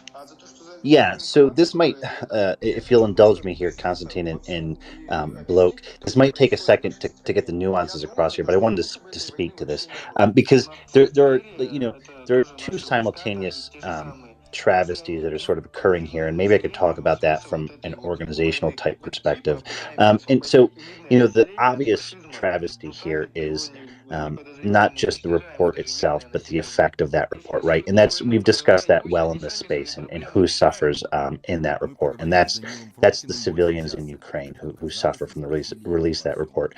But there is a flip side, right? And the flip side is to Constantine's point in here, and this is the part where I'll take some time to get to the nuances of it. Any organization is susceptible to influence operations, lobbying, and you go across the spectrum, whether you call it PR, marketing, influence operations, good, bad, indifferent, or nefarious, right? All organizations are susceptible to that. So the second travesty is, and I just want to keep my comments about amnesty limited to Ukraine here.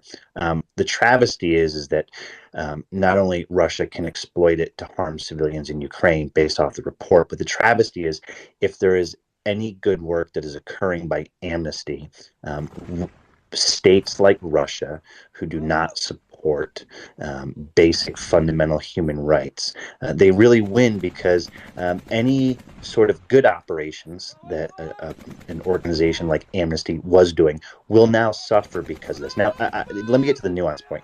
That doesn't mean that they shouldn't, because obviously we should not only express our displeasure with this, we should also use our wallets to affect the organization, right? So this is very, it's a different beast, but it's no different than sort of any other corporation. It has a board of directors, right? And so they're sort of beholden to whom? It's not a public company, so they're beholden to the donations they get in.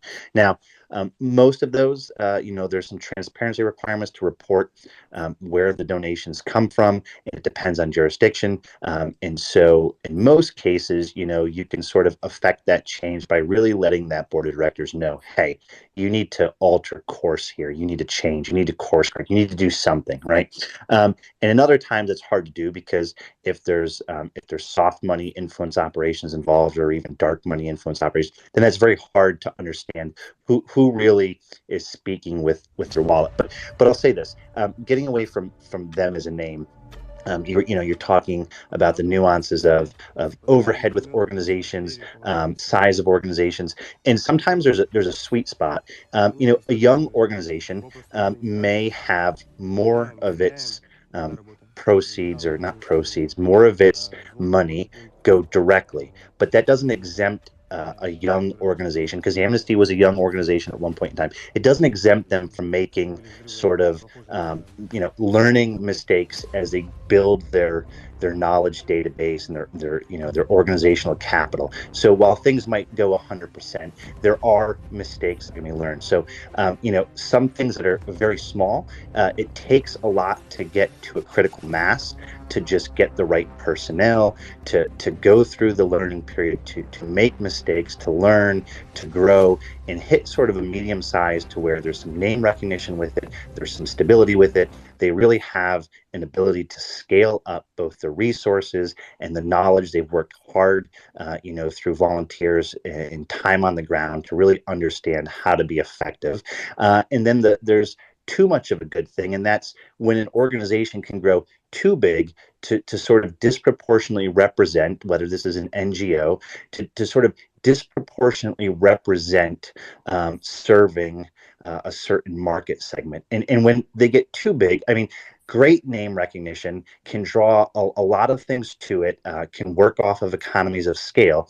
However, at that point, their own success starts to attract those influences, those influence operations, good, bad, indifferent, or otherwise. And sort of you can become a victim of your own success because you were successful, you grew past that nascent stage, you were able to do the right things organizationally and assemble the right people and meet the demands of your stakeholders. So you were doing something right to survive and grow as that NGO or as that charity.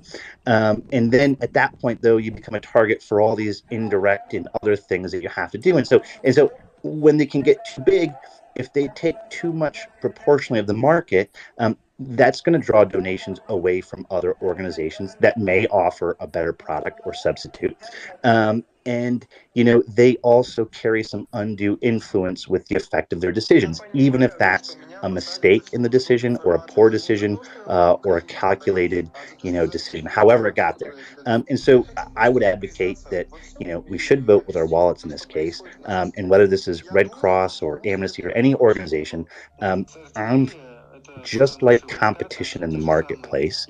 I am all for organizations that have a nice sweet spot in the middle to where they have a lot of organizational knowledge they've developed, they have a track record of success, they're doing the right things, pressure can still be applied to them, they're not too big for their own britches anymore, and at the same time they're not so big that where I as a consumer or someone who donates to them or as a stakeholder really lose my voice amongst a sea of other things.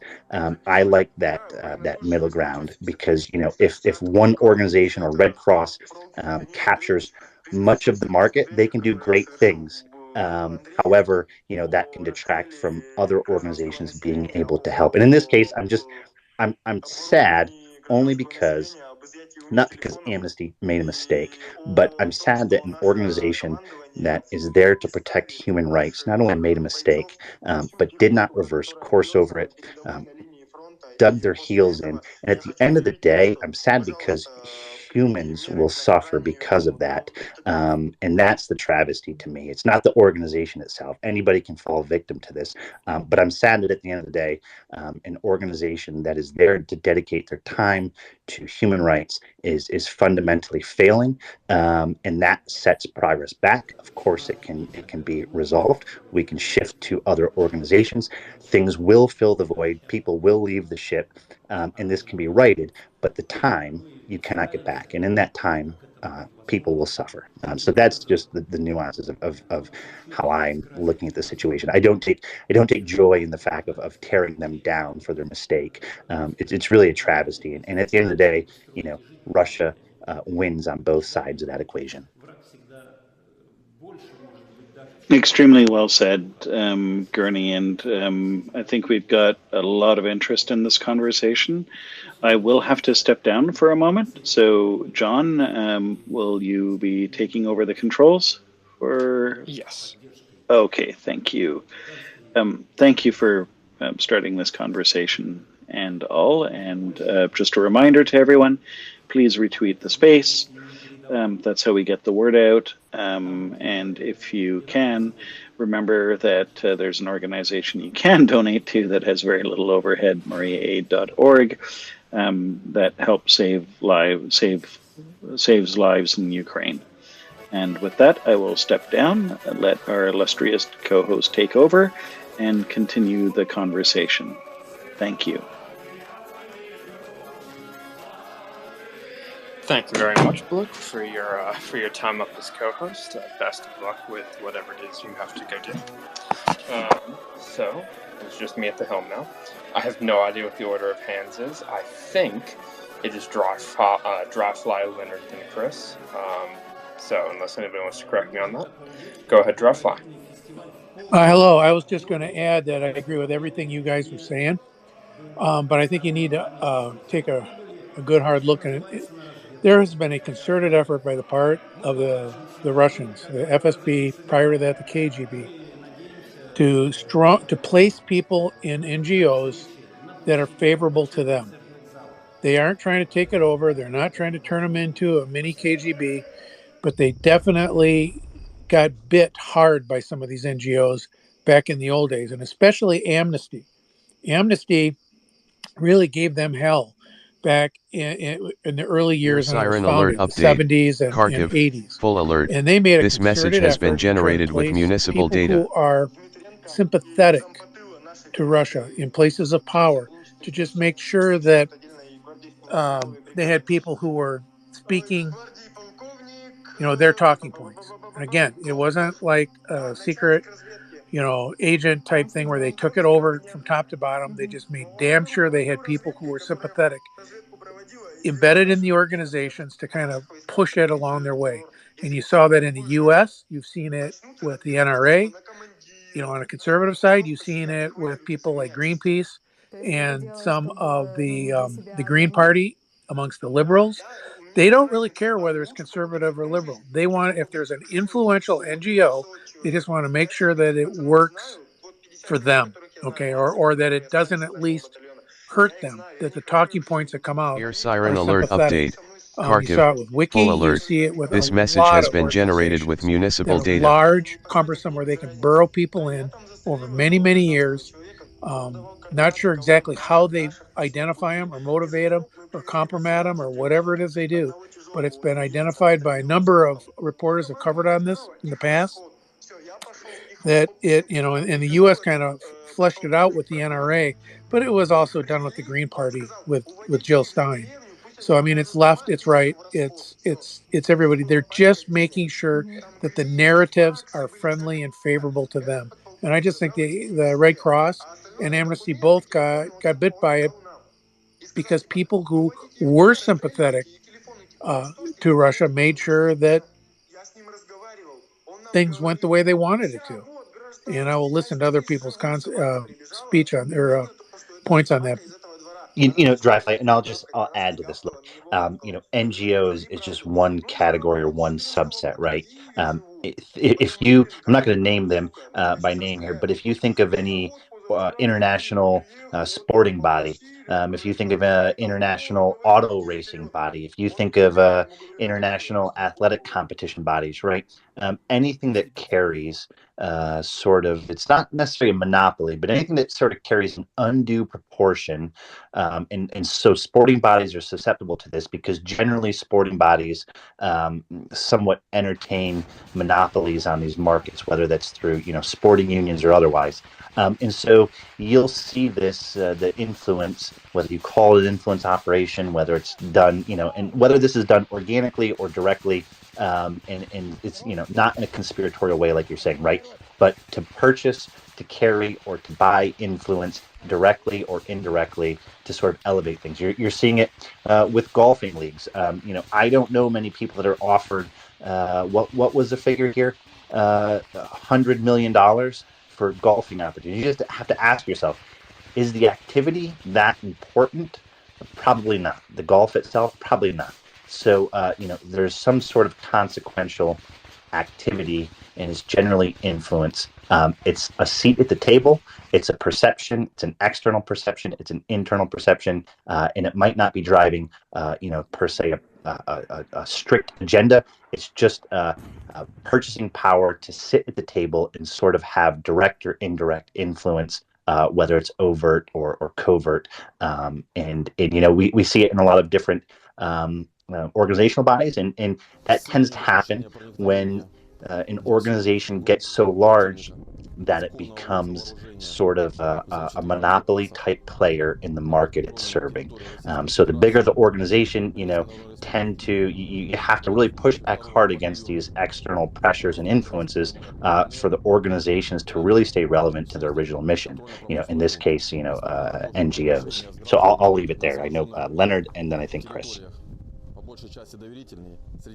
Yeah, thank you, Gurney. And yes, you make some excellent points. And the reference to GOs, that is government organizations, in addition to NGOs, yeah, that is directly relevant as well. And I think everyone has to just take a pause and realize that presently we are dealing in the post-Ukraine invasion environment as far as Russia is concerned. But the influence that they've bought and the factors that they have peddled on the international stage we're still reaping the cumulative effects of 20 years of determined, concerted, and focused infiltration of innumerable NGOs as well as GOs. And like you mentioned, some of the sporting venues, which is entirely apropos. You got the IOC, the International Olympic Committee, highly susceptible to cash infusions, and Russia has been front and center infusing cash in that direction. And I mean, we're all familiar with the myriad scandals that have surrounded that. Same thing with FIFA, the International Soccer Organization, just ditto to that as well. And it's something where if you fast forward to today, and just in the last number of weeks, we saw the fiasco with the International Red Cross in Mariupol and how dramatically the Russians exploited that to their own maximum advantage. And it was quite sickening to watch unfold, the way the International Red Cross got played like a fiddle by the Russians and by the Putinites and by the cabal in Moscow. And the dire consequences that had for the poor citizens in Mariupol who got slaughtered as a result of the fumbling and bumbling by the International Red Cross. And now, fast forward to today with the Amnesty International, same thing.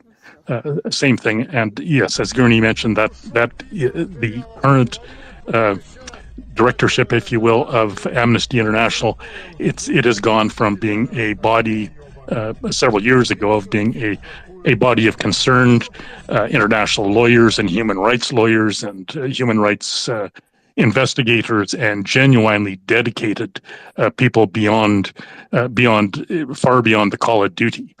And we saw this in Syria and some of the excellent work they did in Syria, and even some of the lead up that went into the prosecution of Milos Milosevic in the Serbian fiasco. But we're a number of years past that now, and Russia has been extremely active in that sector. And the Amnesty International is the particularly tragic example presently.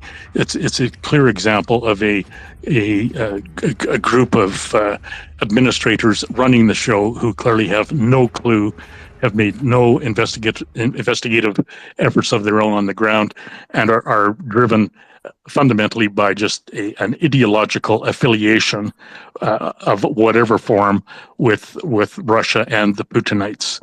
And you can look across the Western world and just see the nefarious effects of this.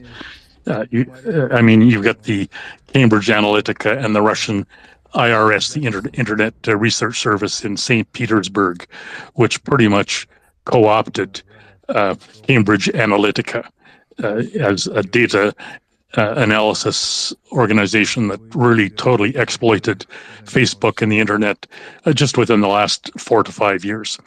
So it's just a continuous example, and we should all be speaking out strongly against that, against the co-opting of both the GOs and the NGOs. There's numerous other examples. Interpol is one example. Interpol, which is a GO, it's a international governmental organization, likewise heavily influenced, if you will, by the Russian Federation. And just one recent example of that is that a Canadian gold mining company, Centerra Gold Resources, which had significant investments in Kyrgyzstan, one of the SSRs, actually, courtesy of the Russian back channel maneuvering, the CEO of Centerra Gold, a Canadian, was actually arrested and incarcerated for several days when he was picked up in an Eastern European state that appeared to be influenced by the Russian cabal, and took a number of days and the exercises of significant Canadian lawyers to get him released from that vice grip. But just one of many, many examples. And we could go on for hours detailing and chronicling the Russian fiascos that have been engendered by that very state of activity and state of mind. But yes, Gurney, you shed some excellent light on all of those questions. So thank you for that. Thanks, Leonard. Maybe we'll have a segment in the future about how does that look? How does that operate? What does influence actually look like? I think some people might have an idea that it's always some sort of a shady back alley deal where there's like cash exchange and there's some explicit ground rules given out. And while while we know that to be true, I think that's much more that the proportion of that occurring relative to what it actually looks like is not nearly as glamorous. I mean, just take an example here. What is influence, or what are some of these biasing type factors that might make people funnel them down into some poor decisions? They're not always somebody asking, "Hey, give me this, I'll give you that." Just take an example here of why a lot of reporters, why their employers typically prohibit them from going on paid junkets. But what is a reporter, and what reporting? So like a lot of automobile manufacturers still do this quite frequently. I mean, name any industry, right? You're doing the daily grind. You're in it, and hey, there's this glamorous Arabian country. There's glamorous island visit with this giant. We're gonna have a reporting junket. We're gonna fly you guys in, and we'll put you up in the hotel. And you're going to have an all expenses 4 or 5 days, just review our product. You can say anything you want about it. We're not paying for your review. It's all there in the paperwork. We're not buying you, blah, blah, blah. I mean, so just think about the biasing effect that has. You're doing the grind. You're just somebody, you're cog in the wheel. You're just looking to do this. You've been putting in some hard hours. You've been putting in some long days. And all of a sudden you're saying, September's coming around here. I really want to go back to that conference. It's a great one. Well, why is that conference reporting event usually in such exotic locations and such beautiful hotels, driving such wonderful cars around? It's glamorous, some cocktail parties. Well, I mean, you don't want to be not invited to it. And if somebody's going to offer it, I mean, sure, they're not outright buying you. You still get your creative independence, right? But perhaps here, you might not realize the biases that put you under, because while you realize you're independent, there's some unconscious things happening that you probably aren't always aware of, where you're probably thinking, look, I didn't realize I was sort of holding a punch on this one. I wrote about it authentically, and but you may have been holding a punch because what you're not realizing is that ultimately you may want to still go back there, or use that as a vacation or whatever. And so it's not always a backroom shady deal, and I'm sure that does happen. But I'm just saying is it's not always a concerted or nefarious environment that we may think. I'm sure the scale and volume happens much more on softer influence, and then at the pointy top of the the pyramid, sure, there are some backroom deals being done, but it's the question boils down to what is influence, and how can someone purchase it, and it's not always obvious to people that it's really a lot of soft factors that can be had here, and those soft factors can compromise organizations if they're not cognizant of what they are and how to sort of protect against them, how to protect their reputations, how to protect their stakeholders, and ultimately that vigilance is what's necessary. Self-regulation, sure, and then use external pressure, your external stakeholders, to really make sure you're always on your toes, so that you remain vigilant against that type of activity.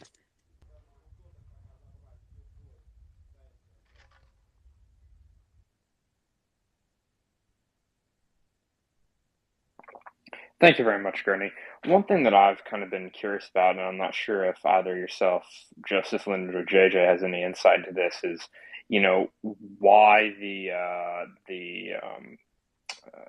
the chair people or the leaders of these various, notable NGOs, be it Amnesty International or any number of others, have such large salaries. That's always struck me as kind of surprising. There's John, that's a great question, and maybe I'll let Leonard take a shot at this too. So, the typical refrain is, and I don't want to say so. It looks nefarious. On the surface, it looks nefarious, but some of these organizations do have some legitimate reasons to pay those salaries, and while they look exorbitant, and some organizations don't pay that, but when they're in the competitive marketplace looking for top level employees or CEOs, effective CEOs, it is competitive. And so to attract that talent, I mean, perhaps somebody could volunteer their time and expertise. That might be a unique situation where you've captured somebody that is retirement age and has these relevant skills and can do that. But at the same turn, I'm not defending those exorbitant salaries, right? And this is not me defending a CEO's exorbitant salary, nor an NGO CEO's exorbitant salary. I don't think that should exist. However, that is the status quo in the marketplace to compensate CEOs higher, and that's just the status quo. I won't get into it. I know it's a very philosophical discussion, but in order to attract good communicators, good decision makers, people that can build coalitions, that can lead and have experience doing so, and probably have some subject matter experience in the area there. It's not required, right? As you promote someone through that, the subject matter experience actually becomes less and less than it is to lead the organization.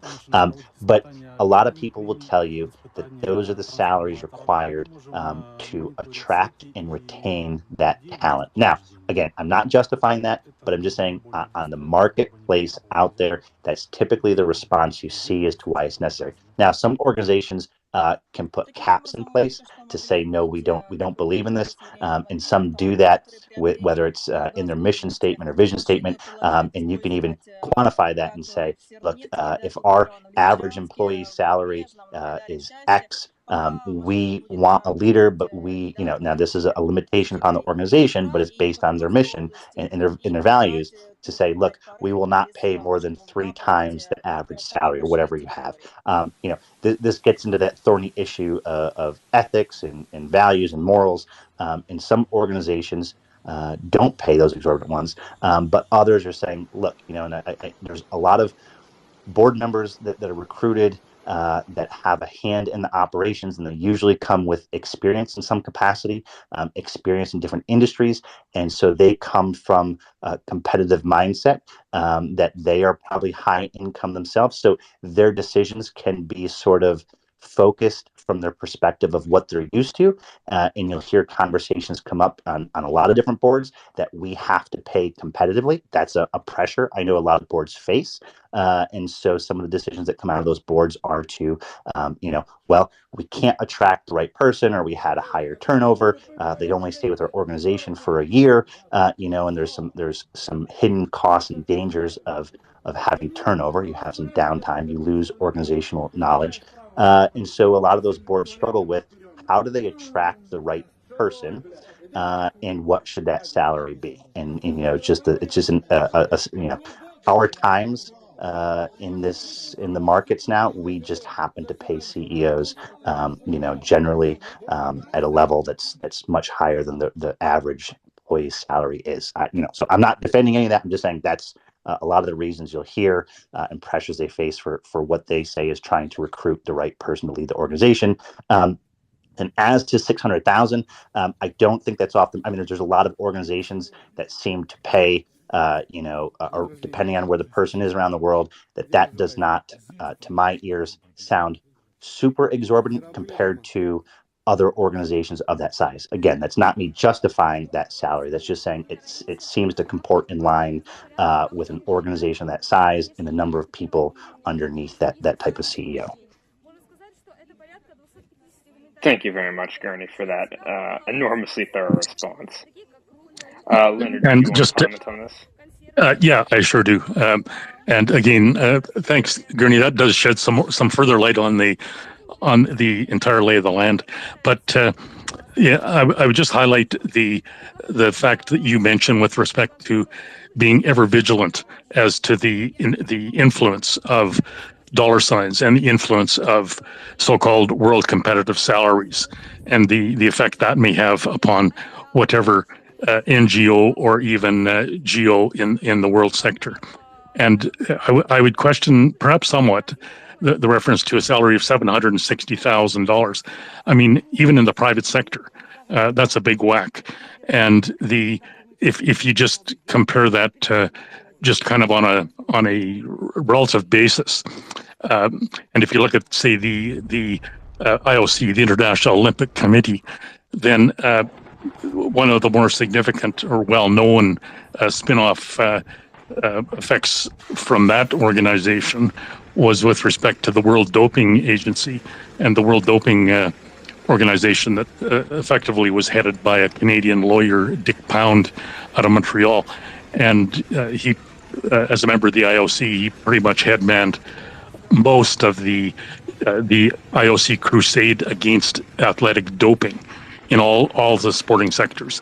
And of course, everybody will be well familiar that the Russians had themselves banned for a decade for their absolutely outrageous and nefarious activities in the doping scams that they perpetrated with respect to the IOC and international doping activities pretty much around the horn.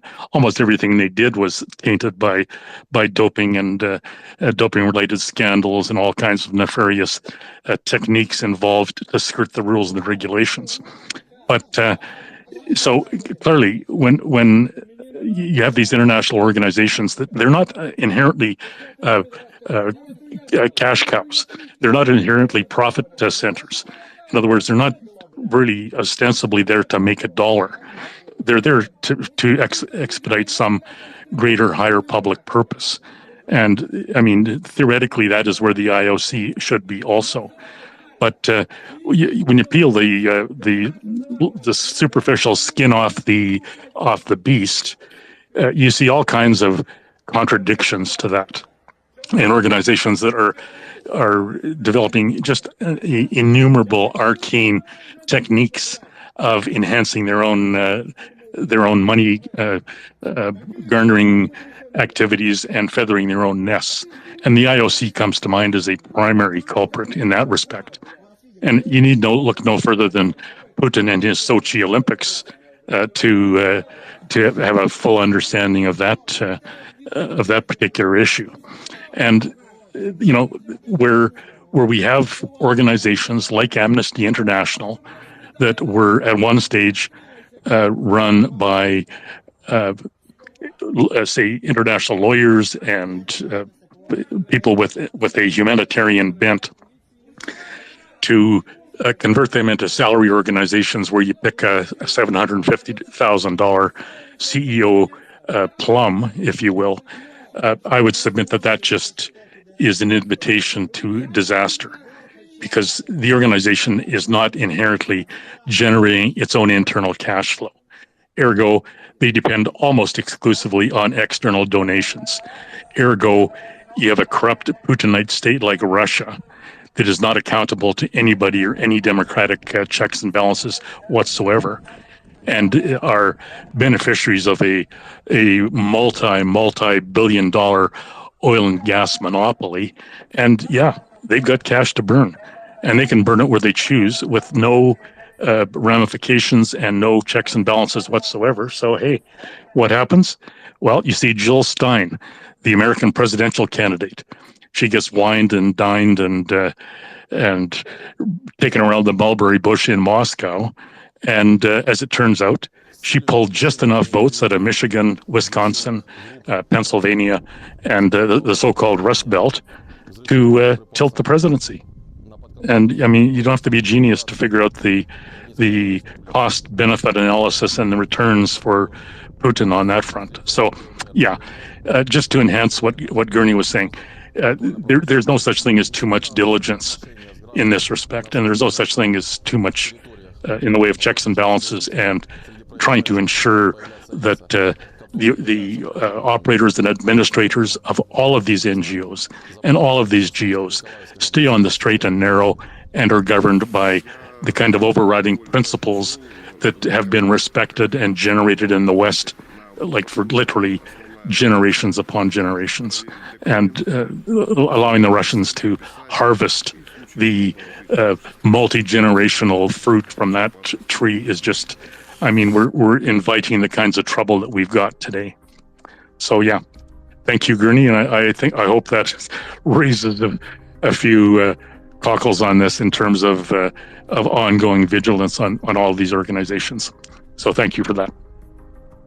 Yeah, thanks, Leonard. I think the vigilance is the key word here, and right. And I'm not supporting or trying to justify their pay personally here. I'm just, benchmarking is a thing, and so when someone is talking about whether it's a regular corporation or a nonprofit corporation, it helps to sort of have the idea of how sort of the sausage is made in terms of these decisions, and I just wanted to point out another nuance here. Okay, so a lot of these nonprofits or NGOs, you're correct. They're not producing profit, okay, but they are in a different sense. While it's not profit, and while I understand to you, it appears that they're not producing something.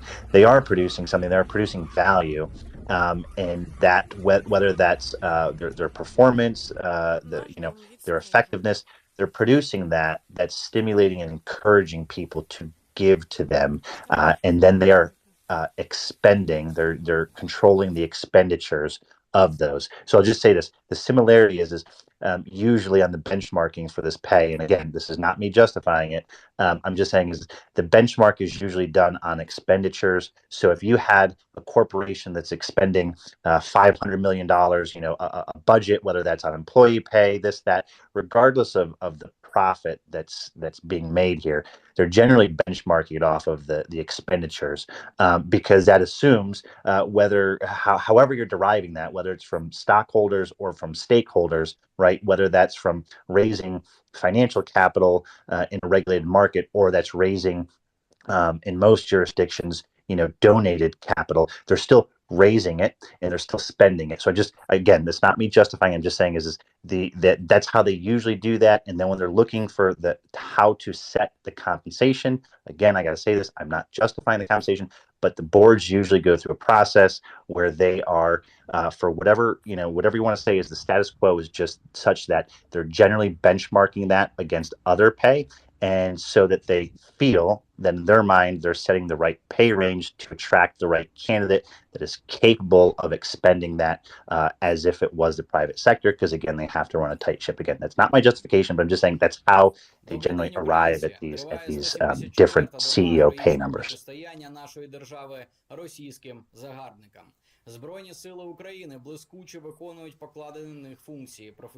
Thank you very much, Gurney. Patrick, you have your hand up. Please go ahead. Yeah, I was just going to say, you pay somebody £650,000 a year for two things, right? One is political connections, and the other is the ability to fundraise. And that's how you get to that kind of a concept. If you think the individual can deliver in those two areas, then you'd be willing to go there. Guys, I appreciate this conversation tonight. It's a good one. It's a little different than what's normally discussed. The landscape is bleak. I mean, you went through a number of international organizations, right? Today, it's been all about Amnesty International. Somebody touched on IOC. Great example. FIFA, great example. I don't know if anyone hit the UN, right? But it's like organization after organization after organization. It's just corrupted, right? And that's not even getting to the governments, right? We can look at, we beat up Russia all the time and for all the right reasons. They're doing things that cannot be tolerated by in any way whatsoever. But we could look at any of our own governments, and recently I'm having a hard time with these. I'm not going to call anything out, but these Central European governments that are. Oh, appears we lost Patrick. Twitter being Twitter. Yeah, we've been having difficulty with losing speakers all day, unfortunately. John, we have a new speaker here. There's Elisa here, and I also want to make a statement here. I don't want to get too far off topic or belabor this point. It was good to have the discussion here with Leonard or whomever if we get Patrick back up here. But I wanted to acknowledge that there's a new speaker. Thanks. Yeah, thank you. I've been on here a few times. I've been with this group since the very beginning, and I'll try to get my words out before the dog starts barking. I have been 30 years in the nonprofit sector as a consultant, as a CEO, as a development advisor to Israel. I have to say, what you're saying is right. The nonprofit sector in the United States is over-regulated. It is really regulated. However, it is not watched. And I hope you can understand that. We fill out, if you are bringing in more than $50,000 a year, you have extensive paperwork to fill out at the end of every year. It has to be audited. It has to be submitted, or you lose your nonprofit IRS tax deductible status. And that being said, I have raised $350 million in my career, and I'm on the tail end of 30 years. I mean, I'm done. What you're saying is absolutely true. There's this top-heavy agenda, and the big culprits are the medical nonprofits, the hospitals, yes, Cancer Society, Multiple Sclerosis Society. They're also guilty of a lot of top-heavy executives that doesn't whittle down. I have my own charity. I don't take a salary. I rescue migrants and refugees off the streets of Phoenix who don't have a home. I work on anti-Semitism, and I have never, since 2015, taken one dime. So we are the frontline workers who aren't doing that nefarious stuff. If you have a doubt about a charitable organization, get onto GuideStar and look and see, because those 990s and those forms every year are filed, and you can see exactly where the money is coming from. The majority of money in this whatever $300 billion a year nonprofit sector for the United States comes from individuals. 25% comes from grants. The other thing to note is that in every organization, you are allowed to have overhead expenses of 20 to 25% of the overall money that you are bringing in. That is where and anyone who is getting $600,000 must be in a galactic organization that is functioning more like a business than it is I don't like to use the word charity, because I feel that I should be for all the money I have raised and all the places I have had to go in this world to raise money, and the people I've had to speak to ask for money. It's an art and a science to raise significant amounts of money. And whoever said prior that you need a communicator, you need someone deeply invested in the mission to be able to sit down and solicit somebody for $1 million. That's Trump change now. NYU and the directors there are making the big universities are making tons of money, but they're also bringing in tons of money and have endowments that are worth fortunes. So look at us in the nonprofit sector as two groups of people. Those of us who are giving of ourselves so selflessly, who are out there doing yeoman's work. And then there are the other ones who are out there, and they really are corporate entities. I don't know. They get a tax deductible status, but they're making gads of money, and the people working for them. And it's a very closed circuit. Those people usually bounce around from one organization to another. But if you have doubts and you want to know what everybody is making and what the CEOs are making and where the money is coming from, get onto GuideStar, and that will help you understand.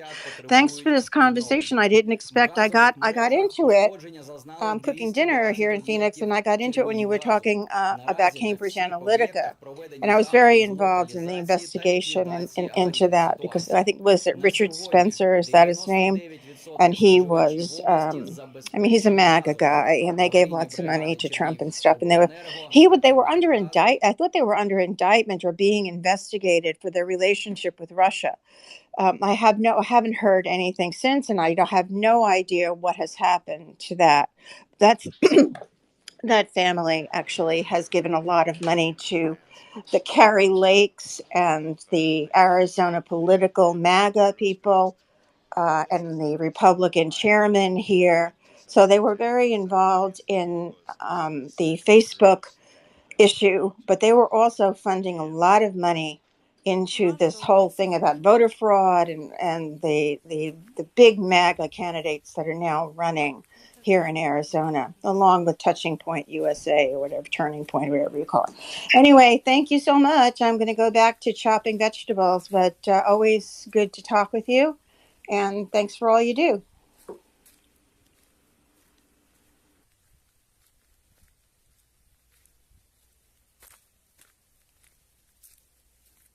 I think I'm off. I don't know. I don't hear anybody. I think. No, you're good. Good. I know. I'm great, really. All right. Keep up the good work. And just remember, not every nonprofit is milking the system, although many do.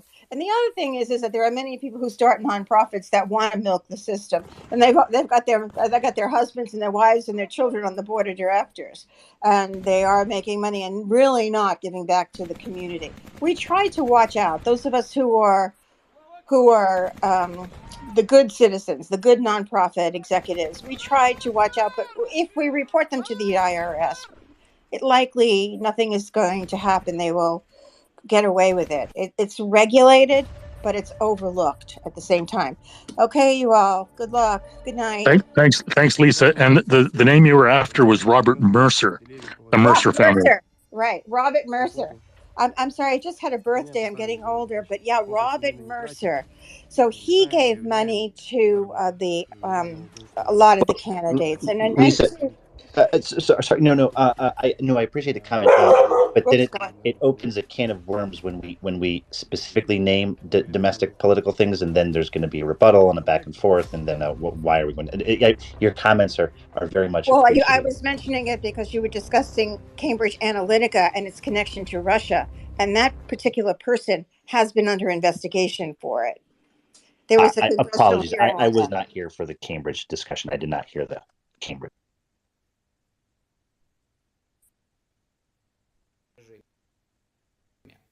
I think we lost. Oh, Gurney, we lost you. No, I was just going to say John was occupied there for a second. Продовжуємо тримати оборону. Ми українці, і ми переможемо. Gurney, are you there? We lost your audio. Yeah, can you hear me? Yeah, fine. Yeah, 100%. Okay, no, I was just saying, I in reverse, I thought we had lost your audio for a second there. Yeah, no worries. I was taking care of something in the background related to dinner. So yeah, I'm back now. Lisa, we appreciate your insights into the whole situation regarding NGOs and NGO salaries. The clarity is really appreciated. But to Gurney's point, we do try to avoid going down the domestic political rabbit hole as much as we can, whether it be the domestic politics, here in the U.S. or I understand. domestic politics of Canada or any other country. I only brought it up because somebody else mentioned it. Otherwise I wouldn't. I never discuss politics when I speak on this. Never, ever. But no worries. I like Gurney. I was not there earlier today for the Cambridge Analytica discussion. I had no idea that it happened. So.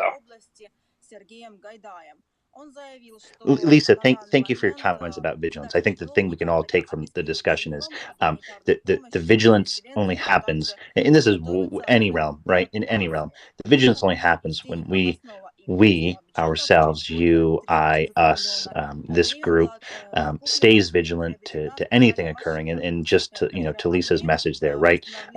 If you want to take a look at GuideStar for a peek at their 990s. With anything else, right? And voice your discontent with your pocketbook. Talk to your friends about it. Share it on Twitter. Really, it's our vigilance that really helps. It's not oversight, but that vigilance is really what's needed in order for those types of organizations to sort of self-correct.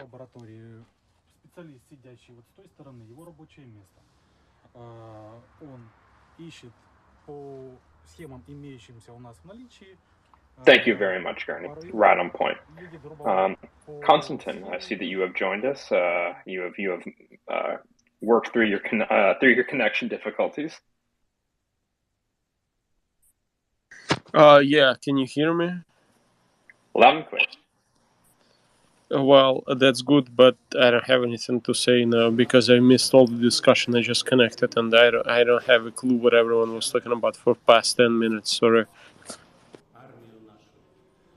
That's good. Amnesia is good, Konstantin. That means a fresh slate for you to go any direction you like.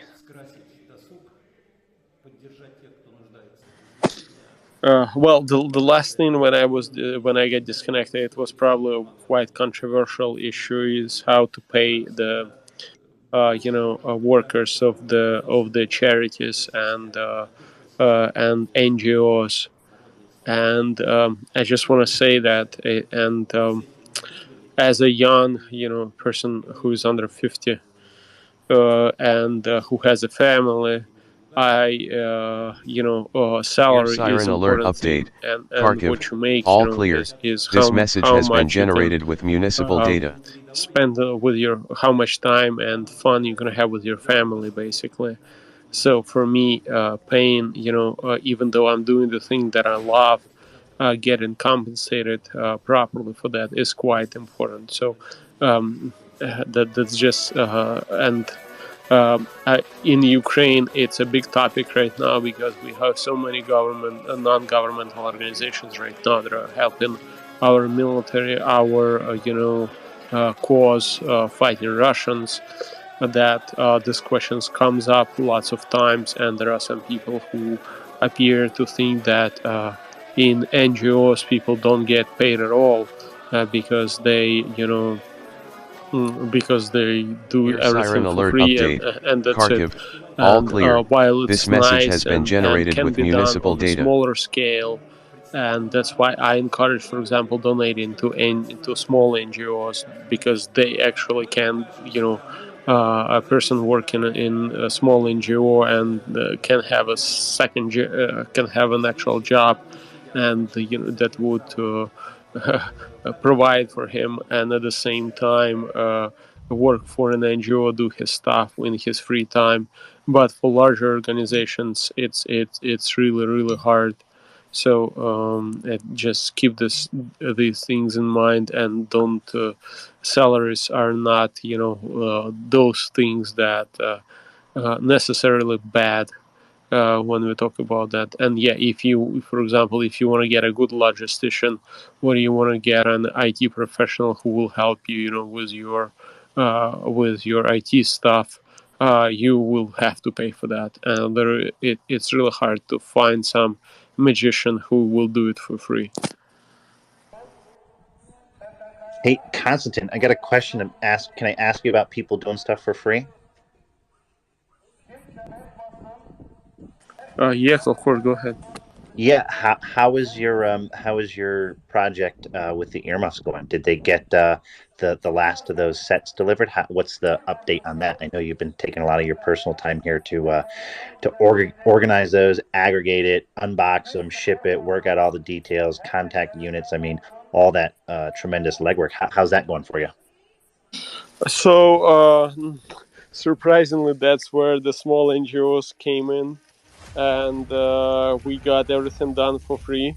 And now 550 out of 600, out of 700 total ear defenders are already in Ukraine. 450 are already in the units. I was thinking about making a post about that, but they promised me to deliver pictures next week, so I'm thinking if I should make a post or wait for the pictures. But most of the things are completed, and my plan is to have we have a small warehouse in Kharkiv where the plan is to keep around 15 to 20% of the ear defenders there, so they can be delivered to the units, newly formed units, or fulfill new requests. instead of just stuffing everything that you can, because I don't have connections to supply the entire army, and the units that I've been talked with, they are okay. They say they have enough at this moment, but they may need more supplies in the future. So we're trying to keep a stock, and we have new requests coming in, and we're trying to to not tell everyone who comes in with the request, just to tell them, okay, just we don't care, we gave everything out. So that's the plan right now. That sounds awesome, Constantine. 450 already in the hands of units. That's spectacular. Funny follow-up to this here. I know at the time, I think ordering some of the pink ones were a bit cheaper, but again, same headset, same effect. Does anybody like rocking the pink ones, or have they painted over it with their own spray paint or brush? Okay, so there were no pink ones. Pink ones were surprisingly more expensive than the others. I don't know why, because probably not many were produced, and there was some demand on those. But there was we ordered a lot of teal color. They were really cheap, like cheaper 15 to 20% than the black or green one, or khaki color ones. So for artillery, it doesn't matter if you have teal, or pink, or whatever color you want. First of all, it's everyone can repaint them, hide them, or whatever. It does not matter. It's not gonna have any effect on anything. But the teal ones got to the battlefield. I was asked why they're so bright, and I told them, like, well, that's your job to. Unfortunately, that's your job to make sure that they hide, and they were happy with that. They told me it's not a problem, because it's really not. I mean, artillery is operating. The artillery can be spotted by the drones. And the drones who can fly 10 to 15 kilometers deep into the lines are flying on the altitude of 100 meters and more. Of 500 meters and more. So you can imagine that at 500 meters and more, identifying something teal of the size of 3 by 3 inches is not really possible, unless you have, I don't know, a James Webb telescope flying in the atmosphere. That's awesome, and anybody could quickly put a piece of tape on those if they didn't. Small issue, not even an issue at all, like you said there. I thought it was humorous, because when I was trying to go to order one, I thought the pink one was cheaper, but you're right that the teal one was. But that's awesome. 450 headsets already in the hands of units, and more to come, and more in country. So my hat's off to you. Thank you for bringing it up, because it's a very important project for me personally. And it's super important for, I think, for people to actually do their small little contribution, which is one set that will get to one single person, and will actually help him to to protect his ears. It does not sound as much, but trust me, it's important, because if you work with the artillery, if you actually you go to a gun range, you go ahead and start shooting. If you do this for 2 months straight without breaks, your hearing is going to be impaired. So it's important in any way. So and lots of people don't realize that, but small things like that, they are super important. It's not only drones are important. Night vision is important. howitzers are important, but don't forget about small things as well, and don't forget about how happy a soldier is when he gets this. Let's be honest. It's a toy that he thinks when he unpacks it and gets it in the front lines, and it's uplifts the morale, and the troops they understand that they are being helped from overseas. From this help is coming from United States, from Canada, from Europe, and from all over the world. With the larger items, like for example drones, I'm not saying that drones are not important. Drones are super important, but they don't. People who a crew member who is reloading the gun with the new ammunition on M777 does not really understand that there is a drone that was donated, that is spotting for them, that is correcting the fire. So it's but that ear said that allows him to work safely without thinking that he has to stand on his knees, cover his ears with his palms, and pray that it's not gonna be blown out. His drums are not gonna be blown out. It's important. So I know I'm advocating myself, so I will stop. And I really appreciate you bringing it up. Thank you. No, Constantine, you're not advocating yourself. Actually, you're highlighting the opposite point here. And I'm going to use a phrase, whether you heard this in military, whether you heard this in volunteering, whatever it is. Many hands make light work, or people have heard many hands make quick work.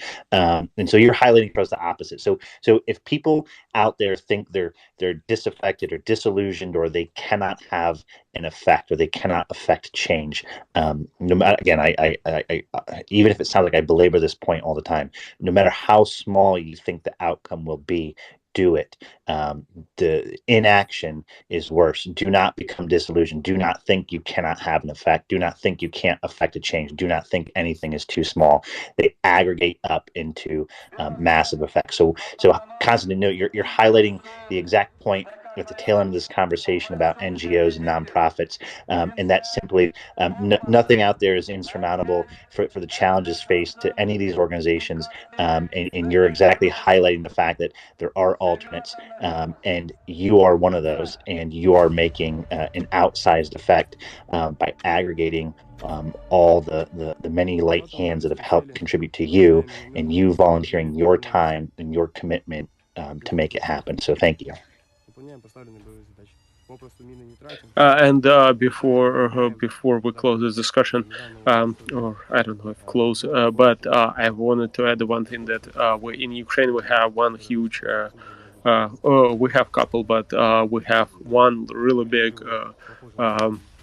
NGO called Back and Alive. It's Come Back Alive. I'm not sure how to translate it right. But I've listened, to their leader, to their director, Taras Chmud, and he told it multiple times, like, what was the most frustrating thing for you on this question. He would answer that that we have, urgent demands, and we cannot fulfill all of them. And that's where he encouraged smaller NGOs to come in. That's where he said, okay, we generated $150 million of funds, and we do lots of cool projects, but the smaller ones, they close the gap because they help us, because we cannot do everything. And same, you can imagine the NGO has the same spot in terms of general military equipment and general military operations. You have hundreds of people. You have billions of dollars, of military budget. You have billions of dollars of military budget, and at the same time you understand that, okay, we cannot supply our troops with DJI drones at the moment, because those are hard to buy as a large huge entity, it's hard to integrate them. We don't know which troops really need it, which do not, because we have, large-scale war, and getting the feedback is quite hard. But smaller NGOs, for example, if you work with one single unit, you speak with the commander. He tells you, okay, we need this, this, and that, and that's where you come in. You can close this gap. And NGOs, smaller ones, and large ones, they close this gap where the larger, MOD, Ministry of Defense, just struggles, because it's so. Everyone must understand that MODs, if any country at war or not, is a large monster that has to go through a lot of bureaucracy, lots of problems, to adapt anything. Every decision is being scrutinized. Everything is really hard. But smaller NGOs, it's first of all, it's all right for them to fail. For example, if you supply a drone, it's not gonna fly. That's fine. If it's gonna break, we're gonna learn. We're gonna get the next one. For the government, they will have people fired, and because they don't, it gets into the mess, and that's where the smaller NGOs come in. It's all right, like with with your home project, you start working with it. You make lots of mistakes, but in the end, it's better than that huge, project that you can buy from a huge vendor, and that's where NGOs shine. So helping organizations like Myriad or other small organizations that support Ukraine is totally awesome, and it should not be underestimated. And everyone every contribution, even $20, makes huge difference.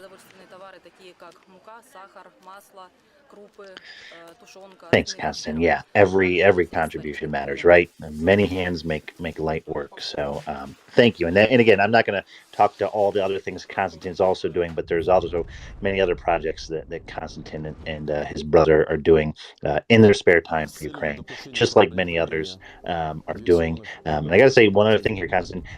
I've actually seen in my area an uptick. This is anecdotal. I've seen an uptick in the number of Ukrainian flags, actually, whether it's on a vehicle or a house. I've actually seen it increase over time as opposed to decrease. I don't know why I'm mentioning that, but I'm just saying that I think maybe there was a conversation you and I had. But my area, I'm seeing more Ukrainian flags, and this is August. But anyways, for whatever it's worth.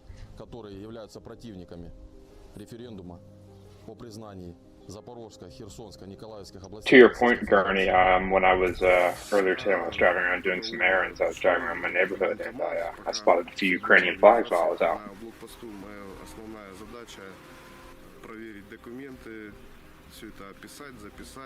Okay, so maybe we got Konstantin up here. Maybe we'll talk or invite some questions from the audience to come up here, talk about events in Crimea. Always an interesting place. If you had a few more moments with us, Konstantin, I'd ask you, what does a Ukrainian feel like when they see the beaches of these occupied tourists, these Russians fleeing Crimea? How does that make you feel? How does that make what does a Ukrainian have to say or think about that? I don't want, as you probably know, I'm trying to be, I was too much in check with reality most of the time, and it's trying to, not portray sorry, I will start from the beginning. I cannot say it in English correctly, but I've been traveling to Crimea since I was 4.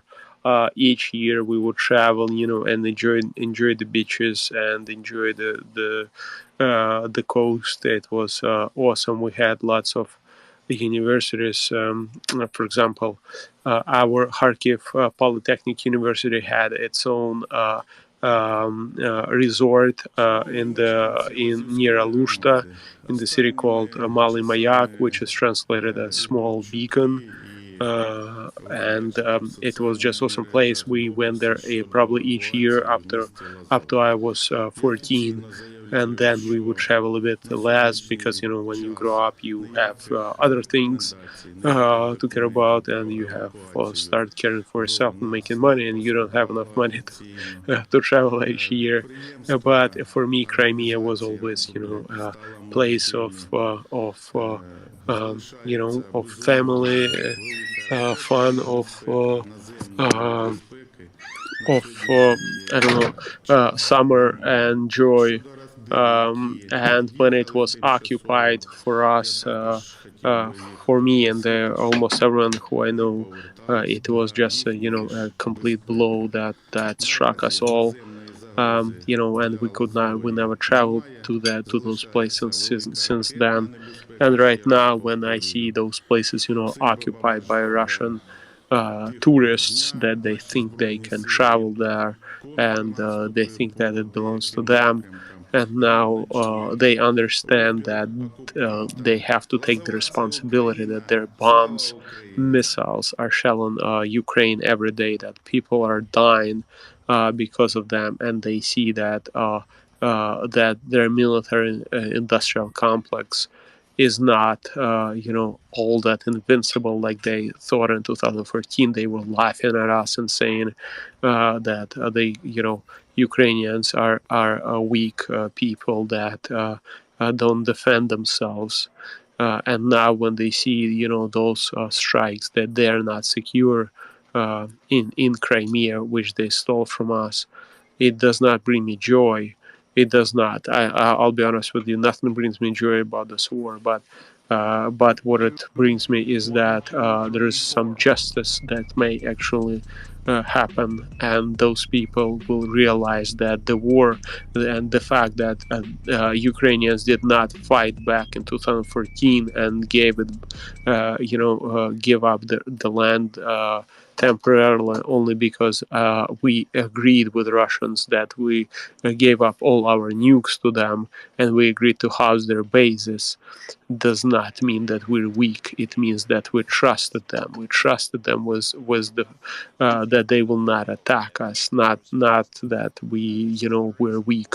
And now they see that it was a mistake. Ukrainians are not weak. We know what we're doing, and the fact that you deceived us multiple times, and we were I don't know how to say it. We were foolish enough to believe them that they can change. That those times are over. That's the thoughts that I get as a Ukrainian, and I don't want to speak for others because that would be a manipulation.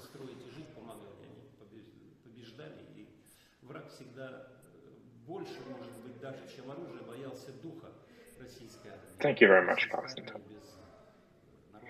Just to briefly address a little bit of news, it would appear that there has been a cruise missile strike in Odessa, according to our friend Olga from Odessa.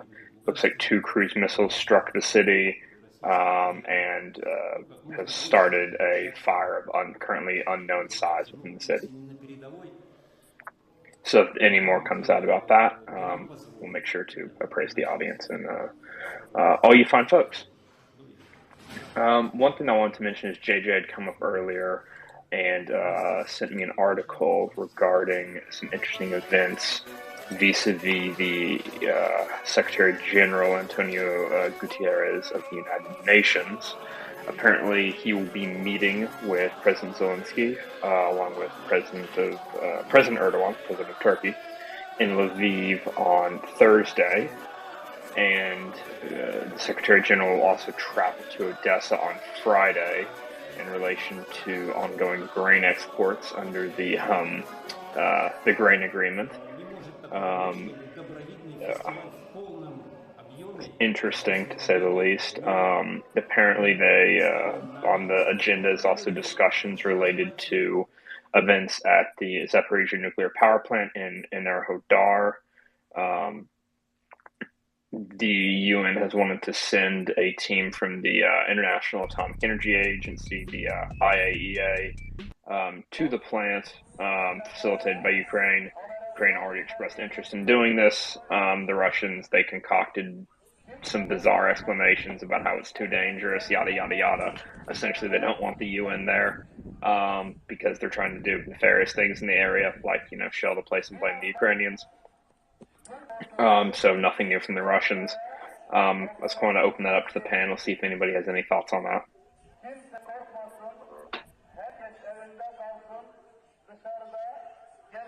Leonard, fire away. Or Gurney, please go ahead then, Leonard. No, go ahead, Leonard. Okay. Well, that's okay. I was going to suggest you go first, Gurney, but I can go. Yeah, I was just going to say that the concern, I think, with reference to all of that, and that is Gutierrez firstly going to Lviv and then secondarily going to Odessa. I mean, at first glance, of course, it all looks very humanitarian and very anthropomorphic and showing a great concern for humanity, etc., etc. The problem I have with it is simply this, that the only hints we've ever heard out of the Russians about any humanitarian concerns happen once they're truly under the gun, once they are truly on the back foot. Then all of a sudden they start expressing all of these vast concerns as to humanitarian impacts and feeding the hungry third world and marketing the grain to those who need it in Africa, etc., etc., etc. And I would just submit that this is all just interminably old. Hearing Russians voicing or even mouthing or even remotely involved in these kinds of considerations. So the concern I have is that all of this is going to be being done with a hidden, unstated agenda by the Putinites that is geared, in my submission, strictly towards the negotiating table.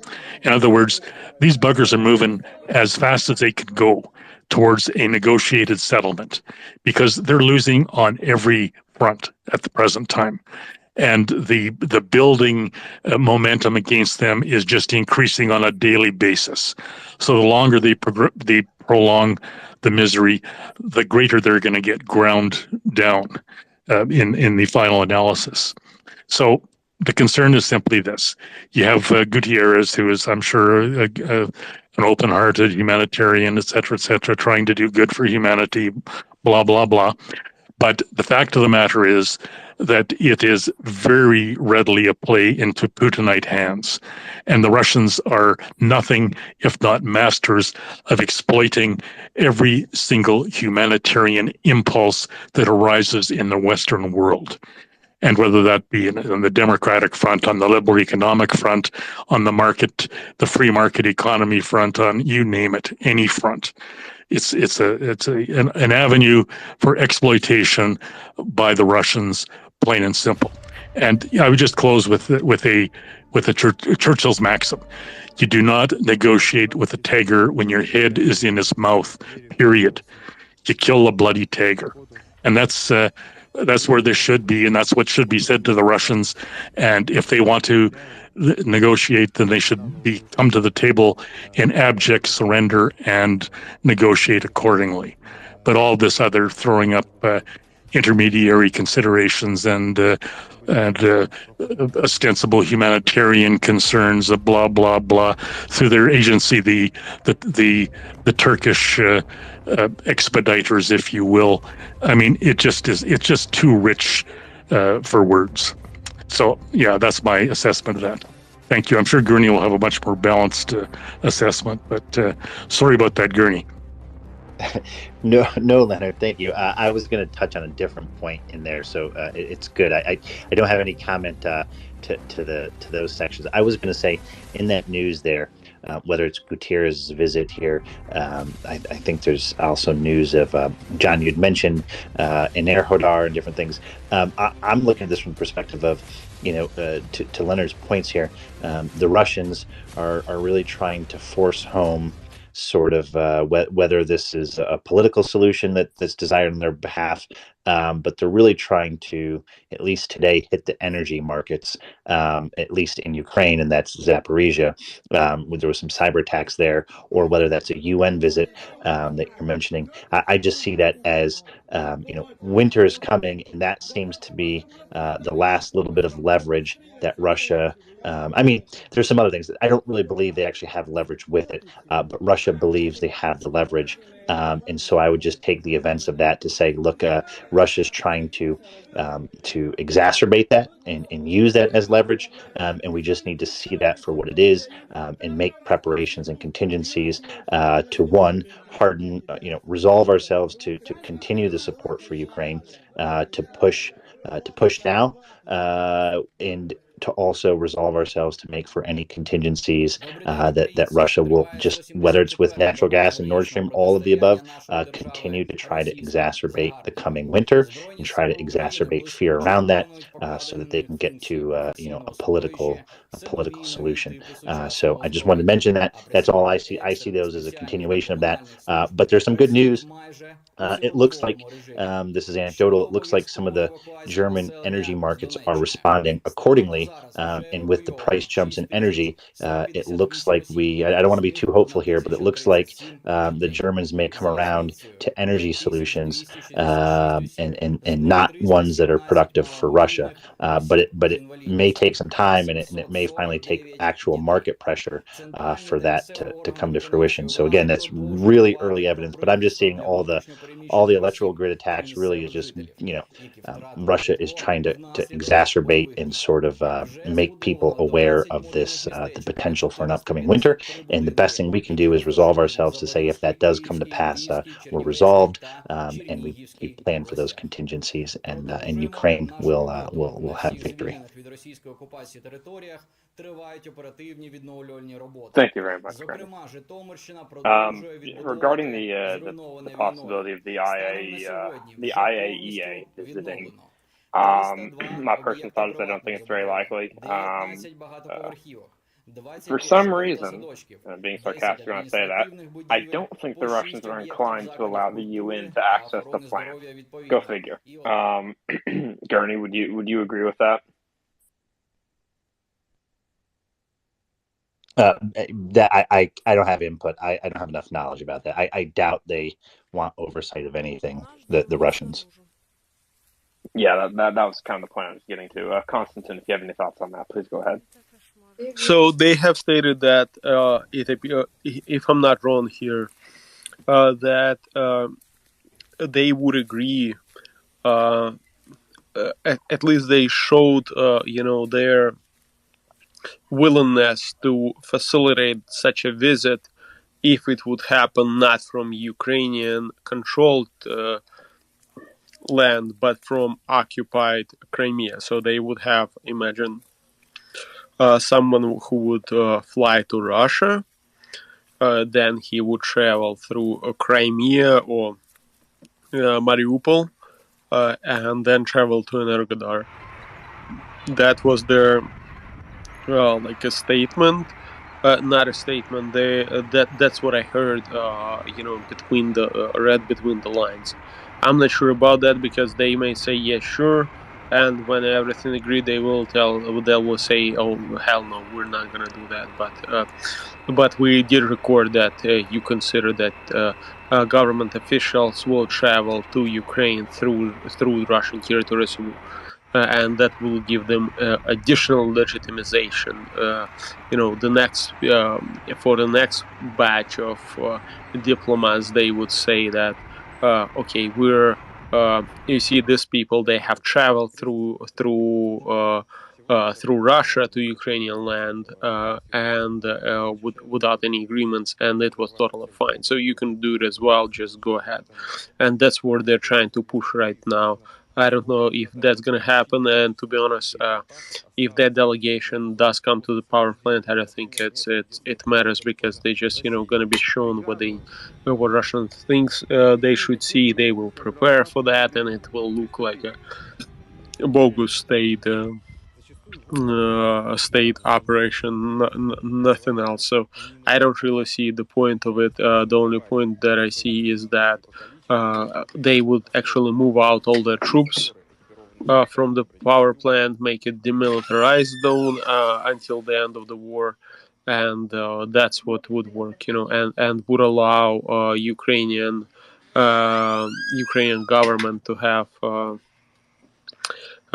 control over there. That's how it would work, but I don't see it happening. I don't believe that there are chances, even a slim chance that would happen.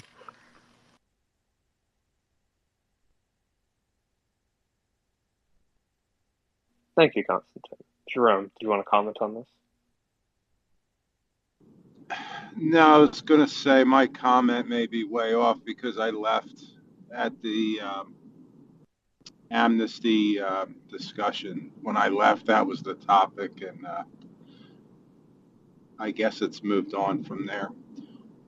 Should I hold off on that? Yeah, we were discussing the situation vis-a-vis the Zaporizhzhia nuclear power plant. There'd been some news that had come out that the Secretary General of the UN was going to be visiting Ukraine and is meeting with President Zelensky as well. There's Erdogan, Turkey, in Lviv on Thursday. And Gutierrez, I believe, was going to travel to Odessa on Friday in relation to the grain deal. And there was also discussion of a potential IAEA team, International Atomic Energy Agency team, being sent to the nuclear power plant. That was the crux of the discussion.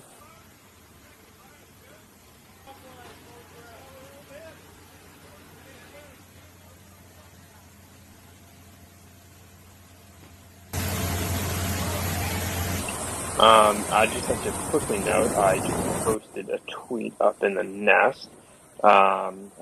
Maria Aid just released a video regarding feedback from some of the users and recipients of the Fury UAVs that were custom designed and manufactured by individuals, including some individuals from Maria Aid currently working on the ground in Ukraine.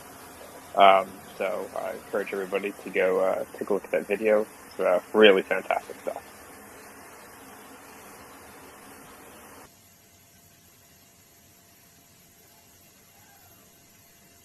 Gurney, Gurney or Joseph, have either of you been around for the drone discussions? Unfortunately, due to the need to have people on, from in country in Ukraine, it ends up always being an hour that is very early for me, and so I inevitably end up missing the segments on the drones.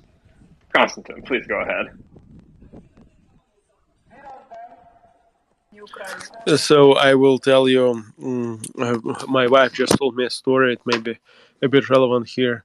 It's not exactly relevant to the discussion related to the meeting of Erdogan and Zelensky and the third person whose name should not be named public. So we have my wife just spoke with one of our friends whose relatives live in Crimea, and she was really careful when asking her, and she asked I know that you get a lot of questions probably about this right now, and they live close to Zhankoy, and one of relatives also lives in Simferopol. That's where the biggest naval base in Crimea is. And so she asked, but could you tell me what are your relatives from the Crimea are saying right now? And they told me, well, they're not saying much. They're just happy and cheering for what's happening. And someone asked, she asked her brother in Simferopol if he's planning to leave in case there can be an action there, and during the liberation, and he told it can be dangerous, and he said no, he's gonna be recording those who are running away to make sure that they don't come back. So keep this in mind. Those are local pups, local Crimeans. We've definitely seen evidence of pro-Ukraine graffiti in Crimea and stuff like that happening all over. I'm very curious. This kind of is a bit of an open question, Constant. I'm not sure if you have any thoughts on this. As we've seen, the exact, means that Ukraine used to strike these various targets, remains a little bit unclear at the moment. But do you think that the Russians will eventually start actually declaring, air raid alerts and acknowledging that it is in fact Ukrainian strikes that are occurring? Or do you think they're going to continue to just deny endlessly and blame it on loose cigarettes? So I would suggest they will try to keep denying it because the frequency right now, when things happen 2 times, you still have a room to say that it was accidental, and they will keep doing that. But we will see, and of course, none of us and none of you know that what has happened there. We don't know if those were missiles, if those were really the sabotage groups, insurgents, etc. We don't really know at this moment, and it really is a mystery, and we have to keep this in mind. And I don't think it makes things better for Russia in any way, because it complicates. If you're sitting, if you're a tourist coming from Russia, and your government cannot tell you if those were missiles or sabotage groups, or actually, they tell you the sabotage groups. You may actually think, oh, those. That means the Ukrainian special forces are operating right next to me. And I don't know what's better, to have missiles targeting military facilities, or to have Ukrainian special forces operating all over Crimea. If you are Russian occupier, Russian terrorist, and Russian bastard that came to take over and exploit Ukrainian land. So I honestly don't know what they're gonna do next. But of course, Ukraine has to step it up, and actually, if Ukraine does, that probably would mean that they would have to pull back lots of forces. For example, if those are special operation forces, groups working there, partisans or whatever, they would have to pull out some forces from occupied Kherson, and it's gonna even more complicate things for them.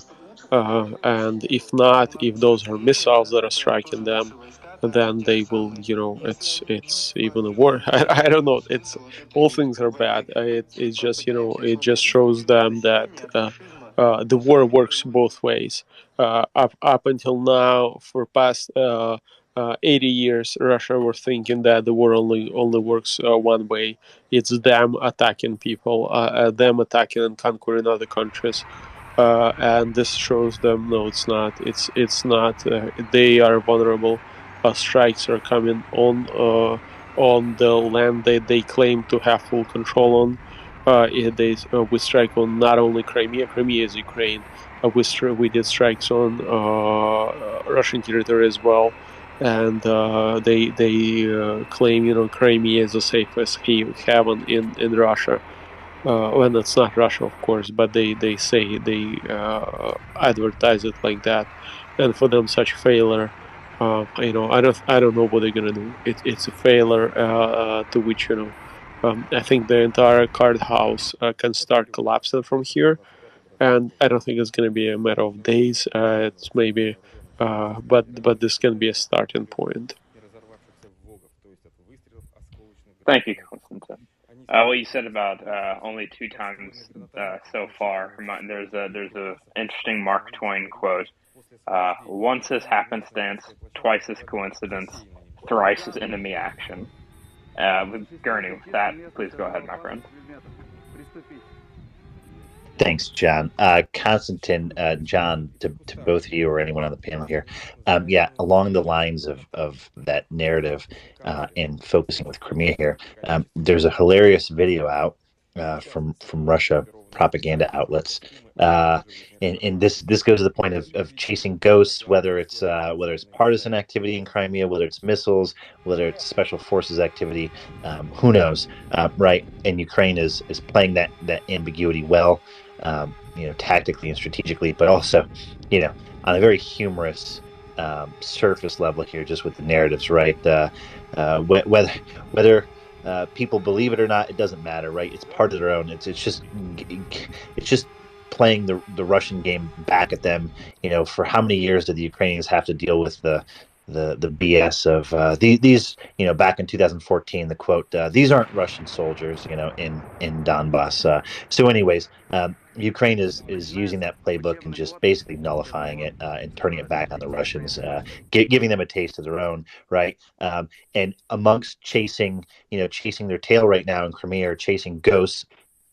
If the Russians aren't quite sure what happened, I'm sure that in many instances they are aware, but nonetheless, on the narrative level, they're sort of stuck playing this game of responding to what Ukraine says it is, and then putting out these meta narrative consumptive propaganda for their people. And at first, no smoking, and that's hilarious because then they literally have to put out a response to it, and the Ukrainians troll them. Hey, no smoking here. So basically, no matter what the Russians do, the Ukrainians are just trolling them wonderfully on so many different levels here. But the latest one that I was going to talk about, now that it's potentially, I'm going to use that in air quotes here, SF forces. Well, the Russians are sort of confined to adapting their narrative to say, "Oh, okay, all right, we may acknowledge here that it wasn't cigarettes." They won't actually say that, but they're sort of switching over to the special forces angle. And now they're pretending to raid special forces safe houses in Crimea. It's almost as wonderfully hilarious as there was one way early on in the war where there was I don't know if it was a FSB unit. Someone got the order to say, literally, like, type this up on a paper and put it in the scene. And part of the paper actually had the script in it because whoever the officer was couldn't determine the intent of the order they were given. So it literally said, it had the paper of like fake Nazi paperwork, and then it literally said, "Insert name here." Because as if that's going to fly well, and it came up on the pictures. But yeah, continuing along that, they're raiding some fake special forces safe houses in Crimea, and I say fake because there's wonderfully elaborate. If you're operating a safe house, there's scenes inside there that show like an homage of Ukrainian flags and basically altars of Ukrainian identification markings and stuff, which you wouldn't have in a safe house if you're trying to hide. But so there's these little altars of Ukrainian flags set up, and then conveniently next to it, there's some hokey and really funny books that are, just on Nazis or something, or a picture of a Nazi flag with Ukraine. It's just hilarious. But anyways, the Ukrainians know it's bullshit, and it's designed for consumption by the Russian domestic audience. But it's just absolutely hilarious when you know actually what it is. But on a real level, the Russians are stuck reacting here to Ukraine is outmaneuvering them on the information space because the Russians can't admit to a lot of things, and so the Ukrainians are just outgaming them, stuck in their own information loops. And so the Russians here are literally being forced to respond to this special forces narrative as if it exists. It may exist, but they're literally boxing themselves into it, and then they come up with these really absurd creations that they're then forced to produce, to tell their populace, well, okay, we've resolved that issue, and that's great. I hope that continues because that really means Ukraine is taking the lead in the information space. It means Ukraine is forcing the Russians to react and deal with the Ukrainian information out there, which ultimately is better than the reverse of the Russians doing that. So I thought that was hilarious. There's a video out there floating if you wanted to look it up on the Twitter sphere, but just ridiculously staged pillar of, basically think of everything you would think in a movie. Here's a pillar or a shrine to the Ukrainian homeland in our safe house, and all these accoutrements of Ukrainian memorabilia and flags. And oh, by the way, there's just some convenient books here that happen to be associated with Nazis. It's just theater of the absurd. Not to mention pictures of Bandera all over the place. So there are two parts of it. Of course, it's staged. It's utterly blasphemous, and it's just terrible. But the other part is that we don't understand, that should not be laughed at, is that they actually in Crimea they listen. There is a terror to everyone who has at least a little feelings towards Ukraine, and that's a lot of population. So they would that was staged probably at the real house of the real person, and that real person who never had anything like that is probably, even though having Ukrainian flags is not is even having a swastika actually is not punishable by law. But in any way, those staged videos are probably happening at the real people places, which local gauleiters, how we call them, those are people who are set up by Russian proxies to control local population, don't like. And that was a house of a real person in which they have staged all that, all those nonsense. And probably a real person right now is being tortured and beat up in one of the basements of their KGB or FSB, however you want to call it, but oprichniks, essentially. And this you must not forget. Thank you, Konstantin. Just for the benefit of the audience, if anybody's unfamiliar with the term Gauleiter, the phrase, the word is German, and it was the title given to members of the Nazi Party, Nazi officials that led the local branches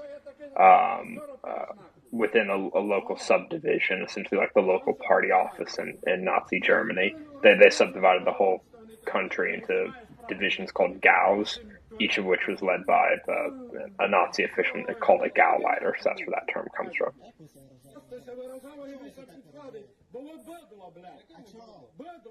Jonathan, please go ahead. Oh, hello.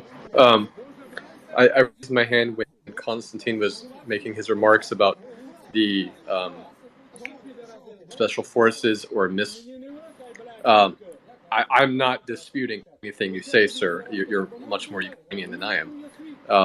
But there was this Navy SEAL guy who was on here a while ago, Chuck Ferrer, and he posted an analysis he did, and he seemed to think quite clearly that the first big Crimea had all the hallmarks. So he was looking at the impact craters, that it was indeed ballistic missiles. And I think the less we know about the ways of the Ukrainian victories, the better. But I would be surprised, being around military people here in the States, if the Ukrainian army is doing all of special forces and ballistic missile attacks. That's really all I have to say. Constantine, please go ahead. So in any way, I've said that it was special forces, and not in any way I've claimed that it was 100% special forces, or it was 100% ballistic missiles, or it was anything else.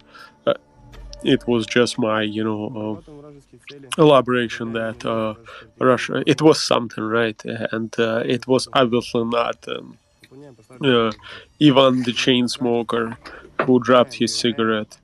And Russians will have to explain it somehow, and neither of their explanations are good. And what was Chuck was saying, I'm quite sure that Chuck himself, if he was here, he would say, I don't give that, I cannot claim that this is 100% truth. that those are ballistic missiles. Neither I'm claiming that those are 100% ballistic missiles or special operation forces. Just keep that in mind. And it just for us, for people who only see the open sources, it just analysis and our thoughts. And as for example, as an engineer working in IT, I've done lots of analysis of different things with so much given information, and I've been wrong multiple times. And it does not mean that I'm bad engineer in any case. Yeah, I saw you're a DevOps engineer. I've had that pattern as well. Yeah, so that's pretty cool. And just we all come here, we work on the open sources, and some of us might have a bit more inside information. But for example, when I get some inside information, even I'm not, even though a person who is telling me I know 100% works, in the intelligence service of intelligence branch in SBU. At the same time, I know that he may not be telling the truth here. So it's all the manipulation. There aren't many people right now in the world who actually know what has happened. So for us, it's analysis. It's the best things that we can do, is predict and minimize chances of error. But not in any case we can 100% claim that our analysis is right. And I don't think Chuck has ever said that he's 100% right here. But I totally agree. That's what I think. Those explosions do look like ballistic missiles, even though I can come up with at least one explanation why it was not ballistic missiles. And may they continue. Slava Ukraini. Героям слава. Jonathan, if I may, one thing to keep in mind is that the two sets of strikes that we've seen, the first at Saki and the second set today at Maysk and Zhankoy, it's entirely possible that they were both carried out by entirely different means, and I suspect that is strongly the case. All of the indications for Saki point to ballistic missiles. All of the indications for the strikes today that we have seen thus far point to anything but a ballistic missile. The fire at the electrical substation in Zhankoy was relatively small.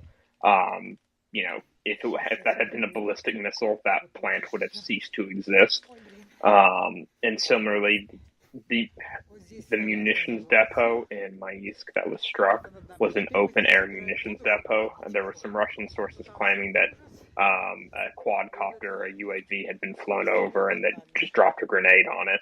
I don't know if that's true or not. It was just kind of some speculation from the various Russian Telegram channels. But the point is that the exact conditions of the target they were attempting to strike in this particular case were entirely different from the Saki Air Base, and so that may potentially allow them to employ different means to carry out this particular strike.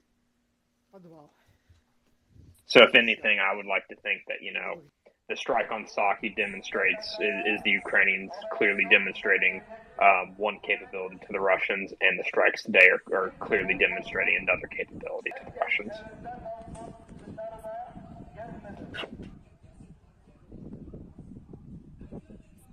Leonard, please go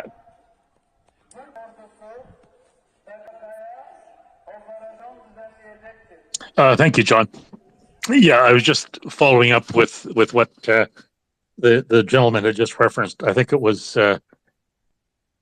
I'm not sure what his name was, but Jonathan, I guess. Yes, the point with respect to exactly what was the nature of the impact on Saki and what exactly was the source of the explosion and so on. I would just reiterate that the details of that strike are certainly not necessary to be known by the Russians, nor us. In fact, regardless of what it was, we shouldn't know, and nor should the Russians, because the entire impact of this event is going to be to put the fear of God into the Russians and to have them guessing, second guessing, and triple guessing where the next blow is going to fall. And I would submit this is very akin to the kind of strike that the Doolittle raid carried out against Emperor Hirohito in Tokyo in 1942.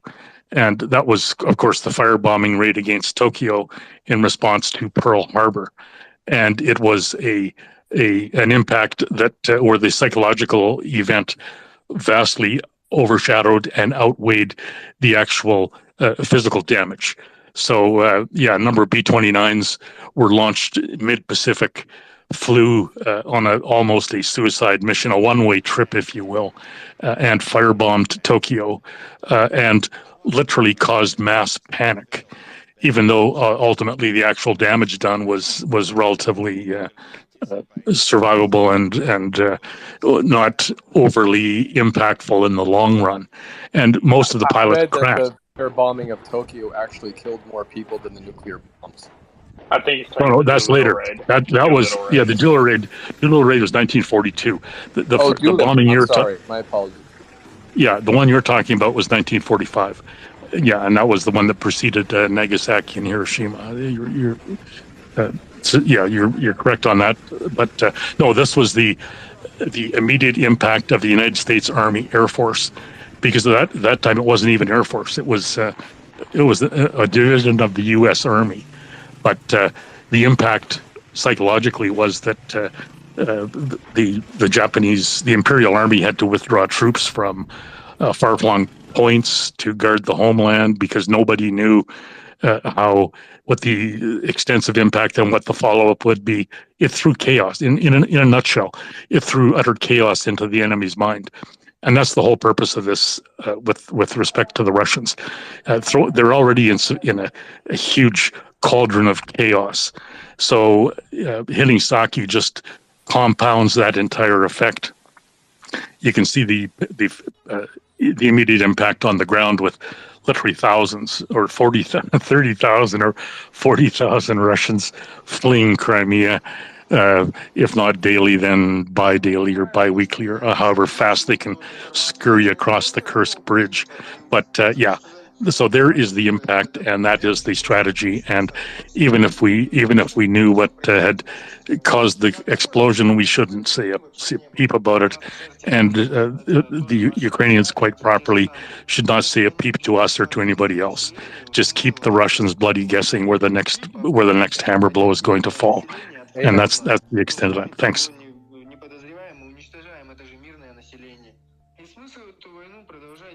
Jonathan, is there something you wanted to add to that? No, I completely agree. Nothing I said was, very public.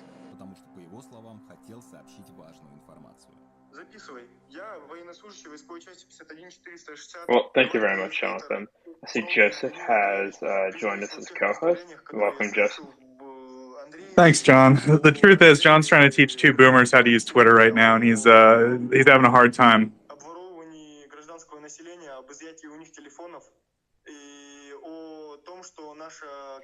Joseph, can you take over for a second while I teach some people how to use Twitter lists?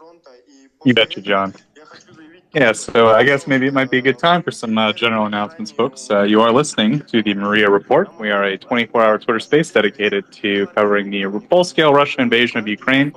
We've done so 24 hours a day, basically since the beginning. This team's been together, and we do our best to bring news. We try to bring guest speakers and also people on the panel who can answer questions about what's going on over there.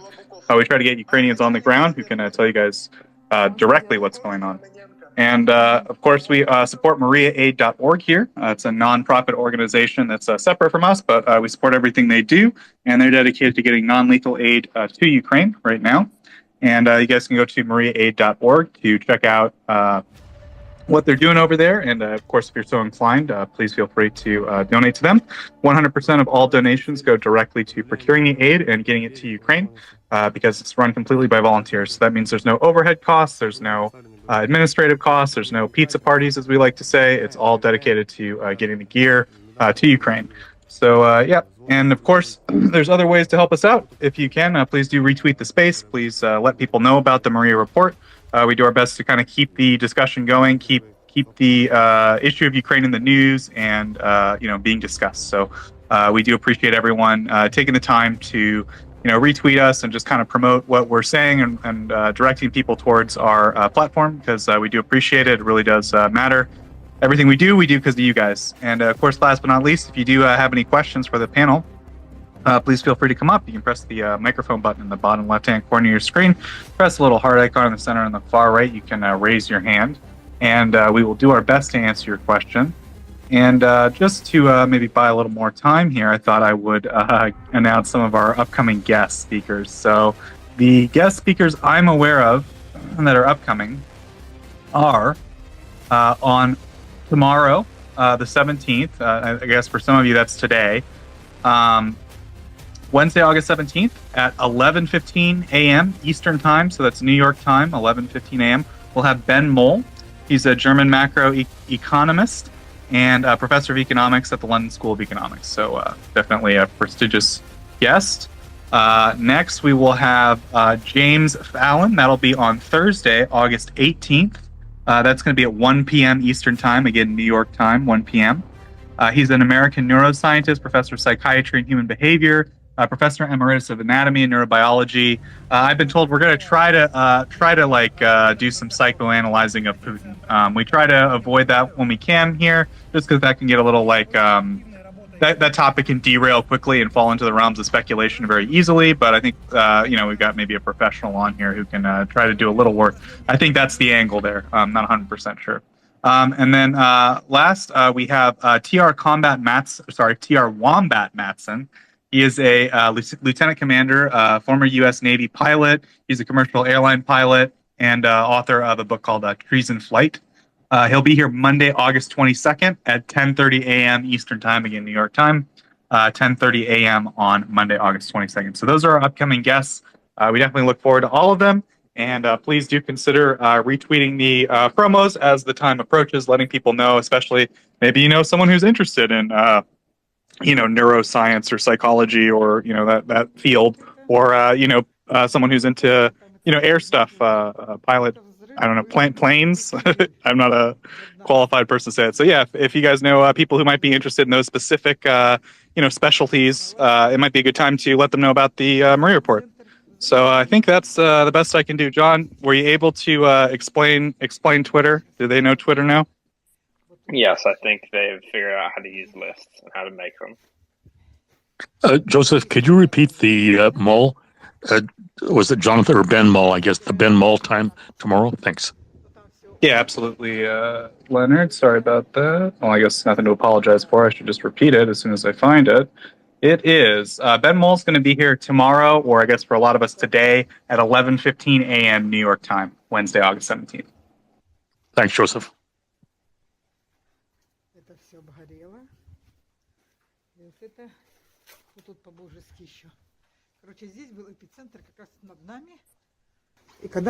John, yeah, I missed the drone stuff too. I caught like a teeny bit of it, but yeah, you and I kind of work.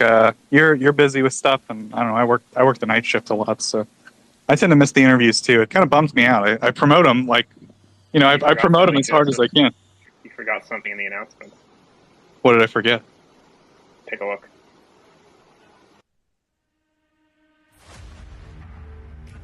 I gotta go inside, John. Hang on.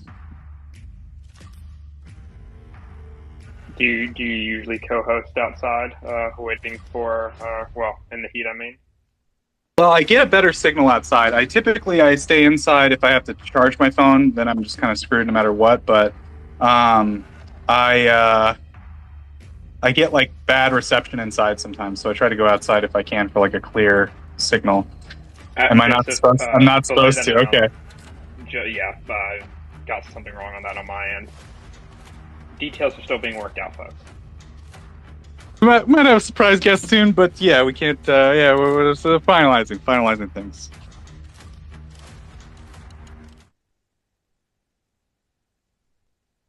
Good thing I was outside, huh, John? Yes, exactly.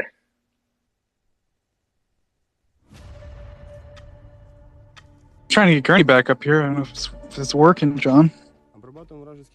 He's stuck in a Twitter connection purgatory. You know, it's funny. Speaking of Twitter weirdness, I got kicked, or my Twitter crashed at one point, and I lost my new emojis, but then I got them back. So I don't know. Like, I don't understand why I have the emojis. They all look really weird. Like you're using the 100% emoji, like the fist, like the really out of date emojis that were like removed like dozens of versions ago. Yeah, they seem very primitive.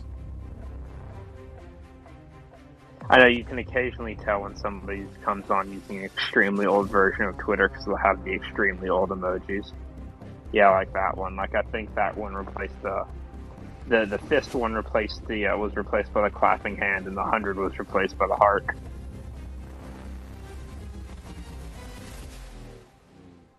Okay, we got Gurney up. Gurney, please go ahead. Thanks, Joseph. There was a conversation yesterday evening. I was out walking, couldn't quite participate in it, but it seemed to gain a lot of traction, and that's the discussion of a visa ban. And there were two different things, or three different things I wanted to address real quick, or open it up for a potential topic, if that's okay. Sure. So the first thing is, maybe I'll point out the obvious. This seems to really infuriate the Russians, which is exactly why it's something that we should do. Even put aside all the policy discussions for it. If the Russians dislike something, those are everything that we should be doing to push leverage buttons to drive things home, really, for many reasons. So that should be our litmus test for action. If it seems to really upset them and it gets traction, then absolutely hammer it home, right? That's a pain point, whatever you want to call it, but those are exactly the things to leverage. So that's why I bring this up here. But there were two nuances in the discussion. I didn't get a chance to get in because there were a lot of people waiting to speak, and just wanted to clarify here. When people were talking about a visa ban, I know from jurisdiction to jurisdiction is quite, the laws are quite different. And there were some speakers that were in the Schengen zone that were sort of talking to different things. And there was one thing I really want to correct. Someone was talking about administratively, or at least speaking for the United States, and they were saying, well, there's certain rights afforded to people. And I wanted to come up at the time and say, no. There's no sort of right to travel abroad. There's no real codified thing. And again, this is outside Schengen zone. But most sovereign countries act in the capacity that they're sovereigns, and they are in control of their territory and things within their borders. But generally, the things outside of their borders, there's very little control. Again, this is outside of the European Union. This is outside the Schengen zone. This is outside of customs unions, right? That's just general baseline.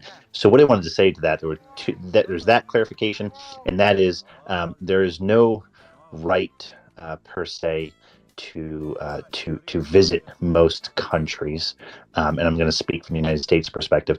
Many people are under the impression that if you have a visa, there's some sort of implied right. There's no right of entry, and most countries will tell you that a visa still does not do that. And this is just a technical detail. But even a passport, most people believe that a passport may give you a right to enter even your own country. It does not. Right? These things are all subject to a myriad of different things. So I just wanted to point that out, that the speaker at the time was talking about, was confusing American Bill of Rights or different legal things that would apply to a United States citizen that is within the borders of the country, and using that sort of as, well, I think it was they said free speech, or you're gonna have to prove that people with these ideas are from different parts or different Here's parts of the Siren world, Alert update. and that it was some Hero sort of free Vorad. speech issue. Full alert. There's nothing. Dnipropetrovsk. Full Zero alert. rights afforded Poltava.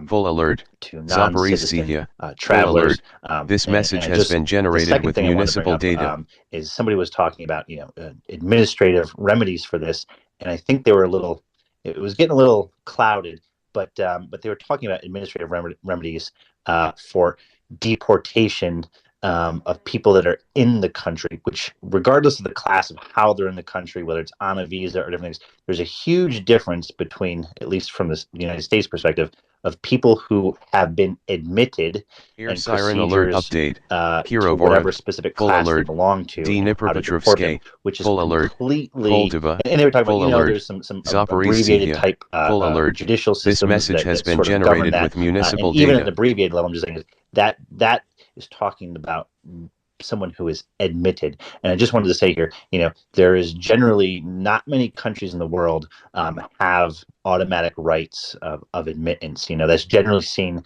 as a privilege to travel from one sovereign to another. And the third thing is just a really easy thing. People were talking about, how to implement this and that. And I really wanted to say at the time, look to our not distant past here. A year and a half ago, some countries even have some COVID restrictions still.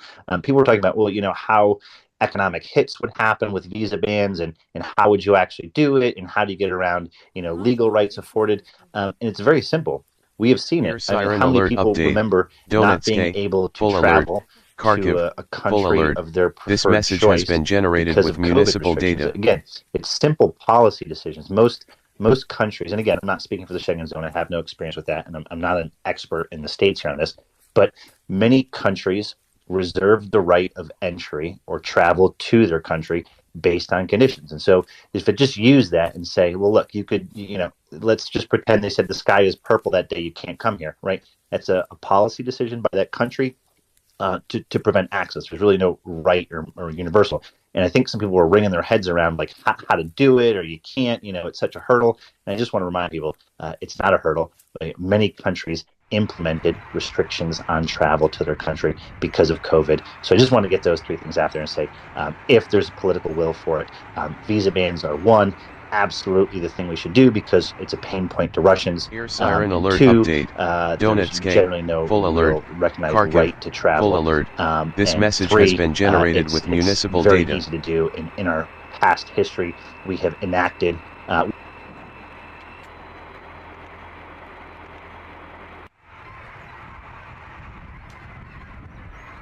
Lose Gurney? Yeah, we did. I think I'm out of one bump down, Joseph. Yep, I bumped him down. Gurney, please come back up.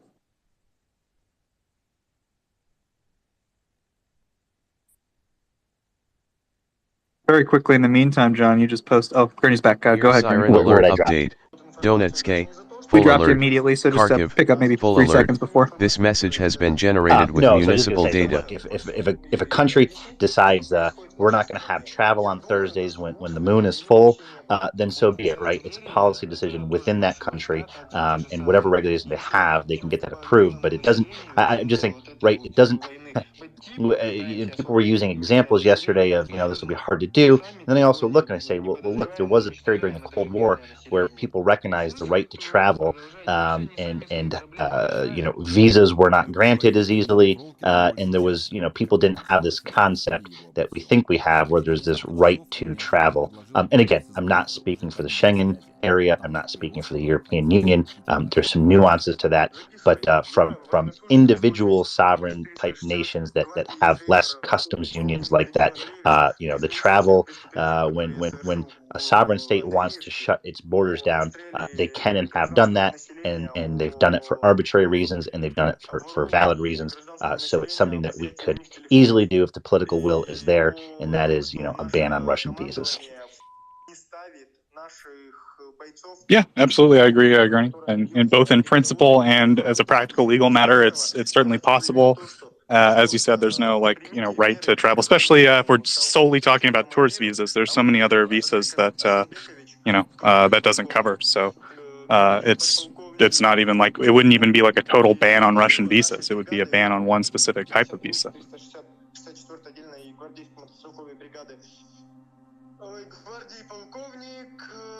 I don't know. I wonder. So Constantine, I know you're maybe of, I wouldn't say the opposite position, but you think maybe we shouldn't be quite as stringent on the whole Russian visa idea. I think Gurney and I are on the same page about it. Just if it annoys the Russians this much, we should probably just do it regardless of the policy implications. But I think just in terms of like broadly, I think the policy implication would be positive.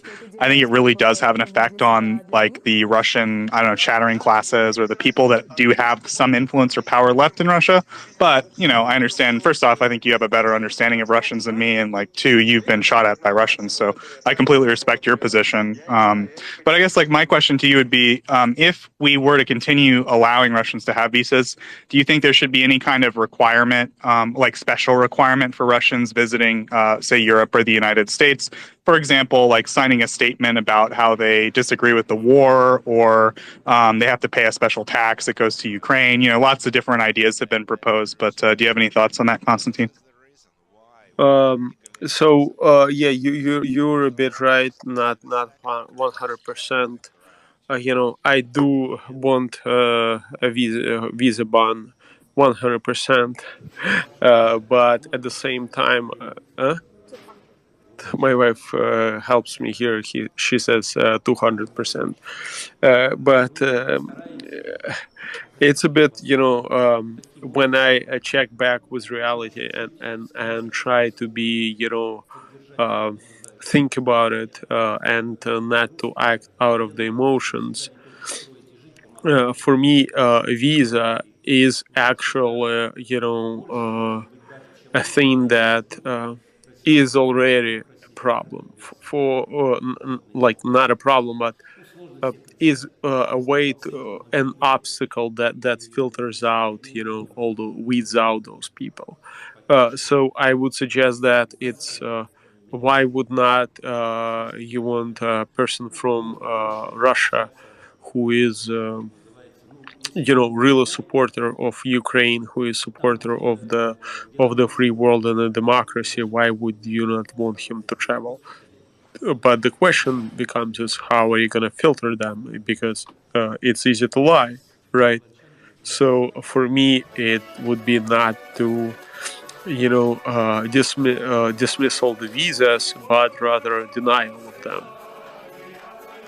And until we come up with a solution that would, you know, which would, you know, have some ways of actually understanding what this person is about and if we should grant him a visa or not. Just so you understand, for example, for Ukrainian to get a visa to Great Britain, tourist visa, it's really hard, and it's I think 60% of the visas were denied for the past years. So it's like when you have a mechanism of a visa, you have all the tools to deny entry. It's up to you to write those rules and to, you know, to deny or not. But denying 100% out of you know, all this is like not having a visa is absolute. Not having an ability to get a visa is absolute. It does not seem right. That's all I want to say. And I'll make a counterpoint to Konstantin there, and I can appreciate your position, Konstantin, because your perspective of how important it has been for you to obtain a visa to travel from Ukraine. But I do want to separate that out here. Just on a fundamental level with the visa. So the first one in there, and you addressed, you know, so if there are people from Russia who would like to, let me not use the word travel because travel is something different per se than emigrating or political asylum. Travel implies, you know, you can go and come back. Now I understand some forms of visas are not as such. But to your question there of if there are some people trapped by that, by not having a visa, it doesn't mean that there aren't methods for them to seek political asylum.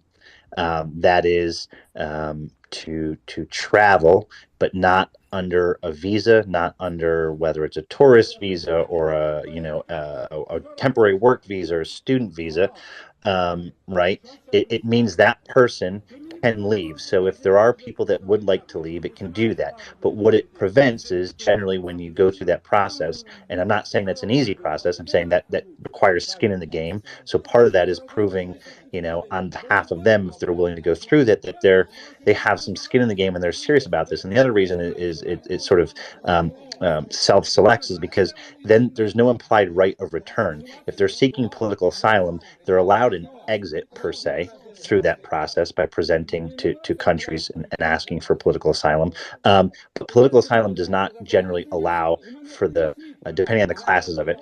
It's not a weekend in Paris. It's not a temporary job. When you talk about that, and I think most people talk about visa bans, they're talking about removing the comfort and convenience of what most people would refer to as travel, not out of necessity. It wouldn't prevent emigration on needs-based necessity from somebody presenting to a consulate or to a border checkpoint and asking for political asylum because of their circumstance. So I would make the claim that it doesn't prevent that. So the visa ban, if you're not prohibiting that political asylum, that the visa ban is something that we should endeavor to do because it stops the superfluous luxury type trips where they're not really putting any skin in the game. Like in your system, in your situation, you have a visa of some degree and it was hard to obtain, and you're working here in the United States, a little bit different circumstances. But the other thing I would say about visa rejection, and this was talked about last night, is it's very expensive to process all that paperwork and to add hurdles to the paperwork than it is to have an outright ban on the visas. And what I mean by that is clearly you talk about the process. It's time consuming for you, but it's also time consuming, on the bureaucracy end, and that costs money. So to reject more of these visas or to add extra oversight, and it's very difficult to add oversight because you're going to generally you end up catching the wrong types of people, the people that are able to cover their tracks and are able to lie, or that these questions are cursory in nature. So it was interesting that someone put up a thing there that said, sign a petition that you disagree with the war. Now that's a political thorny subject because I think on one level that works greatly, but on the other level that could inadvertently entrap, make someone a political prisoner, so to speak. It's a great idea to prevent and discourage that. And yes, if you're a Russian and you sign that, you clearly wouldn't want to go back to Russia because that will be used against you in some capacity. So I don't think that's the mechanism. I think the mechanism, cost effective, is the visa ban, and you're still allowing for emigration outflows via political asylum. But what you're not allowing is day trips and week trips and month trips, whether it's into the Schengen area or it's into other parts of the world. And you're not shifting the burden and bureaucracy and cost of that enforcement action onto the receiving countries who would be, denying visas at 100%. You're effectively not incurring any more costs because you're just having a visa ban. And meanwhile, you're asking those travelers who are leaving Russia to actually put skin in the game to say, look, I am leaving for a valid reason. I am leaving. Please grant me entry based on political asylum. Don't grant me a temporary visa for whatever purpose it is. Thanks, Green. I think, both of you guys are making great Here, points. siren alert update. Any follow-up there? Poltava, all clear. This message has been generated with municipal data.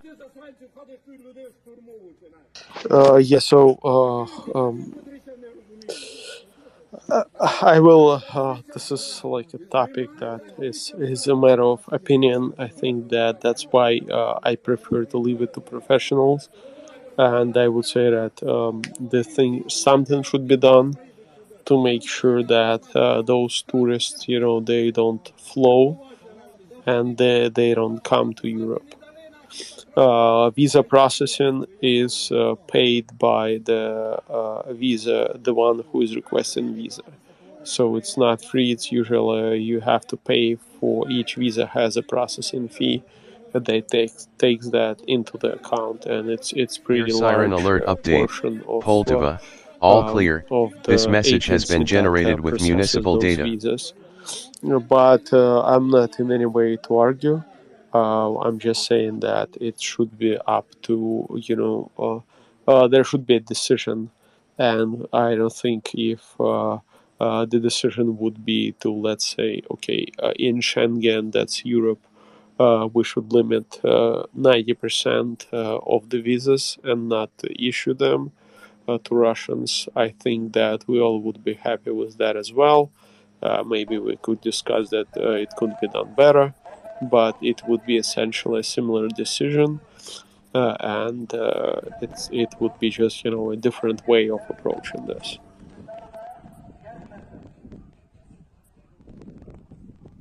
Air siren alert update. Kirovohrad, all clear. Dnipropetrovsk, all clear. Kharkiv, all clear. Zaporizhzhia, all clear. This message has been generated with municipal data. There's a variety of different types of visas. It's entirely possible to say ban travel or tourism or tourist visas while still allowing visas for refugee or asylum status for those fleeing persecution, etc. And other types of immigrant visas on a permanent basis. So there is you can get pretty granular with it is what I'm trying to get at in terms of the groups of people you are Air trying siren to alert update. prevent Kirovohrad, the movement of. all clear.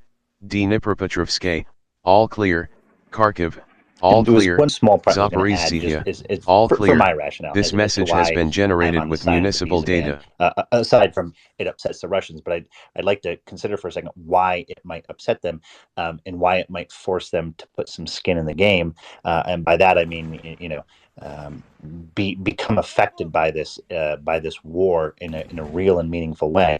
If there is no right to travel abroad, and we are as a society affording them that right, that doesn't make them face a personal accountability and personal responsibility for either being a Russian citizen, living in Russia, or not having left yet.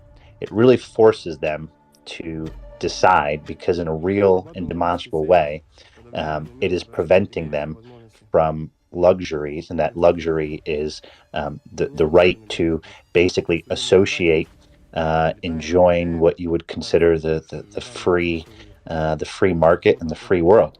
And so, if anything, I believe that a ban on that will not only force them to really come down on the side on this, but that's going to result in direct political pressure from the Russian populace, which is something that's lacking when we allow them to enjoy both sides of the same coin, and that is to be a Russian citizen and to live in that country, and yet to enjoy the rest of the world as it is now, while their country engages in this illegal invasion.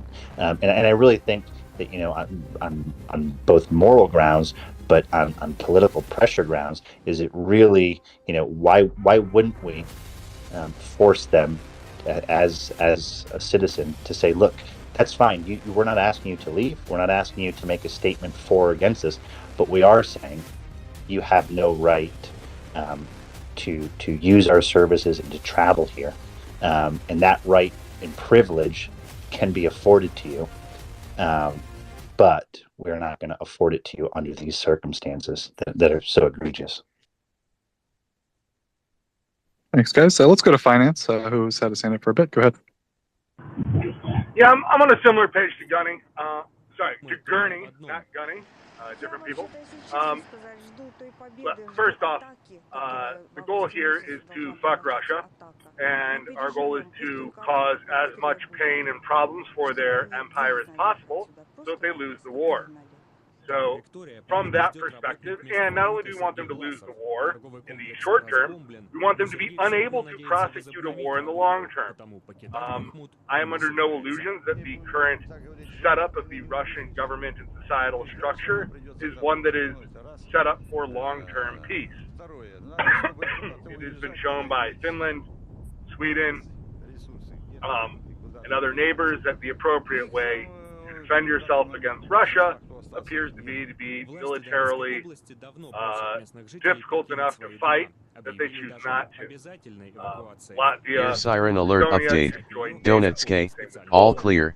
This So, message has been one, generated the with goal should be to municipal review data. in that cause, that is the goal.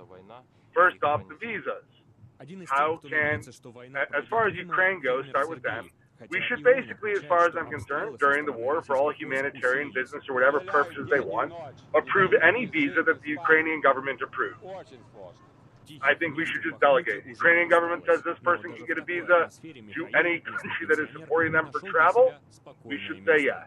They want to get on a train, plane, or automobile to come visit, work, travel, stay, whatever. The Ukrainian government's fine with them leaving. They have denied 60%. We should approve 100%. That's one. Two, let's go to Russia. So one, it's not just making them feel consequences. The only people whose consequences matter in Russia are Muscovites, and specifically really wealthy ones, right? Rich people in Moscow, in the surrounding areas, in the St. Petersburg area, and a handful of oligarchs, right? Like that's who really matters. These people like to travel. So cutting out visas hits the people who travel. It hits the wealthy people. It hits the people who culturally matter in Russia, which has more effect on the regime than mass starvation everywhere else. So one, it actually hits the people who matter. So that's one. Two, as pointed out, the no visa ban doesn't mean nobody leaves Russia. The goal here should be medium and long-term brain drain, so that they lose even more of the talented people they would need to rebuild their military-industrial horror show. So we should say have a visa an asylum and immigration policy, however you want to set that up, that makes very clear that anybody willing to clearly state that they are against the Russian regime, that they are against the war, can apply for at least asylum and possible immigration to a NATO, per se a NATO country.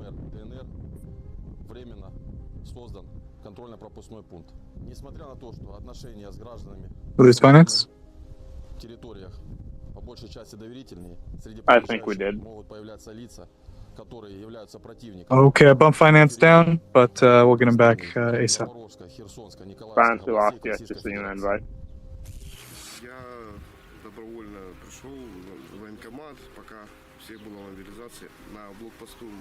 I think finance is right, though. The other side of this coin, is, as he correctly points out, is make it better, make it easier for Ukraine.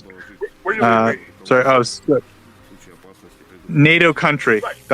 So these guys should be. So Russia should be. We should have a very easy immigration policy for military-aged men and people with college degrees to leave to NATO countries or any other country that wants to get in on this, so that Russians have an easy time leaving if they're willing to leave permanently. Because the goal here should be effect brain drain and possible military drain, so they can't rebuild the horror show that they're currently demonstrating throughout the world. Make it hard for them to do this again. Make it hard for them to do it now. Hell, if the soldier hasn't started committing atrocities yet, let them ask for asylum. Fuck it. Better than they take asylum.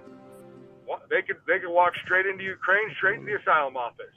Sounds a whole lot better than walking straight into the artillery bank. I mean, I know I'm being facetious. That's logistically impossible. But, like, that's who you want to target, right? Let anyone in Russia who wants to get out permanently, get the hell out. Anyone who wants to travel, fuck you. Go to Russia. If you want to leave Russia, you have to permanently leave Russia. That should be the goal of any sort of asylum program for Russia.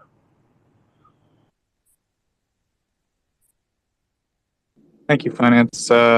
John, I was wondering, well, I guess first off, does anyone, I think Finance brought up a lot of good points there. Gurney or Constantine? Well, maybe Constantine first. Did you have anything you wanted to respond to?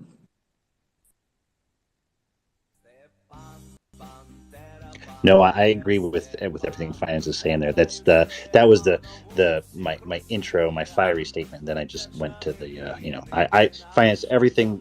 Look, I would love to find the data points when the Russians are upset. That means, in my view, that means we're on the right track. That's exactly the pain point I'd like to press. Just exactly like you said. Yeah, and I was wondering, John, I think recently there was like a little bit of talk about a high-level guy in the Russian command staff who's like had a daughter. I think he had a visa to the United Oh States. Is yes, that right? yes, You know what I'm talking yes, about? yes. Go ahead.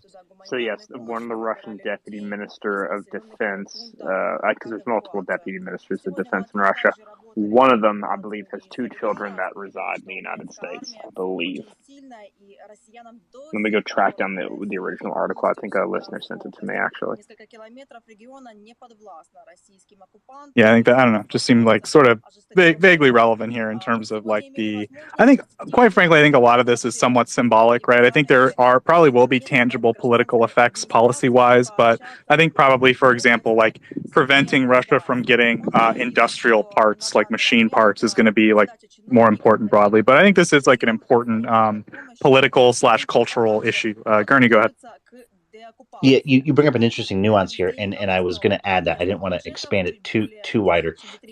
So there are there does look like there's evidence that a lot of the most elite of the Russians have obtained some form of not dual citizenship, but dual passports.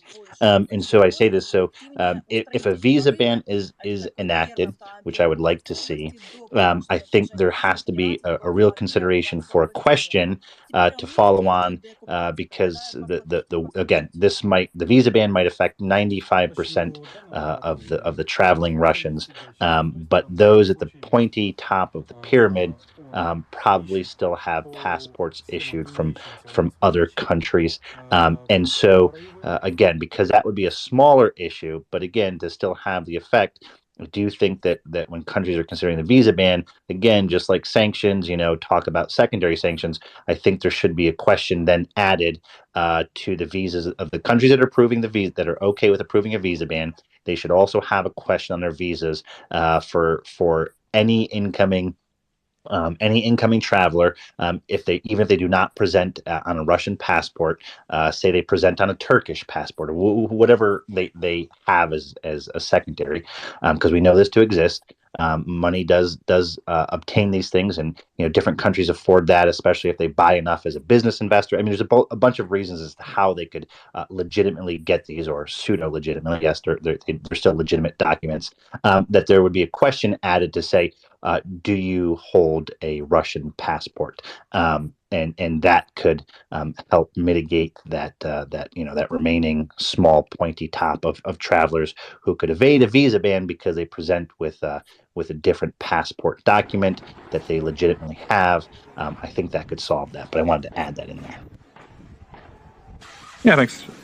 Yeah, thanks for that little detail, Gurney. I think that's a really useful piece of information about these double passports, because as you said, it's extremely common. I mean, basically, no Russian oligarch without, with two business concerns to rub together wouldn't have some kind of dual citizenship in another country, I imagine. So, great point in terms of how to deal with that. John, go ahead. I was going to quickly correct myself. Regarding the Russian Deputy Minister of Defense, his daughters not only reside in the United States, they are U.S. citizens, and he owns apparently a multi-million-dollar apartment somewhere in the United States. Yeah, the symbolic level, that's the kind of thing that kind of makes me angry, right? This is the guy who's like in the planning room for how they can mass murder Ukrainian civilians, and this is the kind of situation. But I don't know, as Gurney said, that's maybe a little bit broader than the scope of the issue we're talking about, but just thought it was maybe something interesting to discuss on top of this. But I think we lost Bertrand Russell's puppy, sadly, Italian Bob, as we now know him. So I think Jerome is up next, and then we'll go to Leonard. Jerome, go ahead. I just hear, thank you. I just hear travel bans, and wouldn't there be a court challenge, like an ACLU bring up a court challenge? I know it's not a religious, I guess the quote Muslim ban with Trump was based on religious, didn't pass a religious test. Can somebody help me out if this was challenged? Yeah. So this would be under national security. So there's no real court ban here, and given that this one is, they're obviously engaged in belligerent genocidal fucking warfare.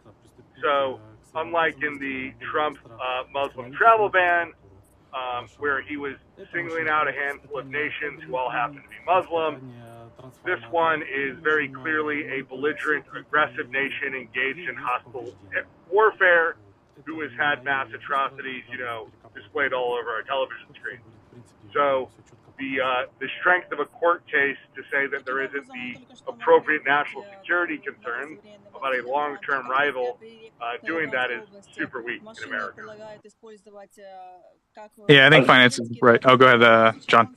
I was just about to say, even if there is a court challenge, and I'm not sure that there would be, they would fail in court. It's almost certain that the courts would defer to the executive on an obviously national security matter. Excuse me. Yeah, I think the fact that it's focused on a single nation, right, is really significant. Whereas the so-called Muslim ban, right, was, I don't know why I said so-called. I mean, basically, there were just a bunch of countries. They all had different politics. They all had slightly different relations to the United States. They all seemed to just have one thing in common, and that's why that court case had legs to some extent. It was still under the.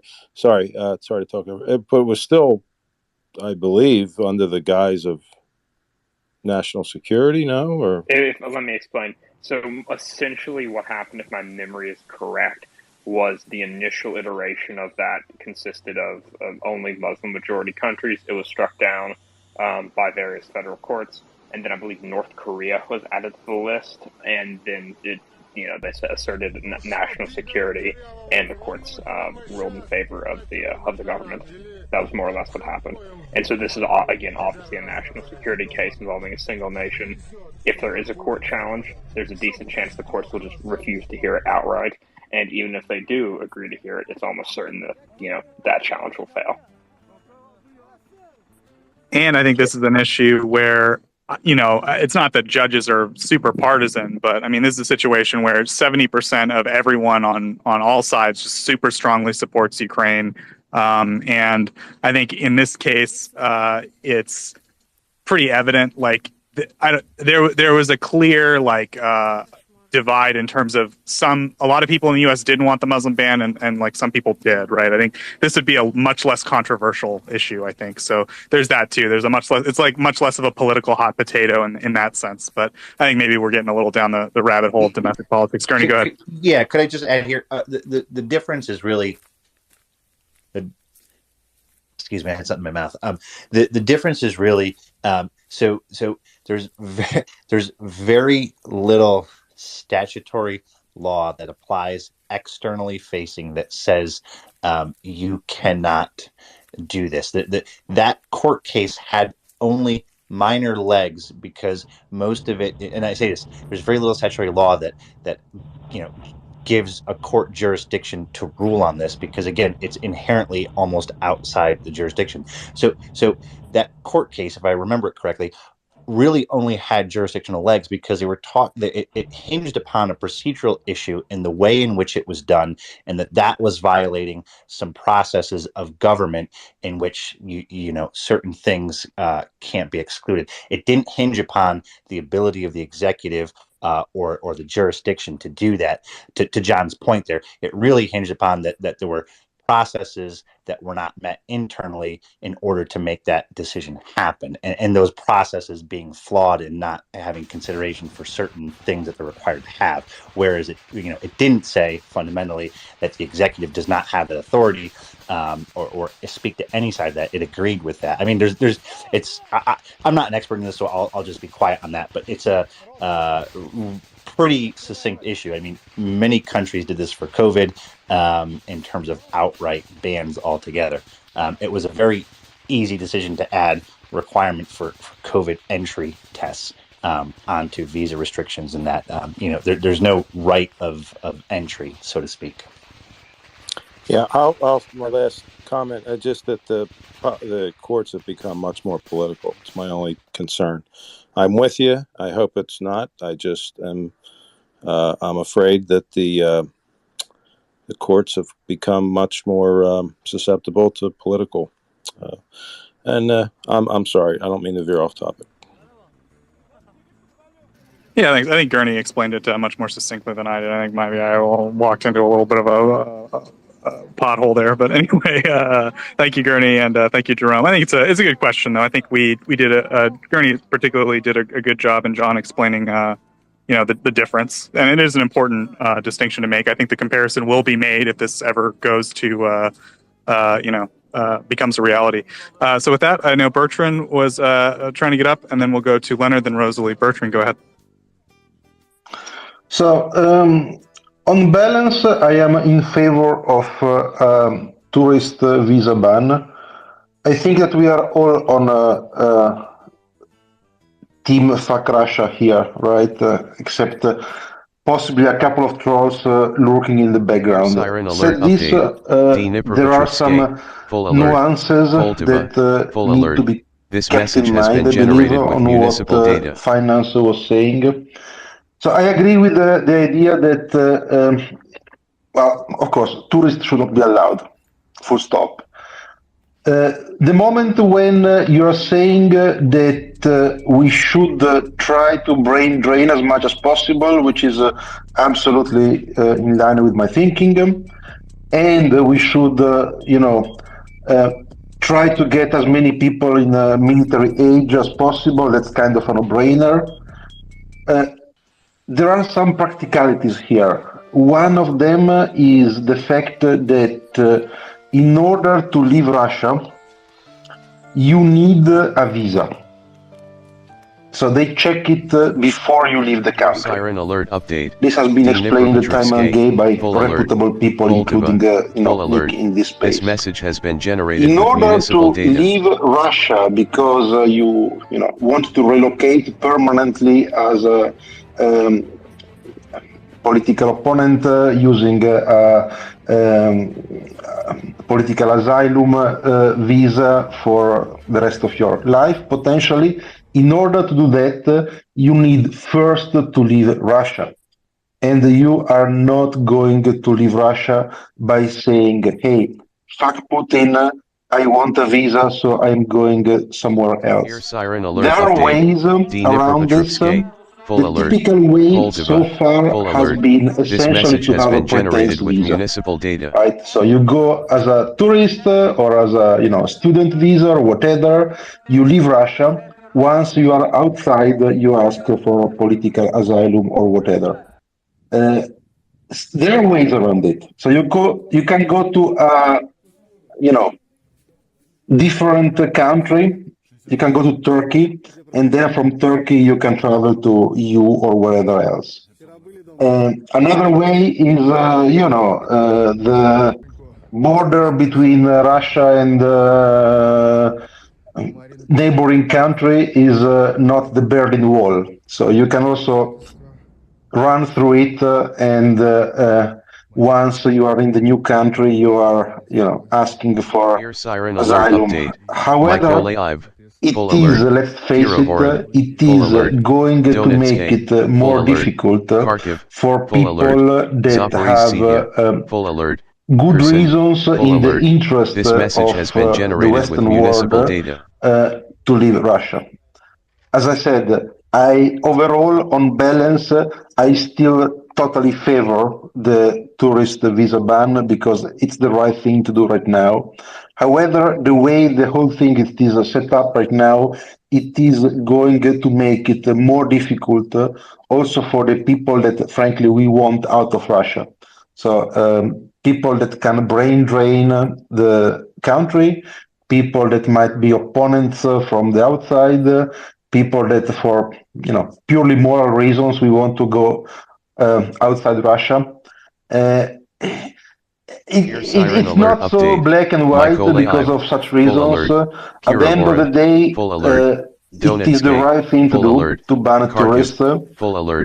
If we can find the tools to make sure that we, in the spirit of hurting Russia as much as possible, that's the one thing that we all agree on, we can probably also make sure that we make it easier, for the people that we want out. The brains, the intellectuals, the people that might hurt Russia if they leave, that is something to be kept into consideration.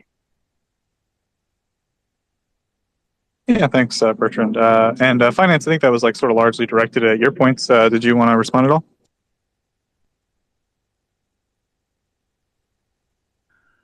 You could make it fine. Make it so people with visas can't travel back to Russia on a short trip. Then, right? If you need a visa to get out, here's your visa.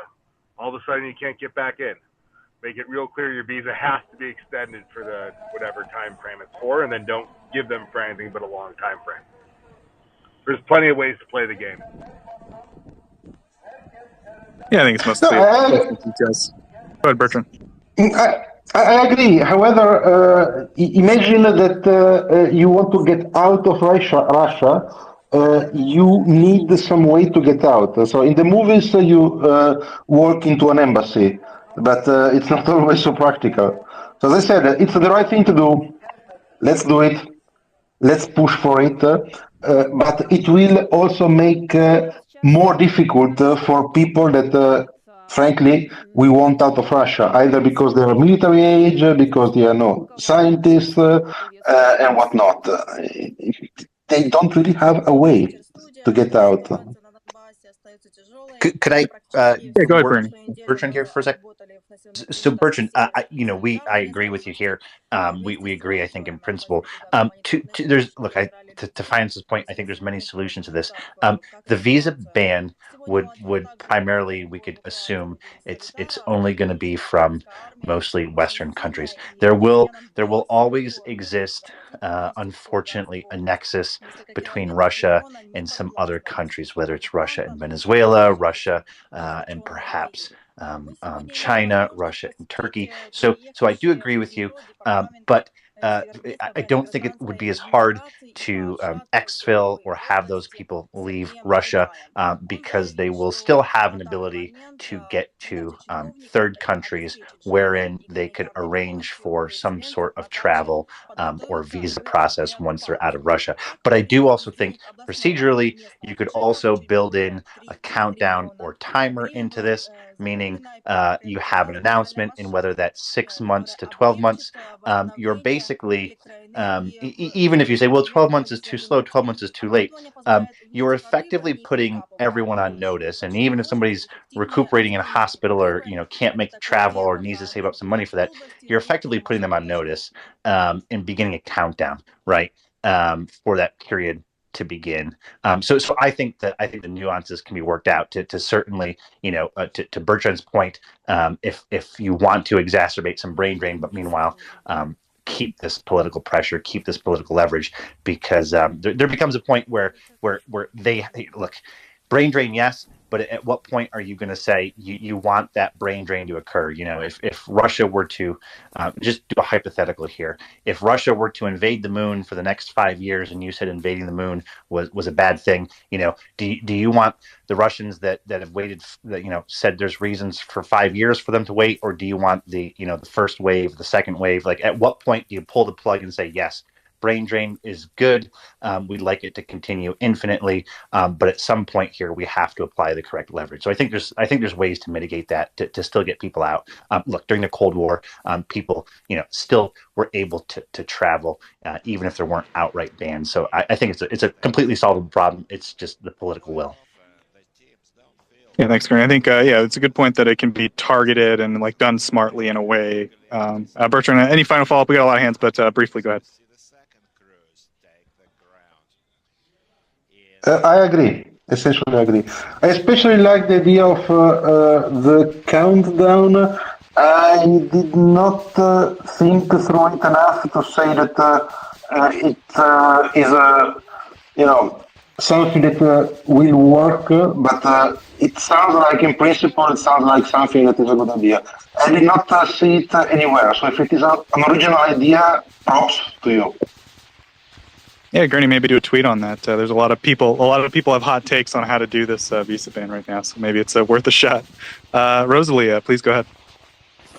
So I just wanted to add kind of a difference that there is with a ban on Russian visas now and what we saw with COVID.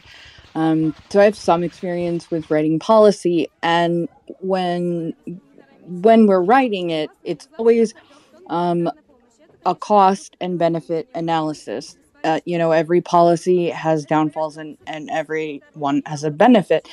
In the case with COVID, there was a clear benefit, and in it kind of depended which it was. They weren't all evidence based, but largely there was evidence in some cases.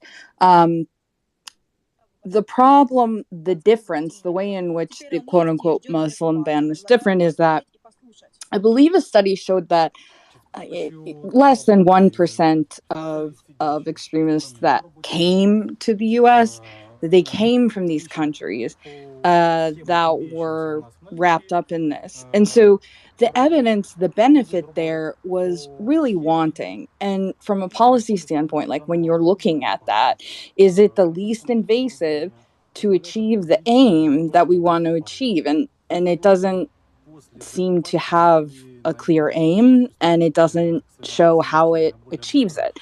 So that was a big problem with it. That's different with Russia. There's a clear goal here, and that is, we have reason to believe that enacting something now would have the desired effect.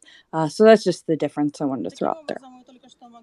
Yeah, thanks, Rosalie. And I think just to clarify, we're not talking about the actual sort of legal problem here. We're talking more in terms of the act of making policy and making good policy and then successfully getting policy through the kind of process and delivering it to become, acted on. Is that right?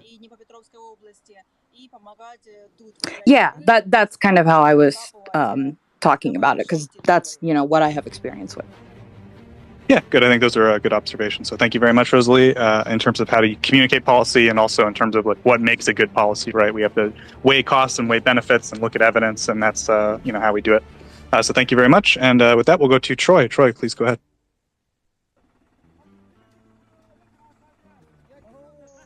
Hey, thank you, Joseph. I just wanted to jump in and agree with everyone in support of the visa ban. I kind of, watched and saw what people had to say, and I didn't hear the conversation that was had in the space that Gertie was talking about earlier. But I can imagine the sentiments, were something along the lines of, it's un-American. We accept everyone. Everyone's an individual and should be given a chance, which is true. But like I said, I support it for all the mentioned reasons. But I don't think it's going to happen. I don't think it's going to happen anytime soon, that's for sure. I think it would come after Russia was designated as a state sponsor of terror, and some of that evidence behind and some of the justification behind that declaration would definitely be able to be used for the visa ban. But I think it's a good thing to have in our back pocket. Escalation is not just about using things; it's about having things to use. And same with deterrence. And I know we got an active war here going on for 6 months, but there are different tracks. Like the lethal defensive aid or the lethal aid tracks and so forth. So I think this is one of the things that actually is a lot more useful in the information space and quite frankly on social media to be able to hold it over their heads, the Russians. There's about 24 million Russians that are still using VPNs in Russia and getting real information outside of the Kremlin walls. And they know what's going on, and they do the risk benefit every day, and they said it's better to stay Russian in Russia and go along with it than it is to go out in the streets and risk their own hides. So eventually, I don't have a problem with that being put back in their lap, because that 24 million people using VPNs, there's probably a very big overlap in the travelers.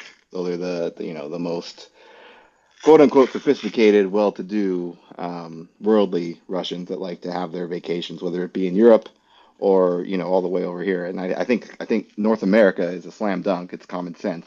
I would support it all the way. But like I said, it's something good to have, and I don't want to do anything like Sun Tzu says. Don't do anything when your enemy's making a mistake. Let them keep making it.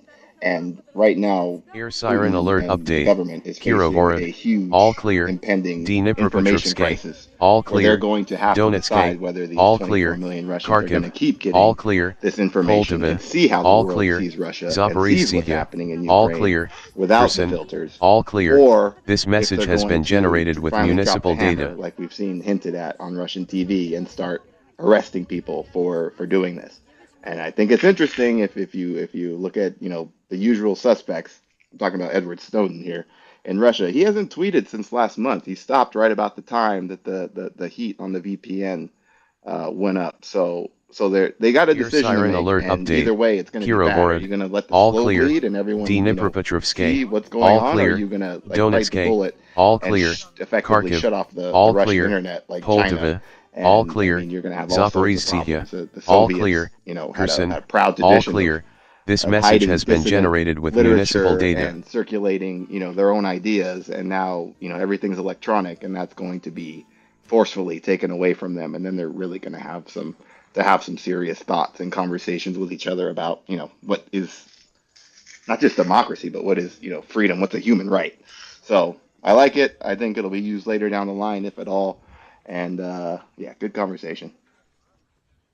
Yeah, thanks a lot, Troy. I think you brought up a lot of excellent points about both the policy issue and the feasibility of it. I think maybe Gurney, if you wanted to respond to anything Troy said. Air siren alert No, update. I like hearing the Kirovorod. considerations that All Troy clear. has in terms of, Dnipropetrovsk. look, All it's clear. clearly a tool Donetsk. that's available. All clear. And Kharkiv. to All Troy's clear. point there, Poltava. just even All mentioning clear. it, has caused a Zaporizhzhia. response All from the clear. Russians. Kherson. And that in All and of clear. itself is This message has some been success, generated even with though I'll municipal consider that data. limited. I do agree with him there in terms of that. My view is look, continue to ratchet it up. It's a little. It's hard for me to reconcile both sides of this. That countries are fully committed. I do agree it's a tool, and I do get that we don't have to fully flex that or use that. But look, we sort of crossed this mental barrier in a different way back in what is this, March now, when people were talking about the ramping escalation, and they called the SWIFT at the time. They called Air the siren SWIFT alert update. disconnection sort of the nuclear Partial option. alert. So I'll just This say, message has been generated with to municipal data. Rosalie's point, this is a policy decision for the countries that are involved. This is simply a policy decision. There are tools to enact it. There are methodologies to craft. It just depends on the political willpower, and obviously part of that is the calculus to Troy's points. Is it the correct timing? And I'm just on the side that says I think the time has passed, and I think that this should be ramped up.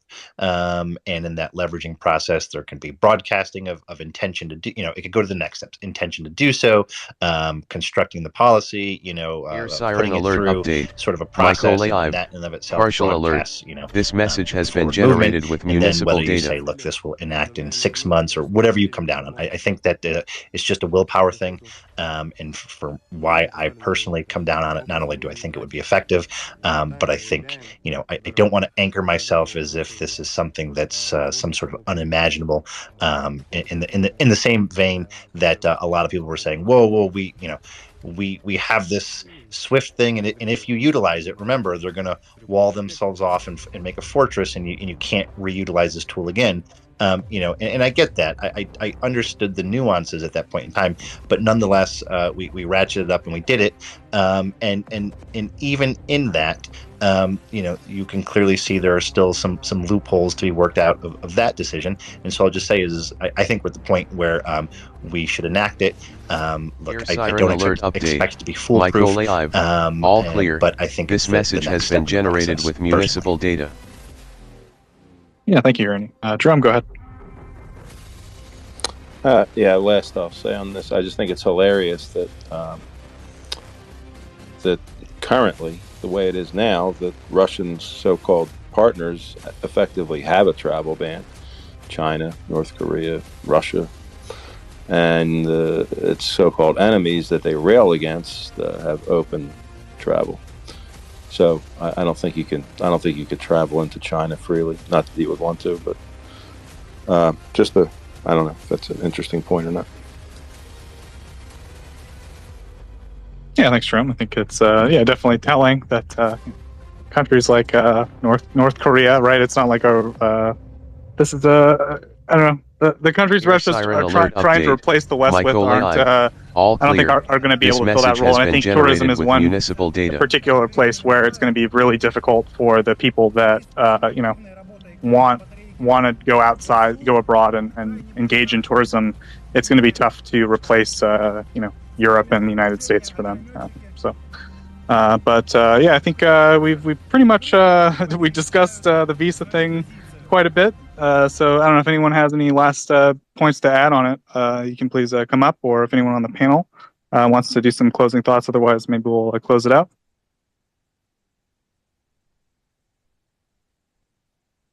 Okay, well, John, I don't know. The only thing I can think of is, you want to talk about the S350? Oh yes, that thing. So what is there to talk about specifically? What would you like to know, Joseph? All right. Well, so there is this thing called the S350. Supposedly, I'm not sure, but supposedly they've been seen in Ukraine. We don't. Well, I don't know a ton about it. I'll say that. I asked John, what is the S350? And John said, "Oh, it was a joint project created by Russia and South Korea." And I was like, "What?" And so then John said, "Well, it's a little more complicated than that." So he sort of told me the story of it. And the truth is, we don't really know much about this piece of hardware. Certainly not as much as something like an S300 or an S400. But it does seem like maybe it's potentially a not garbage Russian air defense system, because at least South Korea was involved. So, John, I don't know. Just maybe if you had any broad thoughts on what we know about the S350, and also whether we think it's actually in Ukraine, like a functioning model, or if that's just speculation. So the images that we saw, they were not in Ukraine. They were likely in Taganrog, which is a Russian port city close to the border. I think it's if you imagine Mariupol on a map, Taganrog would be to the due east on the Russian side of the border. It's on the coast of the Sea of Azov. It was deployed at a Russian air base there. They had it covered in camo netting, arranged in a classic Russian SAM site layout, so it definitely appears to be functional. My hypothesis, and I have no evidence to back this up, is that it might be marginally more workable than the S300 or S400, simply because the South Koreans were involved, and the South Koreans are competent. Their defense contractors are, at the very least. We know very little about it in terms of its efficacy. As far as I'm aware, it's never been deployed in combat. It had one known deployment in Syria back in 2017, before it was accepted into Russian service in 2019. It has not been in production for very long. This would be its second, publicly known deployment.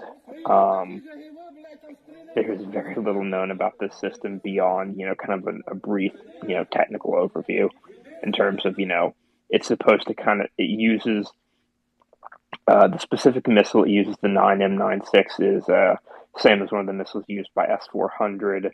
Essentially, it's kind of supposed to be a less complicated, scaled down, medium range, medium altitude air defense system that's supposed to be used to protect S-300 S/S-400 sites from other threats that the S-400 or S-300 batteries would have difficulty intercepting.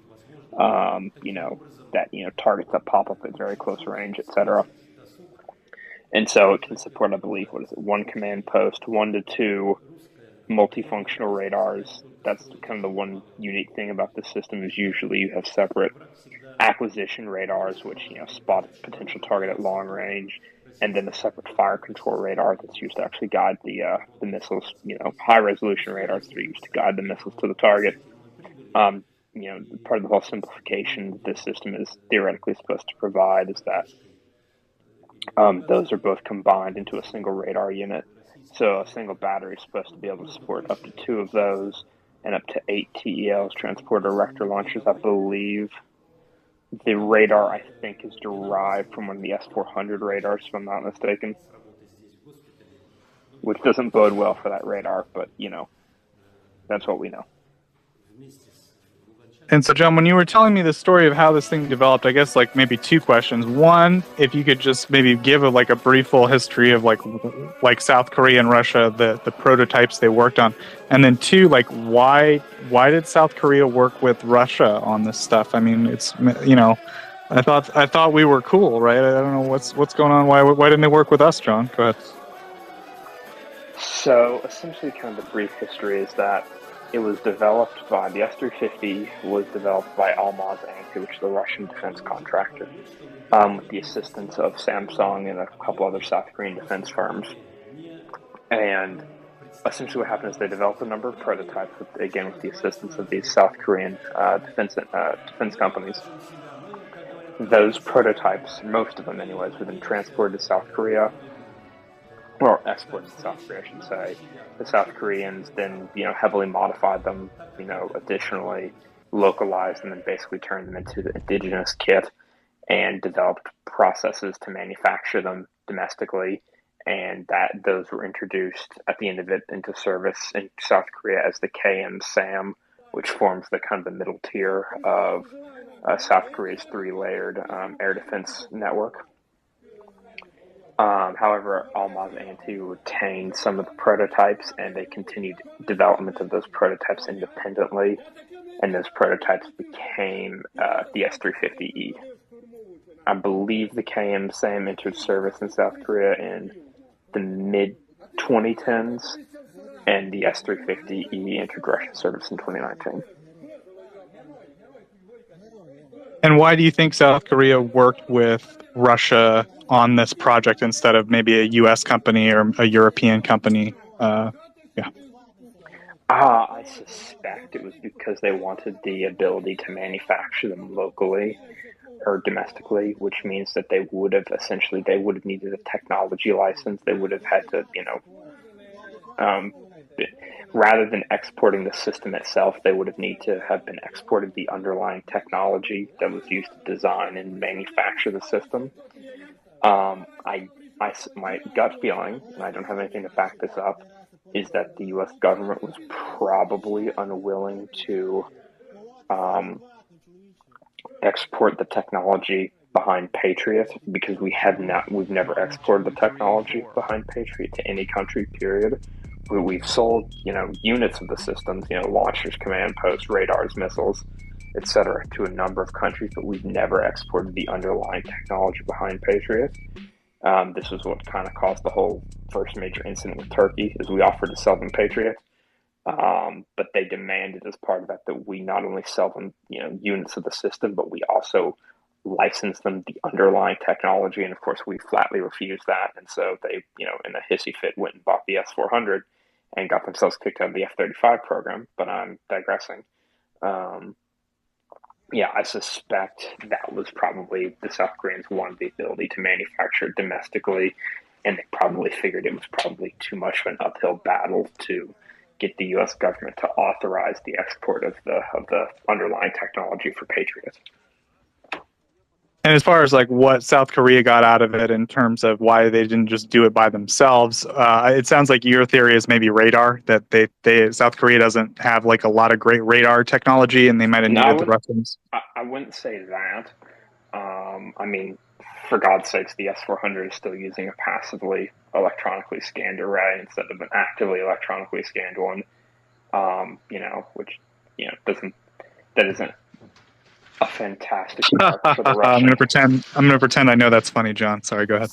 It is a little bit funny. I'm not gonna pretend that's a good mark for the Russian aerospace industry. But that was kind of, I don't have anything to support that, and that was just speculation on my part that it might have been a radar. Because, I mean, a TEL is not that hard to produce. I'm pretty sure the Koreans can figure out how to build a TEL, and I'm pretty sure they can figure out how to network the damn thing. With the command post and all that.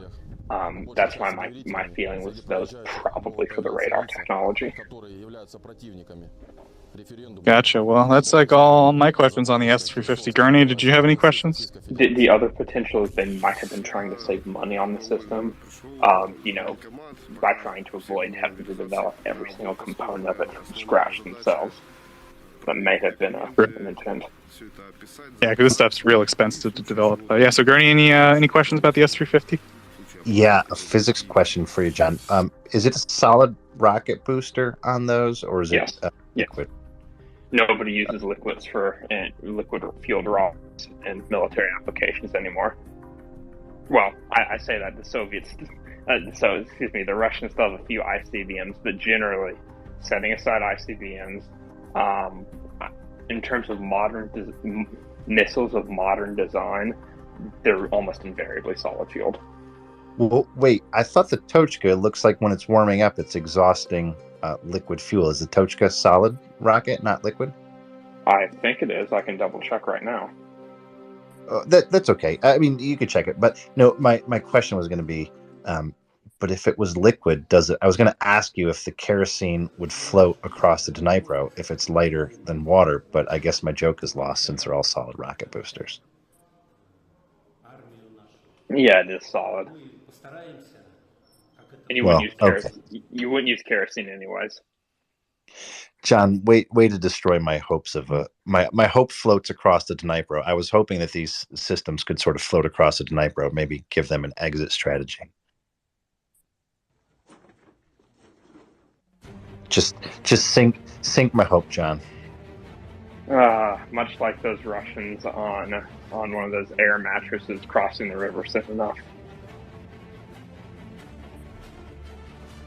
And in terms of numbers, John, I mean, I have to imagine we wouldn't think more than maybe a couple dozen. It's in production for 3 years. Yeah, okay, no idea.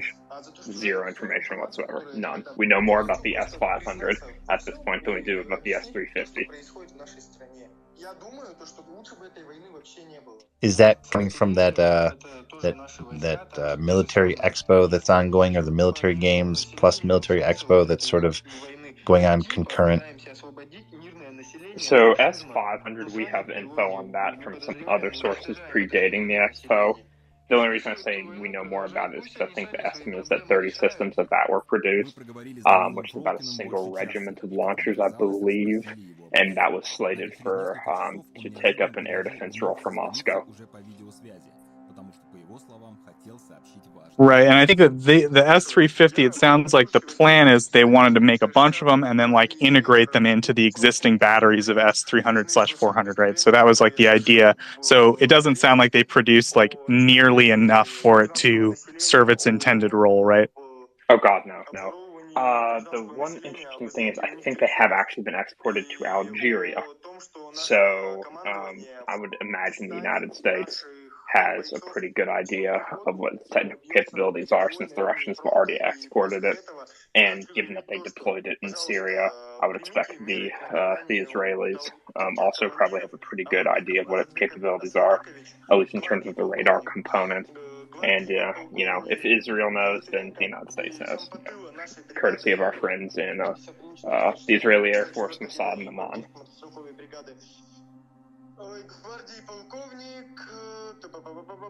Thank you, John. My mute button's a little sticky, so if I get quiet for a minute, you might have to take over. I see Nathan's arrived, and also Gurney. Gurney, please go ahead. No, let our friend Nathan go ahead.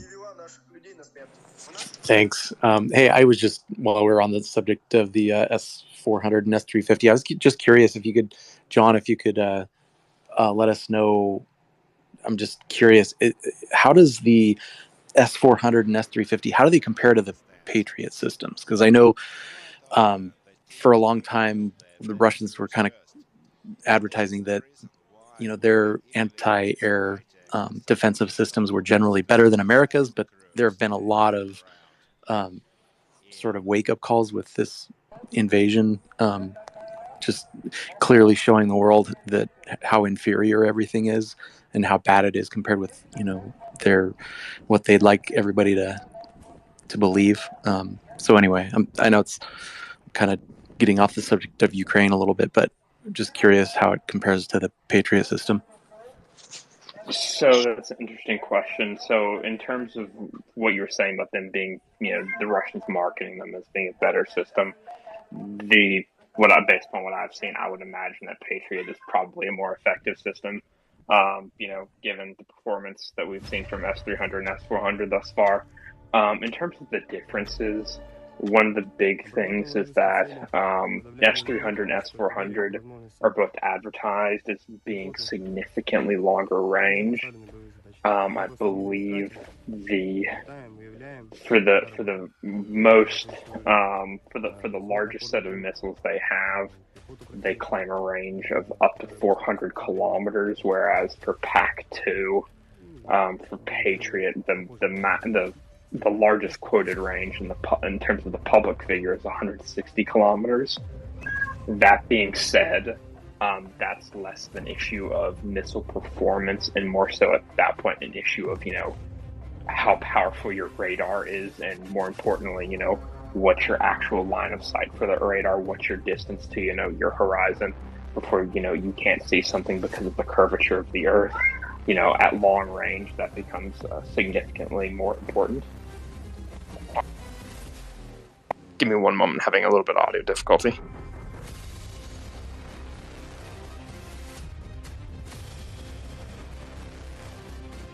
I would pick up on what John was saying here, but I don't know anything about anti-air or aircraft. I don't know. This is where John would probably say, "Please excuse my feline." Okay, I can hear y'all now. Sorry, I was walking around my house, talking, and my AirPods died on me. I had to run back to my room to grab a set of earbuds. What I was saying was that the specific missiles for S300 and S400 are advertised as being significantly longer range than Patriots. PAC-2, for example. That being said, it's really becomes more so an issue of at what range can you actually detect a given target, based upon the power of your radar emitter, as well as, distance to the horizon based upon the elevation of that radar. And that's where things like AWACS, airborne, early warning and control platforms really become critical. And that's where the United States really does excel compared to the Russians. The Russians have really struggled to keep their A-50s continuously airborne, which is the Russian AWACS, platform that they have. So yeah, it's really more so an issue of radar capabilities than missile capabilities. Okay, very interesting. Thank you. I know Russian capabilities are generally overestimated, and then Western capabilities, or at least U.S. capabilities, are generally a lot closer to the truth, or maybe even underestimated because they do a lot of testing in like worst case scenarios. So anyway, thank you. That was interesting. And also keep in mind, there's other things that are a lot more difficult to quantify, like, the user interface for the actual air defense operators, officers and technicians that, that run these systems. There's lots of things that come down to the UI, the most basic aspects of the user interface. I heard this really great example given by this a fellow at RUSI who had a lot of experience working with Soviet Russian systems, and one of the things that he said was, specifically comparing S300 to Patriot, was that in Patriot everything is highly computerized, and you really have to train the crew to a very high level to be able to understand how the system works, and for them to be able to effectively take advantage of of the advanced technology and fire control systems that the system provides. Whereas with S300, it's a lot less computerized, a lot less automated. It's a lot more of the operators just pressing, if this, then press this button, if that, press this other button, blah, blah, blah. And it requires less understanding of how the system works. And you can train them to a lower standard and get them to a minimum level to be able to operate the system, with less training time than, say, Patriot. But the downside is that things don't go expectedly, then the operators have to be able to figure out how to respond to that scenario by pressing this sequence of buttons or, flicking these switches. Whereas in, say, Patriot, the onboard computer, the very software on board can, take care of most of those problems on, behalf of the operators without them having to, do that much more. Yeah, that's interesting. I remember Wings, or whatever his name is these days, talking about how morale and discipline is a big factor, because if you have a bunch of guys that have been on the clock for, 16 hours or whatever, manning this SAM system, they're probably going to be a lot less capable than a computer. So interesting. Yeah, and there's also obviously crew skill, crew training, crew fatigue. How many hours are they being worked? What are their shifts? How frequently are they being rotated? How well fed are they? How well hydrated? etc. Right. How well experienced are they? Because as we've seen, a lot of these crews have been killed in Ukrainian strikes on Russian air defense sites. Right. Interesting. Yeah, if you can, I definitely recommend, John. I remember posted that tweet at some point, and it's definitely worth a read. It's by John. What was the account you said? Oh, it was a fellow at Russia. I can go and find it. It was a really fantastic thread about. I think he's a fellow at Russia. He's a fellow at some think tank that was really good. For audience, said fellow as in like a research fellow, not a fella as in what John is. So John, go ahead. Yeah, the important clarification.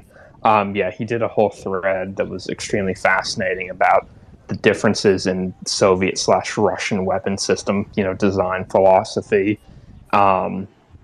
compared to, say, U.S. design philosophy. And a lot of it boiled down to the Soviets having to work within the fact that their manufacturing quality and control was a lot poorer than, U.S. and Western standards. And so as a result, they had to design their platforms to account for this with lots of redundancy for various different components. However, the issue they kind of ended up with is there was a lot of unexpected things, like, say, in the case of aircraft, vibrations in the airframe that, varied wildly from aircraft to aircraft. And they had all kinds of issues integrating platforms together because of this design philosophy. And it goes into a lot of other stuff in really great detail.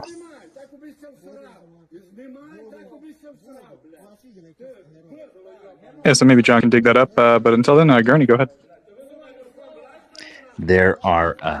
There's two new hot takes out there. Not quite hot takes. There's Jomny the West post that was up, long thread, usual thread from Jomny, and there's also a Mick Ryan post.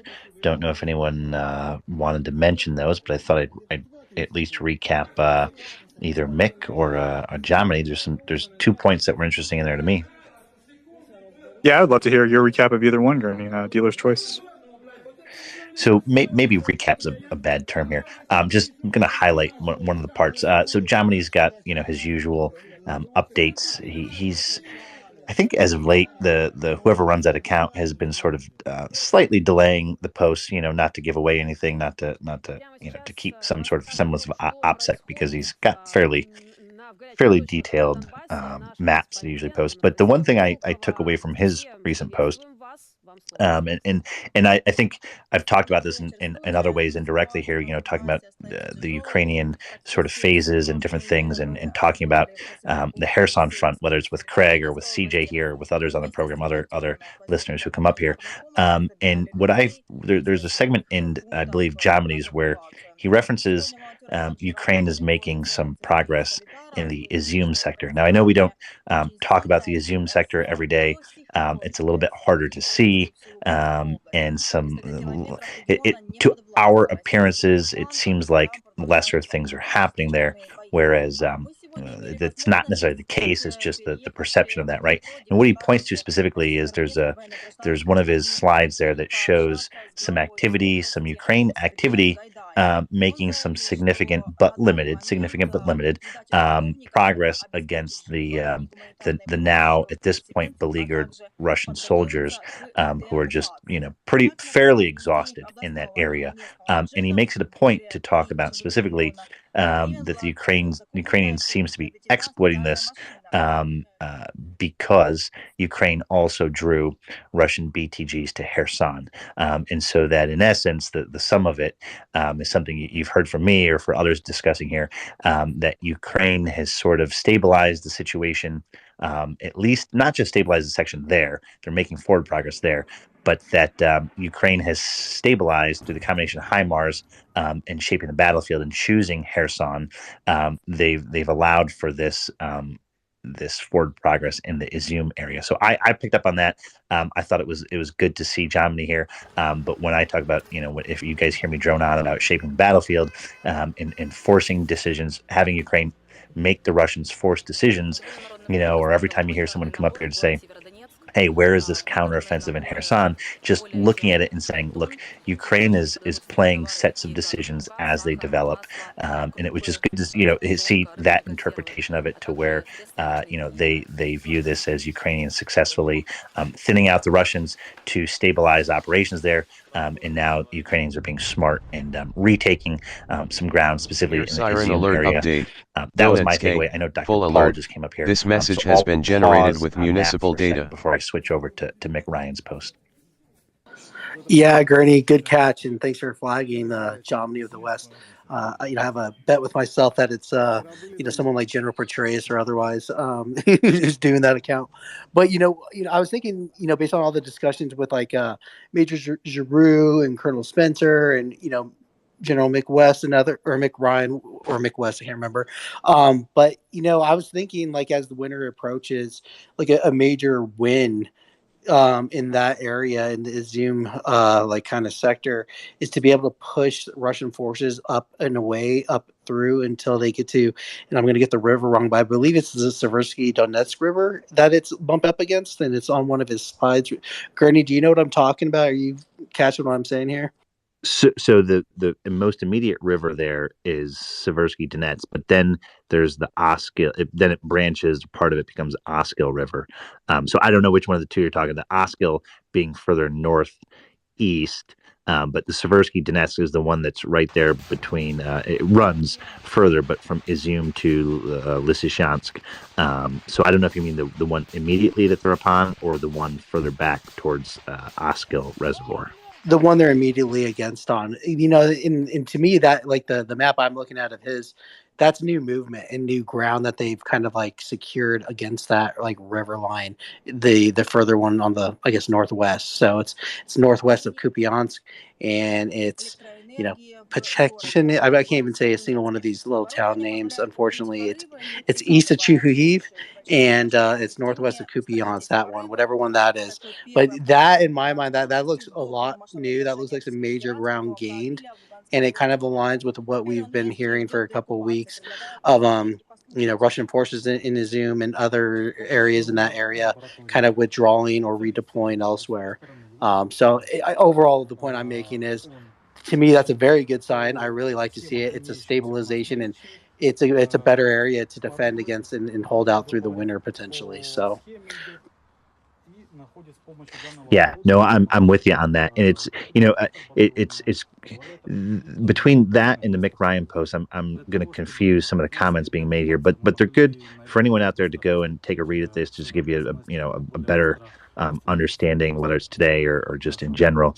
But I really like seeing those observations or seeing them, differing takes of similar observations, because the Izium area does not get a lot of publicity at the moment, like I said, and we know that if you continue further south along that line, to the Lysychansk, Popasna type area, we know that there was a significant amount of activity there. But to even see, the Jomny to suggest that line has stabilized, but even above that to the Izium area now, hasn't just stabilized, but the Ukrainians are making progress, right? We know the tremendous effort expended by both parties there, Russia and Ukraine, and there's quite a bit of units on that line south of Izium. So just for that to quote unquote stabilize, right, means the Ukrainians are continuing to make choices that are in their favor and shape this, right? And I think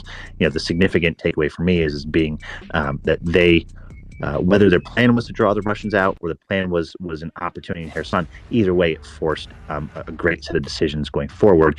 And the play the Russians took was to counter that and to draw troops away. And so you now have you now have that line relatively stabilized. It doesn't mean that there aren't losses occurring. It just means in terms of the positions, they're relatively stabilized. And HIMARS has obviously helped with that. But I like seeing that take from Germany just to understand what's going on in that sector. And then Mick Ryan's post, the most recent one here, goes to more of a grand strategy type, a higher strategic level type post, talking about is it a Kherson counteroffensive? Well, what does Ukraine do? How does Crimea play into it? And Mick's post was a little bit longer. I think it might have been maybe 20 different threads here, but it's a good read for anyone out there to go take a look at that. He just puts forward some considerations and again talks about the effect of HIMARS, but Ukraine also utilizing deep strikes and just sort of methodically chipping away, sort of coming to some similar conclusions from Mick's Twitter post, stabilization efforts and now positioning and shaping the battlefield so that explaining what might come. And he doesn't venture too far as to say what may come. We're not talking about specific areas. He's just saying what it could look like and how Ukraine is supporting the effort to sort of transition to that. So it's good post out there. If you guys haven't read them, go read them. Yeah, I agree. Both are excellent posts. Germany, of course, updates, as Gurney said, used to be a little bit more frequently and a little bit more timely, I guess you might say. But he's been a little bit less frequent and a little bit later on the information. And I think that's probably a good thing because, as Gurney said, his maps are incredibly detailed. Yeah, definitely worth checking out. And of course, Mick Ryan, who's been a guest on the show, former general or retired general, I should say, from Australia. Great guy. We've had him on the show a few times. I think his handle is something like War in the Future, at War in the Future. Also worth checking out. Both had great threads today discussing those things. So thank you very much, Gurney. I guess, John, anything you wanted to add? I guess the only thing I would add to what Gurney was saying is Izium is important for the Russians because of the way the rail lines work, right? I kind of forget, it's a little fuzzy for me now, but if Ukraine was able to really push Russia in Izium, it would really kind of threaten their logistical supply line in the entire Donbass, right? I'm not sure about Izium specifically because I'm looking at the map right now. I need a better map for this. There is a rail line that runs.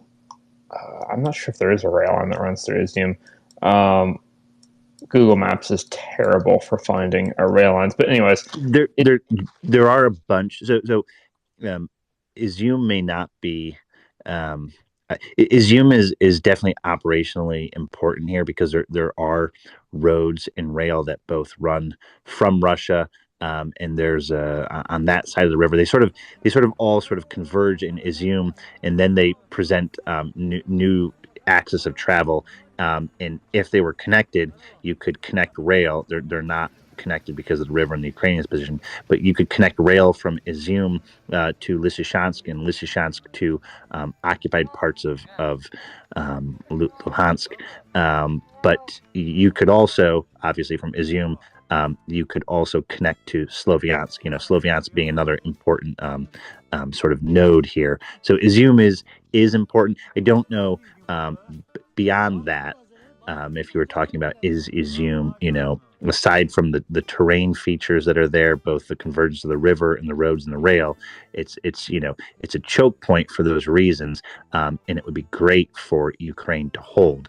But outside of that, I don't know if it's super important for any factors outside of that. But that's exactly why the Russians took that as a point. They crossed the river there. They established a toehold, and through the month of May there sort of expanded it a little bit and then applied pressure elsewhere. So it is important. It is important for the Ukrainians to stop the Russian advance from there, because what you wouldn't want is the Russians to be able to connect another ground line of communication from Izium to Lysychansk and through to the right. It would sort of provide an interchange to areas of Luhansk and where they're coming from. It's actually like southeast of the Kharkiv area, Veliky, but there's a convergence of different ground lines there, and so it's important for the Russians to hold. So it's equally as important for the Ukrainians to at least contain that, or potentially hold that again. But outside of that, if there's ways to bypass it, I mean, it's a pretty tough area because the river, I think actually there's like 2 branches there. So the river makes things difficult, but that's my take on the importance of it. Yeah, what I was going to say is I just looked at a better map. No rail line runs through Izium south of the river. The rail line runs through northern Izium, but that's north of the Seversky Donets. What I was going to comment is that, if the Ukrainians can push the Russians back there, liberate Izium, and secure that position, to my mind, what that allows them to do is that allows them to, essentially secure their rear areas to the north. Air siren alert update. West of Donetsk, Sloviansk, along all clear. This message has been generated with municipal data. And there they can anchor their positions along the Seversky Donets and potentially redeploy those units that are currently engaged west of Sloviansk. And further to the northwest, on the other side of the E40, trying to contain those Russian troops that are up there. If they can push up to the river, at the very least liberate the southern part of Izium that's on the south of the Seversky Donets, they could set up defensive positions along the river. It would be very difficult for the Russians to cross there, and then they could potentially redeploy those units to other areas, the bulk of those units. To other areas of the front line that are more critical. Would you agree with that, Kearney? Air siren alert update. Donetsk, all clear.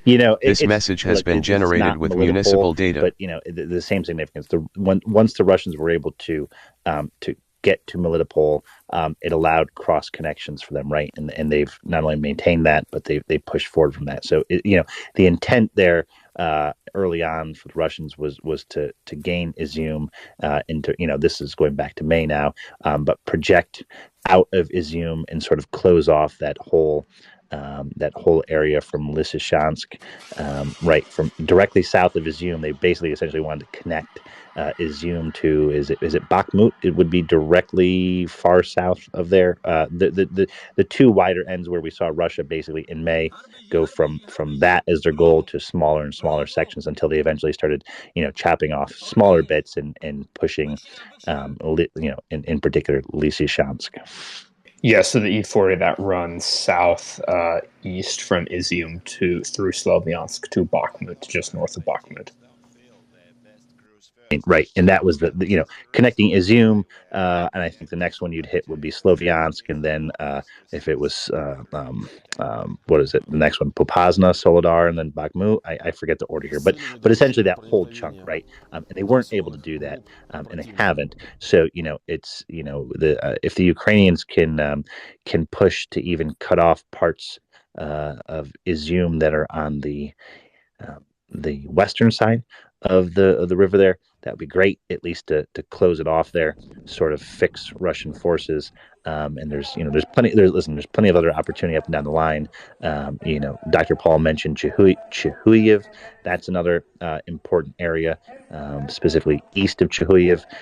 If the Ukrainians can make pushes across the river, again, they can threaten the Russian ground lines. And then the same thing outside of Kharkiv city, where they can sort of threaten and push towards the Veliky area. Again, same concept, right?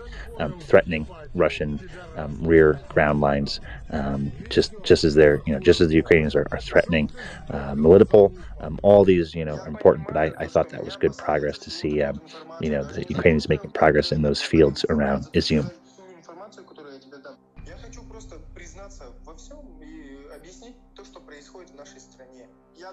100%. Looks like we lost Joseph. Joseph, I see you in the request. I cannot add you as speaker, unfortunately.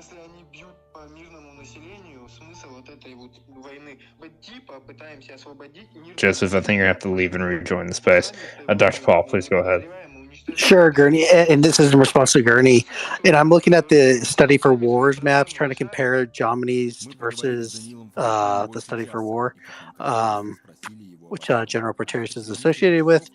And Gurney, I'm not a great map reader, so but in my view, Jomini's map seems to have a further encroachment in that area east of Chuhuiv.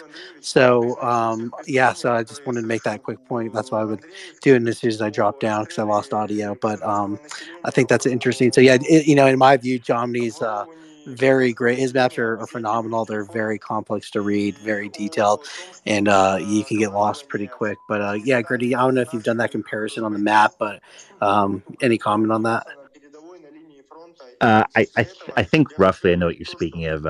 On that Jomini map, he shows sort of a light blue for the Ukrainians up to that river by Chuhuyev. Now I don't know if he's we're parsing details here, but I think he may have that represented because it's assumed even if the Ukrainians aren't in 100% control of that area, that it's generally denied to the Russians.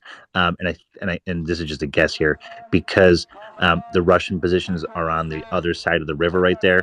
And so if there's no bridges and the Russians are limited and or pushed back, even if neither really occupies that curve in the river there, what I think you're talking about, where he shows more Ukrainian blue, I think that just might be because it's de facto Ukrainian control, even if the Ukrainians aren't pushed as far forward. Now they could be, but that's the area. I wasn't reading a ton into the differences, but that might be why Jomini is. I don't know if that's something I'm picking up in between the lines, just the differences between the two accounts and how they sort of account for different troops. But that was one thought I had. I didn't know if that was true or not. So I actually just figured it out while you were talking, and very hard to do this. But so Jomini. Okay, so the study for war has Pechenehi and Basilievka in Russian control, or the lines kind of intersect both those towns in Russian's line of defense. And Jomini actually has it clearly in the Ukraine side of things, which is, in my view, pretty distinct. And that's what kind of caught my eye when you brought this up, and I started looking, Gurney, because I wasn't even looking at this at all until you brought it up, because Jomini doesn't really make updates day to day anymore. He only every few days or every few weeks even.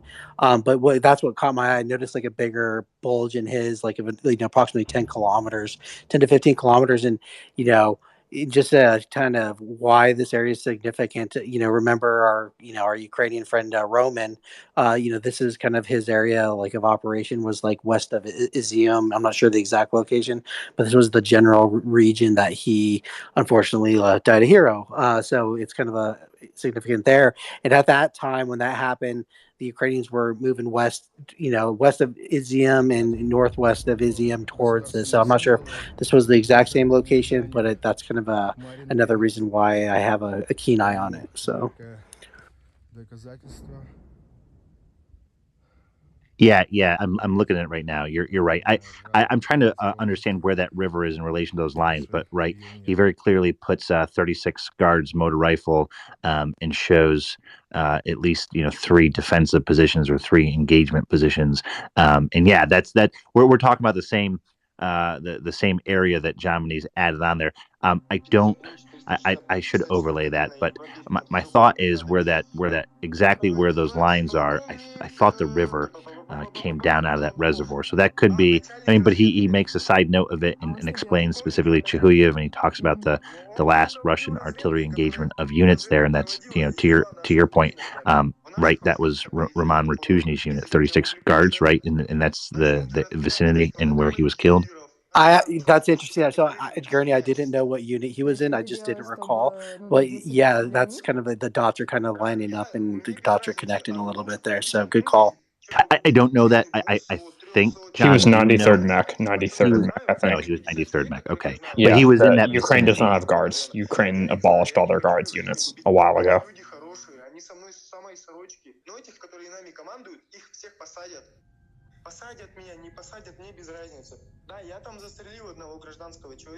Он давал координаты колонн наших пацанов губили. Из-за него мы привезли Mic 18 check. трехсотых. Одного Thank you, тяжелого, у John. него яйца Well, I think отстрелило. it's about time for you to call it a night, eh, John? By the way, Grant, I didn't mean to cut you off there. No, you're good. I'm trying to read the map here. He's Germany's attributing the lack of Russian strikes. He was attributing 36 motor rifle guards here, right, is the Russian unit. But my understanding was that Roman was in that area of Chuhuyev, somewhere east of Chuhuyev, on reconnaissance missions. That was a Ukrainian push or drive initially towards Veliky area, or getting artillery into the Veliky area here. But yeah, Germany makes a side note that the 36th Motor Guards Rifle Division, the Russian unit, hasn't made any advances there. It's just been artillery. Yep, and just a quick note, Gurney, I've just sent you the two snapshots of the exact same maps I'm looking at, so it's convenient for you to see what I was looking at. And I think it's very interesting, all that stuff about Rome, and it does kind of seem to be lining up. I know he's not part of the 36 Russians, but John, is the 93rd around that area? Do you know? At the time, yes, I think it was the 93rd. It could have been the 91st. I hope I have not flipped those, but yes, he was in a unit that was, I believe, to be operating in the forests west of Izium, I believe. Yep, exactly. I'm happy at least I was part of the map, so I'll pat myself on the back for that.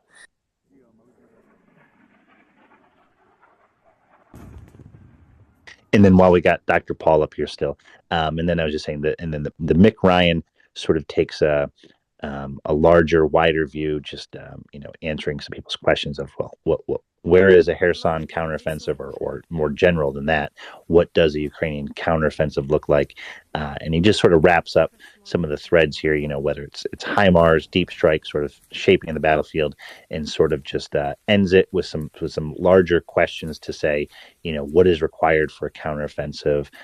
What sort of logistical capability and maneuver capability does Ukraine need, to do that? And doesn't, very smartly doesn't say where to look for the counteroffensive or when, but just conditions, general conditions required that would support it. So again, just to finish that and segue, Mixed Post is great because it takes a wider view and sort of wraps a lot of these individual, micro threads together, just in terms of a long form post that I think most people can readily understand. Yeah, sorry, Dr. Paul, go ahead. It's okay. I was just going to say I read it too, and yeah, Mick West. He is it Mick Ryan? I'm sorry, I'm mixing up two names. I keep doing that. And no disrespect to him at all. He's fantastic, but he's phenomenal at really putting it into plain language terms and all this complex military stuff and the strategy and stuff. And really, I mean, that's just shows what a third level thinker he is. His ability to do that, to kind of look from beyond the forest, from the trees, you know what I mean? Or did I mix those two up as well? But overall, it's a great thread. Everyone should read that. And Jomny's awesome as well. So it's a good way to stay on top of what's going on. But it's kind of interesting. One thing that I think piqued my curiosity is just the multiple ways that Kherson can play out in his view, and he actually ranks that theater as the most important theater in the war itself. So everyone should just check it out, but I think that was a notable takeaway. Yeah, I think he breaks it down so people can understand it, from his experience, and I think he even leads off with his experience for campaign planning through Staff War College, I believe. He sort of breaks it down very easily, and it's an easy to digest format. Take your time, go over there, look at it. The other thing I was going to mention to another segue or transition is, in my view, Crimea plays into that role. And some people talk about, what order does Crimea come in? And then you can look at someone like Mick Ryan and understand, he addresses it directly and indirectly, though, at the same time. I think I might have had a conversation with someone to say, they're like, Crimea comes after Ukraine takes the Donbass was one of the statements. And I was just looking at it from a different perspective to say, look, if Ukraine sees and I don't mean boots on the ground, I just mean if Ukraine sees opportunity, shaping opportunities, weakening opportunities, by attacking Crimea with deep strikes or even threatening, right? It forces the Russians to react. So I took the view that, look, if you want to unlock the Donbass, and if Crimea is an opportunity, and the reason Crimea can present as a great opportunity is because that was one of the last places the Russians were expecting movement. Now, that's not to say Crimea isn't defended, and that's not to say that Crimea would be easy to take. But what it means is if you wanted to unlock Kherson or push into the Donbass, it means if there's opportunities that present by threatening Crimea, destabilizing Crimea, or forcing Russians, whether it's support efforts, I don't think it'd meet the definition of a spoiling attack. But if Ukraine is currently conducting these strikes on Russian airfields in Crimea, that was probably the last place the Russians had sort of anticipated threats, and now the Ukrainians are doing that. So I just made the argument that, look, Crimea can be concurrent, or it can be a supporting effort, but it doesn't have to come subsequent. It doesn't have to come after Ukrainian boots move into the Kherson area or towards Melitopol, or from Zaporizhia. It doesn't mean Ukrainian boots on the ground in Crimea necessarily. It just means the threatened possibility for that, and that if Ukraine sees an opportunity, I'm sure they're going to seize on more attacks in Crimea to sort of destabilize and occupy the Russian logistical lines. And if there's an occupying civilian populace that's just presenting even more logistical hurdles for the Russians. The Russians they're ostensibly supposed to be, feeding these people somehow, supplying them electricity.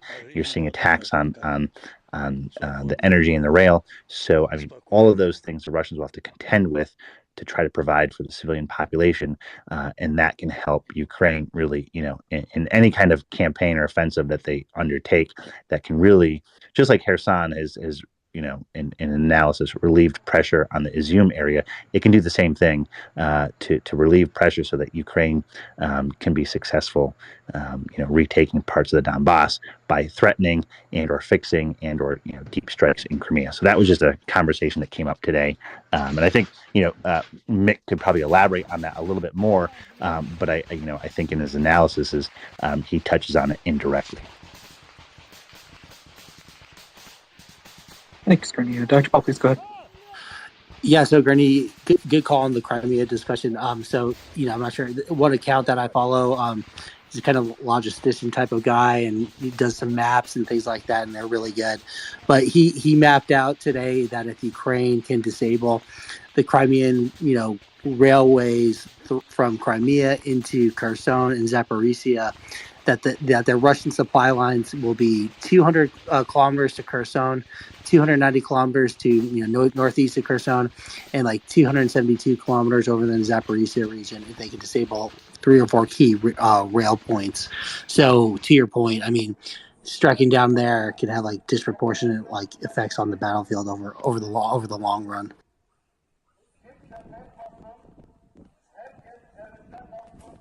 Yeah, thanks, Dr. Paul. John, I don't know. I think you maybe wanted to sign off. Yeah? Yes, I'm going to go ahead and sign off for tonight. I have an eventful next few days, so I might not be on as much. I'm moving back to campus on Saturday morning. So, yeah, got to get ready for that. I'm going to miss you, John. People are going to ask me about missiles, and I'm not going to know what to tell them. I'm going to say, wait for John to come back. Well, when do you start teaching again? I don't teach no more, John. Tax season's in January, so that's if this thing goes all the way to January, we might have a problem. But aside from that,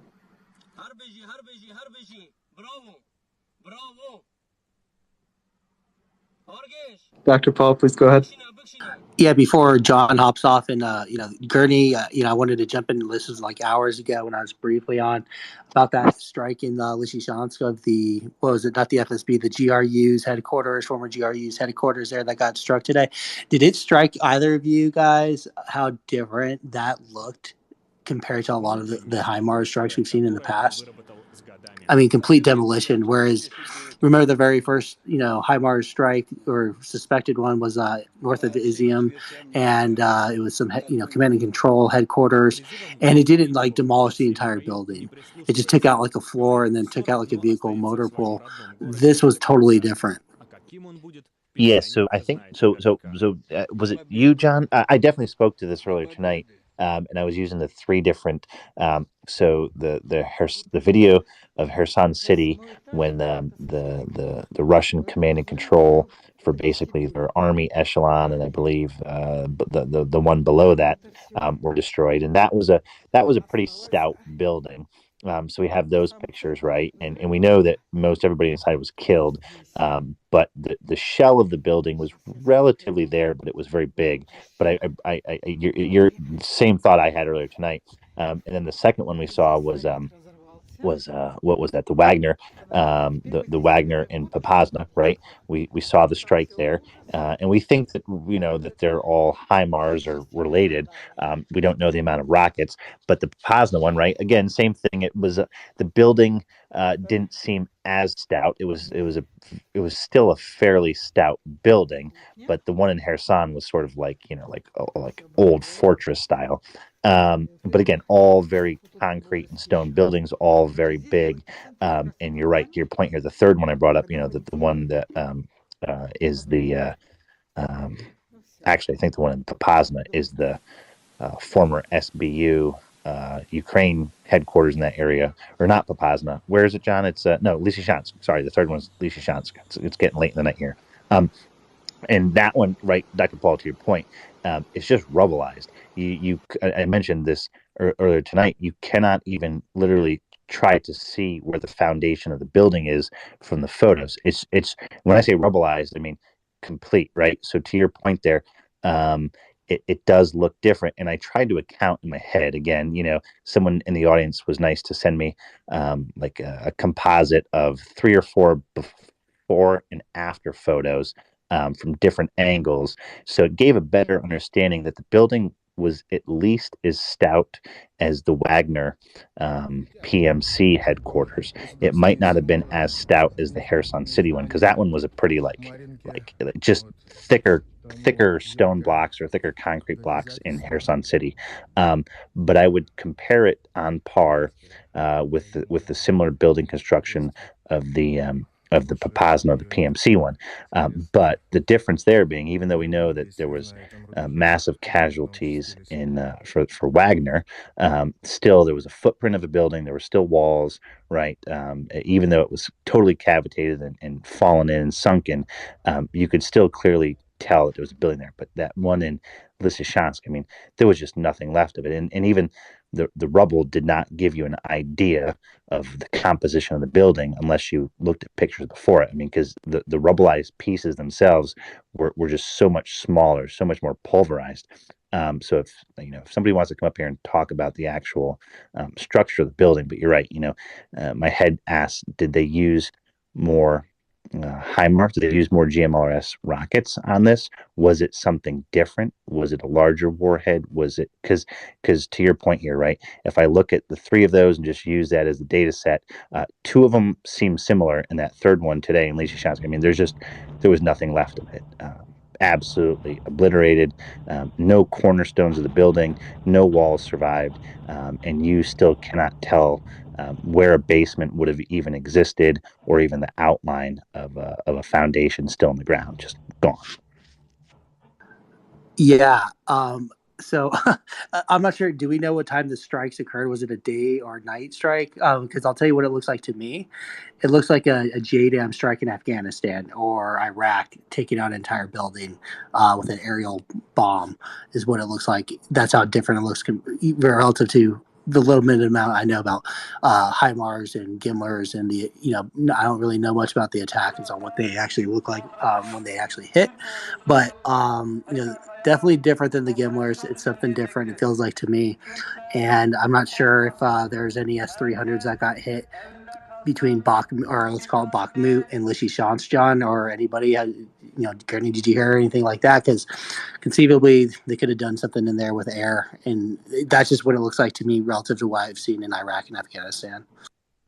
I'll just say there's no way the Russians would deploy S-300s between the Seversk-Bakhmut line and Lysychansk. I'm willing to bet money that there is almost no way they would put S-300s there, because it would be in range of a significant number of Ukrainian artillery systems. It's only 25 kilometers from the SBU building to the downtown Seversk. I mean, that's if you're using base bleed shells and you're firing from pretty close to the front line, that's within M777 range. So I don't think they would put S-300s that close to the front line. Yeah, that's a good point. And, but I guess I come to wonder if 155 millimeter artillery could have done something like that. One of those newly minted GPS guided munitions that the Ukrainians probably have.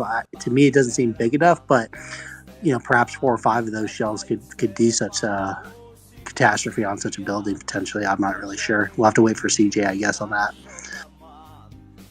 Gurney, correct me if I'm wrong, but those individual 155 millimeter shells only have 5 or 6 kilos of high explosive. What is it, IMX 104 nowadays, or IMX 101, one of the two. It's not very much, whereas the GIMLR is 90 kilograms. Sorry to interrupt. I was just going to say, John, CJ said just the other day that they're like 100 pounds, not of explosive, but 100-pound shell with X amount of explosive. Not sure if that changes the calculation there in the rocket math, but just throwing that out there. Well, it wouldn't be a rocket math. It would just be projectile motion. I'm looking at hold on, let me pull up the stats for the. Yeah, I was wrong. It's I think it's 10 and about 11 kilos of IMX 101.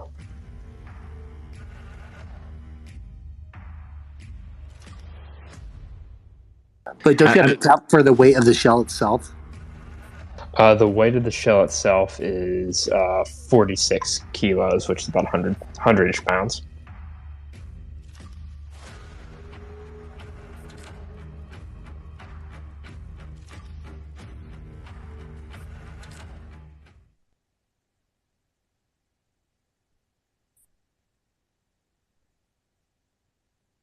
I'm just trying to take a look at the Germany map for that area. So to John's point here, even if the S-300s are on the other side of the Seversky Donets, they're still in range of well within 70 kilometers. What's the engagement range, John? Depends on the missiles. With the shorter range ones, it's about 50 to 70. With some of the more medium range ones, it's about 75 to 150 kilometers. So I guess Dr. Paul's asking, do we think Ukraine Air Force, one, has ammunition, and two, can they get, say, within 20 kilometers approach to Lysychansk to release, or could be further? I mean, who knows? Let's run down some usual suspects that we at least know are in Ukraine. Have we seen any of those? What are those British Hellfire truck launch similar missiles? They're Brimstone. Not Brimstone. And what's the payload on a Brimstone? Let me go check. I mean, so we know Brimstones are in country, and while John's looking at that, the other question is do we know if the Brimstone, if a variant of the Brimstone can be air launched? I thought they could. It was designed to be air launched. The Ukrainians have the British jury-rigged ground launch system for them. Yeah, but my thought goes. So if they have, we know they have the ground launch version of the Brimstone, but if they have the Brimstone, and we now know they have AGM-88s, who's to say that they don't also have the air launch derivative of the Brimstone? Or my question would be, why wouldn't they? if they're at that point of launching Western munitions, or depending on the hard points available, again, whatever they can do, who's to say they're not able to get some Hellfires on there? But I think warhead size, I don't think those are going to be big enough, Brimstone and Hellfire, to do that type of damage we're looking at here. So I'm just trying to go in my head real quick here, the usual suspects of things we know, unless this is a continuation of a new weapon system, something that took out the Saki Air Base. Thoughts? It wasn't Brimstone. It was not Brimstone. Brimstone is a shape charge warhead. It's a heat warhead. I was just going to say real quick, it does have a range of 20 miles, at least what I just looked up, which is interesting because, technically, if it was something with that kind of range, it doesn't even really have to be, if it was an airplane, it wouldn't have to be in that much risk for that long, if at all, to hit something if it had the right guidance, which I don't know if a Brimstone has. Is it GPS guided or how's it guided, John? Brimstone? Yes. Millimeter wave radar. It's active radar guidance. It has pattern recognition software that's supposed to home in on radar returns that look roughly like armored vehicles.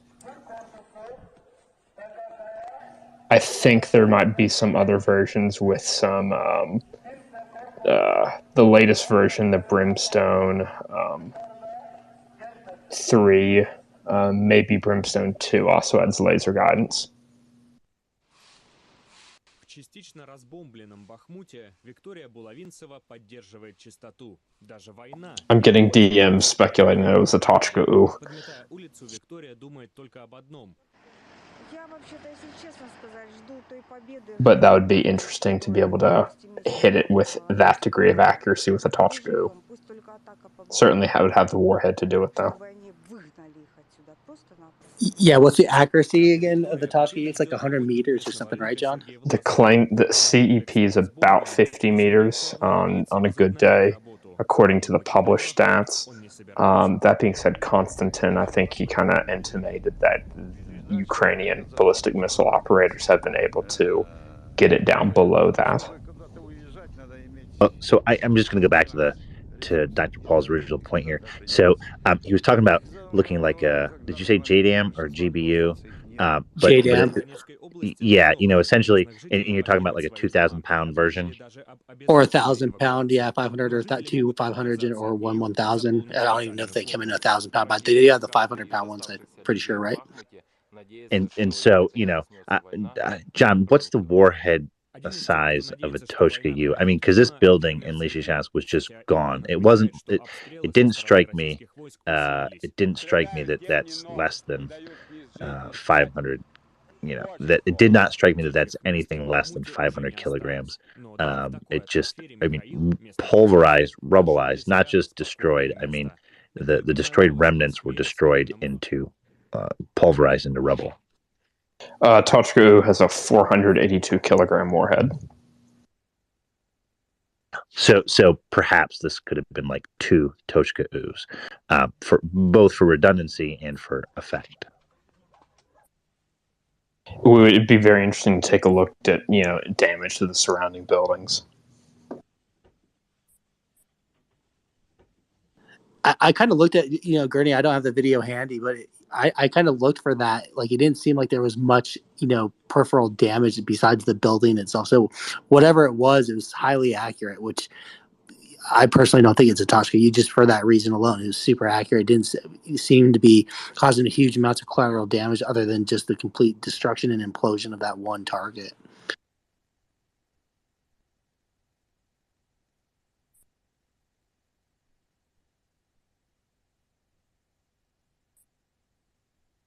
John, any final thoughts on this? Otherwise, go to bed.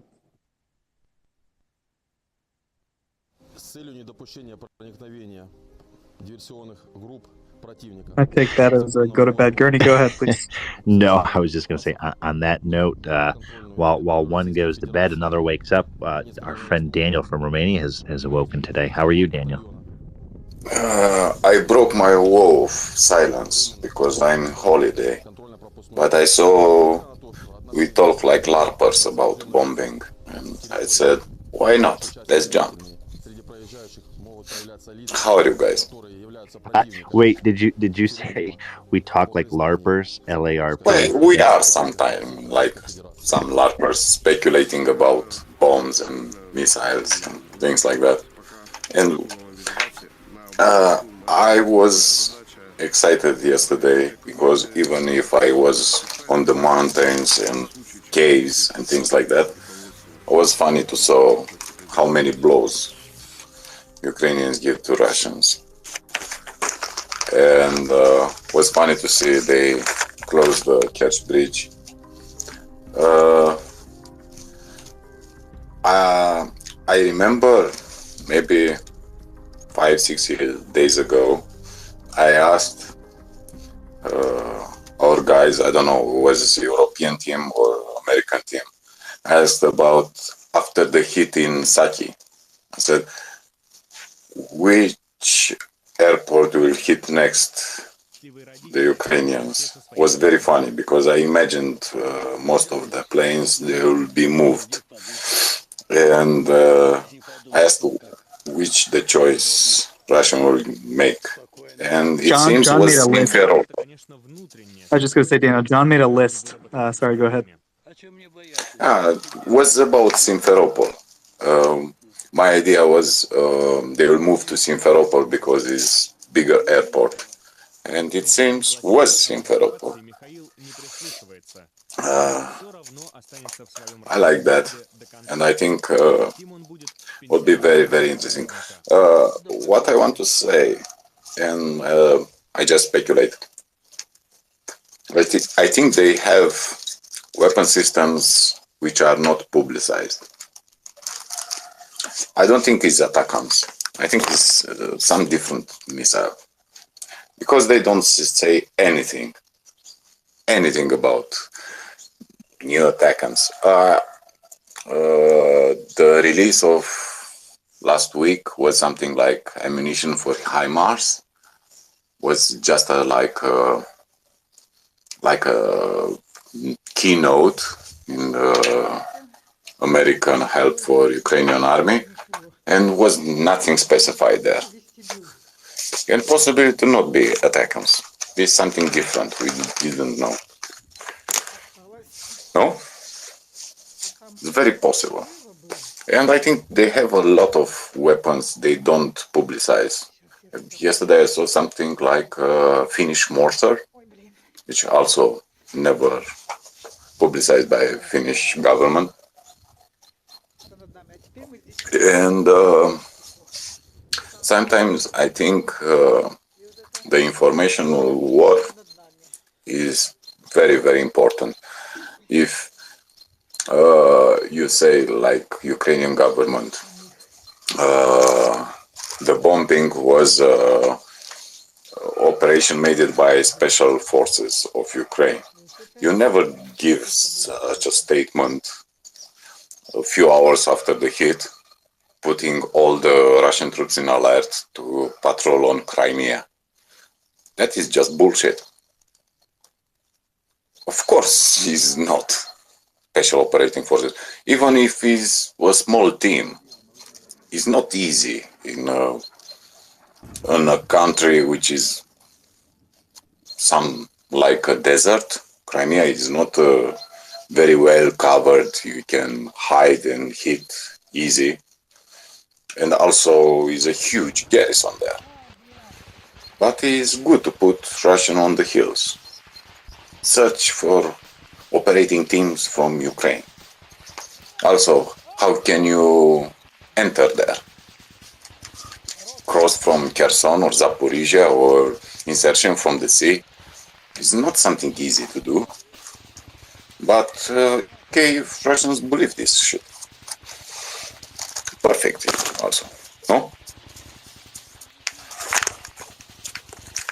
Just spitballing.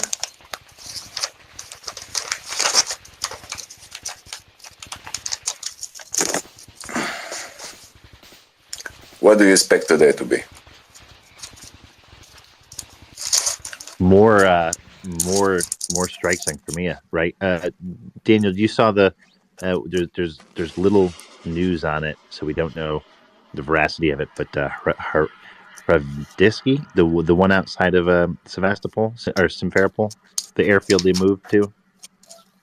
I saw some announcement about that in Simferopol. For me, it's the best target, Simferopol, and after that, Fedosia. These are big military targets. I know everybody is excited about hitting Sebastopol or Kerch Bridge, but in my opinion, Simferopol and Fedosia are the most important thing to hit. Simferopol is a huge aviation hub, and Fedosia, I think there operates also the FSB, the GRU, Naval Command. There are a lot of shit in Fedosia also. And this will be interesting to see. So they hit the naval aviation, they hit communication systems for railways, they hit that transformator, which I think was crucial. They hit in Melitopol also. Probably is a lot of sabotage all the way.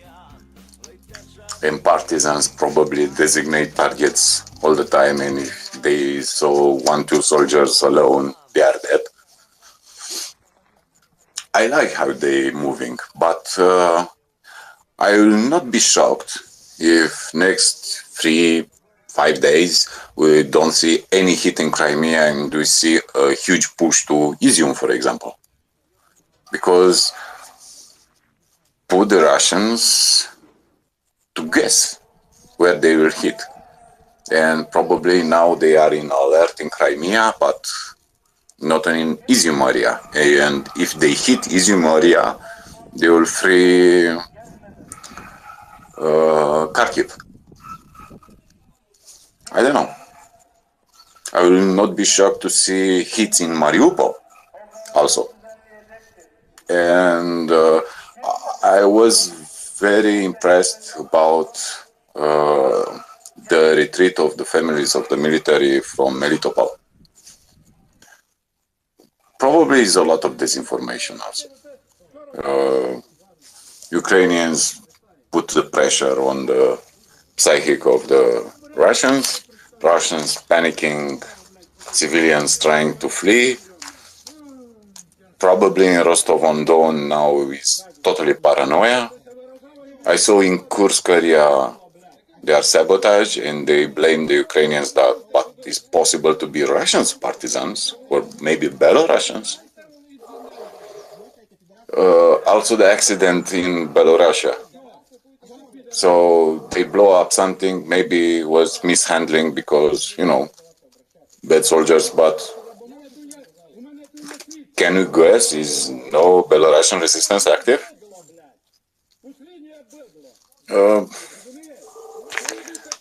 I think the fog of war is much thicker than we imagine, and we make our supposition on open source and things we think are possible, but in fact, look how less information we have about Kherson front. The only thing is clear, Russians try to press the Ukrainian foothold on Inhulets river. This is the only certain thing in Kherson. Other things, they put Russian soldiers in the hospital in the Kherson city, right? Any details? Some barges, they try to use some barges. I don't know if you know how the fluvial barges looks. When they are empty, they are very high in the water, maybe 3 or 4 meters. And if you want to load them, you need a real dock. You cannot do this, I don't know, go next to Antonovsky Bridge and make a makeshift ramp and try to load the tanks. Also, you need a ramp in the barge. And you cross, you need a ferry, a tug, a big tug, because barges are heavy. And it's logistical nightmare. It's not something easy. It's not the railways troops, which Russians are good. And these things, with engineering, to cross ammunition or equipment from one bank to another, I don't care which direction they do, is not something easy to do on Dnieper River. Maybe they need to cope and want to put again geometrical anti-radar bullshit. I don't know. And also, these barges are very easy to destroy with artillery. And they are huge targets. You don't need to be very, very precise. You can miss 9 times and hit once, and the barge is on the bottom. I think they are in disarray there. And my question is, if you read the comments out or the ZSU declaration on Twitter, they hit a lot of commandment HQ, probably for battalions, regiment, brigades, but we have any idea how many high-ranking officers already lost their life, and how many units don't have leadership, command? We speculate a lot, but we can try some logical conclusions, educated guesses. Sorry, it's very morning for me. Maybe Alex have a better idea than me.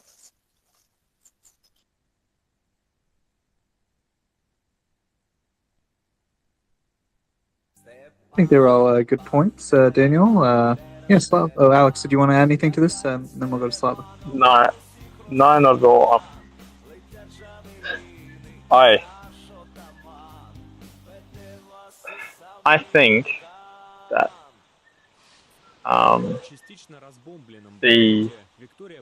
obviously the strikes will continue, and my opinion is that there is more to be gained by disrupting Russian operations in Crimea than there is actually committing forces to take Crimea, if that makes sense. So I'm not sure we would see an actual operation there anytime soon. And we've talked about, Daniel's quite right when he talks about, they might be able to get these barges into position. Then you've got to get things on and off the barges, which means there's going to be a fixed point on the riverbank, which makes them vulnerable. Plus just the difficulties that we've talked about before of using waterborne craft on I presume it's a tidal river. Yeah, it's that particular part I'd also agree with that. It's quite a complicated thing. Yeah. Alex, allow me to intervene a bit. In the Danube, I saw a lot of barges, empty or full. Usually they come from Ukraine with ore, and they push from downstream or from upstream, empty or full. And the maneuver are very slow because a train of barges is not very maneuverable. It is very hard to stop ships like that.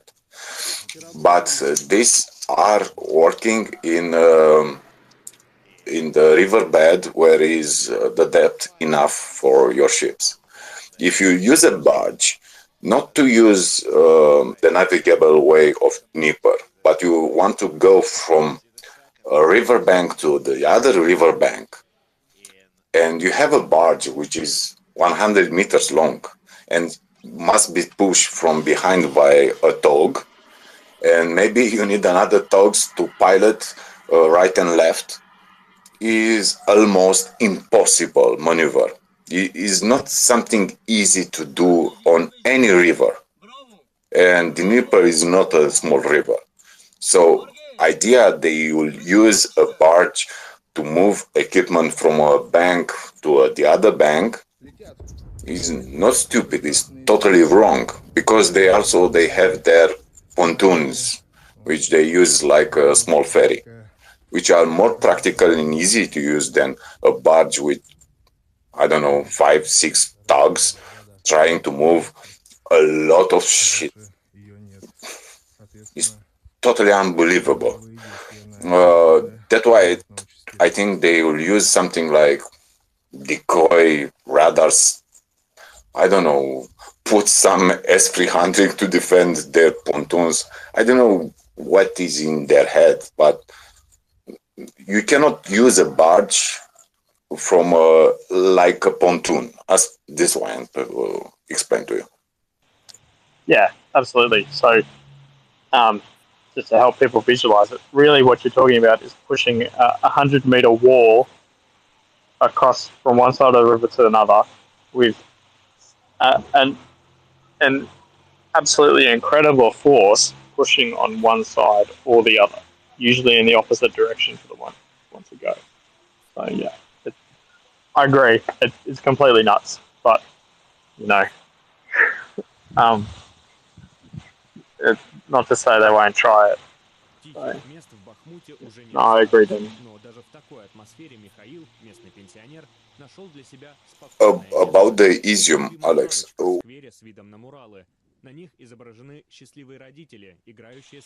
Izium, yes. I haven't been. There's been some stuff happening in Australia today, so I haven't seen the news. I understand that Russia's losing ground.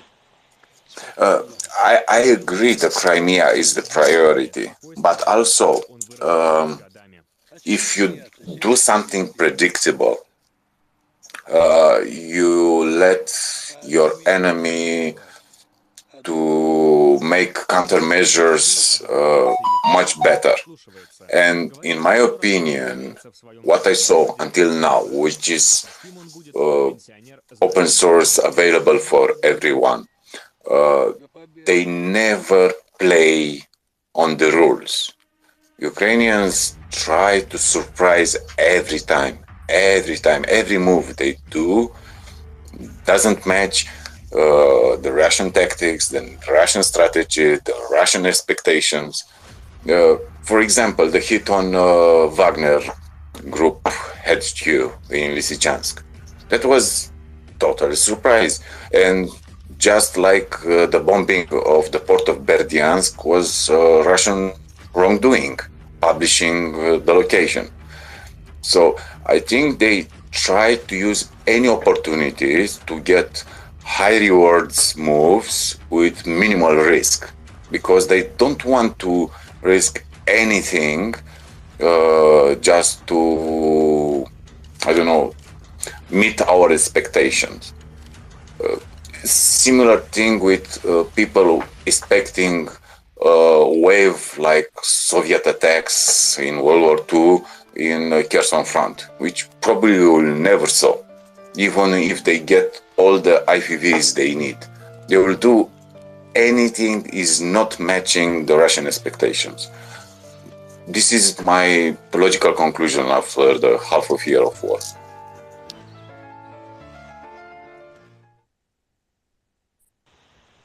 You know, I agree.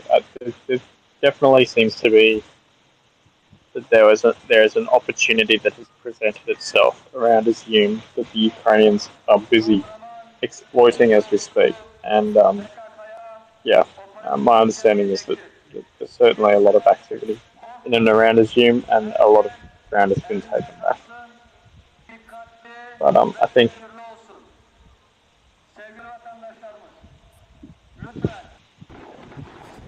think Slava had something he wanted to add before. Slava, go ahead. Slava Ukraini. Героям слава. Actually, yes. Yes, I have something interesting. So want to share it right away in the morning. So I just want to say that mystery, I came to solve the mystery. I know exactly what type of weapon Ukrainians using in all around the Ukraine. It's so was secret, but now it's completely open. It's called magic and trolling. We using everywhere, so it's working fantastically, and it have no distance. And what happened yesterday, it was because of me. I so wishing so something is happened in Crimea, and right away next day it's explosions and happen, and have nothing to do, just wishing that something happened in the Crimea. And actually there is no special forces in the Crimea. Absolutely right. No one goes to Crimea. There is no one's gonna operate in the Crimea. And this is magical wishing. I just wake up wishing it, and it happened. It's exactly what I wanted, and it's gonna happen everywhere in the Ukraine. About the about this all this like how it's called Putin's chef, fucking asshole. About this Wagners. Yes, thank you. Dan. About this Wagners. So this is it was totally expected. We told them don't smoke on the Ukrainian territory. Just don't do it. But they kept smoking. So this is what happened. They totally aware what happening. So they kept smoking, and this happened. Also, finances explained yesterday completely clear. Smoking kills. So they totally know what they're doing. So this is what Ukraine is doing. Special forces do not exist, and only weapons that Ukraine is using it. Totally Ukrainian production. No one have it. Only Ukrainians. This is magic and trolling. So this is our secret weapon. It's open. So everyone rejoice. So mystery solved. Thank you. Thank you, Slavan. You know, I think Alexander Dugin, who's like a sort of famous Russian crackpot, I think people maybe give him a little too much credit. They're like, he's the architect of like Russian Eurasianism. I think that they're maybe a little bit going a little too far on that.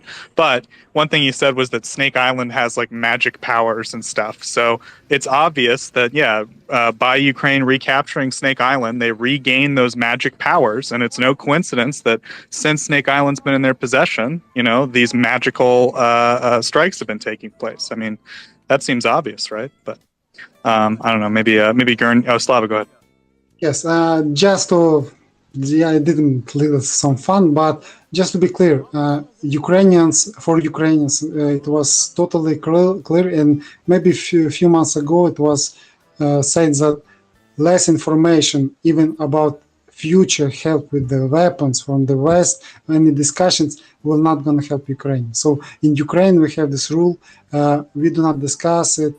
Someone said somewhere saying this type of weapon, but I would just want to say, you will never know. This is completely closed information, and in Ukraine, like we don't even have interest to it. So in Ukraine, no one asking what type of weapon, what happened. No one's really know. Something happening, it's good happening for Ukrainians fighting. So I just wanted to again highlight it because information is really can do damage. So when we saw it with the Wagner's, all this like a special Wagner's team. So this is like we pay attention to all information that operate in the Ukraine really close.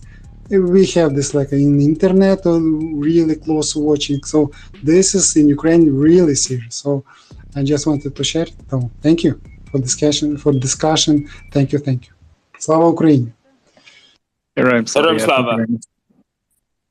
Welcome, Doman. You're up a bit early, but I'll take it. Gurney, please go ahead. Yeah, I was going to bed there for a second, and I just got to say, Slava, you made my evening there with that comment, and you really had me going.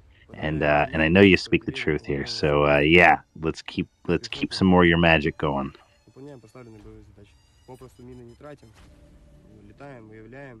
Thank you, Gurney. Daniel, please go ahead.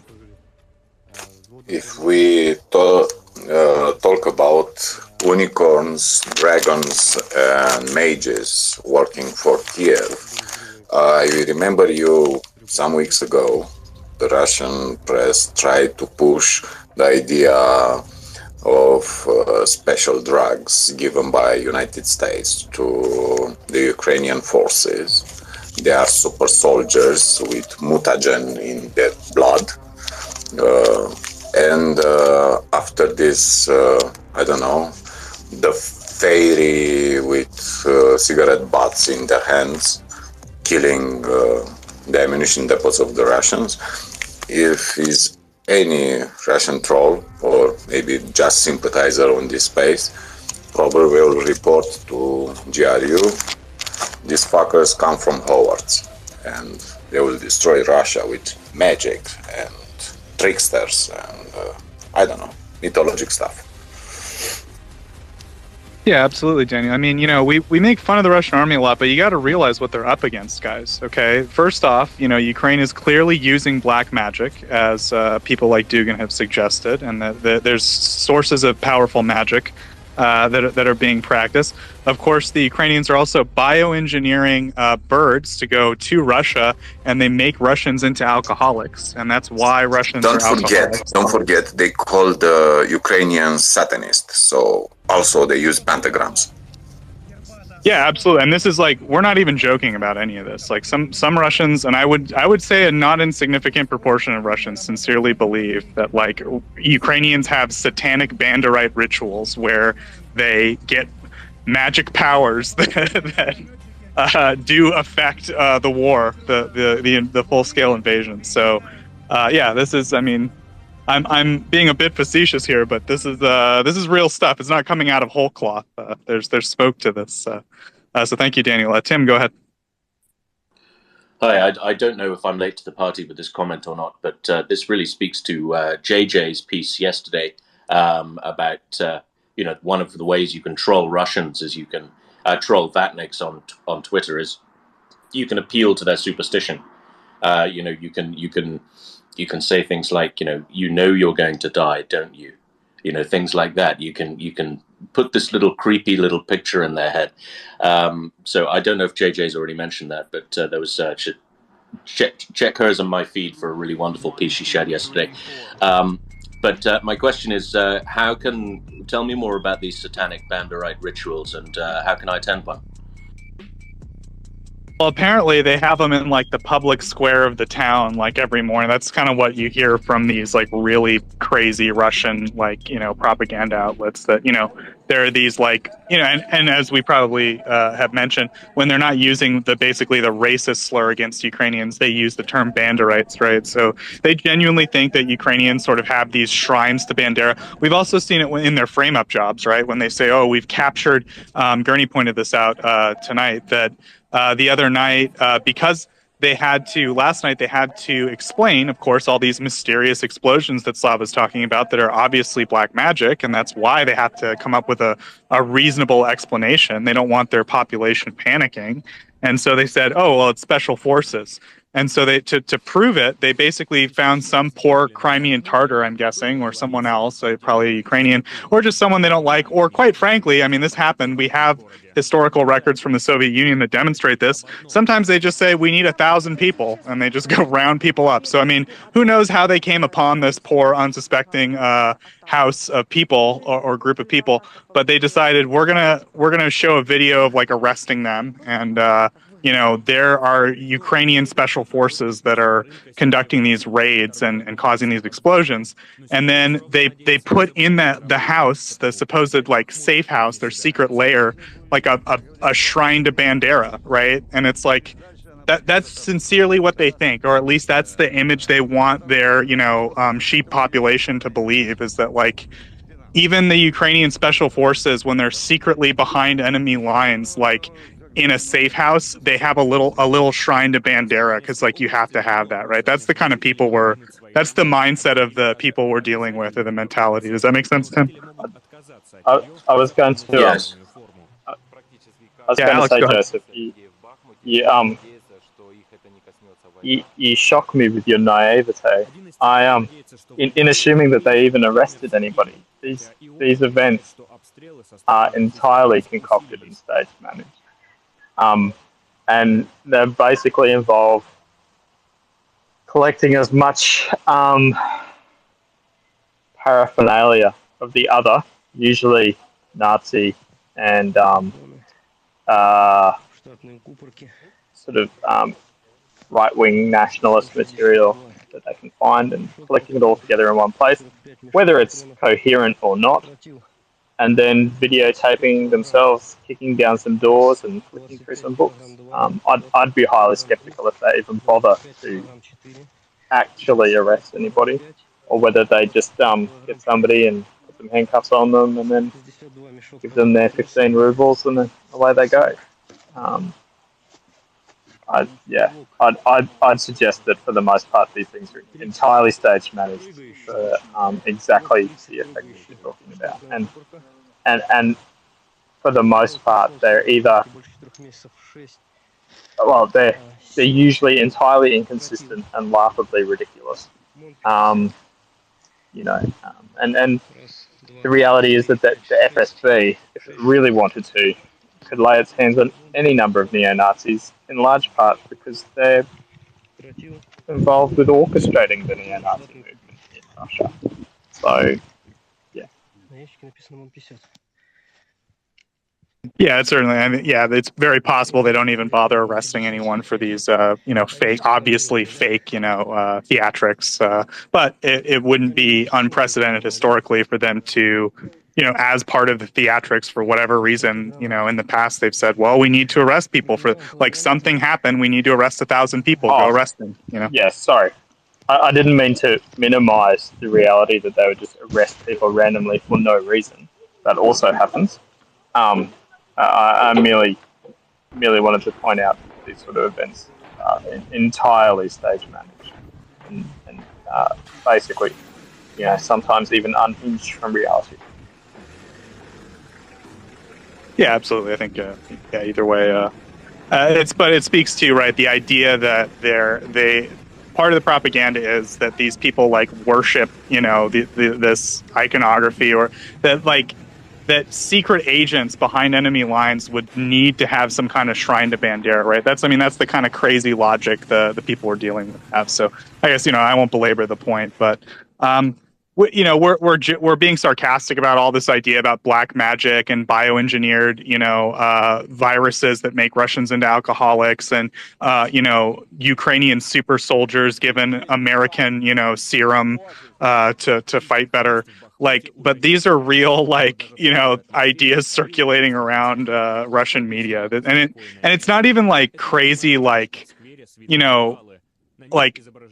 marginal social media stuff. It's pretty high circles in Russia, and sometimes even on TV. I don't know. It's pretty.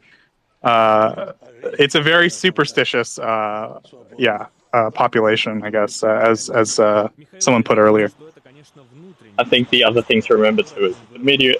Our media environment is complex and chaotic, right?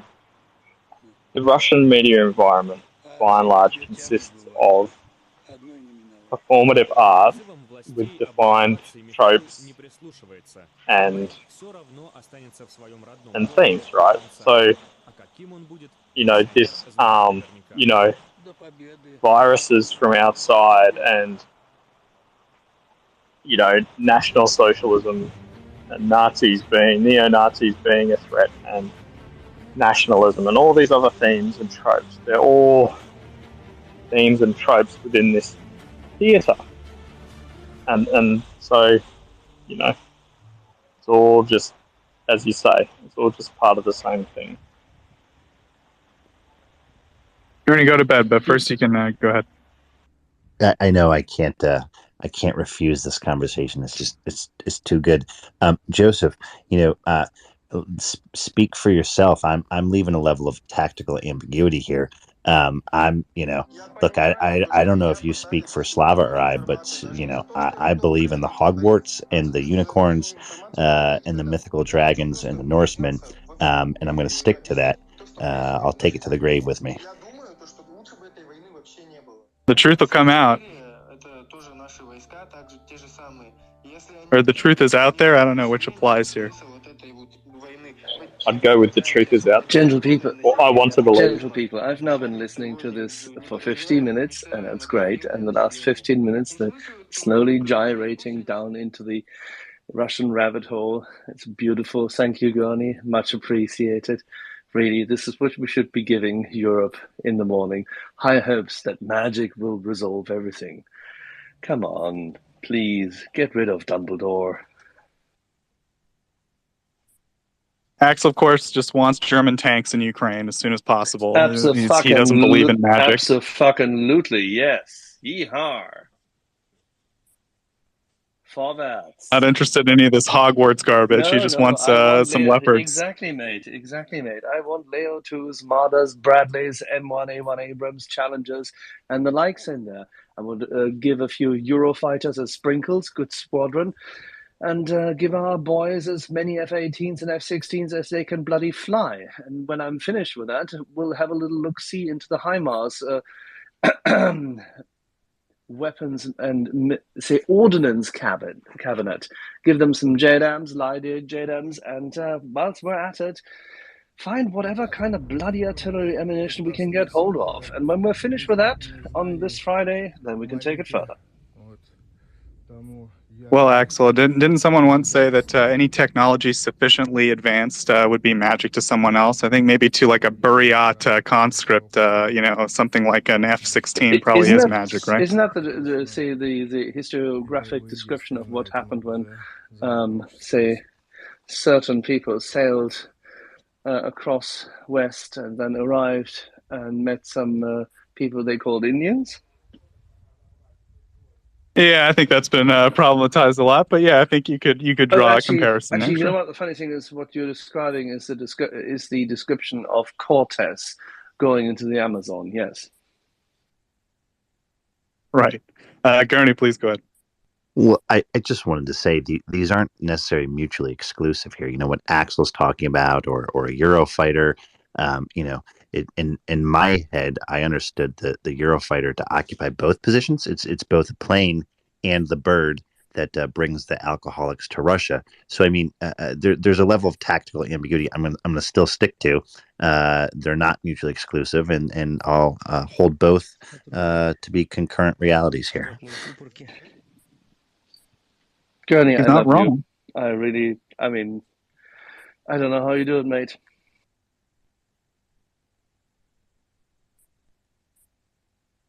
He squared the circle. I don't know how he did it. Tim, please go ahead. While Axel is organizing all that weaponry, I'm going to be working on founding the Ukrainian Satanic Banderist Church of Estonia, just to provide some spiritual top cover while we're waiting for the weapons to arrive. So contact me for more details. Yeah, starting Banderite satanic troll churches might not be a bad idea, Tim. I don't know. It's not my field, but as far as information warfare goes, I've heard worse ideas. So I think it's like not a bad avenue worth exploring. Alex? Kind of elaborate spiritual trolling. Look, if there are warm sandwiches and cold tea, I'll be there.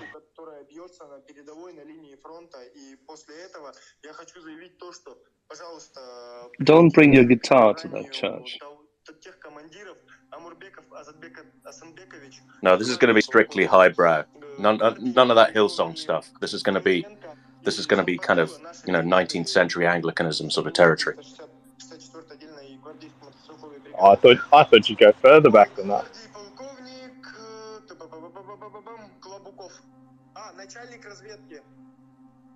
But all this to say, folks, it really is a testament to how successful Ukraine's been at operational security. That we genuinely, I know Slava's saying, right, we don't know, wink, wink, but the truth is we don't know. Like, we've looked at the evidence of these strikes, and John knows a lot about missiles, and he's doing his best to estimate what's what's going on. But the truth is, like, we don't know, and I think it's a real testament to Ukraine's operational security, their ability to effectively, communicate enough information that, like, we know. I don't know. We talk about what Ukraine said, right? They've said special operations, they've said Ukrainian weapon, they've said this and that. And so there's enough information that they're giving out that it's enough for us to speculate on, but it's also not enough to definitively tell us. So we've got our theories, we've got some evidence, but I think it's a real testament to Ukraine's ability to very carefully and, quietly, I guess, conduct these attacks that, we truly don't know how Ukraine is doing this. I'll put it that way. How they've gained this capability to strike directly into Crimea so far behind the front lines, right? With so much force, right? These are big booms.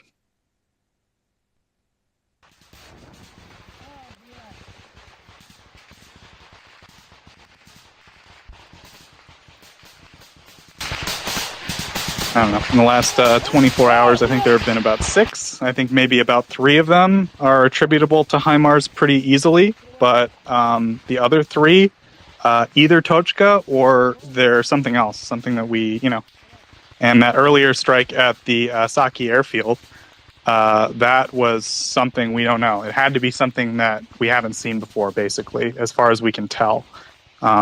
Because, the capability...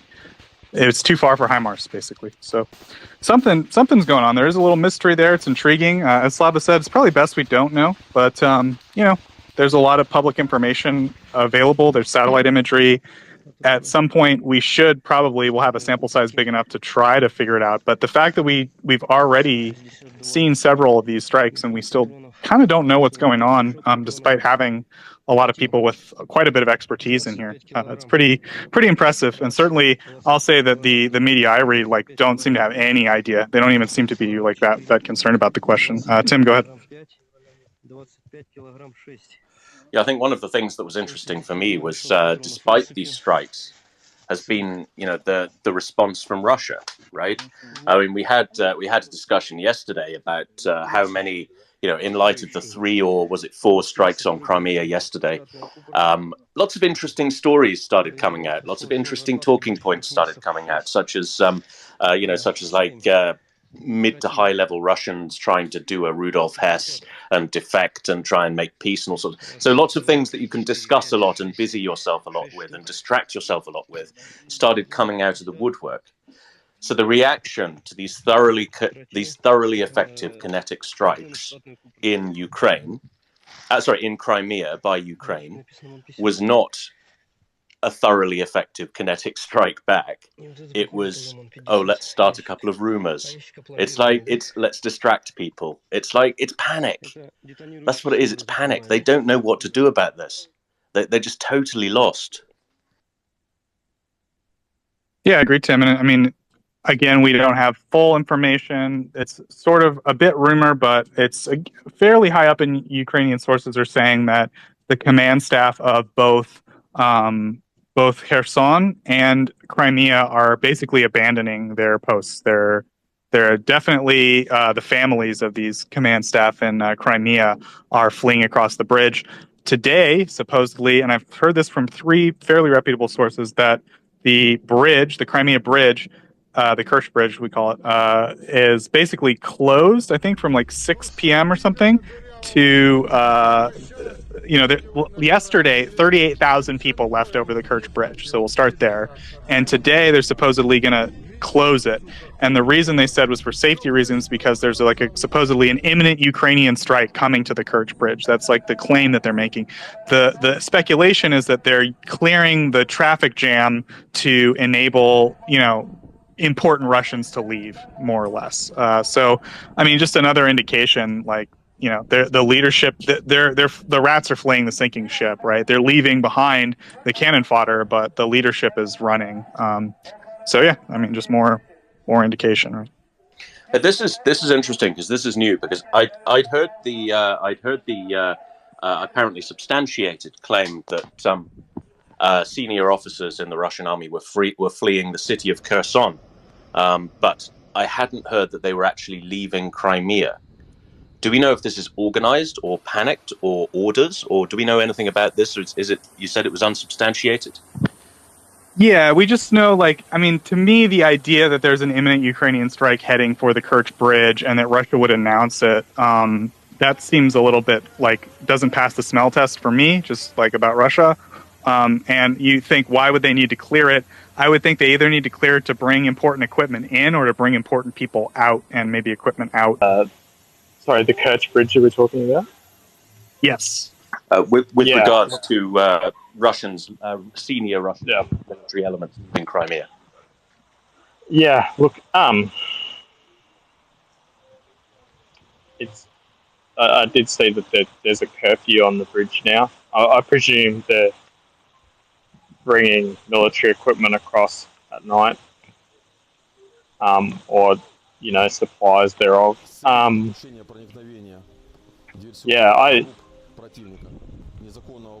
Whether Ukraine would actually shoot at the bridge is a bit of a question in my mind. I don't see the point particularly.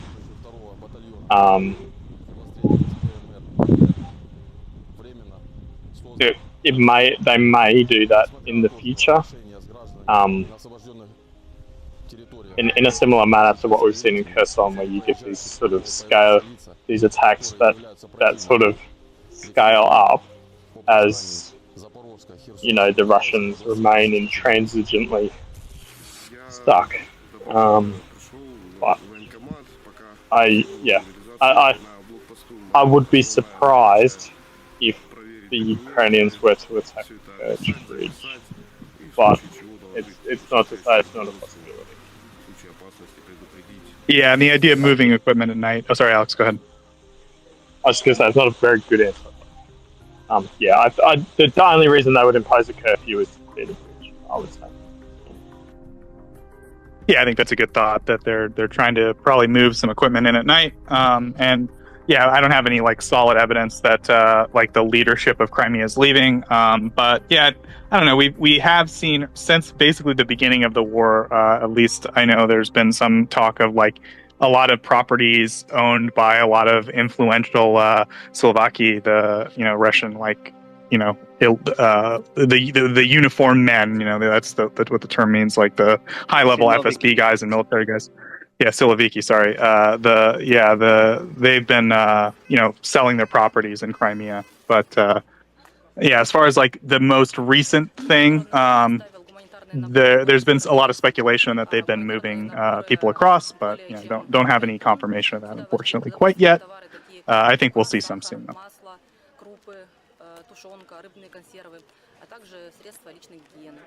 I forget who someone was talking to. Oh, go ahead, Alex. I was just going to say, I'm also given to understand there's quite a bit of cognitive dissonance going on in Russian Telegram, on the basis that at the same time as hosting their big military expo games and bragging about how advanced they are and how many friends they've got, their economy is suffering from these just absolutely extraordinary sanctions. And they're being,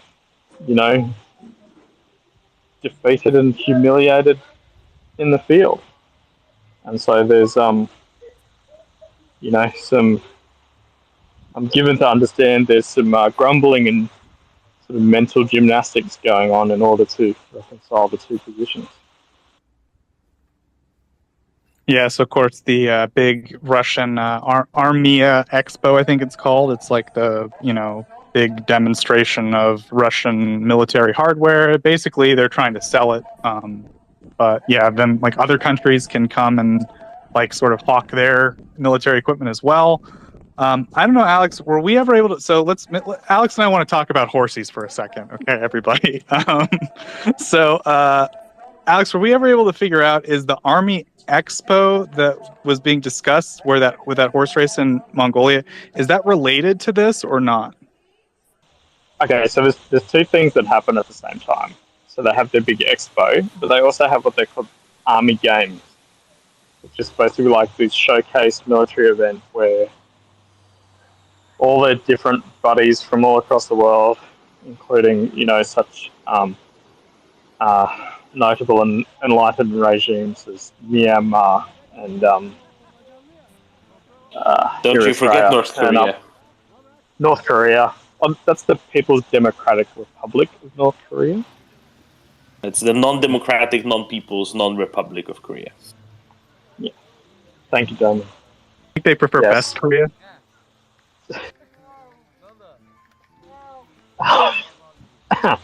Thank you, Joseph. Yeah, so, lots of lovely nation states and non-states turn up and pretend to do and basically play armies for a couple of weeks. I actually think that's the best way to describe it. And what Joseph is referring to is, I know he has a passion for all things Central Asia, and there's an event. Is it a horse Siren marathon? alert update. Odessa, full alert. This message has been generated with municipal data. Zimbabwe, Russia, and Uzbekistan are competing against each other. That's all very strange. But yeah, essentially there's two different events. The expo that now features robot dogs from AliExpress, and the games that seem to involve driving tanks around in a circle a lot and then shooting at some things. Alex, you just talked about horse armies, and you forgot the most important one, where the competition is held. Is it in Kazakhstan? No. Mongolia. Mongolia, there you go. Yeah, so Mongolia, Zimbabwe, Uzbekistan, and Russia are competing. It's called the Arvat. Apparently, that's like a Siren alert update. Some kind of a military term Odessa, meaning 10 men. Full alert. It's like a like sort of a generated with like a municipal marathon. data. You're supposed to use the horses are like it's like an endurance test, and then I think part of it too is you got to like carry like quote unquote wounded people out.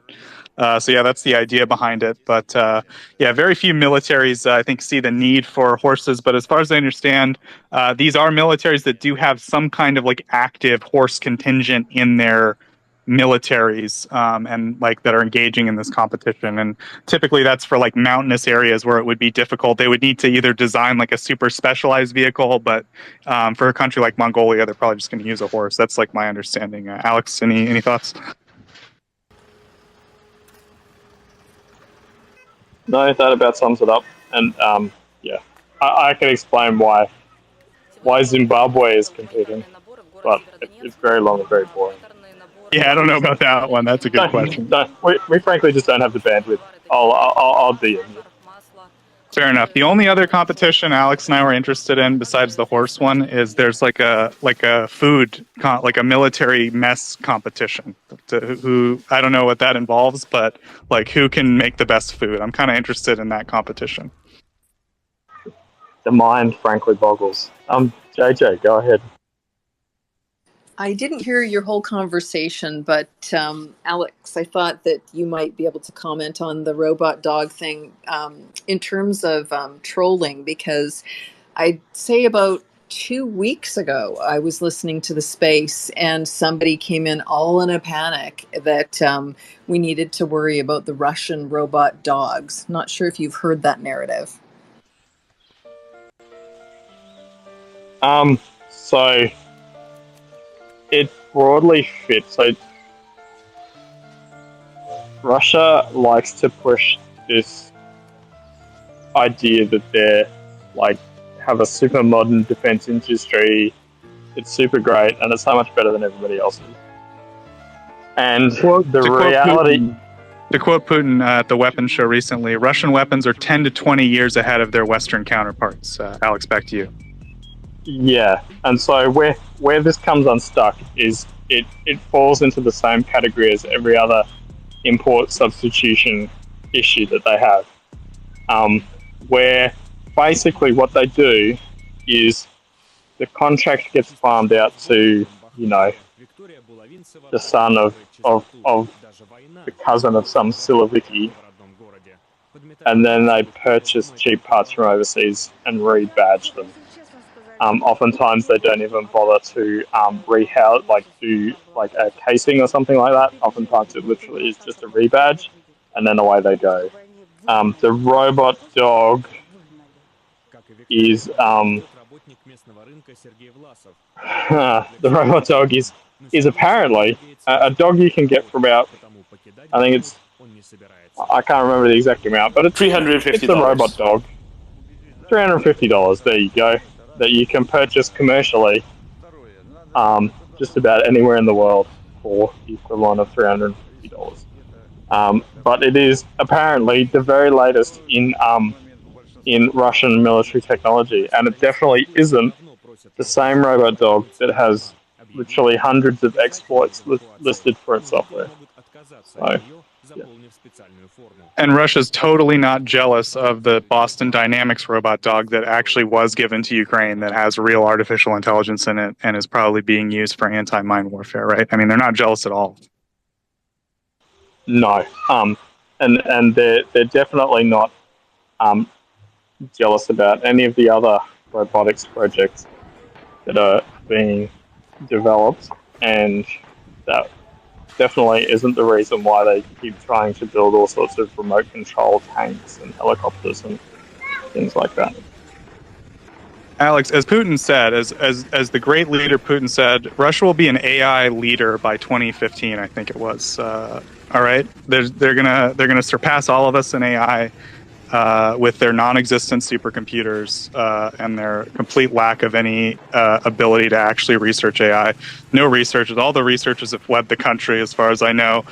Basically, it's now considered like the whole idea of, I forget what it was called, like the Russia AI initiative is kind of like a poster child of like Putin's effort to modernize the Russian economy writ large, I would say. Maybe they should work on getting some I before the AI. I feel like that's pretty important. Intelligence does help, to be sure, but yeah, Russians in general, don't. I think that there have been a lot of Russians who've come over here and been very successful doing AI research, but yeah, Russia's actual initiative to like try to have home-produced AI stuff hasn't produced results to the degree that like we haven't even seen any like marginal results that they've been able to produce in terms of private industry or military achievements in terms of machine learning or other things. And as far as we know, this is something that's really kind of at the bleeding edge of NATO military technology, but that stuff's being incorporated pretty rapidly into Western armies. We just don't know a lot about it yet because it's kind of top secret squirrel stuff, right, Alex?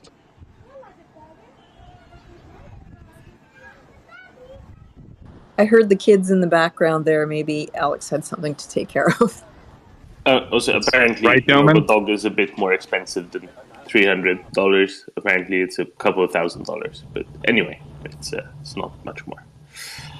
Yeah, I think a furry is a couple $100s, or not a furry, a Furby. That's what it is. A furry's something else. Whoops. But yeah, probably people don't even remember a Furby. I'm such an old man. But yeah, I think. But yeah, a couple $1,000s, like a typical commercial drone, right? I mean, and that's what we'd expect.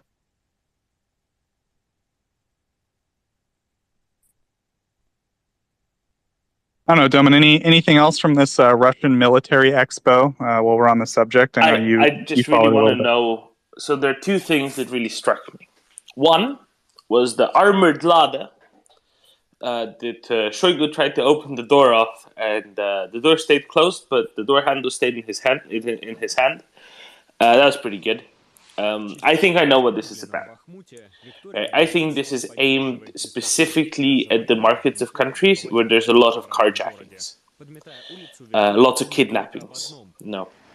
So the reason why you do this is so that somebody tries to break into your car while you're stopped at a traffic light, and they can't. No, it's a safety feature. I think that it will be very popular in certain countries. Also, the fact that it's a Lada, people just aren't going to think you're important enough to kidnap. It makes perfect sense to me. The other thing I'm really curious about wasn't really at the fair. It wasn't Putin's speech. It was climactic weapons that Russia has developed, and I really wonder what these climactic weapons are. Is it like cloud seeding for hail prevention, or what are they doing? So if anybody knows, please let me know. Great question. I certainly don't know. But as always, I'm still waiting for the T14. So I gotta wonder if they've actually finished any of the stuff they're talking about. Dr. Paul? By 2114, it will be out. Dr. Paul? Yeah. Okay. So, T14. When is that supposed to be operational? That's not my question. Domin, are there any NATO or Western defense military companies at this Russian Defense Expo? Specifically, the bad offender here is Rheinmetall. Were they there? I don't think so. I will say, however, that West and East are relative terms. So say Dr. Paul, you're somewhere in North America. I think if you just keep traveling west, eventually you will hit North Korea. Got it. Is there a web link to Western conferences? I work in biotech and pharma. We have conferences all the time, and usually there's a web link. Is that if there's such a link that exists that lists all these companies, I'd be interested to see this. Actually, I would be too. If you find such a website, message it to me, and I can forward it to Dr. Paul. It's a public appeal. And back to the T14, which, by the way, I've been tracking that for 7 years. It feels like. What's it? Dr. Paul, we need to not make fun of the T14. Want to release Domin?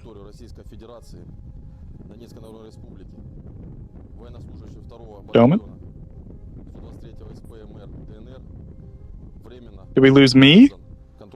No, I can hear you, Joseph. All right, I'm going to bump Domin down. Yeah, Domin's been reconnecting a lot. I think he's just having some broad issues. But Domin clearly, going to bat for the T14 here in some regard. Hoping we can hear the punchline of this, though. Me too. I mean, it's a cool looking tank, and it sounds really cool. But I don't know. I remember seeing videos about this a long time ago, and the fact that it's not around yet, kind of indicative of something. Somebody said T14. So. I was saying it's a stealth tank. Nobody ever sees it. I can. So the T14. So this is my opinion for the T14. So it's supposed to be like this universal chassis concept that you can make infantry fighting vehicles and tanks and all different things of. My understanding is there's only between 5 and 10 chassis in existence, 3 of which are tanks, and then 1 each of the other varieties, which leaves a couple unaccounted for. Dr. Paul is right, it's an interesting design. To my mind, it really is just an extension of the other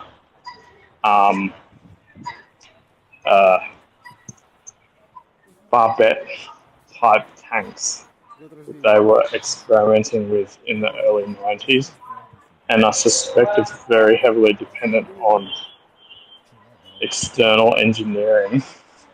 That's an external engineering capacity for its power pack, because its power pack looks suspiciously Western. It's Domin is right. It's a bit made up. It exists. It uses some unique and interesting concepts that if properly implemented, might push armored vehicle design, but I'm pretty sure. I have a sneaking suspicion that other countries have already experimented with a lot of the concepts the Russians are pushing in the T14, and they chose alternative designs, or they just didn't think it was worth investing in. So, yeah. Any follow-up, Dr. Paul? No. Thanks so much, Alex. Tim, go ahead. Now, the power pack, is that the 2 small boys on tricycles that are inside the cardboard tank in the parades, or are you talking about something else?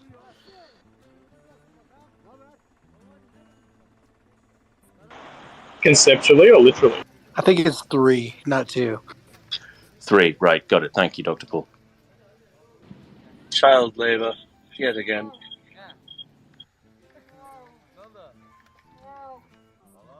But so like a power pack, Alex, like, I mean, it's just a giant battery, right? And it's for what, the electronics, the optics and things in the tank? That is incredibly correct without being right in any way whatsoever. The power pack is like the gearbox and the engine combined, and so one of the advancements in the last 30 or 40 years has been to incorporate the gearbox into the power pack and the engine into one like modular unit you can pull out and put back in as one piece, which lowers man hours in the field, and that's generally referred to as the power pack.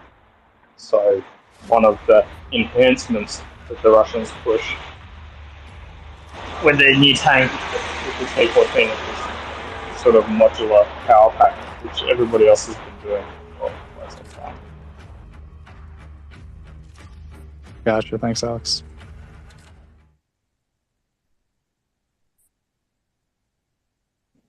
If anyone in the audience does have a question about tanks, about the military expo, about all the recent strikes in Crimea, about the other ammunition depots that exploded in the last 24 hours, do feel free. You can press the microphone button in the bottom left-hand corner of your screen, and we will do our best to answer your question. Please do retweet the space for Doman. He's going to be up here hosting a little bit. I like to give him, a lot of listeners. So if you could retweet the space, let him know Doman's coming to host soon, and he'll be talking about lots of good European stuff. I'm sure all the important, subtle diplomacy and politics I don't understand. I just like talking about things blowing up. Thank you very much for retweeting the space, letting people know about us, and please, of course, do visit mariaaid.org. It's a charity run completely by volunteers, just like us, and 100% of everything goes directly to procuring non-lethal aid for Ukraine. So please go to mariaaid.org if you're so inclined. Please do donate. We do appreciate it. We don't monetize anything here at the Maria Report. There's no buy Alex a coffee or buy Alex some Vegemite, I guess, or buy Joe a coffee or buy Doman whatever is in Slovenia. We don't monetize anything here. You missed out on buy Joe a cup of Joe. Ooh, I missed it, Doman. I'm sorry. It's never occurred to me. People have called me Joe and in reference to coffee, but yeah, it didn't occur to me. Yeah, but that's the one place where you can use an abbreviated version of your name. It's great. What do you say, Slovenians are coffee people or tea people, Doman? Wine people.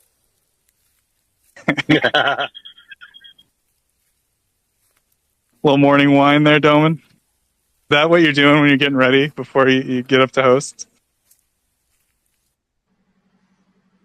Isn't that before? I've been converted to coffee, but in general, I guess more coffee than tea, but wine above all else. That's for sure. That's for sure. It seems to be the case in Ukraine too. I'm not totally sure though if that's true or not. It seems like that might be just kind of a Kiwi, kind of a hipster Kiwi thing. But what Kyiv coffee or whatever, that's like a big, like a big tag. And I see a lot of Ukrainians that I subscribe to on Twitter talking about it, or they'll take pictures of their coffee and stuff. Are you familiar with that kind of trend, Axel? Is that you? Yeah, it really depends on the region. There are certain regions of Ukraine where people have been drinking a lot more tea, and this also has to do with a long-standing Russification and Russian subjugation. So if you were to have gone to Luhansk, you would have probably found more people drinking tea for a long time. However, if you were to go to Odessa, a city which infamously or famously speaks many languages, most of which are mixed with Russian or into Russian, given the fact of its very, very intricate heritage, Odessa is the coffee city. You could argue that everything, Berdyansk, Mariupol, and everybody else there drinks coffee too because they're port cities, and that's true too. But it's definitely coffee. And if there's one thing which rules in Western Ukraine, since, if you go to Lviv or Lemberg, whatever you want to call it, or Lvov, but then again, the city has been traded off so many times. Not only did it have a large, say, Jewish component and contingent, which has been pogromed and killed away, it had one of the longest standing coffee traditions outside of Vienna. So I'd say that Ukraine is predominantly coffee. It's just the efforts which are undertaken today in the world of Schminstagram and Big Bock, where everybody goes completely social media bullshit, that people are now starting photographing their coffee cups. But then again, hey, so what? If they're happy with it and they can communicate their, say, affinity and affiliation with cultural heritage Siren alert and update. the enjoyment of good Share cup of Casey, coffee, full alert. Kirovorod, full alert. Yeah, I think part of it This too is message like has been generated we're with still waking municipal up, we're doing data. our daily routine, we're going to get coffee, we're taking pictures of our cats. That's kind of how the Ukrainian internet's trying to the same reason that they go to the mall and pictures stuff. of what? They're cats.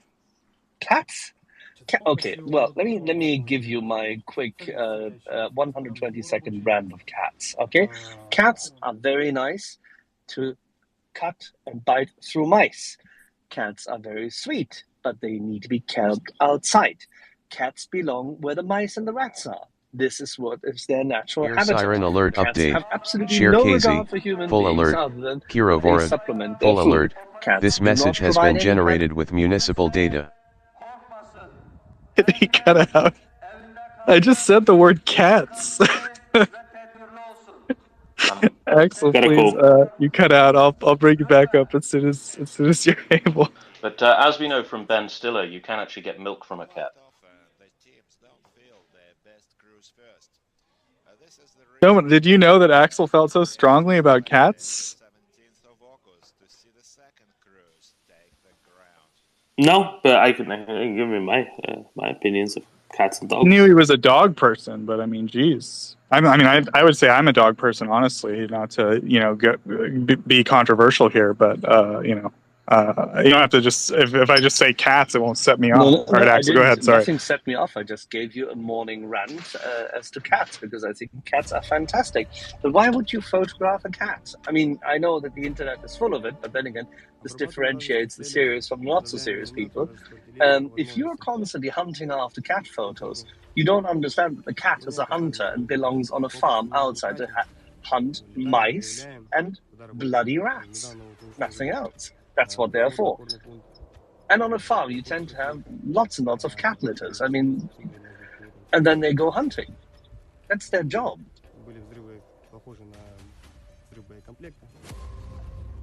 True. I don't know. I think, but I think the sort of idea is right that there's this need for this belief in continuity, or this. I think also Ukrainians seem to me to be very they love animals, right? That seems to be a very common theme. You see that in the Ukrainian army. You see them sometimes even risk their lives to help save animals, and also some of the army units adopt various animals that they encounter either in cities or in the countryside. Of course. Go ahead. Fully understood and much appreciated. And I'm happy for every soldier serving who has a pet with them or takes care of pets, and it showcases culture. Fully agreed. No question. But the only real pets are dogs. You're not wrong, Axel. You're not wrong. But I don't want to.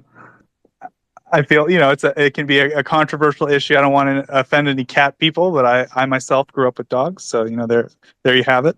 A lot. My cousin had cats, and they attacked me a lot when I slept over there, and that stuff like that sticks with you. Tim, go ahead. I was going to remark upon actually. You mentioned that Ukrainians are very fond of animals. I think that's true of this kind of slice of Europe, slicing vertically. There is this kind of closeness to nature in their culture.